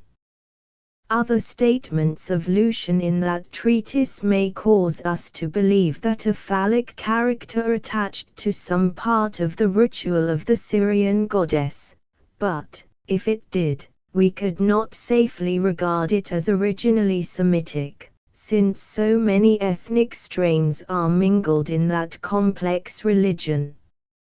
It is doubtful whether we can recognize the emblem anywhere in the religious monuments of the Hittites, though Perot would give this interpretation to one of the cult objects carved on the relief of Bogascu. 229.5 Finally, its vogue in Babylonia seems to have been confined to private superstition. From the 2nd millennium onwards it was employed as an amulet, and one of the royal chronicles, about 1110 BC, is inscribed on a tablet that represents a phallus, but we cannot argue from this or any other evidence yet adduced, so far as I am aware, that the emblem was used in public ritual. So far as we can discern at present, then, the Babylonian and Hellenic phenomena are divergent in respect of pillar cult and phallic ritual. 230.1 The most interesting part of our present inquiry is the comparison of the ceremonies and the concept of sacrifice in East and West. At the first glance we note, as usual, a certain general similarity. In the earliest period we find various animals, both wild and domestic, offered upon the altars, but in Babylonia no special rules concerning their sex, such as were prescribed by ancient Greek and Judaic ritual. In all these countries, again, bloodless offerings of cereals and fruits were in common vogue, and in the earliest Babylonian period, these were of great variety. An inscription of Gudi mentioning butter, honey, wine, corn with milk, figs, dates, as the food of the gods, untouched by fire 230.2. We note here the distinction familiar in Greek ritual, between and. Only in Babylonia it does not seem to have been of religious importance, nor to have been developed, as it was in Hellas, into a ceremonial law that might engender an important variation in the moral ideas and religious concepts of the worshipper. For instance, the altar of Apollo at Delos was called the pure altar because no blood could be shed upon it. The sacrifices of Athena Lindia at Rhodes, and of Zeus in certain mystic rites of Crete, were Orphiolus, which was the technical name for the oblations of fruits and cereals, and this fact of ritual suggested to later Greek philosophy the ethical religious view that the pure, that is to say, bloodless, offering was the more acceptable oblation, and was a tradition of the age of man's innocence. This pregnant idea has not yet been discovered in Mesopotamian or in any other old Semitic religion. The Babylonian deities received both kinds, and perhaps simultaneously, though in certain special ceremonies the sacred cake, or the liquid offerings of milk, honey, wine, and oil, might suffice. 231.1 While, according to the ancient Hebraic view, as the legend of Cain and Abel indicates, the deity appears to prefer blood sacrifice, though each species is recognized in the pre-exilic sacral literature. 231.2 There is another distinction observed in Greek ritual, that becomes of some importance in the later history of ascetic purity, that between wineless offerings, and those accompanied with wine, the former being preferred by the powers of the lower world. 231.3 Though not invariably, and certainly not by the departed hero. However, this distinction arose, and no single hypothesis explains all the cases. It was not a Semitic tradition, taught in early days to Hellas. For the Semitic divinities, including Yahweh, have a genial liking for wine which treateth God and man. 232.1 Nor have we any Semitic example of a taboo on it, except possibly a late Nabatean inscription from the neighborhood of Palmyra, mentioning the god who drinks no wine. 232.2 Such a phrase would certainly not apply to the deities of Babylon. Even the sun god, who in Hellas appears to have been a total abstainer, is offered wine in the Babylonian service. 232.3 And, according to one verse in the Epic of Creation, the deities actually get drunk. 232.4 A grossness which, in the mythic imagination of Hellas, is only imagined as possible for Dionysos.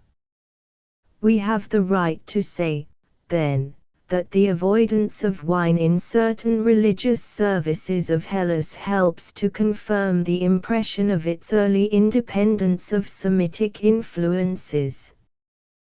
The Hellenic rule may, in certain cases, have been derived from an older Aegean tradition, for two of the deities to whom it was applied, Helios and Aphrodite, may be believed to have been bequeathed to Greece by the Minoan Mycenaean religion, and wine appears to have been prohibited in certain ceremonies of the Phrygian goddess. 232.5 and of a goddess of Caria. 232.6 These are differences of some importance, and doubtless of great antiquity between the ritual of East and West, more insignificant, yet of considerable value for our present question, is the fact that incense was a regular accompaniment of the Babylonian sacrifice, but did not come into religious use in Greece till some time after the period of Homer.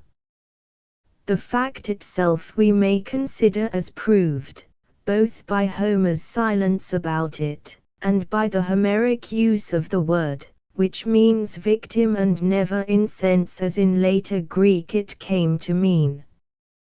Had the influence of the Mesopotamian culture been as strong on Greece in the second millennium as it came to be from 800 BC onwards, we should certainly have expected that the religious use of incense, which is very attractive and spreads easily from one race to another, would have been adopted by Greek ritual before the time of Homer.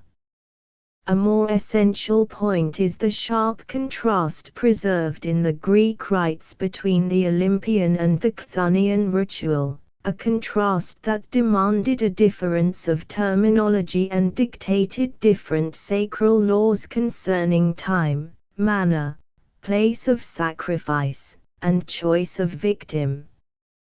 So far, I have not been able to discover any hint of this important bifurcation of ritual in any Mesopotamian record.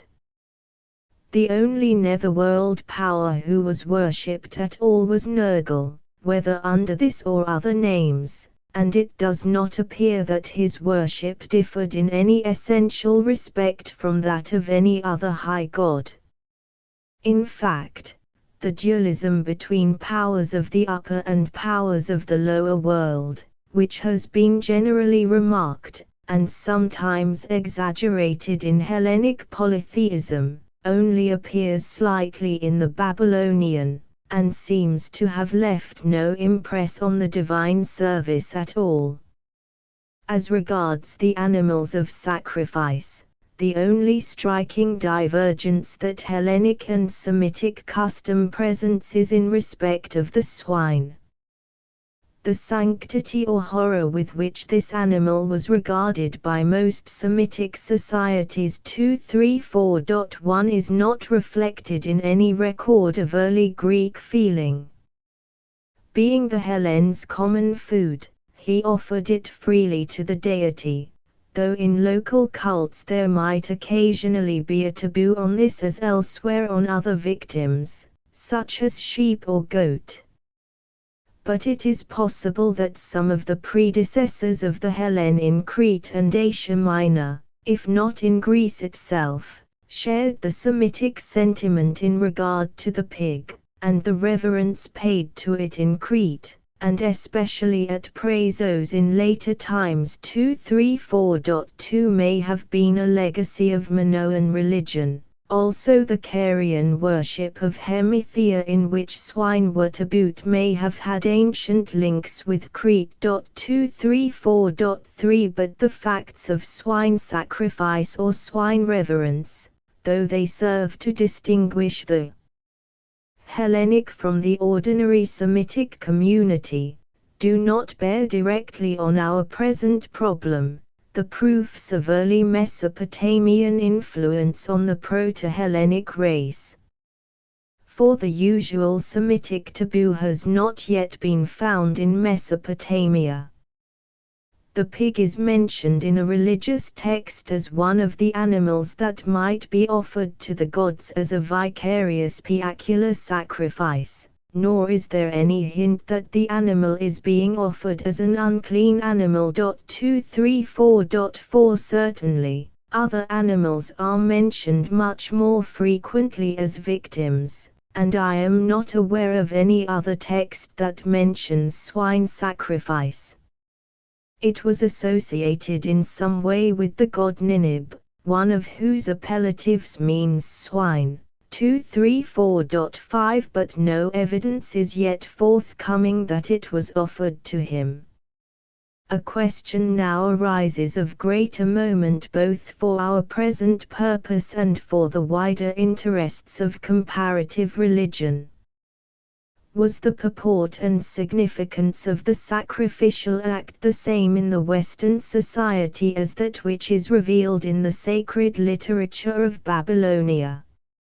No part of the ancient religious system has been the theme of so much study and speculation in recent years as the ancient sacrifice.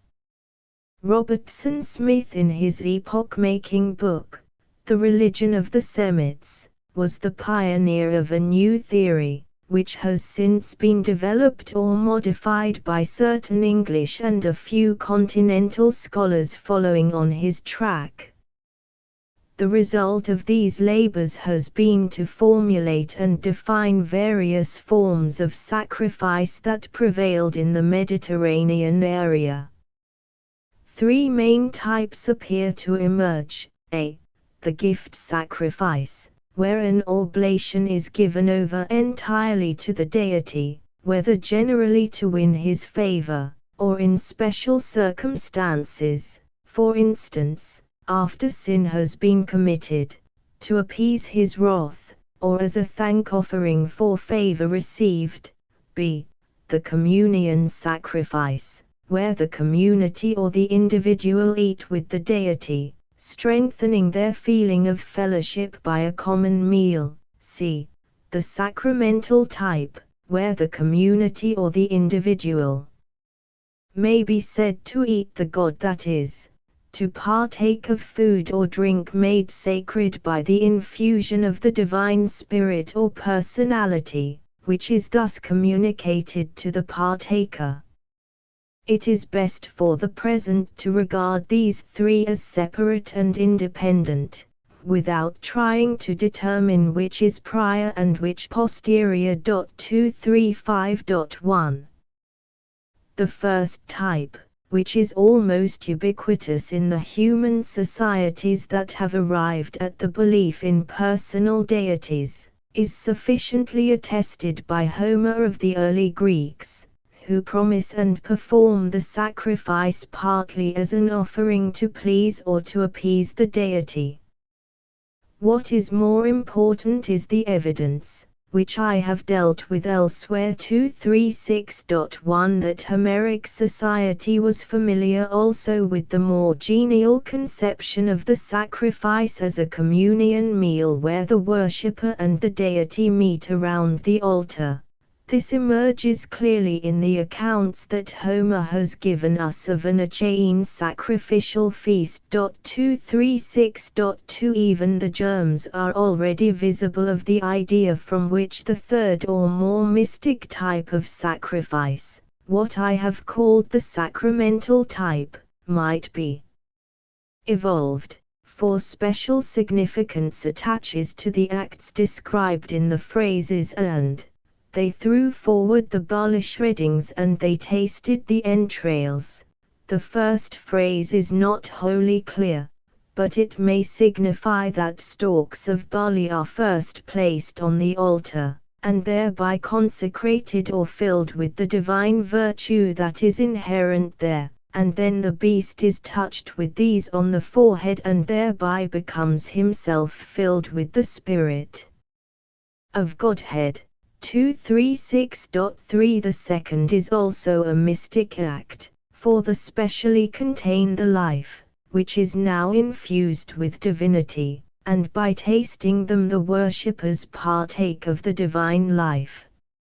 All this arises solely from the extraordinary degree of supernatural force or manner which the altar itself possesses, a force which may have been an inheritance from long ages of pillar worship, if we believe the altar to have been evolved from the sacred pillar. 237.1. It explains other details in the old Hellenic sacrificial act, such as the casting the hairs of the victim into the altar flame. 237.2, which established a communion between the animal and the deity, the practice of solemnly consecrating the lustral water by ceremoniously carrying it round the altar 237.3 and charging it with a still more potent infusion of divinity by plunging into it a lighted brand from the altar fire. 237.4 The communion sacrifice must then have been in vogue in pre-Homeric times,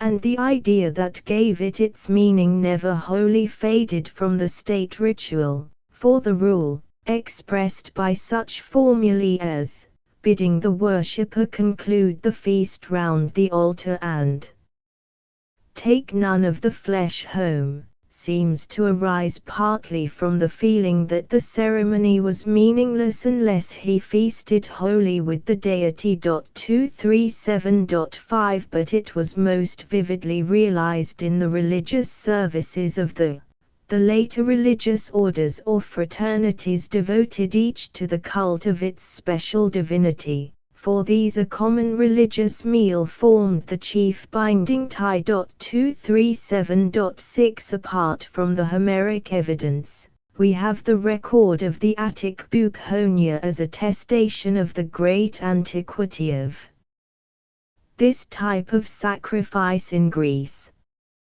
To the actual statement of the details given us by Theophrastus and Pausanias, much is added by the curious etiological legends that grew up around it. 238.1 We see the ox marking himself for sacrifice by voluntarily going up to the altar and eating the corn upon it, being thus called, as it were, by the god into communion with himself.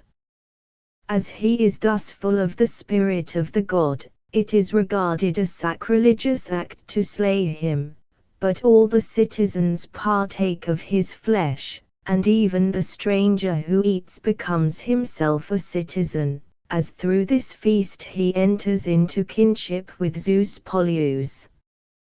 All this can be explained by the belief that Zeus Polyus is in the altar, and we need not resort to such theories as that the ox is a totem animal or the spirit of vegetation.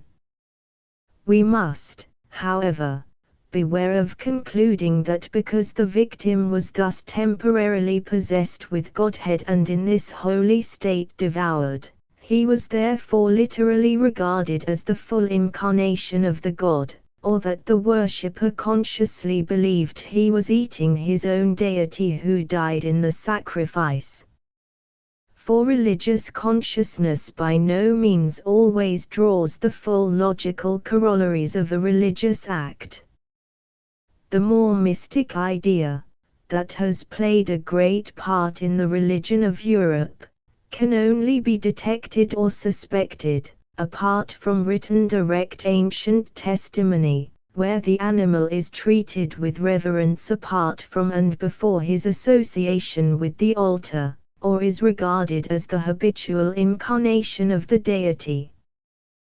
The immolation and devouring of such a victim would be of the true sacramental type, which Robertson Smith believed was the aboriginal form of all sacrifice.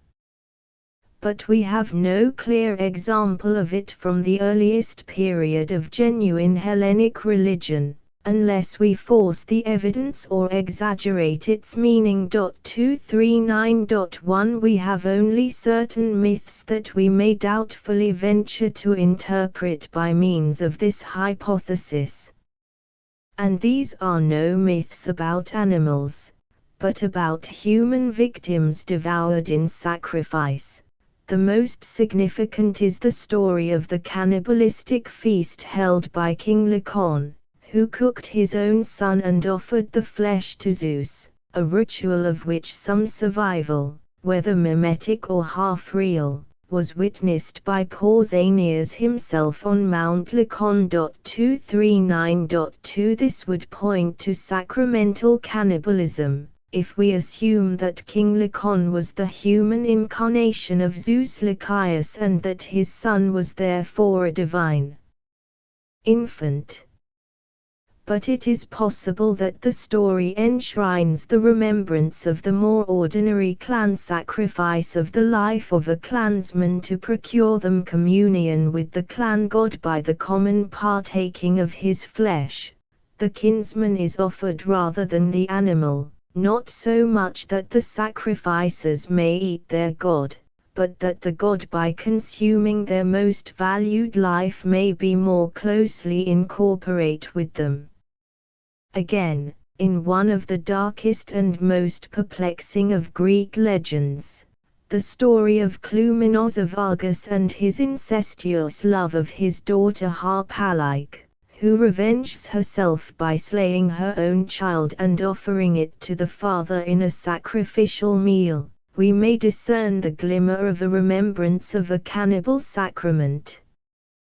The associations of the story dimly indicate a Thracian origin. 239.3 and it is in the range of the Greek Dionysiac cult, which according to the most probable view was adopted from Thrace, that we find imprinted on legend and ritual the tradition of a savage type of sacrament, in which the human or animal incarnation of the god was devoured.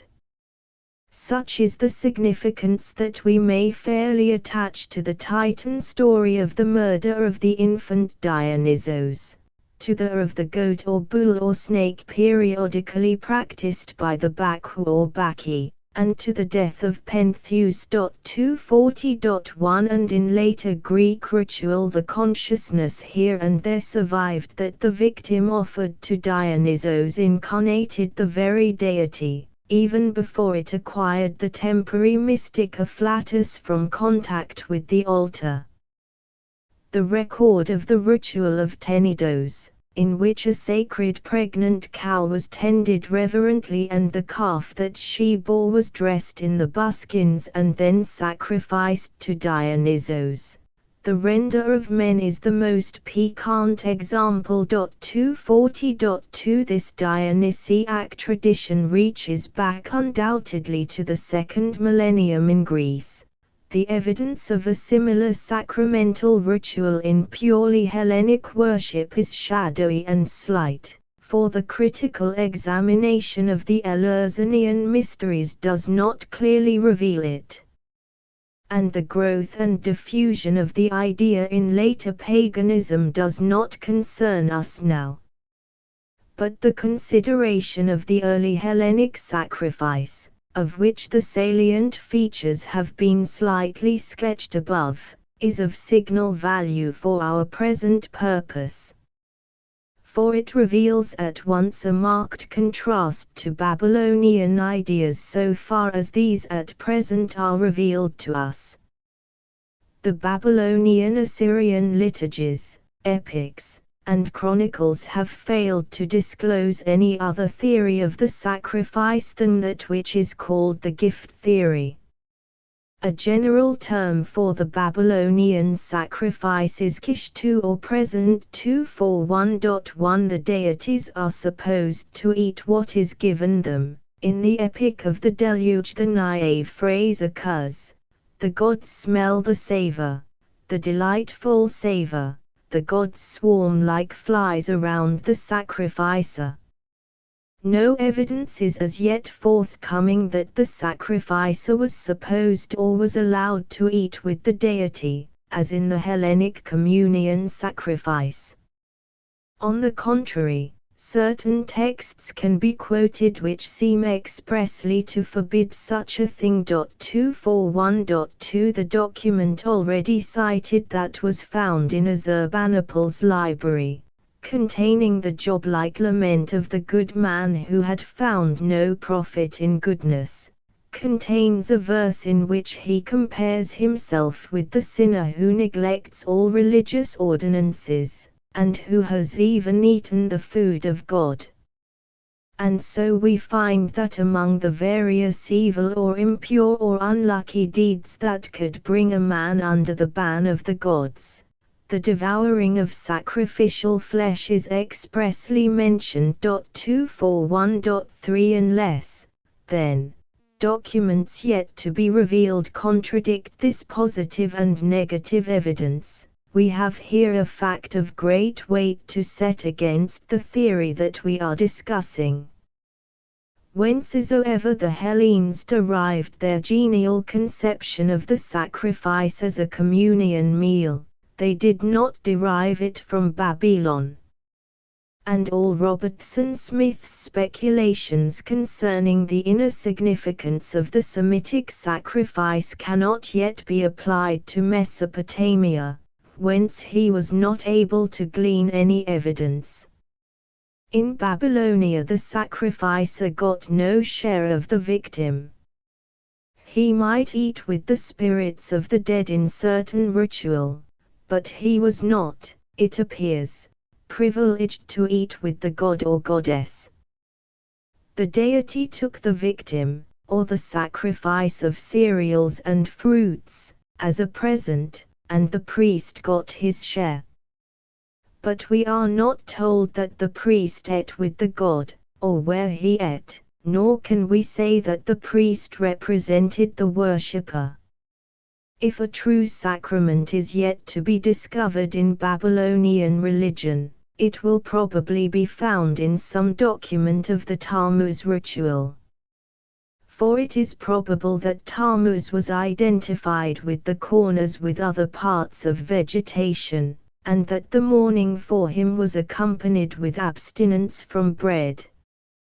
His resurrection ended the fast, and if in their joy the worshippers ceremoniously broke bread, they may have supposed they were eating the body of their risen Lord. But such a reconstruction of the old Tammuz ritual rests at present only on the indirect evidence of the later records of Attisidornis cult and of the Tammuz worship among the heathen Syrians of Haran in the 10th century of our era. 242.1 It belongs to the Babylonian conception of the sacrifice as a gift, that the animal was often regarded as a ransom for the man's own life. That is to say, when sin had been committed, the deity might be placated by the gift of an agreeable victim, and be persuaded to accept it in place of the sinner whose life was properly forfeit. For instance, a sick man is always supposed to have sinned, and the priest who is performing an animal sacrifice in his behalf uses the prayer, "Take his present, take his ransom." 242.2 And the formula of a sacrifice offered by way of exorcism is very explicit: a male sheep, a female sheep, a living sheep, a dead sheep shall die, but I shall live. 243.1 Another inscription 243.2 throws further light on the ritual of the vicarious sacrifice. To the high priest may one cry out, "The kid of substitution for the man, the kid for his soul he hath brought. Place the head of the kid to the head of the man. Place the neck of the kid to the neck of the man. Place the breast of the kid to the breast of the man." Whether this solemn manipulation was performed after or before the sacrifice, its object must have been to establish by contact a communion between the man and the victim, so that the kid might be his most efficacious representative. It thus became part of the higher ethical teaching of Babylon that sacrifice brings life just as prayer takes away sin, a doctrine expressed in a fragmentary tablet that contains a text of striking spiritual import. 243.3 The type of sacrifice that may be called vicarious must have been an ancient as well as a later tradition in Greece, for the legends associated with many sacrifices clearly attest it, explaining certain animal victims as substitutes for a human life that was formerly demanded by the offended deity. the vicarious sacrifice usually carrying with it the ideas of sin and atonement. 243.4 The substitution might occasionally be apologized for by a legal fiction, as, for instance, when in the ritual of the Broughanian Artemis the angry goddess demanded the life of a maiden, and the Athenian parent sacrificed a goat, calling it his daughter. 244.1 But though this idea is common to the Mesopotamian and Hellenic communities, they differ widely in respect of the evidence they afford of the prevalence of human sacrifice. As regards ancient Greece, the evidence is indubitable, though much that has been brought by modern scholars is due to false interpretation of ritual, such as the scourging of the Spartan boys. Later, the human sacrifice became repugnant to the advancing ethical thought of the nation, but according to one authority did not wholly die out till the age of Hadrian. On the other hand, no literary text nor any monument has yet been found that proves the existence of such a ritual in Babylonia. In one of his biographical inscriptions, Assurbanipal proclaims that he sacrificed prisoners of war to avenge his murdered father on the spot where his father was slain. 244.2 He boasts of worse things than this, and we can well believe that he murdered them in cold blood. But the words by no means suggest a ceremonious tomb ritual with human sacrifice. Slightly more important is a passage in a legal document, to which Mr. Johns 245.1 calls attention, whence it appears that a forfeit for reopening an already adjudicated cause was the consecration of one's eldest child by fire to a god or goddess, and, as incense and cedar wood are mentioned in the same context as concomitants of the threatened ceremony, the conclusion seems natural that this was once at least a real threat of human sacrifice inflicted as a legal punishment. This legal clause gives us the right to conclude that in the earliest period the Semites and Sumerians of Mesopotamia occasionally resorted to this rite. They would be indeed a peculiar people and a favored nation if they had always been innocent of it. It is sufficiently attested by direct evidence, either of record or excavation, or by the suggestion of legend, of the Arabs, Syrians, the early Canaanites. 245.2 The Israelites, the Phoenicians, also of the Phrygians and other non-Semitic peoples of Anatolia. Yet it must be put to the credit of the Babylonian culture of the second millennium, that the Mesopotamians had either completely or almost abandoned it. At this time it was doubtless in full vogue in Greece, and certainly Babylon could not have been their evil teacher in this matter. But they needed no teachers in what was an ancient tradition of their northern ancestors, and of the people with whom they mingled. Yet only 20 years ago a distinguished writer on Greek ritual could say, "It is certain that the Hellenes borrowed the practice of human sacrifice from the Orientals." 246.1 As we discover no trace of the idea of communion in the ordinary Babylonian sacrifice, we are the less surprised that scarcely any hint is given by the sacred literature or monuments of any mystic application of the blood of the victim, which was used for so many purposes of communion ritual by the early Hellenes and Hebrews. I can find no other evidence for this in Mesopotamia except one passage quoted by Zimmern 246.2 in which the sacrificer is ordered to sprinkle some part of the door with the blood of the lamb, It is not probable that the Babylonians were incapable of the notion that by physical contact with certain sacred objects a temporary communion could be established between the mortal and the divinity. It appears, for instance, in one of the formulae of the purification ritual, "May the torch of the fire god cleanse me" 246.3. In the yearly practice of the king grasping the hands of the idol of the god, perhaps in the custom of attaching the worshipper to the deity with a cord 246.4, and in the diviner's habit of grasping the cedar staff,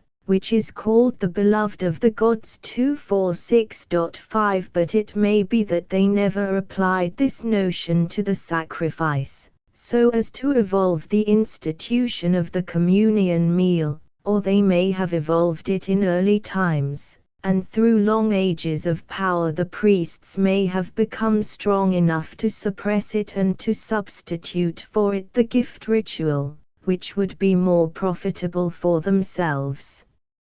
It accords with this absence of any mystic significance in the sacrifice that we do not find in the Babylonian service any mystic use of the sacrificial skins, of which some evidence can be gathered from various details of Greek ritual. 247.1. Again, the Babylonian records have so far failed to reveal any evidence for any such public ceremony as the sending forth of the scapegoat, whether human or animal, charged with the sins of the community.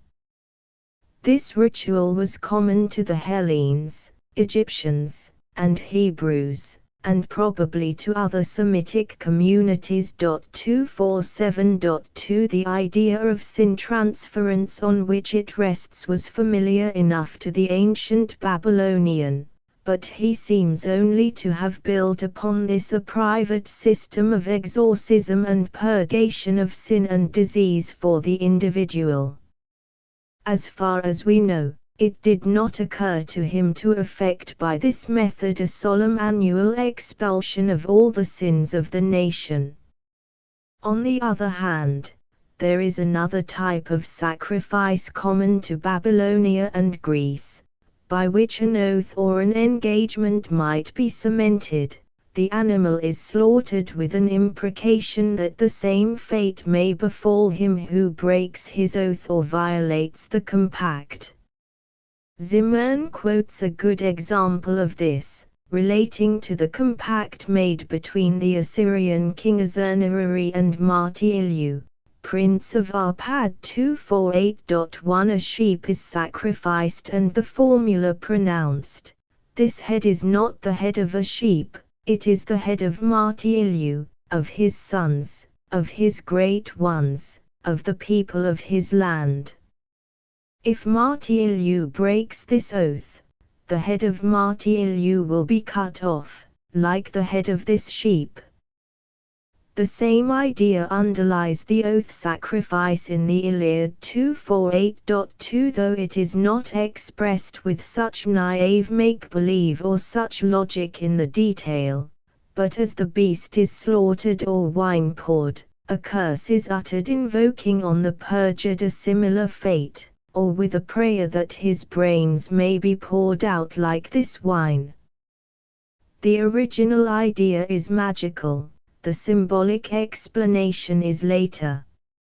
Another parallel is the Latin oath over the stone. 248.3. Such resemblance in special forms by no means weakens the impression that we receive from the striking differences discernible in the Babylonian and Hellenic significance of sacrifice. To those already noted we may add yet another, which concerns the association of sacrifice with divination. It is Professor Jastro's opinion 248.4 that the chief motive of the Babylonian sacrifice was the inspection of the liver of the victim, from the markings of which the skilled expert could interpret the future by a conventional system revealed to us in certain ancient Babylonian documents. This superstition is so elaborate and artificial that if we find it in adjacent countries, it is more reasonable to suppose that one borrowed it from the other, than that it was developed independently in each. We find it in later Greece, Etruria, and Rome, but the evidence of the Homeric poems suggests that it was unknown to the Hellenes of the earlier period. They are very likely to have borrowed it from Babylonian sources in post-Homeric times, and we note here, as in other cases where the influence of Babylon upon Greece can be reasonably posited, it reaches the western shores of the Aegean at a post-Homeric rather than a pre-Homeric epoch. The comparative study of Mesopotamian and Hellenic sacrifice confronts us finally with another problem belonging to the history of religions, and one of the greatest, the dogma of the death of the divinity and the origin and significance of that belief. For where the mystic type of communion sacrifice is found, where the animal that is slain for the sacrament is regarded as the incarnation of the deity, the divinity may be supposed himself to die temporarily, doubtless to rise again to life, either immediately or at some subsequent festival.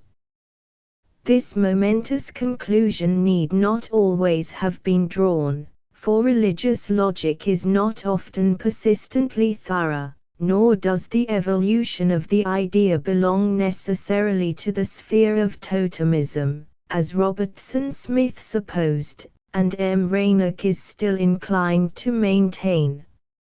It is not my concern here to discuss the totemistic hypothesis, but I may point out that in the rare examples where the totem animal is slain, it is not clear that it is slain as a divinity.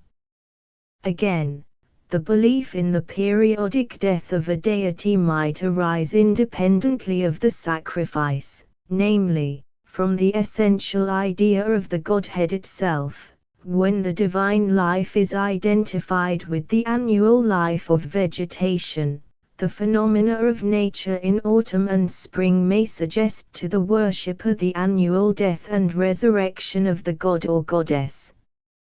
It is important to note that in this, as in the other source of the belief, the conclusion need not always have been drawn, for the vegetation deity might be supposed not to die in autumn or winter, but merely to disappear, and the story of his or her disappearance need not carry the same religious consequences as the story of the divine death. The immolation of the divine victim in a communion service, wherein the worshippers partake symbolically or realistically of the divine flesh and blood, though suggested by a thought that we must call savage, may be pregnant with consequences momentous for higher religion, as the history of Christian dogma attests. And even the annual death of the nature god may be raised to a higher significance than its mere nature meaning, and may be linked with the promise of human immortality.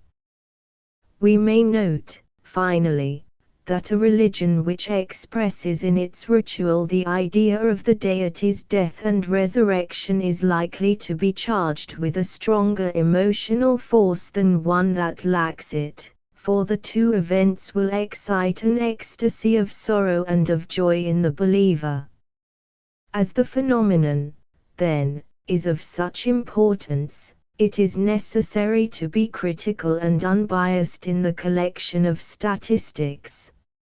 Our present field of inquiry is the Eastern and Western Mediterranean area, and here our conspicuous example is the ancient Sumerian Babylonian ritual of Tammuz 250.1, a folk service of lamentation and rapture, psychologically akin in many respects to Christianity, and of most powerful appeal. The Tammuz hymns preserved to us are of the highest Babylonian poetry, and though they are chiefly litanies of lamentation, sorrowing over the death of the young god, yet one or two echoes are heard at their close of the rapturous rejoicing over his resurrection. 251.1 With them is associated the story of the descent of his consort Ishtar, or of his goddess sister, another great motive of the religious imagination which neighboring peoples and faiths were quick to capture and adapt to their own religious use. We have seen 251.2 that the evidence is clear that the life of Tammuz is the life of the crops and fruits, and we discern a pure nature religion unmoralized and without dogma, but evoking a mood and a sentiment that might supply the motive force to more complex and more spiritual creeds. It was not suited to the religious atmosphere of the Assyrian and Babylonian courts, but its influence spread far through Asia Minor. It captivated the other polytheistic Semites, and at times, as Ezekiel shows us, the women of Israel, revealing to these latter, no doubt, a vein of religious sentiment unknown in the austere Mosaic monotheism. The ritual of Adonis is mainly borrowed from the Tammuz service. For instance, the rite of planting the short-lived garden of Adonis, of which possibly the earliest record is in Isaiah 17:10, appears to be alluded to in a verse of a Tammuz hymn. 251.3 The figure of Tammuz is primarily Sumerian, therefore the diffusion of his cult among the various Semitic communities does not enable us to conclude that the death and resurrection of a divinity is an aboriginal Semitic tradition.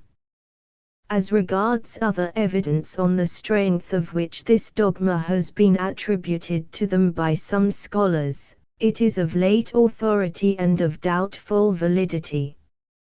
Josephus 251.4 tells us that at Tyre the resurrection of Heracles was once celebrated by Hiram, but this might well be a derivative of the non-Semitic Sandan cult of Tarsos, which will be considered below. And the legend of the death of Dido at Carthage, even if there is no doubt that the queen was originally the great goddess of Tyre, is no sufficient proof of a Phoenician ritual in which the divinity died annually. But as regards the non-Semitic peoples of anterior Asia, the question of borrowing is more difficult to answer with certainty. No Hittite monument nor any Hittite text has as yet revealed to us any figure that we can identify with Tammuz. But certain indications incline us to believe that the idea of the death of the god was not unfamiliar to the Hittite religion or to some of the communities under Hittite influence. On the Bogasque relief we have noted the presence in the religious procession of those mysterious animals, calves, or bulls, wearing caps of peculiar Hittite fashion. 252.1 Are not these theanthropic animals to be sacrificed as a communion link between man and God? We know that the bull was worshipped as an incarnation of a Hittite deity, and therefore from the sacrifice of the bull might emerge the dogma that the deity ceremoniously died at certain periods. From the sanctity of the bull in ancient Hittite cult centers may have descended the mystic communion rite of the Torabolian or Toropolian, which Cumont has shown good reason for supposing to have arisen in the worship of the Persian Anahita, and to have been adopted into the service of Kybal. 253.1 More direct evidence is to be gleaned from the cult of Sandan or Sands of Tarsos, a city which was once within the area of Hittite culture. The god of Tarsos comes later to be identified with the Tyrian bull and the Hellenic Heracles, and the legend of the death of the latter hero may be an echo of A of Tarsos, inspired by an annual rite in which the god of the city was consumed on a funeral pyre, and was supposed to rise again from the flames in the form of an eagle. 253.2 The later Tarsian coins display the image of the god, the pyre, the eagle, the double-headed axe, and the lion. 253.3 And the last three of these symbols belong to the oldest religious art of the Hittites. The proof would be complete if it could be shown that the name Sundan or Sans belongs to the Hittite language. All we know at present is that it is not a Babylonian or Sumerian word, or found in the vocabulary of any Semitic people. Professor Sayce believes himself to have found it in a cuneiform inscription of Bogasque. This would be the direct proof that we require, but the word that he transliterates as Sans is said to be the ideogram of Hadad, the Syrian Semitic god, and that Hadad is used as the Semitic equivalent of Sans is merely a conjuncture. 253.4 A still clearer and more striking example of the phenomenon with which we are dealing is the Phrygian and Lydian cult and legend of Attis. The various and often conflicting details in the story of his birth, life, and death, the various elements in his cult, are known to us from late sources. The consideration of the whole question would not be relevant here, but it is necessary for our purpose to determine, if possible, what are the aboriginal motives of the myth and cult. It seems likely that the earliest form of the Phrygian religion was the worship of the great mother goddess, coupled with a son or lover. 254.1 A young and beautiful god who dies prematurely, and whose death was bewailed in an annual ritual, whose resurrection was presented in a subsequent or accompanying service. Of the death and the lamentation we have older evidence than for the resurrection and the rejoicing, but the one seems to be a necessary complement of the other. The family likeness of Attis to Tammuz strikes us at first sight. As Tammuz appears as a young vegetation deity, identified partly with the life of trees, partly with the corn, so Attis in the Phrygian legend and ritual is presented as a tree divinity, and in the verse of a late hymn, which is inspired by an ancient tradition, is invoked as the corn cut by the reaper. And these two personalities of the Sumerian and Phrygian religions evoked the same psychologic sentiment, sorrowful, romantic, and yearning. The hypothesis naturally suggests itself that the more Western people borrowed the cult from Mesopotamia, and that this had happened as early as BC 1500. 254.2 All scholars are agreed at all events that the figure of Attis belongs to the older pre-Aryan stratum of the population of Phrygia. Modern speculation is sometimes inclined to regard this as Hittite, and we know that the Hittites adopted some part of the Babylonian religion. But the name Attis itself is a stumbling block to the hypothesis of borrowing from Mesopotamia. Believing Adongis to be a Western Semitic form of Tammuz, we can explain the name as meaning merely the lord, a natural appellative of the Sumerian god. But we cannot so explain Attis.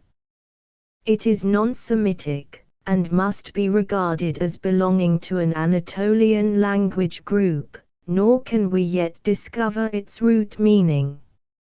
Again, There are many features of the Attis worship and legend that are not found in the corresponding Sumerian, and one at least that seems essentially alien to it. The death of the vegetation god, originally suggested by the annual phenomenon of nature, may be explained by various myths, when the personal deity has so far emerged from his nature shell that he is capable of personal drama. The death of Tammuz does not appear to have been mythologically explained at all. We may suppose that the killing of Adonis by the boar was borrowed from the Attis legend, for in Phrygia, and also in Lydia, as the Herodotian story proves, this animal was sometimes regarded as the enemy that slew the god. It is a reasonable belief that the boar came to play this part in the story through a misunderstanding of certain ritual, in which this victim was annually offered as incarnating the deity, or was reverentially spared through a sacrificial law of taboo. If this is an original fact of Attis cult, it counts somewhat against the hypothesis of derivation from Mesopotamia, for the pig does not appear to have played any such part, positive or negative, in Mesopotamian, as in the ritual of the Western Semites and on the shores of Asia Minor, nor can any connection at present be discovered between Tammuz and this animal. But another version of the death of Attis, current at some time among his worshippers, was that he died from the effects of self-mutilation, a motive suggested by the emasculation of the Phrygian Galloi. We have here a phenomenon in the cult and myth that was alien to the religious habits of the Mesopotamian communities. The eunuch as a secular functionary is a figure belonging to an immemorial social tradition of the East, but the eunuch priest is the morbid product of a very few religions, and there is no trace of such in Mesopotamia. The Babylonian church law demanded an unblemished priesthood of strong virility, agreeing in this respect with the Judaic and the Hellenic, and according with an ancient sentiment that the vigor of the priest was the pledge of that continued flow of divine power which supported the vigor of the community. Self-emasculation was penalized in the religious rule of Yahweh, and the gallus was excluded from temple worship by the ritual code of Lesbos. The records of modern savagery and the history of asceticism, whether in modern and medieval India or in early Christianity, afford us varied illustration of the wildest excesses of self-inflicted cruelty against the human body, but not, so far as I am aware, of this particular form of self-destruction. 256.1 As a religious practice, it is a special characteristic of Phrygia, a land always fascinating to the student on account of its strange freaks of religious psychology, and from Phrygia the practice spread into some adjacent communities, such as Bambyke. One may be allowed to pause a little to consider the original motive that prompted it. At first sight one is tempted to explain it as due to a morbid exaggeration of the craving for purity. But elsewhere, where this impulse was most powerful, for instance, in the later Orphic and Isis cults, and in early and medieval Christianity, it produced many mental aberrations but not this particular one. Nor, again, have we any reason for supposing this craving to have been strong in the devotees of Phrygia. The Galloi of Bambyke, according to Lucian, were possessed by strong though impotent sexual desires and were allowed full license with women. The form of communion most ardently sought with the Phrygian goddess and with the later Sabazios was a marriage symbolized by a sexual act, and Greek and Latin writers, both pagan and Christian, agree in reprobating the obscenities of Kybalitis worship. We may note also that Phrygian sacred mythology is somewhat grosser than the Hellenic. We are compelled to seek another explanation, and I can suggest none other than that which I have hazarded elsewhere, namely, that Phrygian religious emasculation was an act performed in a frenzy of exaltation by the priest or mysts desirous of assimilating himself as far as possible to the female nature of the great divinity. 257.1 The worship was under male ministration for the highest part, but for the full exercise of divine power the male priest must become quasi-female and wear a female dress, the latter part of the role being common enough in primitive theurgy.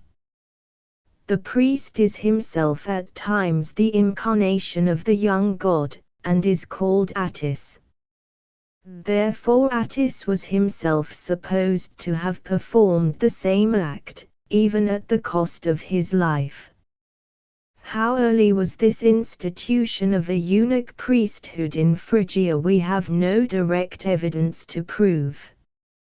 It may be a Hittite tradition, for figures that Pero reasonably interprets as eunuch priests are seen on the reliefs of Bogasgue.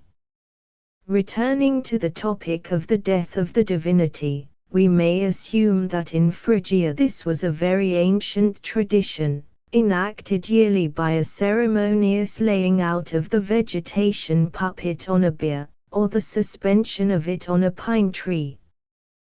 We have no direct or otherwise trusty evidence for the immolation of the priest who incarnates the god. Doubtless the stories about the death of Marsyas and the harvest sacrifice of Latius point to a ritual of human sacrifice. Whom Marsyas stands for is doubtful, but in the Latius' legend it is merely the passing stranger who is slain, and neither of these traditions is explicitly linked with Attis cult.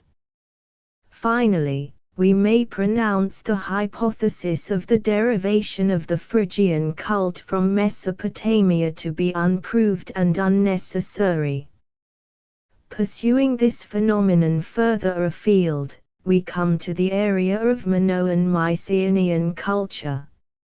If the legend of the death of the Minotaur could be safely interpreted as arising from the periodic immolation of a bull god, the idea that we are in quest of would be proved to belong to the Minoan Cretans, but the frescoes of Knossos present that event with such a gay and sporting entourage that one feels shy of forcing a solemn religious significance into it. More important for our purpose is the traditional Zeus legend of Crete. It is generally felt to be alien to the genuine Hellenic tradition concerning their high god, as something adopted by the immigrant Hellenes from an earlier Aetio-Cretan ritual and creed. 259.1 We have a glimpse of a ritual in which the deity is born, is worshipped as an infant, and then as a boy, as he is invoked in the new fragment of the Hymn of the Carrots, and especially as the son of a great mother, not as a mature independent personality. Again, there appears an orgiastic emotion and passion in the ritual that strikes a note in harmony with the Phrygian Kybalitis worship. The very early associations of Crete and the countries adjacent to the Troad are now being revealed by accumulating evidence, and may point to an affinity of stock. It may well have been, then, that the Minoan Cretans had their counterpart to Attis, a young god who was born and died periodically, whom they may have named Velchanos, the name of the young deity seen sitting under a tree on a Cretan coin of the 5th century. Though in age and character so unlike the Hellenic Zeus, we may suppose that the incoming Hellenes named him so because they found him the chief god of the island. We can also understand why the later Bacchic mystery flourished so fruitfully in Crete, if it found here already the ritual of a young god who died and rose again, and why in later times the inhabitants celebrated with such enthusiasm the Hilaria 259.2, the Easter festival of the resurrection of the Phrygian divinity.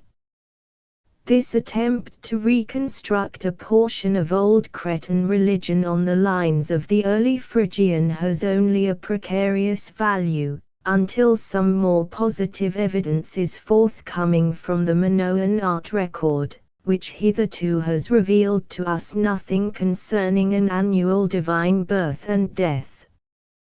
The ritual legend is incomplete. We hear sufficiently of the birth, and we may argue a priori that a periodic ritual of the god's birth implies a periodic death.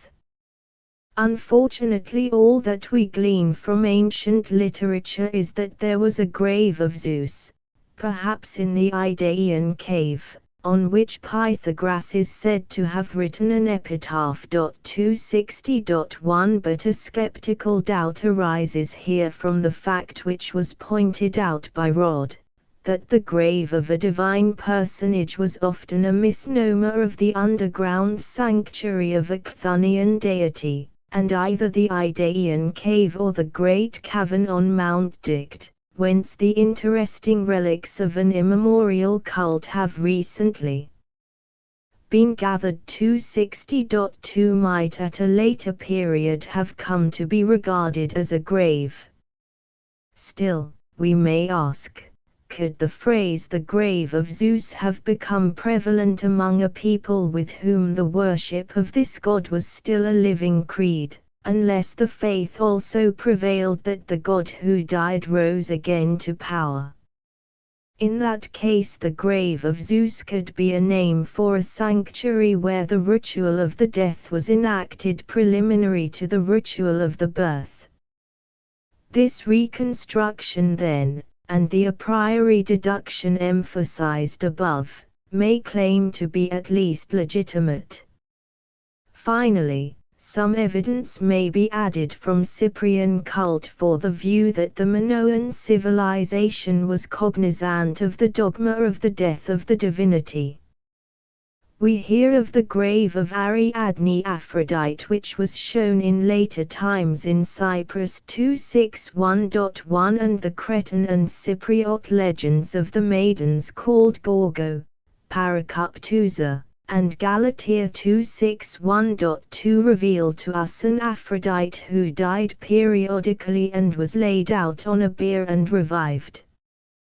The Aphrodite of Cyprus is most probably of Minoan origin, and, being a goddess of vegetation, the idea of periodic death and resurrection might naturally attach to her, and might be associated with another type of ritual also, the annual casting of her puppet into the sea, which probably gave rise to such stories as the leap of Britomartis or Derkito into the waves. 261.3 We can now deal with the purely Hellenic evidence. Confining our view first to the cults and legends of the higher divinities of Hellas, we cannot affirm that the death and resurrection of the deity is a primitive tradition of the Hellenes. We may suspect it to have been a leading motive in some of the local Arcadian cults of Artemis, if, for instance, we interpret the Arcadian Callisto as a form of the great goddess herself, but it is very probable that Artemis in Arcadia and many other of her cult centers represents the pre-Hellenic divinity of birth and fruitfulness. What we may dare to call the Hellenic spirit seems to speak in the answer given by Xenophanes to the people of Elia when they asked him whether they ought to sacrifice to Leucothea and bewail her. If you regard her as a deity, do not bewail her; if as human, do not sacrifice. 261.4 But when we descend from the higher religion to the old Hellenic agrarian cults associated with the heroes or daemons of the soil and field, we find evidence of sorrowful rites, ceremonies of bewailing, which belong to the same type as that of Tammuz, and in the Greek, as in the Babylonian, the personage to whom they are attached is a youthful hero or heroine of vegetation, such are Linos, perhaps the earliest theme of a melancholy harvest song of pre-Homeric days, Hyacinthos, the youth of the Laconian land who may or may not have been Hellenic, to whom the greater part of the Hyacinthia were consecrated, Eunostus of Tanagra, Aragon, the early-born of Icaria. The life of all these passes away as the verdure passes, or as the crops are gathered in, and to one of them at least, Hyacinthos, and perhaps to the others, the idea of an annual resurrection was attached. But none of these came like Tammuz to play a world part; they remain the naive, half-realized forms of poetic folk religion. Like to the Misbormos of Bithynia 262.1 whose death was bewailed at the harvest time with melancholy songs, accompanied by sad flute music, and Latiuses of Phrygia, whom the reapers lamented around the threshing floor. Shall we say that all these are merely reflections cast afar by the great cult figure of Babylon? Then we must say the same of the peasant hero German whom the modern Bulgarians adore and bewail, of the Russian Urilo 262.2 and our own John Barleycorn. And at this point we shall probably fall back on the theory of independent similar developments, and shall believe that peasant religion in different parts of the world is capable of evolving strikingly parallel figures in obedience to the stimulus of similar circumstances and needs. We have no surety, then, for a belief that Tammuz, or any shadow of Tammuz, was born to the western shores of the Aegean in the days before Homer. And we know that Adonis, his nearest Anatolian representative, only arrived late in the post-Homeric period. Meantime, whatever view we may hold concerning prehistoric religious commerce between East and West, this vital difference between Mesopotamian and Hellenic religion must be strongly emphasized. Babylonian liturgy is mainly a service of sorrow, and part of that sorrow is for Tammuz. Hellenic worship was mainly cheerful and social, and only in a few Chthonian cults is a gloomier tone discernible, nor can we anywhere hear the outbursts of violent and ecstatic grief. In this respect, and in its remoteness from any idea of the death and resurrection of the deity, Hellenic religion was further removed from that of Catholic Europe than was the old Phrygian or the Sumerian.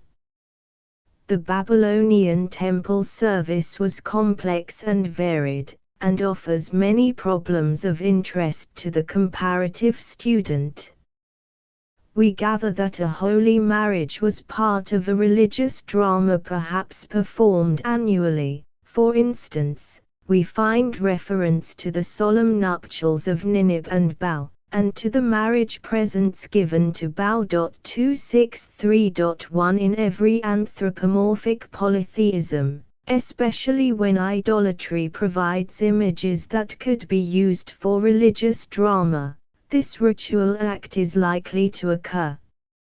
It is recorded of the southern Arabians in the days before Islam, an ancient inscription speaking of the marriage ceremony of Athtar. 263.2. It is a marriage of the great god and goddess that, according to the most reasonable interpretation, is represented on the Hittite reliefs of Bogasgue. We may conjecture that it was a ceremony of Minoan worship. A Mycenaean signet ring shows us a seated goddess with a young god standing before her and joining his forearm to hers, while both make a peculiar gesture with their fingers that may indicate troth plighting. 264.1. Also, the later legends and the later ritual commemorating the marriages of Aphrodite and Ariadne may descend from the pre-Hellenic religious tradition. Finally, we have fairly full evidence of the same religious act in purely Hellenic cult. The of Zeus and Hera was enacted in many communities with certain traits of primitive custom. 264.2. The nuptials of Ka and the lower world god might be found in the ceremonies of certain temples. 264.3. While the central scene of the Eleusiniah, the greater if not the lesser, included a holy marriage. 264.4. The Roman religion, in the original form of which there may have been no marrying or giving in marriage, no family ties or genealogies of divinities, no doubt borrowed its orsi nuptiae from the Greek. But for the other cases, there is no need to resort to any theory of borrowing to explain a phenomenon so natural at a certain stage of religion. Nor is it an important phenomenon, so long as the ceremony was enacted merely by puppets or idols, as in the Beautium Daedala. 264.5. It only begins to be of higher significance for the history of religious practice and thought, when the part of one of the divinities in this drama is played by a human representative. For not only does this offer indefinite possibilities of exaltation for the mortal, but it may engender the mystic ideal and practice of communion with the divinity through sexual intercourse, which played a great part in Phrygian religion, and left a deep impress on early Christian symbolism. The question whether the Mesopotamian religion presents us with evidence of a holy marriage solemnized between a mortal and the divinity must finally involve the more difficult question as to the function and purpose of that strange Mesopotamian institution of temple prostitutes. But, leaving this latter alone for the moment, we find explicit testimony in Herodotus to the fact with which we are immediately concerned. In describing the great temple of Bel at Babylon 2651, he asserts, on the authority of his Chaldean priests, that the deity chose as his nightly partner some native woman, who was supposed to pass the night on the couch with him, and who was obliged to abstain from all other intercourse with men, and he compares a similar practice of belief found in the temple of Zeus in Egyptian Thebes, and in the oracular shrine of Apollo at Patara in Lycia. Now Herodotus' trustworthiness in this matter has been doubted by Assyriologists. 265.2. Nevertheless, a phrase used in the Code of Hammurabi concerning a holy woman dedicated to temple service, calling her a wife of Marduk, seems to give some color to the Herodotian statement. 265.3 only. This term might have merely a spiritual symbolic significance, like the designation of a nun as the bride of Christ, for the original Babylonian documents have supplied as yet, so far as I am aware, no evidence of a woman fulfilling the role of Balit, the wife of Bel. As regards the adjacent religions, the idea that a mortal might enter into this mode of communion with the divinity was probably an ancient heritage of the Phrygian religions, for it crops up in various forms. The priest of Attis was himself called Attis, and, therefore, probably had loving intercourse with the goddess, and the later mysteries of Kybele extended this idea and offered to every votary the glory of a mystic marriage. 266.1 It was the unconscious stimulus of an immemorial tradition that prompted the Phrygian heresiarch Montanus to give himself out as the husband of the Virgin Mary. 266.2 It also appears as a fundamental tenet of the Sabbasian mystery and of the Hellenistic Egyptian Hermetic Theosophy. The simple ritual fact, namely, that a woman serves as the bride of the god, could probably be traced far afield through many widely distant peoples. According to Sahagun 266.3, the human sacrifices of the Mexicans had sometimes the purpose of sending away a woman victim into divine wedlock. In pre-Christian Sweden we find a priestess generally regarded as the wife of the god Freyr, and enjoying considerable power from the connection. 266.4 Similar examples can be quoted from modern savage communities. Therefore, if we find the same institution in the Mediterranean, we shall not think it necessary to suppose that it was an import from Babylon or from any Semitic people. As regards the Minoan worship, it is legitimate at least to regard the legend of Pasiphae and her amour with the bull god as an unfortunate etiologic myth distorting the true sense of a ritual in which a mortal woman enjoyed this kind of divine communion. And here again we should mark a religious affinity between Crete and Phrygia.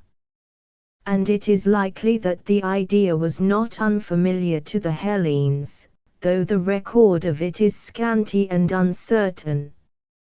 According to the early Christian fathers, the inspiration of the Pythia of Delphi was due to a corporeal union with Apollo akin at least to, if not identical with, sexual intercourse. Of more value is Herodotus' definite assertion that the priestess of Patara gained her inspiration by her nuptial union with Apollo.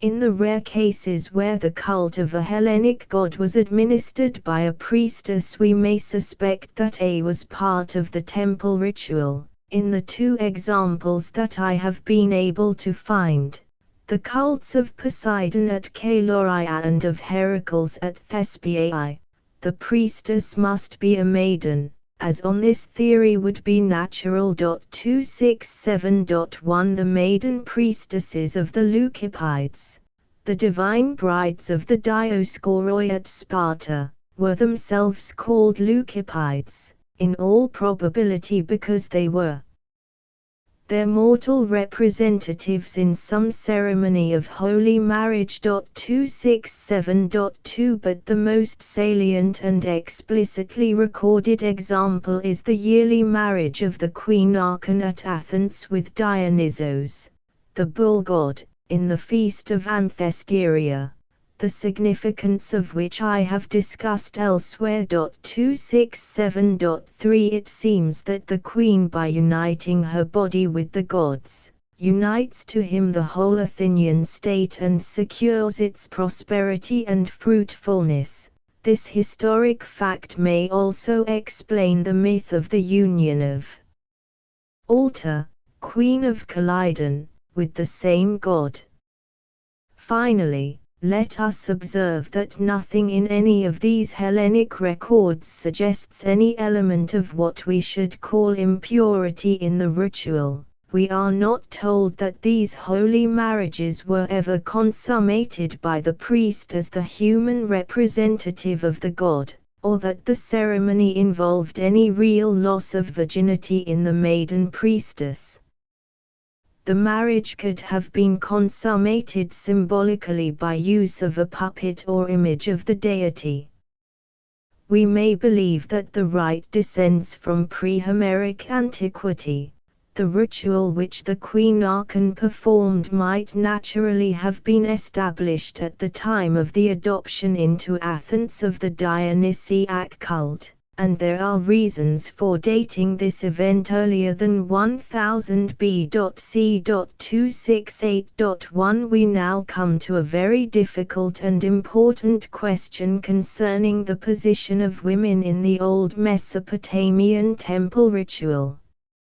Our first document of value is the Code of Hammurabi, in which we find certain social regulations concerning the status of a class of women designated by a name which Winkler translates doubtfully as God's sisters regarding it, however, as equivalent to consecrated, while Johns translates it merely as votary 268.2 at least.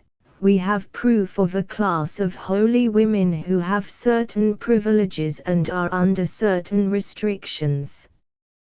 They were the daughters of good families dedicated by their fathers to religion. They could inherit property, which was exempt from the burden of army tax. They could not marry, and were prohibited from setting up or even entering a wine shop under penalty of death.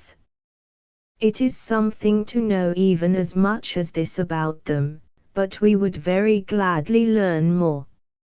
Is it to their order that the personage described as the wife of Marduk 269.1 belongs, who has been considered above?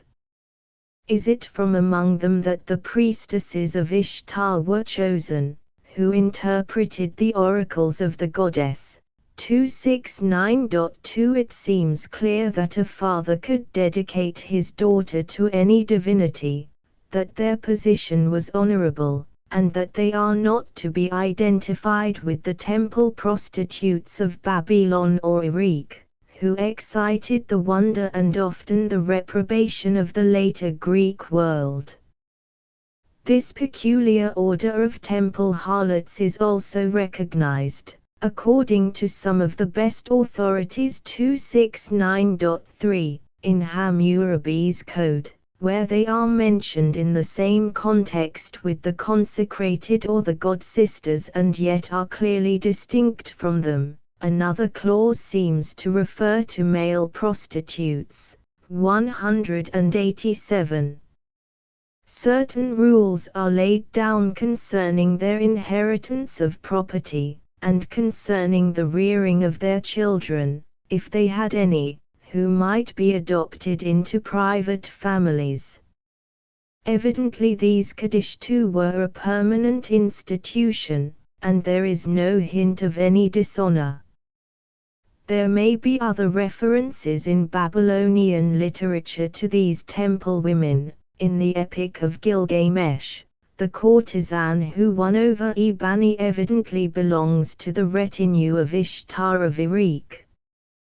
From these two institutions we must distinguish that other, for which Herodotus is our earliest authority 269.4 according to his explicit statement. Once in her lifetime every Babylonian woman, high or low, had to stand in the temple precincts of the goddess Melita, probably a functional appellative of Ishtar, meaning the helper of childbirth, and to prostitute herself to any stranger who threw money into her lap and claimed her with the formula, "I invoke the goddess Melita for you." Herodotus hastens to assure us that this single act of unchastity, which took place outside the temple, did not afterwards lower the morality of the women, who, as he declares, were otherwise exemplary in this respect. But he is evidently shocked by the custom, and the early Christian and modern writers have quoted it as the worst example of gross pagan or Oriental licentiousness.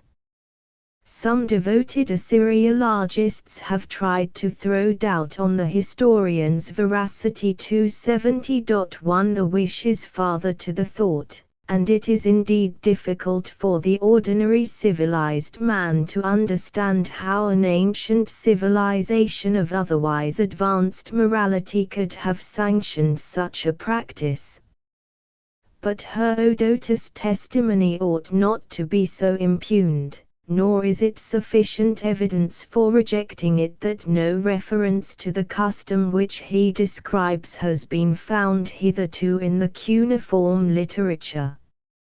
Strabo merely repeats what Herodotus has said, but independent evidence of some value is gathered from the apocryphal epistle of Jeremiah 270.2 The women also with cords about them sit in the ways, burning bran for incense, but if any of them, drawn by some that pass by, lie with them, she reproacheth her fellow that she was not thought as worthy as herself, nor her cord broken.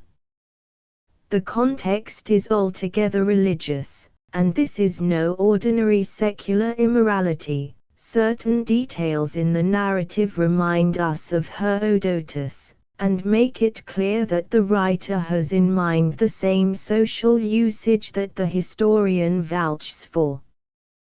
This usage may be described as the consecration to the goddess of the first fruits of the woman's virginity before marriage, for, though Herodotus does not explicitly say that it was a rite preliminary to marriage, yet the records of similar practices elsewhere in Asia Minor assure us on this point. We have now to begin the comparative search in the adjacent regions, keeping distinct the three types of consecration which I have specified above, which are too often confused. 271.1 The first type has its close analogies with the early Christian, medieval, and modern conventual life of women. The Code of Hammurabi presents us with the earliest example of what may be called the religious sisterhood. The Babylonian votaries were dedicated to religion, and while the Christian nuns are often called the brides of Christ, their earliest prototypes enjoyed the less questionable title of God's sisters. We find no exact parallel to this practice in ancient Greece. From the earliest period, no doubt, the custom prevailed of consecrating individual women of certain families as priestesses to serve certain cults, and sometimes chastity was enforced upon them, but these did not form a conventual society, and usually, apart from their occasional religious duties, they could lead a secular life. In fact, the monastic system was of Eastern origin and only reached Europe in later times, being opposed to the civic character of the religion of the old Aryan states.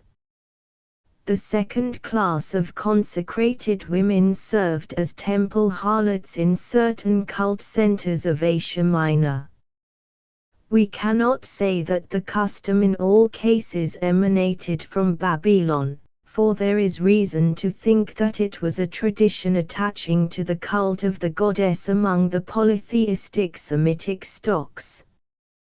We have clear allusions in the Bible to temple prostitution practiced by both sexes in the Canaanite communities adjacent to the Israelites, who were themselves sometimes contaminated by the practice. 272.1 We hear of hieroduli among the pagan Arabs. 272.2 Of women of the congregation of the people of Astarte at Carthage. 272.3 Of numbers of dedicated slave women in the cult of Aphrodite at Eryx. 272.4 Which was at least semi-Semitic, and it is likely that some of these at least were devoted to the impure religious practice.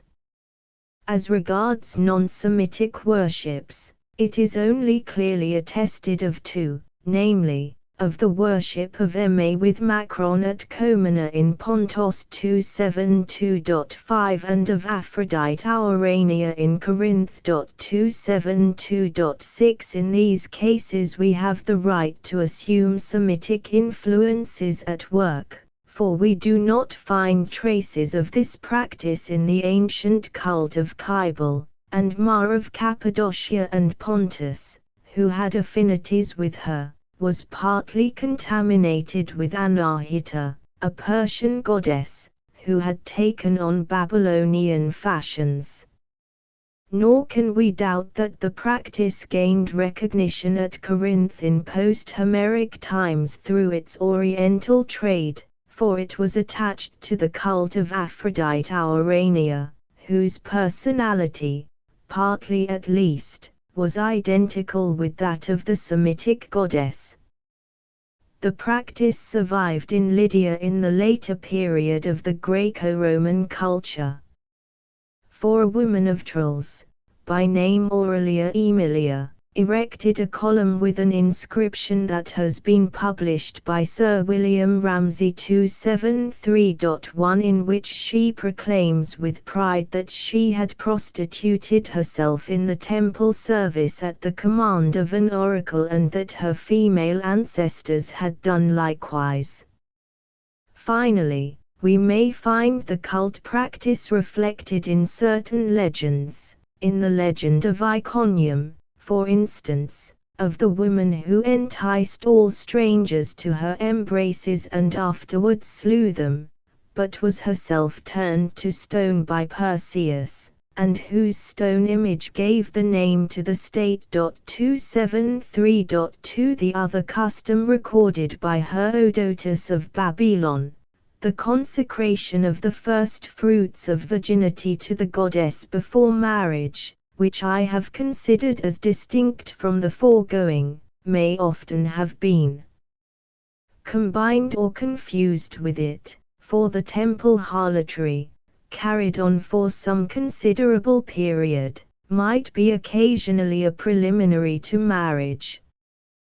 The most exact parallels to the Babylonian custom are found in the records of Byblos, Cyprus, and the Syrian Heliopolis or Baalbek. Lucian attests the rule prevailing at Byblos, that in the festival of Adonis women exposed themselves for purchase on one single day, and that only strangers were allowed to enjoy them, but that this service was only imposed upon them if they refused to cut off their hair in lamentation for Adonis. 274.1 Similarly, the Byzantine historian Sozomenos declared that at Heliopolis, Baalbek, in the temple of Astarte, each maiden was obliged to prostitute herself before marriage, until the custom and the cult were abolished by Constantine. 274.2 The statements about Cyprus, though less explicit, point to the same institution. Herodotus, having described at length the Babylonian practice,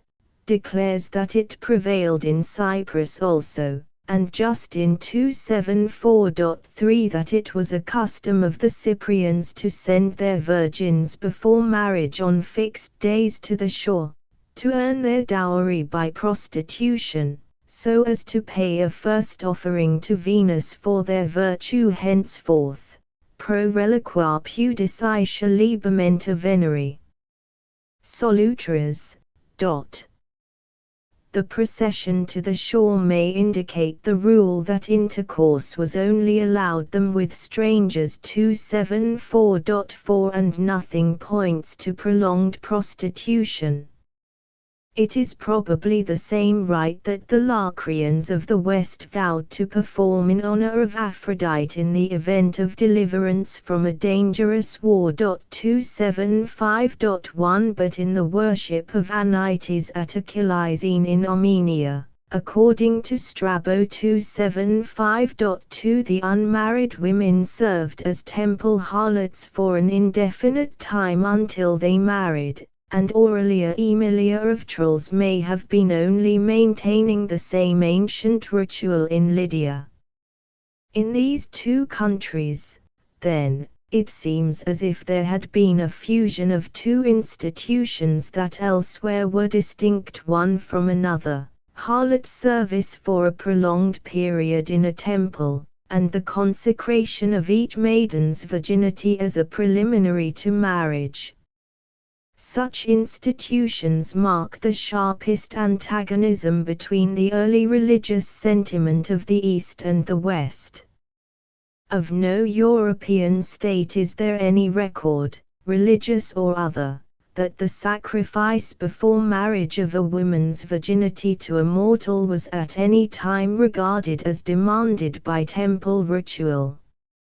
Such a rite was abhorrent to the genuine Hellenic, as it was to the Hebraic, spirit, and only in later times do we find one or two Hellenic cult centers catching the taint of the Oriental tradition, while such legends as that of Melanippos and Comatho and the story of Laocoon's sin express the feeling of horror which any sexual license in a temple aroused in the Greek. 275.3.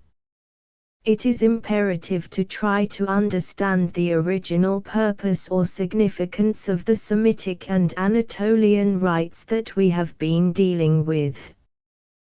To regard them as the early Christian and some modern writers have done, as mere examples of unbridled Oriental lust masquerading in the guise of religion, is a false and unjust view. According to Herodotus, the same society that ordained this sacrifice of virginity upon the daughters of families maintained in other respects a high standard of virtue, which appears also attested by Babylonian religious and secular documents. Modern anthropology has handled the problem with greater insight and seriousness, but certain current explanations are not convincing. To take the rite described by Herodotus first, which is always to be distinguished from the permanent institution of hieroduli in the sense of temple harlots, Manot, who was the first to apply modern science to the problem, explained it as a development of vegetation ritual. 276.1 Aphrodite and Adonis, Ishtar and Tammuz, represent vegetation, and their yearly union causes general fertility. The women are playing the part of the goddess, and the stranger represents Adonis. The Babylonian rite, then, is partly religious, the human acting of a divine drama, partly religious magic good for the crops. But in spite of Manot's great and real services to science, his vegetation theory leads him often astray, and only one who was desperately defending a thesis would explain that stranger, a necessary personage in the ritual at Babylon, Byblos, Cyprus, and Baalbec, as the native god. There is no kind of reason for connecting the Babylonian rite with Tammuz, or for supposing that the women were representing the goddess. 277.1 or that their act directly influenced the crops, except in the sense that all due performance of religious ceremonies has been considered at certain stages of belief as favoring the prosperity of the land. Sir William Ramsay, in his cities and bishoprics of Phrygia 277.2 would explain the custom as preserving the tradition of the communism of women before regular marriage was instituted. Dr. Fraser, who has dealt more fully with the question, accepts this explanation 277.3 as he also accepts Manart's in full, and, while he associates, as I think, wrongly, the Babylonian rite with general temple prostitution, he adds a third suggestion, prompted by his theory of kingship. The king himself might have to mate with one or more of the temple harlots who played Astarte to his Adonais 277.4. Such unions might serve to maintain the supply of human deities, one of whom might succeed to the throne, and another might be sacrificed in his father's stead when religion demanded the life of the royal man-god. I do not find this theory coherent even with itself, and, like the others, it fails to explain all the facts, and, on the other hand, it imagines data which are not given us by the records. That state of communism when sexual union was entirely promiscuous is receding further and further into the anthropological background. It is dangerous to predicate it of the most backward Anatolian state in any period which can come into our ken. When the Byzantine Socrates gravely tells us that the men of Heliopolis had their wives in common, he does not know what he is saying. And if this sacrifice of virginity before marriage was a recognition of the original rights of all the males of the community, why did not some representative of the community take the virginity, the priest or some headman? This ill-considered sociologic hypothesis shipwrecks on that mysterious stranger. 278.1 Professor Westermarck, in his Origin and Development of the Moral Ideas 278.2 regards the Militarite as intended to ensure fertility in women through direct appeal to the goddess of fertility, and he explains the formula which the stranger uttered, as signifying generally may the goddess Milita prosper thee. Obviously the phrase, I invoke the goddess for thee could as naturally mean, I claim thee in the name of the goddess, the stranger basing his right to the woman on this appeal. But his general theory appears not so unsound as those which have just been noted.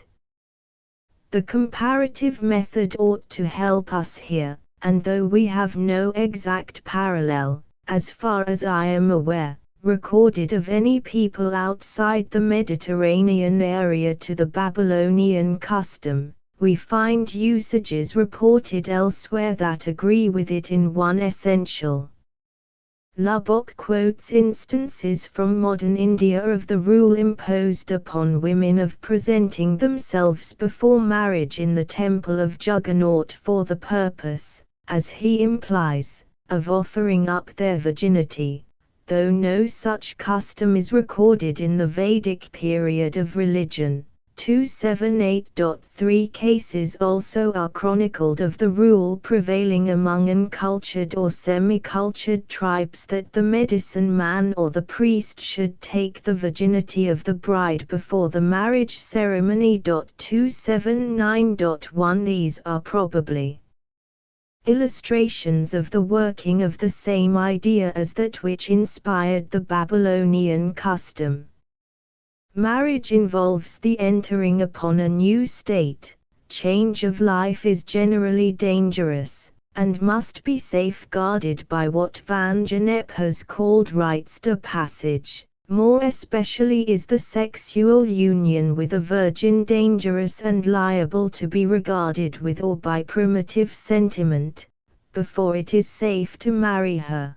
The taboo that is upon her must first be removed by a religious act securing the divinity's sanction for the removal, just as the ripe cornfield must not be reaped before religious rites, such as the consecration of first fruits, have loosened the taboo upon it. We may believe that Hellenic marriage ritual secured the same end as the Babylonian by what seems to us the more innocent method of offering So the Babylonian safeguards the coming marriage by offering the first fruits of his daughter to the goddess who presides over the powers and processes of life and birth.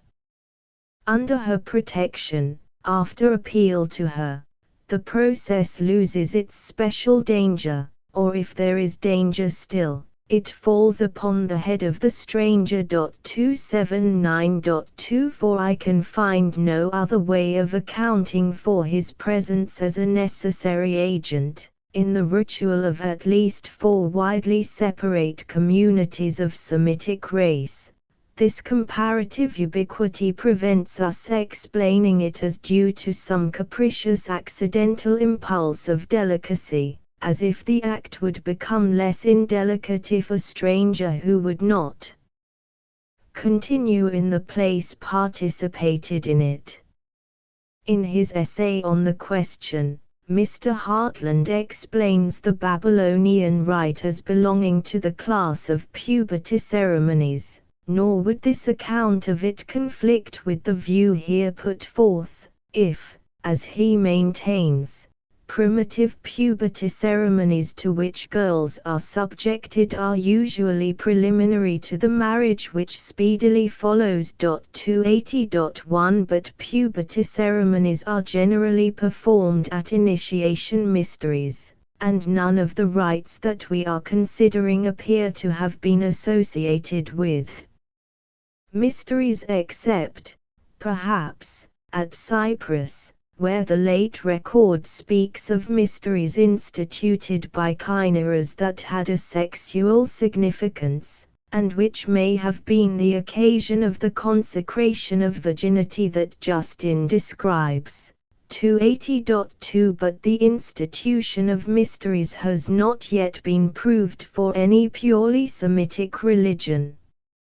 In any case, Mr. Hartland's statement does not explain why the loss of virginity should be considered desirable in a puberty ceremony or as a preliminary to marriage. The significance of the action, as I have interpreted it, is negative rather than positive. The avoidance of a vague peril or the removal of a taboo rather than the attainment of the blessing of fertility, as Dr. Westermarck would regard it. And this idea, the removal of a taboo, seems expressed in the phrase of Herodotus 281.1 by which he describes the state of the woman after the ceremony, and the parallel that I have suggested, the consecration of the first fruits of the harvest to remove the taboo from the rest of the crop, is somewhat justified by the words of Justin already quoted, pro reliquar pudicia libamenta veneri solutras. As regards the other institution, the maintenance of hieroduli in temples as consecrated women, caediscim unmarried, who for a period of years indulged in sexual intercourse with visitors, the original intention and significance of it is hard to decide.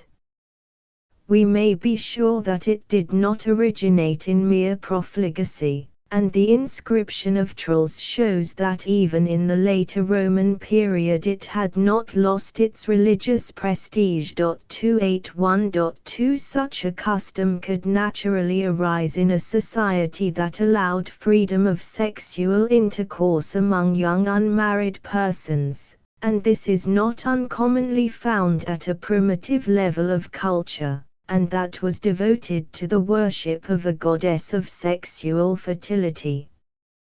The rituals in the temples of Ishtar of Iraq, Anites of Armenia, Ma with Macron of Komana, must have been instituted for some national and social purpose. Therefore Mr. Hartland's suggestion, that the original object of the Armenian rite was to give the maidens a chance of securing themselves a suitable husband by experience, seems insufficient. Dr. Fraser's theory, that connects the institution with some of the mystic purposes of kingship 282.1 floats in the air, for there is not a particle of evidence showing any relation between these women and the monarch or the royal harem or the monarchical succession or the death of a royal victim. A simpler suggestion is that the hieroduli or temple women were the human vehicles for diffusing through the community the peculiar virtue or potency of the goddess, the much coveted blessing of human fertility. Thus to consecrate slaves or even daughters to this service was a pious social act. The significance of the facts that we have been examining is of the highest for the history of religious morality, especially for the varied history of the idea of purity. We call this temple harlotry vile and impure. The civilized Babylonian, who in private life valued purity and morality, called the women kadischa, that is, pure or clean in the ritualistic sense, or as Zimmern interprets the ideogram, not unclean 282.2. In fact, the Mediterranean Old World religions, all save the Hebraic, agreed in regarding the processes of the propagation of life as divine, at least as something not alien or abhorrent to Godhead. But the early Christian propagandists, working here on Hebraic lines, intensified the isolation of God from the simple phenomena of birth, thereby engendering at times an antisexual bias, and preparing a discord between any possible biological view and the current religious dogma. And modern ethical thought has not been wholly a gainer thereby. The subject that has been discussed at some length is also connected with the whole question of ritual purity and purification. The primitive conception of purity had at an early stage in its evolution been adopted by higher religion, and the essential effect of impurity was to debar a person from intercourse with God and with his fellow men. Hence arises a code of rules to regulate temple ritual. So far as I am aware, the Babylonian rules for safeguarding the purity of the shrines were not conspicuously different from the Greek or the Hebraic. 283.1 The taint of bloodshed and other physical impurities was kept aloof, and it is in the highest degree probable that the function of the hetairai was only performed outside the temple. For Herodotus specially tells us that this rule was observed in the Militarite. The cathartic methods of East and West agree in many points. The use of holy water for purifying purposes was known to the early Greeks. 283.2 It was still more in evidence in the Babylonian ritual. The holy water of the Euphrates or Tigris was used for a variety of purposes, for the washing of the king's hands before he touched the statues, for the washing of the idols' mouths. 283.3 Perhaps also for baptism. For we hear of some such rite in a hymn to Enlil translated by Dr. Langdon. 284.1. The line that he renders son whom in the sacred bowl she baptized seems to refer to a human child. Ablution was prominent also in the exorcism ritual, and the house of washing or house of baptism was the center of a liturgy that had for its object deliverance from demons. 284.2 The whole state was at times purified by water. 284.3 And in all this ritual the water must itself be of a peculiar purity, rain water, for instance 284.4, or the water of the Euphrates, whence came probably the water of life that was kept in Marduk's temple, with which the gods and the Anunnaki washed their faces, and which was used in the feast of the doom fixing. 284.5 According to the Babylonian view, ordinary water was naturally impure. We may well believe that it was so at Babylon, where the river and canals were so pressed into the service of man, and a person incurred impurity by stepping over a puddle or other unpurified water. 284.6 The Greek did not need to be so scrupulous, for most water in his land was naturally pure, being spring or brook, yet in his cathartic rules we find often that only a special water was suitable for the religious purpose, running water especially, or sea water, or in a particular locality one sacred fountain only. 284.7 But though it was to him as to most peoples, the simple and natural means of purification, he did not apply it to such various cathartic purposes as the Babylonian. Nor, as far as we can discover, had he developed in old days the interesting rite of baptism. We hear of it first in the records of the 5th century, and in relation to alien cults like that of the Thracian goddess Kotito. 285.1 Equally prominent in the cathartic ritual of Mesopotamia was the element of fire. In the prayer that followed upon the purification ceremonies we find the formula, "May the torch of the gleaming fire god cleanse me." 285.2 The fire god, Nusku, is implored to burn away the evil magicians. 285.3 And we may believe that he owes his development and exalted position as a high spiritual god to the ritual use of fire, just as in the Vedic religion did Agni. The conception of fire as a mighty purifying element, which appears in the Old and New Testaments and in Christian eschatology, has arisen, no doubt, from the cathartic ritual of the ancient Semites. Doubtless also the spiritual or magic potency of this element was known in ancient Europe. It is clearly revealed in the primitive ceremonies of the old German, not fewer, with which the cattle, fields, and men were purified in time of pestilence. 285.4 And there are several indications of its use in Greek cathartic ritual. A noteworthy example is the purification of Lemos by the bringing of holy fire from Delos. 285.5 The curious Attic ritual of running with the newborn babe round the hearth, called the Amphidromia, may have had a similar intention.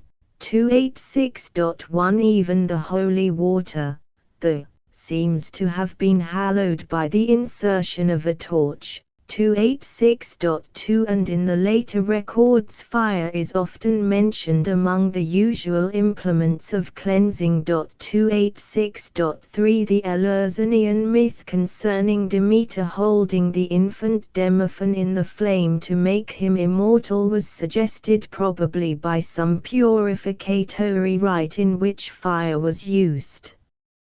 Finally, the fire ordeal, which was practiced both in Babylonia and Greece. 286.4 may have been associated at a certain period with the cathartic properties of fire. Nevertheless, the Hellenic divinities specially concerned with this element, Hestia and Hephaestus, had little personal interest in this ritual, and did not rise to the same height in the national theology as Nasku rose in the Babylonian. We might find other coincidences in detail between Hellenic and Assyrian ritual, such as the purificatory employment of salt, onions, and the sacrificial skin of the animal victim. 286.5 One of the most interesting phenomena presented by the cathartic law of Old Babylonia is a rule that possessed an obvious moral value. We find, namely, on one of the cylinders of Gudi, that during the period when Gudi was purifying the city the master must not strike the slave, and no action at law must be brought against anyone. For 7 days perfect equality reigned, no bad word was uttered. The widow and the orphan went free from wrong. 287.1 The conception underlying this rule is intelligible. All quarreling and oppression, being often accompanied with bloodshed and death, disturbs the general purity which is desired to prevail, and I have indicated elsewhere a similar law regulating the conduct of the Eleusinian mysteries and the Dionysiac festival at Athens, both ceremonies of cathartic value. 287.2 And I have pointed out a similar ordinance observed recently by a North American Indian tribe, and formerly by the Peruvians. To these instances may be added the statement by Livy 287.3 that in the Roman Lecti Stunia, when a table with offerings was laid before the gods, no quarreling was allowed and prisoners were released, and the historian gives to the institution of the Lecti Stunia a piacular significance. We must also bear in mind certain striking differences between the Hellenic and the Babylonian cathartic systems. In certain purification ceremonies of Hellas, those in which the homicide was purged from his stain, the washing with the blood of the piacular victim was the most potent means of grace. 287.4 We may find analogies in Vedic, Roman, and Hebraic ritual, but hitherto none have been presented by the religious documents of Babylon, where, as has been already pointed out, scarcely any mystic use appears to have been made of the blood of the victim. 288.1 Again, the Babylonian purification included the confession of sins, a purgation unknown and apparently unnatural to the Hellene. 288.2 And generally the Babylonian, while most of its methods, like the Hellenic, are modes of transference or physical riddance of impurity, had a higher spiritual and religious significance, for it includes lamentations for sin and prayers to the divinity that are not mentioned in the record of any Greek catharsis. A long ritual document is preserved containing the details of the purification of the king. 288.3 Certain forms agree with the Hellenic, but one who was only versed in the latter would find much that was strange and unintelligible both in the particulars and in general atmosphere. We discern an interesting mixture of magic and religion. The gods are partly entreated, partly bribed, partly constrained, and at the end the evil is physically expelled from the palace. The purifier puts on dark garments, just as the ministers of the underworld deities did occasionally in Greece. The king himself performs much of the ceremony, and utters words of power. May my sins be rent away, may I be pure and live before Shamash. The ordering of the cathartic apparatus is guided partly by astrology. It is curious also to find that every article used in the process is identified by name with some divinity. The cypress is the god Adad, the fragrant spice is the god Ninib, the censer the god Ib, etc., and the commentary that accompanies the ritual text explains that these substances compel the deities thus associated with them to come and give aid. In fact, the differences between East and West in this religious sphere are so important that we should not be able to believe that the cathartic system of Greece was borrowed from Babylonia, even if the points of resemblance were much more numerous and striking than they are. For it would be possible to draw up a striking list of coincidences between Hellenic and Vedic cathartic rites, and yet no one would be able on the strength of it to establish a hypothesis of borrowing. In any case, it may be said, the question of borrowing does not arise within the narrow limits of our inquiry, which is limited to the pre-Homeric period, since all Greek catharsis is post-Homeric. The latter dictum is obviously not literally true, as a glance through the Homeric poems will prove. Homer is aware of the necessity of purification by water before making prayer or libation to the gods. Achilles washes his hands and the cups before he pours forth wine and prays to Zeus. 289.1 Telemachus washes his hands in sea water before he prays to Athena. 289.2 And there is a significant account of the purification of the whole Achaean host after the plague. 289.3 As the later Greeks would have done, the Achaeans throw away into the sea the infected implements of purification. Wool or whatever they used, that absorbed the evil from them. But it has been generally observed that Homer does not appear to have been aware of any need for purification from the stain of bloodshed or from the ghostly contagion of death.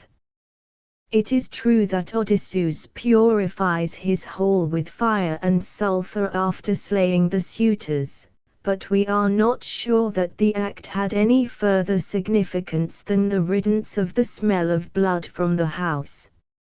Sulfur is there called 290.1 a remedy against evil things, but we cannot attach any moral or spiritual sense to, nor is Homeric related, as far as we can see, to any animistic belief. There is one passage where Homer's silence is valuable and gives positive evidence. Theoclymenos, who has slain a man of his own tribe and fled from his home, in consequence approaches Telemachus when the latter is sacrificing and implores and receives his protection.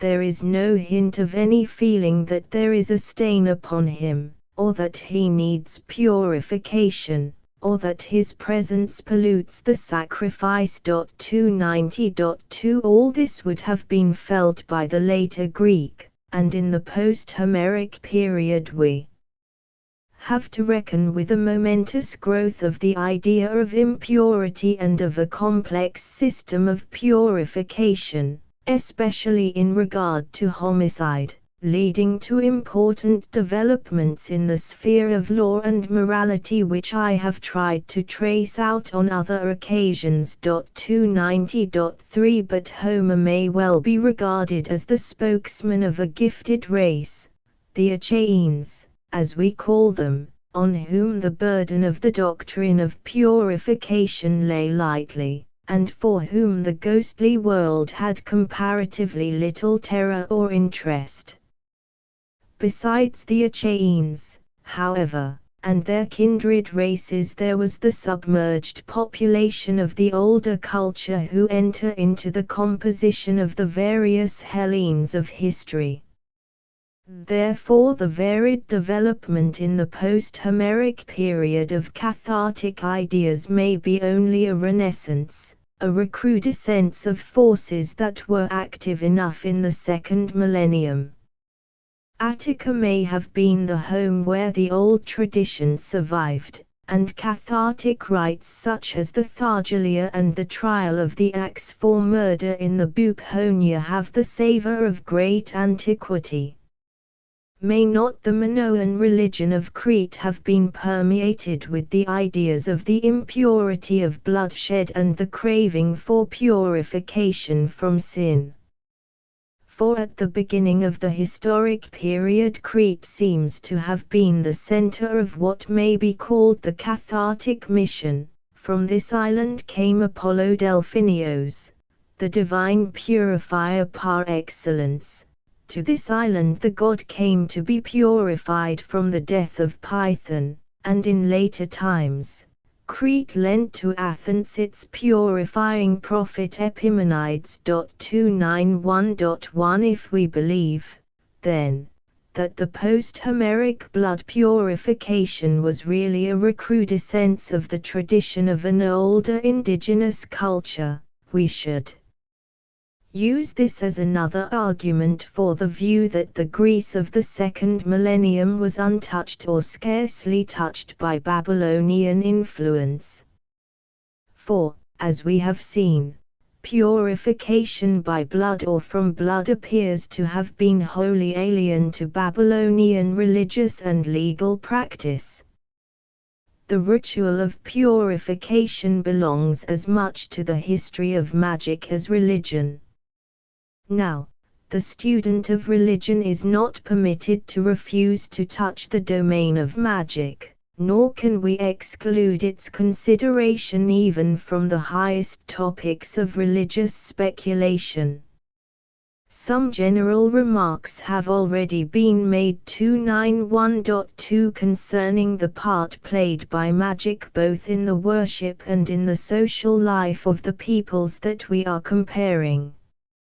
Any exact and detailed comparison would be fruitless for our present purpose, for, while the knowledge of early Babylonian magic is beginning to be considerable, we cannot say that we know anything definite concerning the practices in this department of the Hellenic and adjacent peoples in the early period with which we are dealing. From the Homeric poems we can gather little more than that magic of some kind existed, and that Homer and his gifted audience probably despised it as they despised ghosts and demons. It is only by inference that we can venture to ascribe to the earliest period of the Greek race some of the magic rites that are recorded by the later writers. It would require a lengthy investigation and treatise to range through the whole of Greek ritual and to disentangle and expose the magic element which was undoubtedly there, and which in some measure is latent in the ritual of every higher religion yet examined. By way of salient illustration we may quote the ceremonies of the scapegoat and the 292.1 modes of the magic transference of sin and evil, the strewing of sacred foodstuff that is instinct with divine potency over the fields in the Thesmophoria, the rain magic performed by the priests of Zeus Lycaeus. 292.2 We hear at Cleonae of an official class of magi who controlled the wind and the weather by spells, and occasionally in their excitement gashed their own hands, like the priests of Baal. 292.3 Such blood magic being explicable as a violent mode of discharging personal energy upon the outer objects which one wishes to subdue to one's will. Another and more thrilling example of blood magic is the process of water finding by pouring human blood about the earth, a method revealed by an old legend of Haliartos in Gytia about the man who desired water, and in order to find it consulted Delphi, and was recommended by the oracle to slay the first person who met him on his return.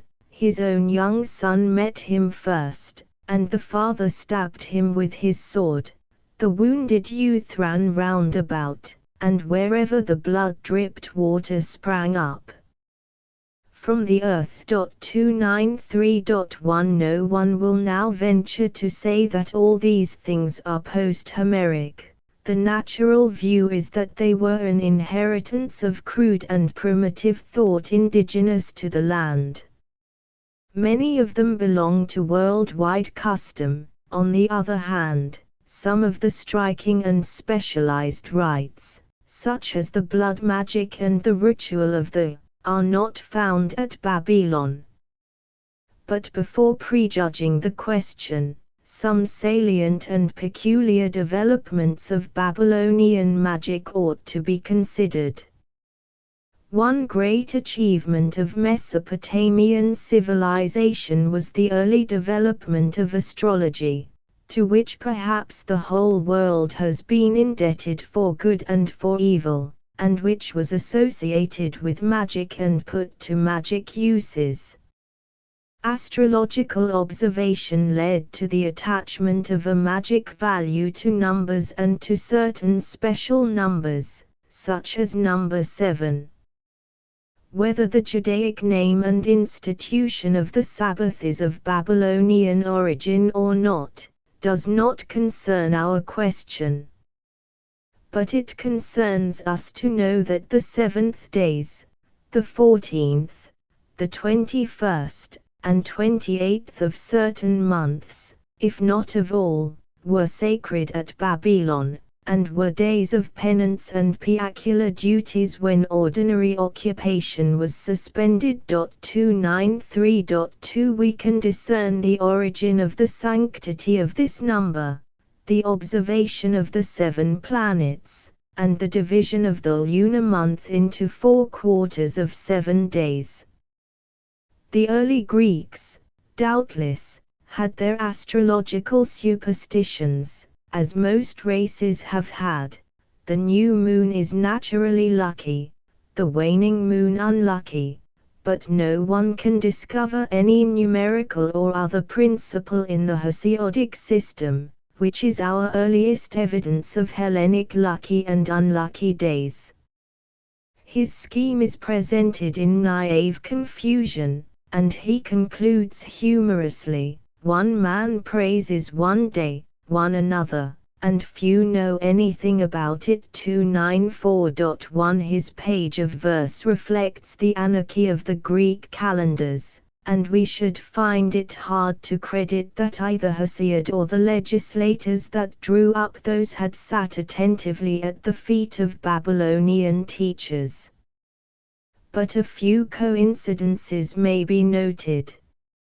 Hesiod puts a special taboo on the 5th day of the month. In fact, it is the only one in his list that is wholly unlucky, a day when it would seem to be best to do nothing at all, at least outside the house, for on this day the Erinyes are wandering about. 294.2 Now, a Babylonian text published by Dr. Langdon contains the dogma that on the 5th day of Nisan he who fears Marduk and Zapanit shall not go out to work. 294.3 This Babylonian rule is the earliest example of what may be strictly called Sabbatarianism, abstinence from work through fear of offending the high God.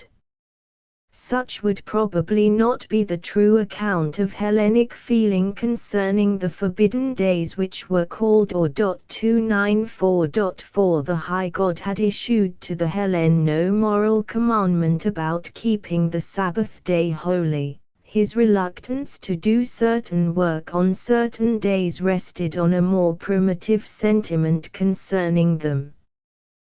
Thus it was unlucky both for himself and the city that Alcibiades should return to the Pyrrhus when the Plinteria were going on, for this latter was a cathartic ceremony, and evil influences were abroad.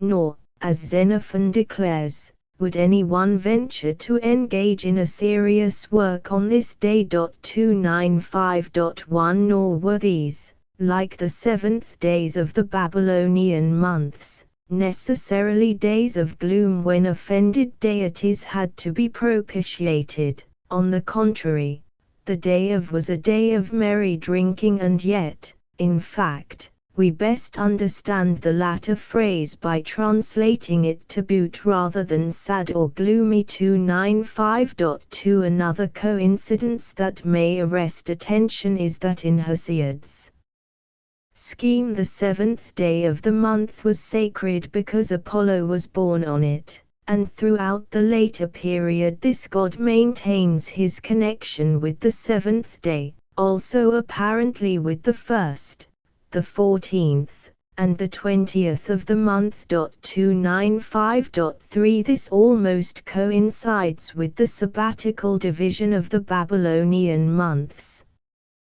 But we cannot suppose that in Hellas these were days of mortification as they were in the East, else they would not have been associated with the bright deity Apollo. Such dubious coincidences, balanced by still more striking diversities, are but frail supports for the hypothesis of race contact.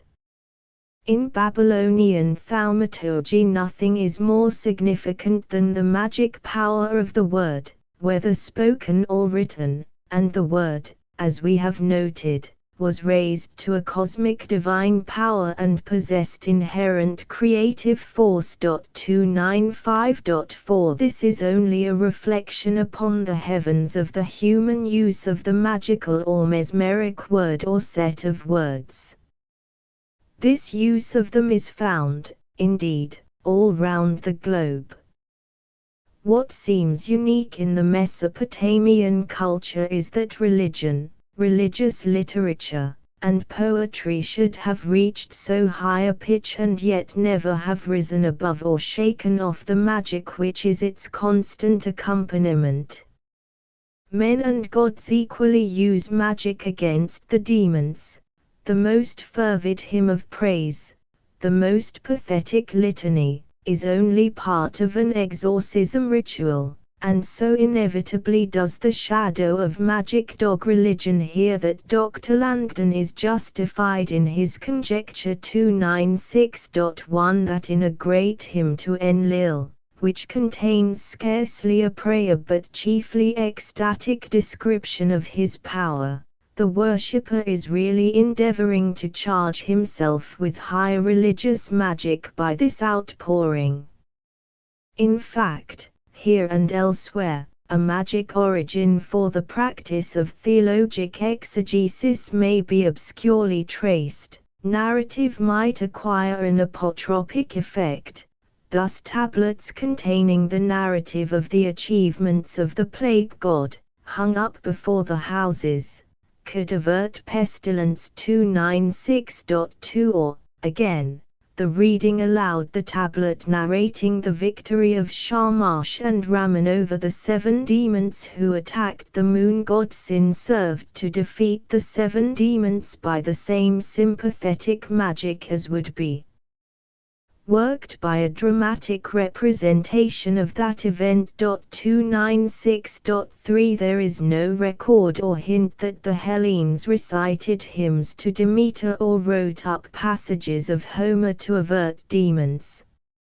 It belongs to the magic use of formulae that minute exactness in respect of every syllable is necessary to the power of the spell or the spell prayer. An Assyrian king who is consulting the sun god concerning success in a war with which he is threatened, prays that the ritual which the enemy may be employing may go wrong and fail, and in this context occurs the curious petition, "May the lips of the priest's son hurry and stumble over a word." 297.1 The idea seems to be that a single slip in the ritual formulae destroyed their whole value, and such a view belongs to magic rather than to religion. Now it is probable that in his earliest mental stage the Hellen had been in bondage to the religious magic of sacred formulae and sacred names, and as a tradition of that stage, the divine epithet whereby he appealed to his deities according to his needs retained always for him a mysterious potency. But otherwise we have no proof that he worked word magic by means of his sacred texts. Babylonian sorcery, whether legitimate or illegitimate, was intended to work upon or through demons, and its familiarity with the names and special qualities of demons is its peculiar mark. In the ritual of exorcism of the demons, idols play a prominent and often singular role. The following performance is probably unique. In the exorcism of disease, 2 idols, male and female, were set up before the sick man. Then the evil spirits of sickness are invited thus: O ye all wicked, all evil, who pursue so and so, if thou art male, here is thy wife. If thou art female, here is thy husband. 297.2 The intent of the exorciser seems to be to attract the demon of disease, of whose sex he is not sure, into one or the other of these images, and he lures it by amorous enticement into the figure of opposite sex to its own. Having got the demon into the image, he doubtless takes it out and burns or buries it. Or the evil spirit may be attracted from the patient by means of its own image placed near him. One document prescribes various images of bestial form, all of which are to be taken by night to the bank of the river, probably that they may be thrown in and carry the impurity of sickness away. 298.1 Another shows us how to deal with Labarchu, the daughter of Anu. 298.2 Her image, made of clay, is placed above the head of the sick man, so as to draw her or her power out from him. It is then taken out, slain, and buried. And this exorcism is all the more notable because Labarchu is rather an evil goddess than a mere demon, being styled in another text August Lady Mistress of the Dark-Haired Men. 298.3 Such magical drama, in which the demon image might be slain to annul its potency, seems characteristically Babylonian. It entered also into the ritual of the high gods. 4. At the feast of the New Year, when Nebo arrived from Borsippa, 2 images are brought before him and in his presence decapitated with the sword. Dr. Langdon interprets them 298.4 as representing probably the demons who aided the dragon in her fight with Marduk. They are the captive gods of darkness which ends with the equinox. This is dramatic magic helpful to the gods. The elaboration of exorcism must have led to a minuter articulation of the demon world. The exorciser is most anxious to know and discover all about his unseen foes. He gives them a name, a sex if possible, and a number. He says of the powerful storm demons Uchuk, they are 7. They are 7. They are neither male nor female. They take no wife and beget no children. 299.1 Knowledge of the name or nature of the personality gives magic power. Many of these examples, which might easily be multiplied, show us magic applied to private but beneficent purposes. The healing of disease, the exorcism of spirits of moral and physical evil.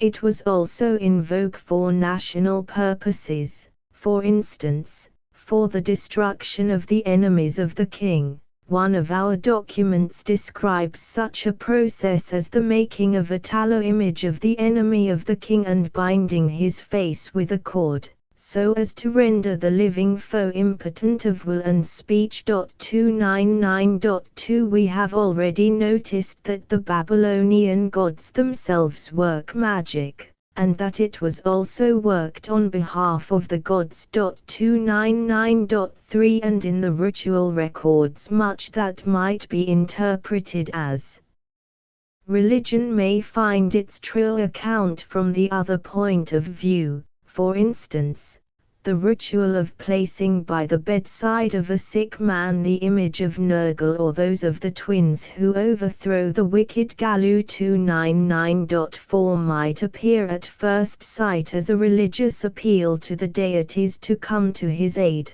but as in form it is exactly similar to the use made on the same occasion, as noted above, of the images of demons. We may rather suppose that the intention was magical in this act also, and that the divine idols were supposed to combat the demon of sickness by their magical influence.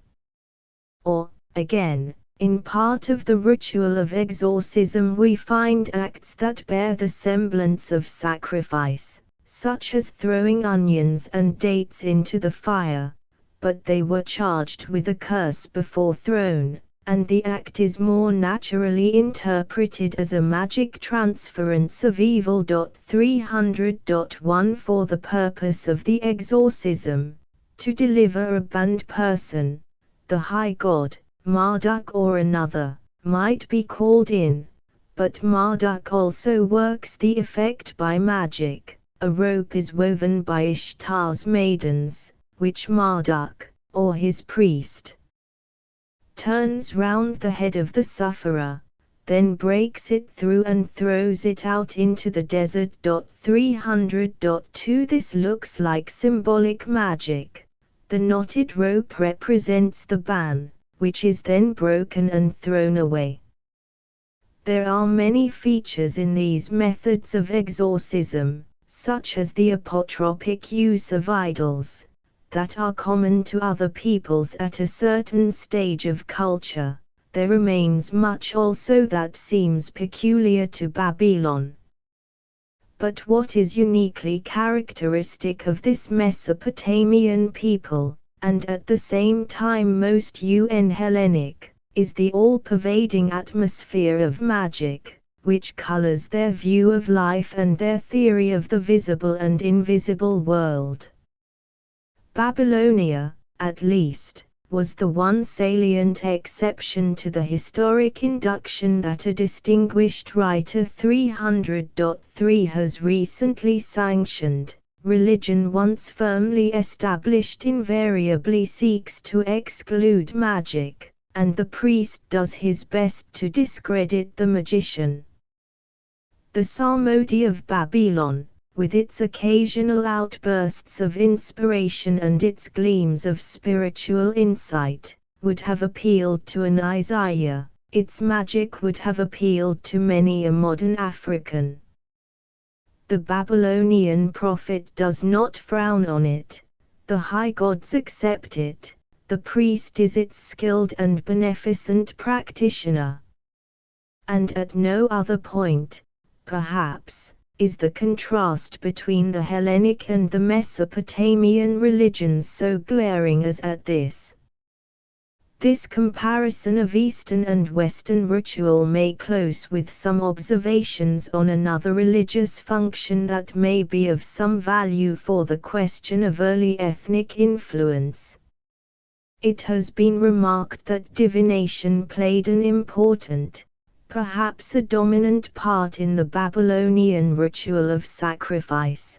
Divination, that is, by inspection of the victim's entrails, especially the liver, and that this method was adopted in Greece only in the later centuries. 301.1 But there are other salient differences between the Babylonian and the more ancient mantic art of Hellas. 301.2 Another method much in vogue in the former was a curious mode of divining by mixing oil and water and Watching the movements and behavior of the two liquids. 301.3 The first and only indication of a similar practice in Hellas is a passage in the Agamemnon of Aeschylus, of which the true meaning has hitherto escaped the interpreters. 301.4 And here, as usual, an obvious example of Mesopotamian influence on Hellenic custom belongs only to a late epoch.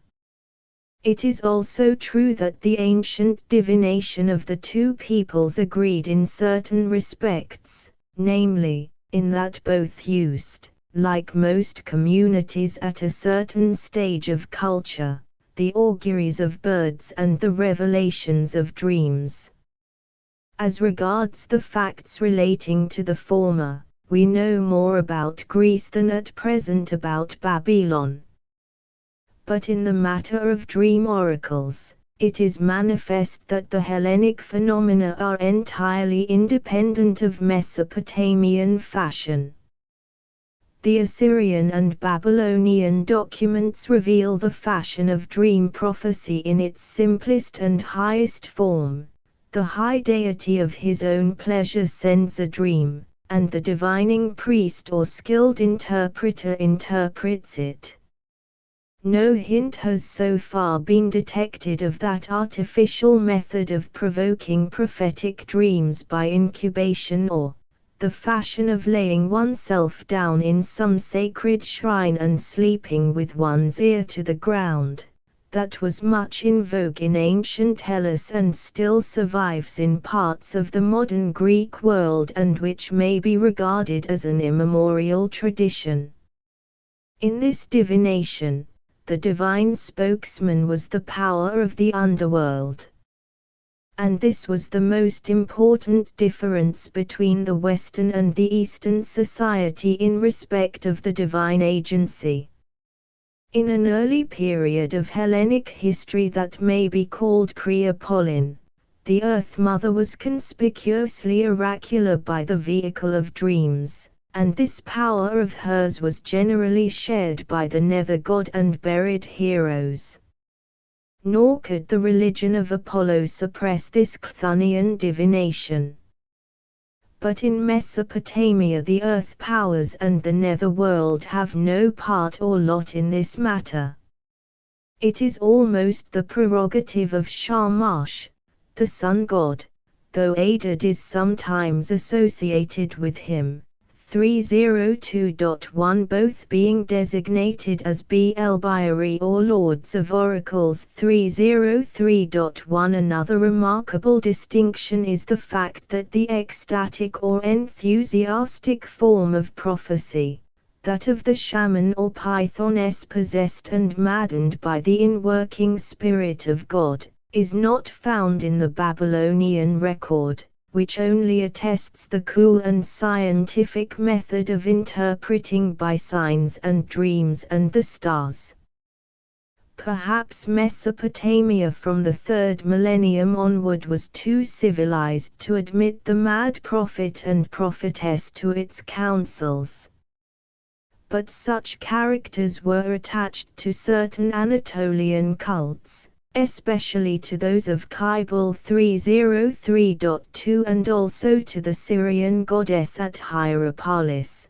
303.3 We have evidence of them also in a record of the Cretan Phaistos in the service of the Great Mother. 303.4 Some scholars have supposed that prophetic ecstasy was only a late phenomenon in Hellas, because Homer is silent about it. But there are reasons for suspecting that demoniac possession was occasionally found in the pre-Homeric divination of Hellas. 303.5 An inheritance perhaps from the pre-Hellenic period. In any case, the theory that primitive Hellas was indebted to Babylonia for its divination system is strongly repugnant to the facts. Chapter 14.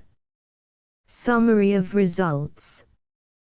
This comparative exposition of the Sumerian, Babylonian and the most complex and developed pre-Christian religion of Europe cannot claim to be complete or at any point finally decisive, but it may at least have helped to reveal the high value and interest of these phenomena for the workers in this broad field of inquiry.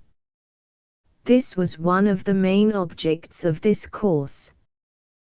The other was the discussion of a question of religious ethnology, concerning the possible influence of Mesopotamia on the earliest development of Hellenic religion. The verdict must still remain an open one, awaiting the light of the new evidence that the future will gather.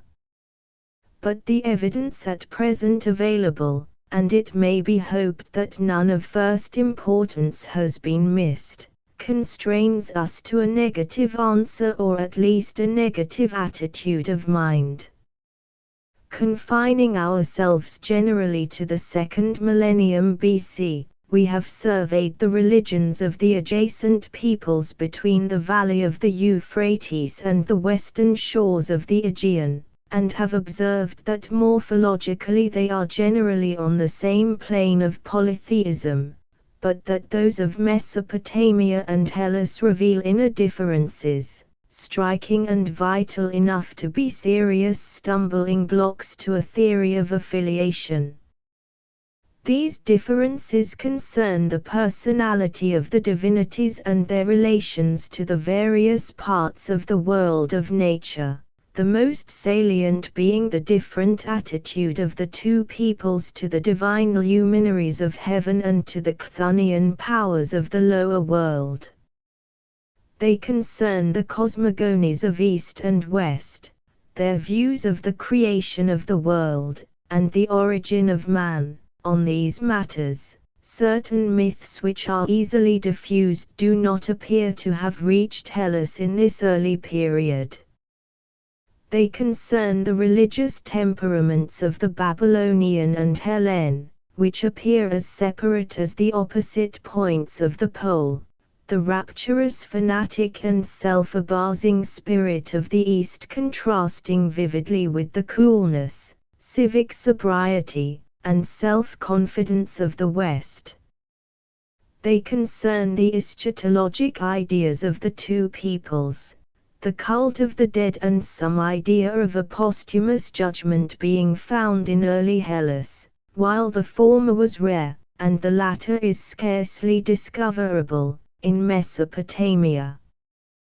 They concern, finally, the ritual, and here the salient points of contrast are the different views of the sacrifice, of the sacrificial victim, and the sacrificial blood, the different methods of purification and the expulsion of sin, the ritual of sorrow associated with the death of the god, so powerful in Babylonia and so insignificant, by comparison, in Hellas, the Hellenic Militarite, and the service of the Hieroduli, and, to conclude with the most vital difference of all, the manifestations of magic and its relation to the national religions, so complex, so pregnant for thought and faith, and so dominant in Mesopotamia, on the other hand, so insignificant and unobtrusive in Hellas.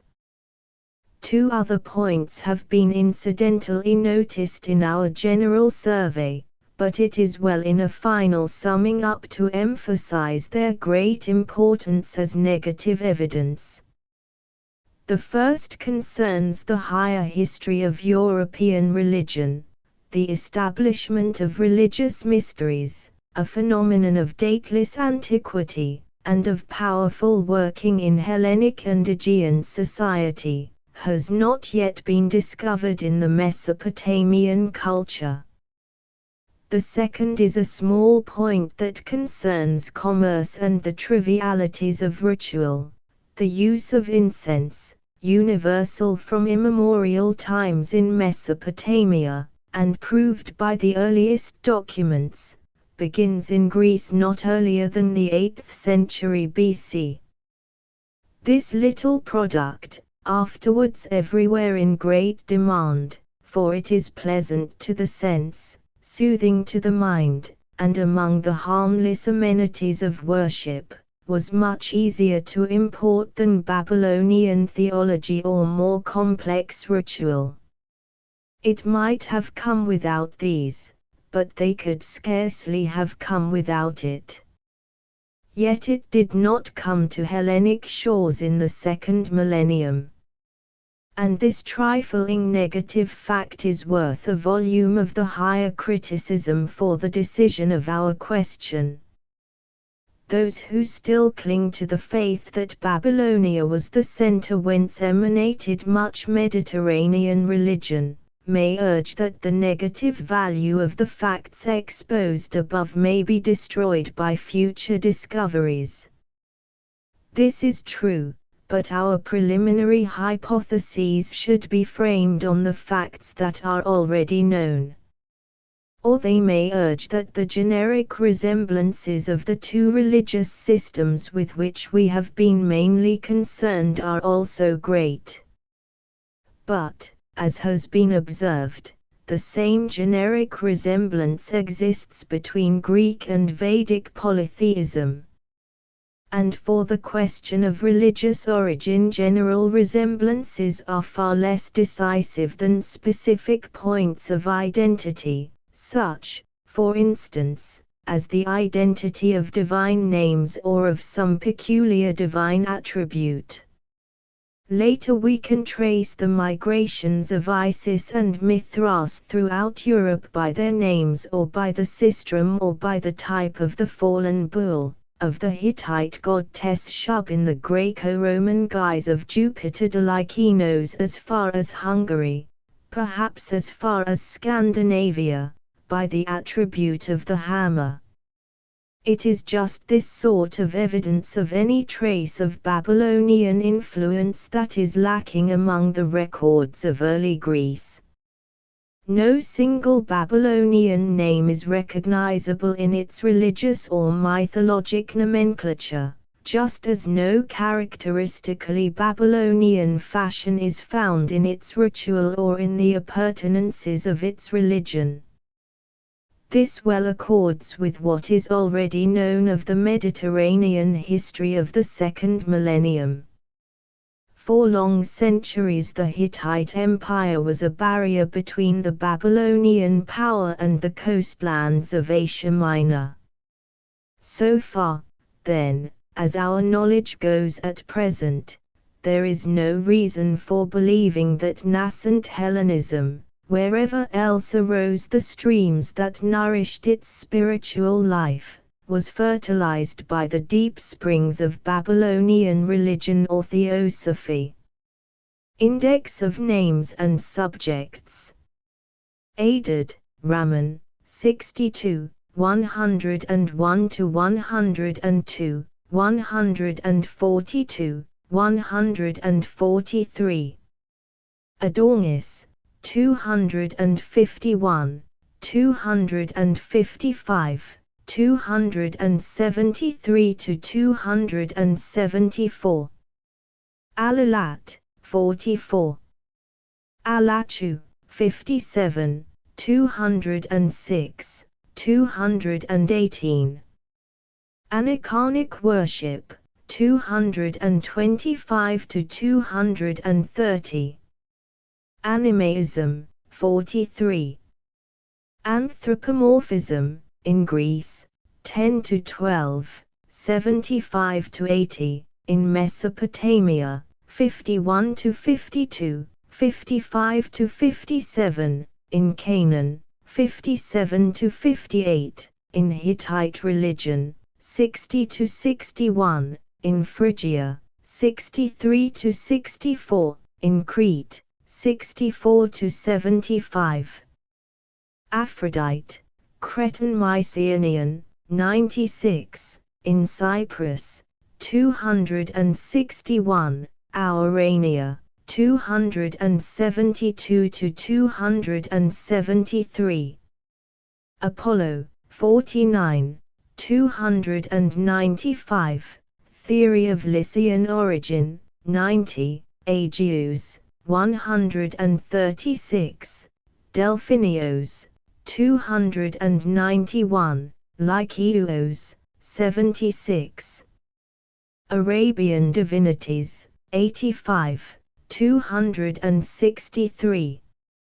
Aramaic Divinities, 85. Artemis, of Broughton, 244, in Cilicia, 89, at Ephesus, 91, Aboriginal Mediterranean Goddess, 96. Aryan migration into Greece, 34. Ashur, 58, 225.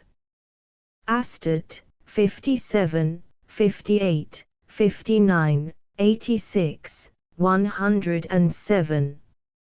Astral cults, in Mesopotamia, 102, in Greece, 111 to 114.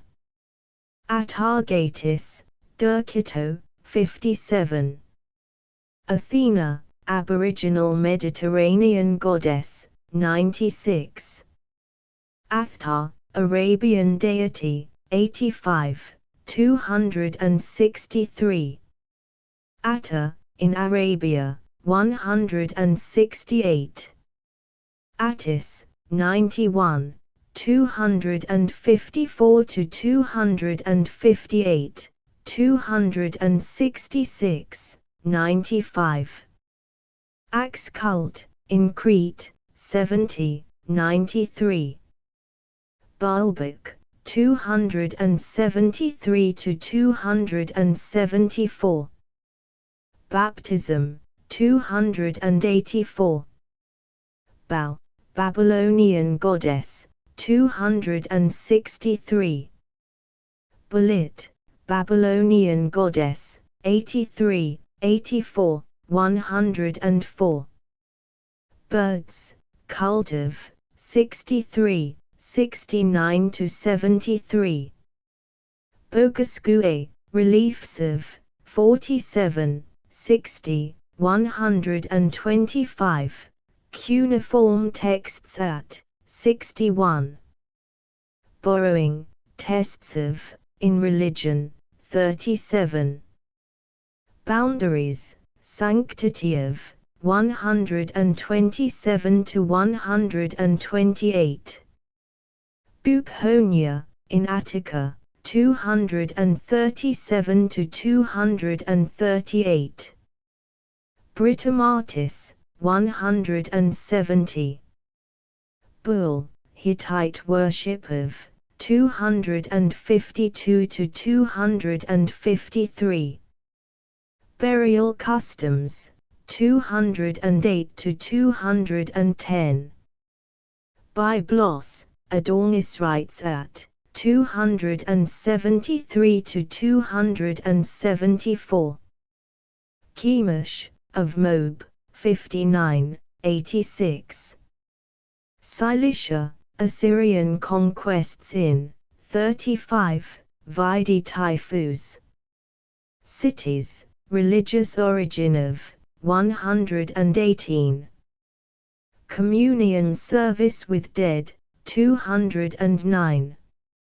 Confessional service in Mesopotamia, 151, 288. Convent system in Mesopotamia, 268 to 269. Cook, Mr., 66, 69, 73. Cosmogonies, 179 to 182. Courtesans, sacred, 269 to 283. Cowley, Dr. 90. Creation of man, 184 to 185. Cyprus, religious prostitution in, 273 to 274. Days, sacred character of 293 to 295. Dead, worship of 122, 210, 211, 213, tendance of 211, 212, evocation of 214 to 215. Death of deity, 27 to 28, 238 to 240, 249 to 263. Demeter, 80. Demonology, 154, 206 to 208, 297 to 300. Dionysos, 239 to 240, marriage with Queen Archon, 267. Divination, through sacrifice, 248 to 249, 301 to 302, ecstatic, 303. Dualism, 19, 158. Ea, Babylonian god, 53, 102, 117, 121. Eagle, Hittite worship of 63. Earth, divinity of, in Mesopotamia, 103, in Greece, 114. Enlil, Babylonian god, 59, 103 to 104, 142. Eros, cosmic principle, 181. Eschatology, 204 to 220. Esman, Phoenician god, 57. Eunostus, Tanagran vegetation hero, 262. Eunuchs, in Phrygian religion, 92, 256 to 258. Eunuch, relief at 61. Evans, Sir Arthur, 17, 30, 64, 69 to 71, 73 to 74, 91, 97, 211, 227. Evil gods, 19, 142 to 143. Faith, not a religious virtue in Greece, 23 to 24.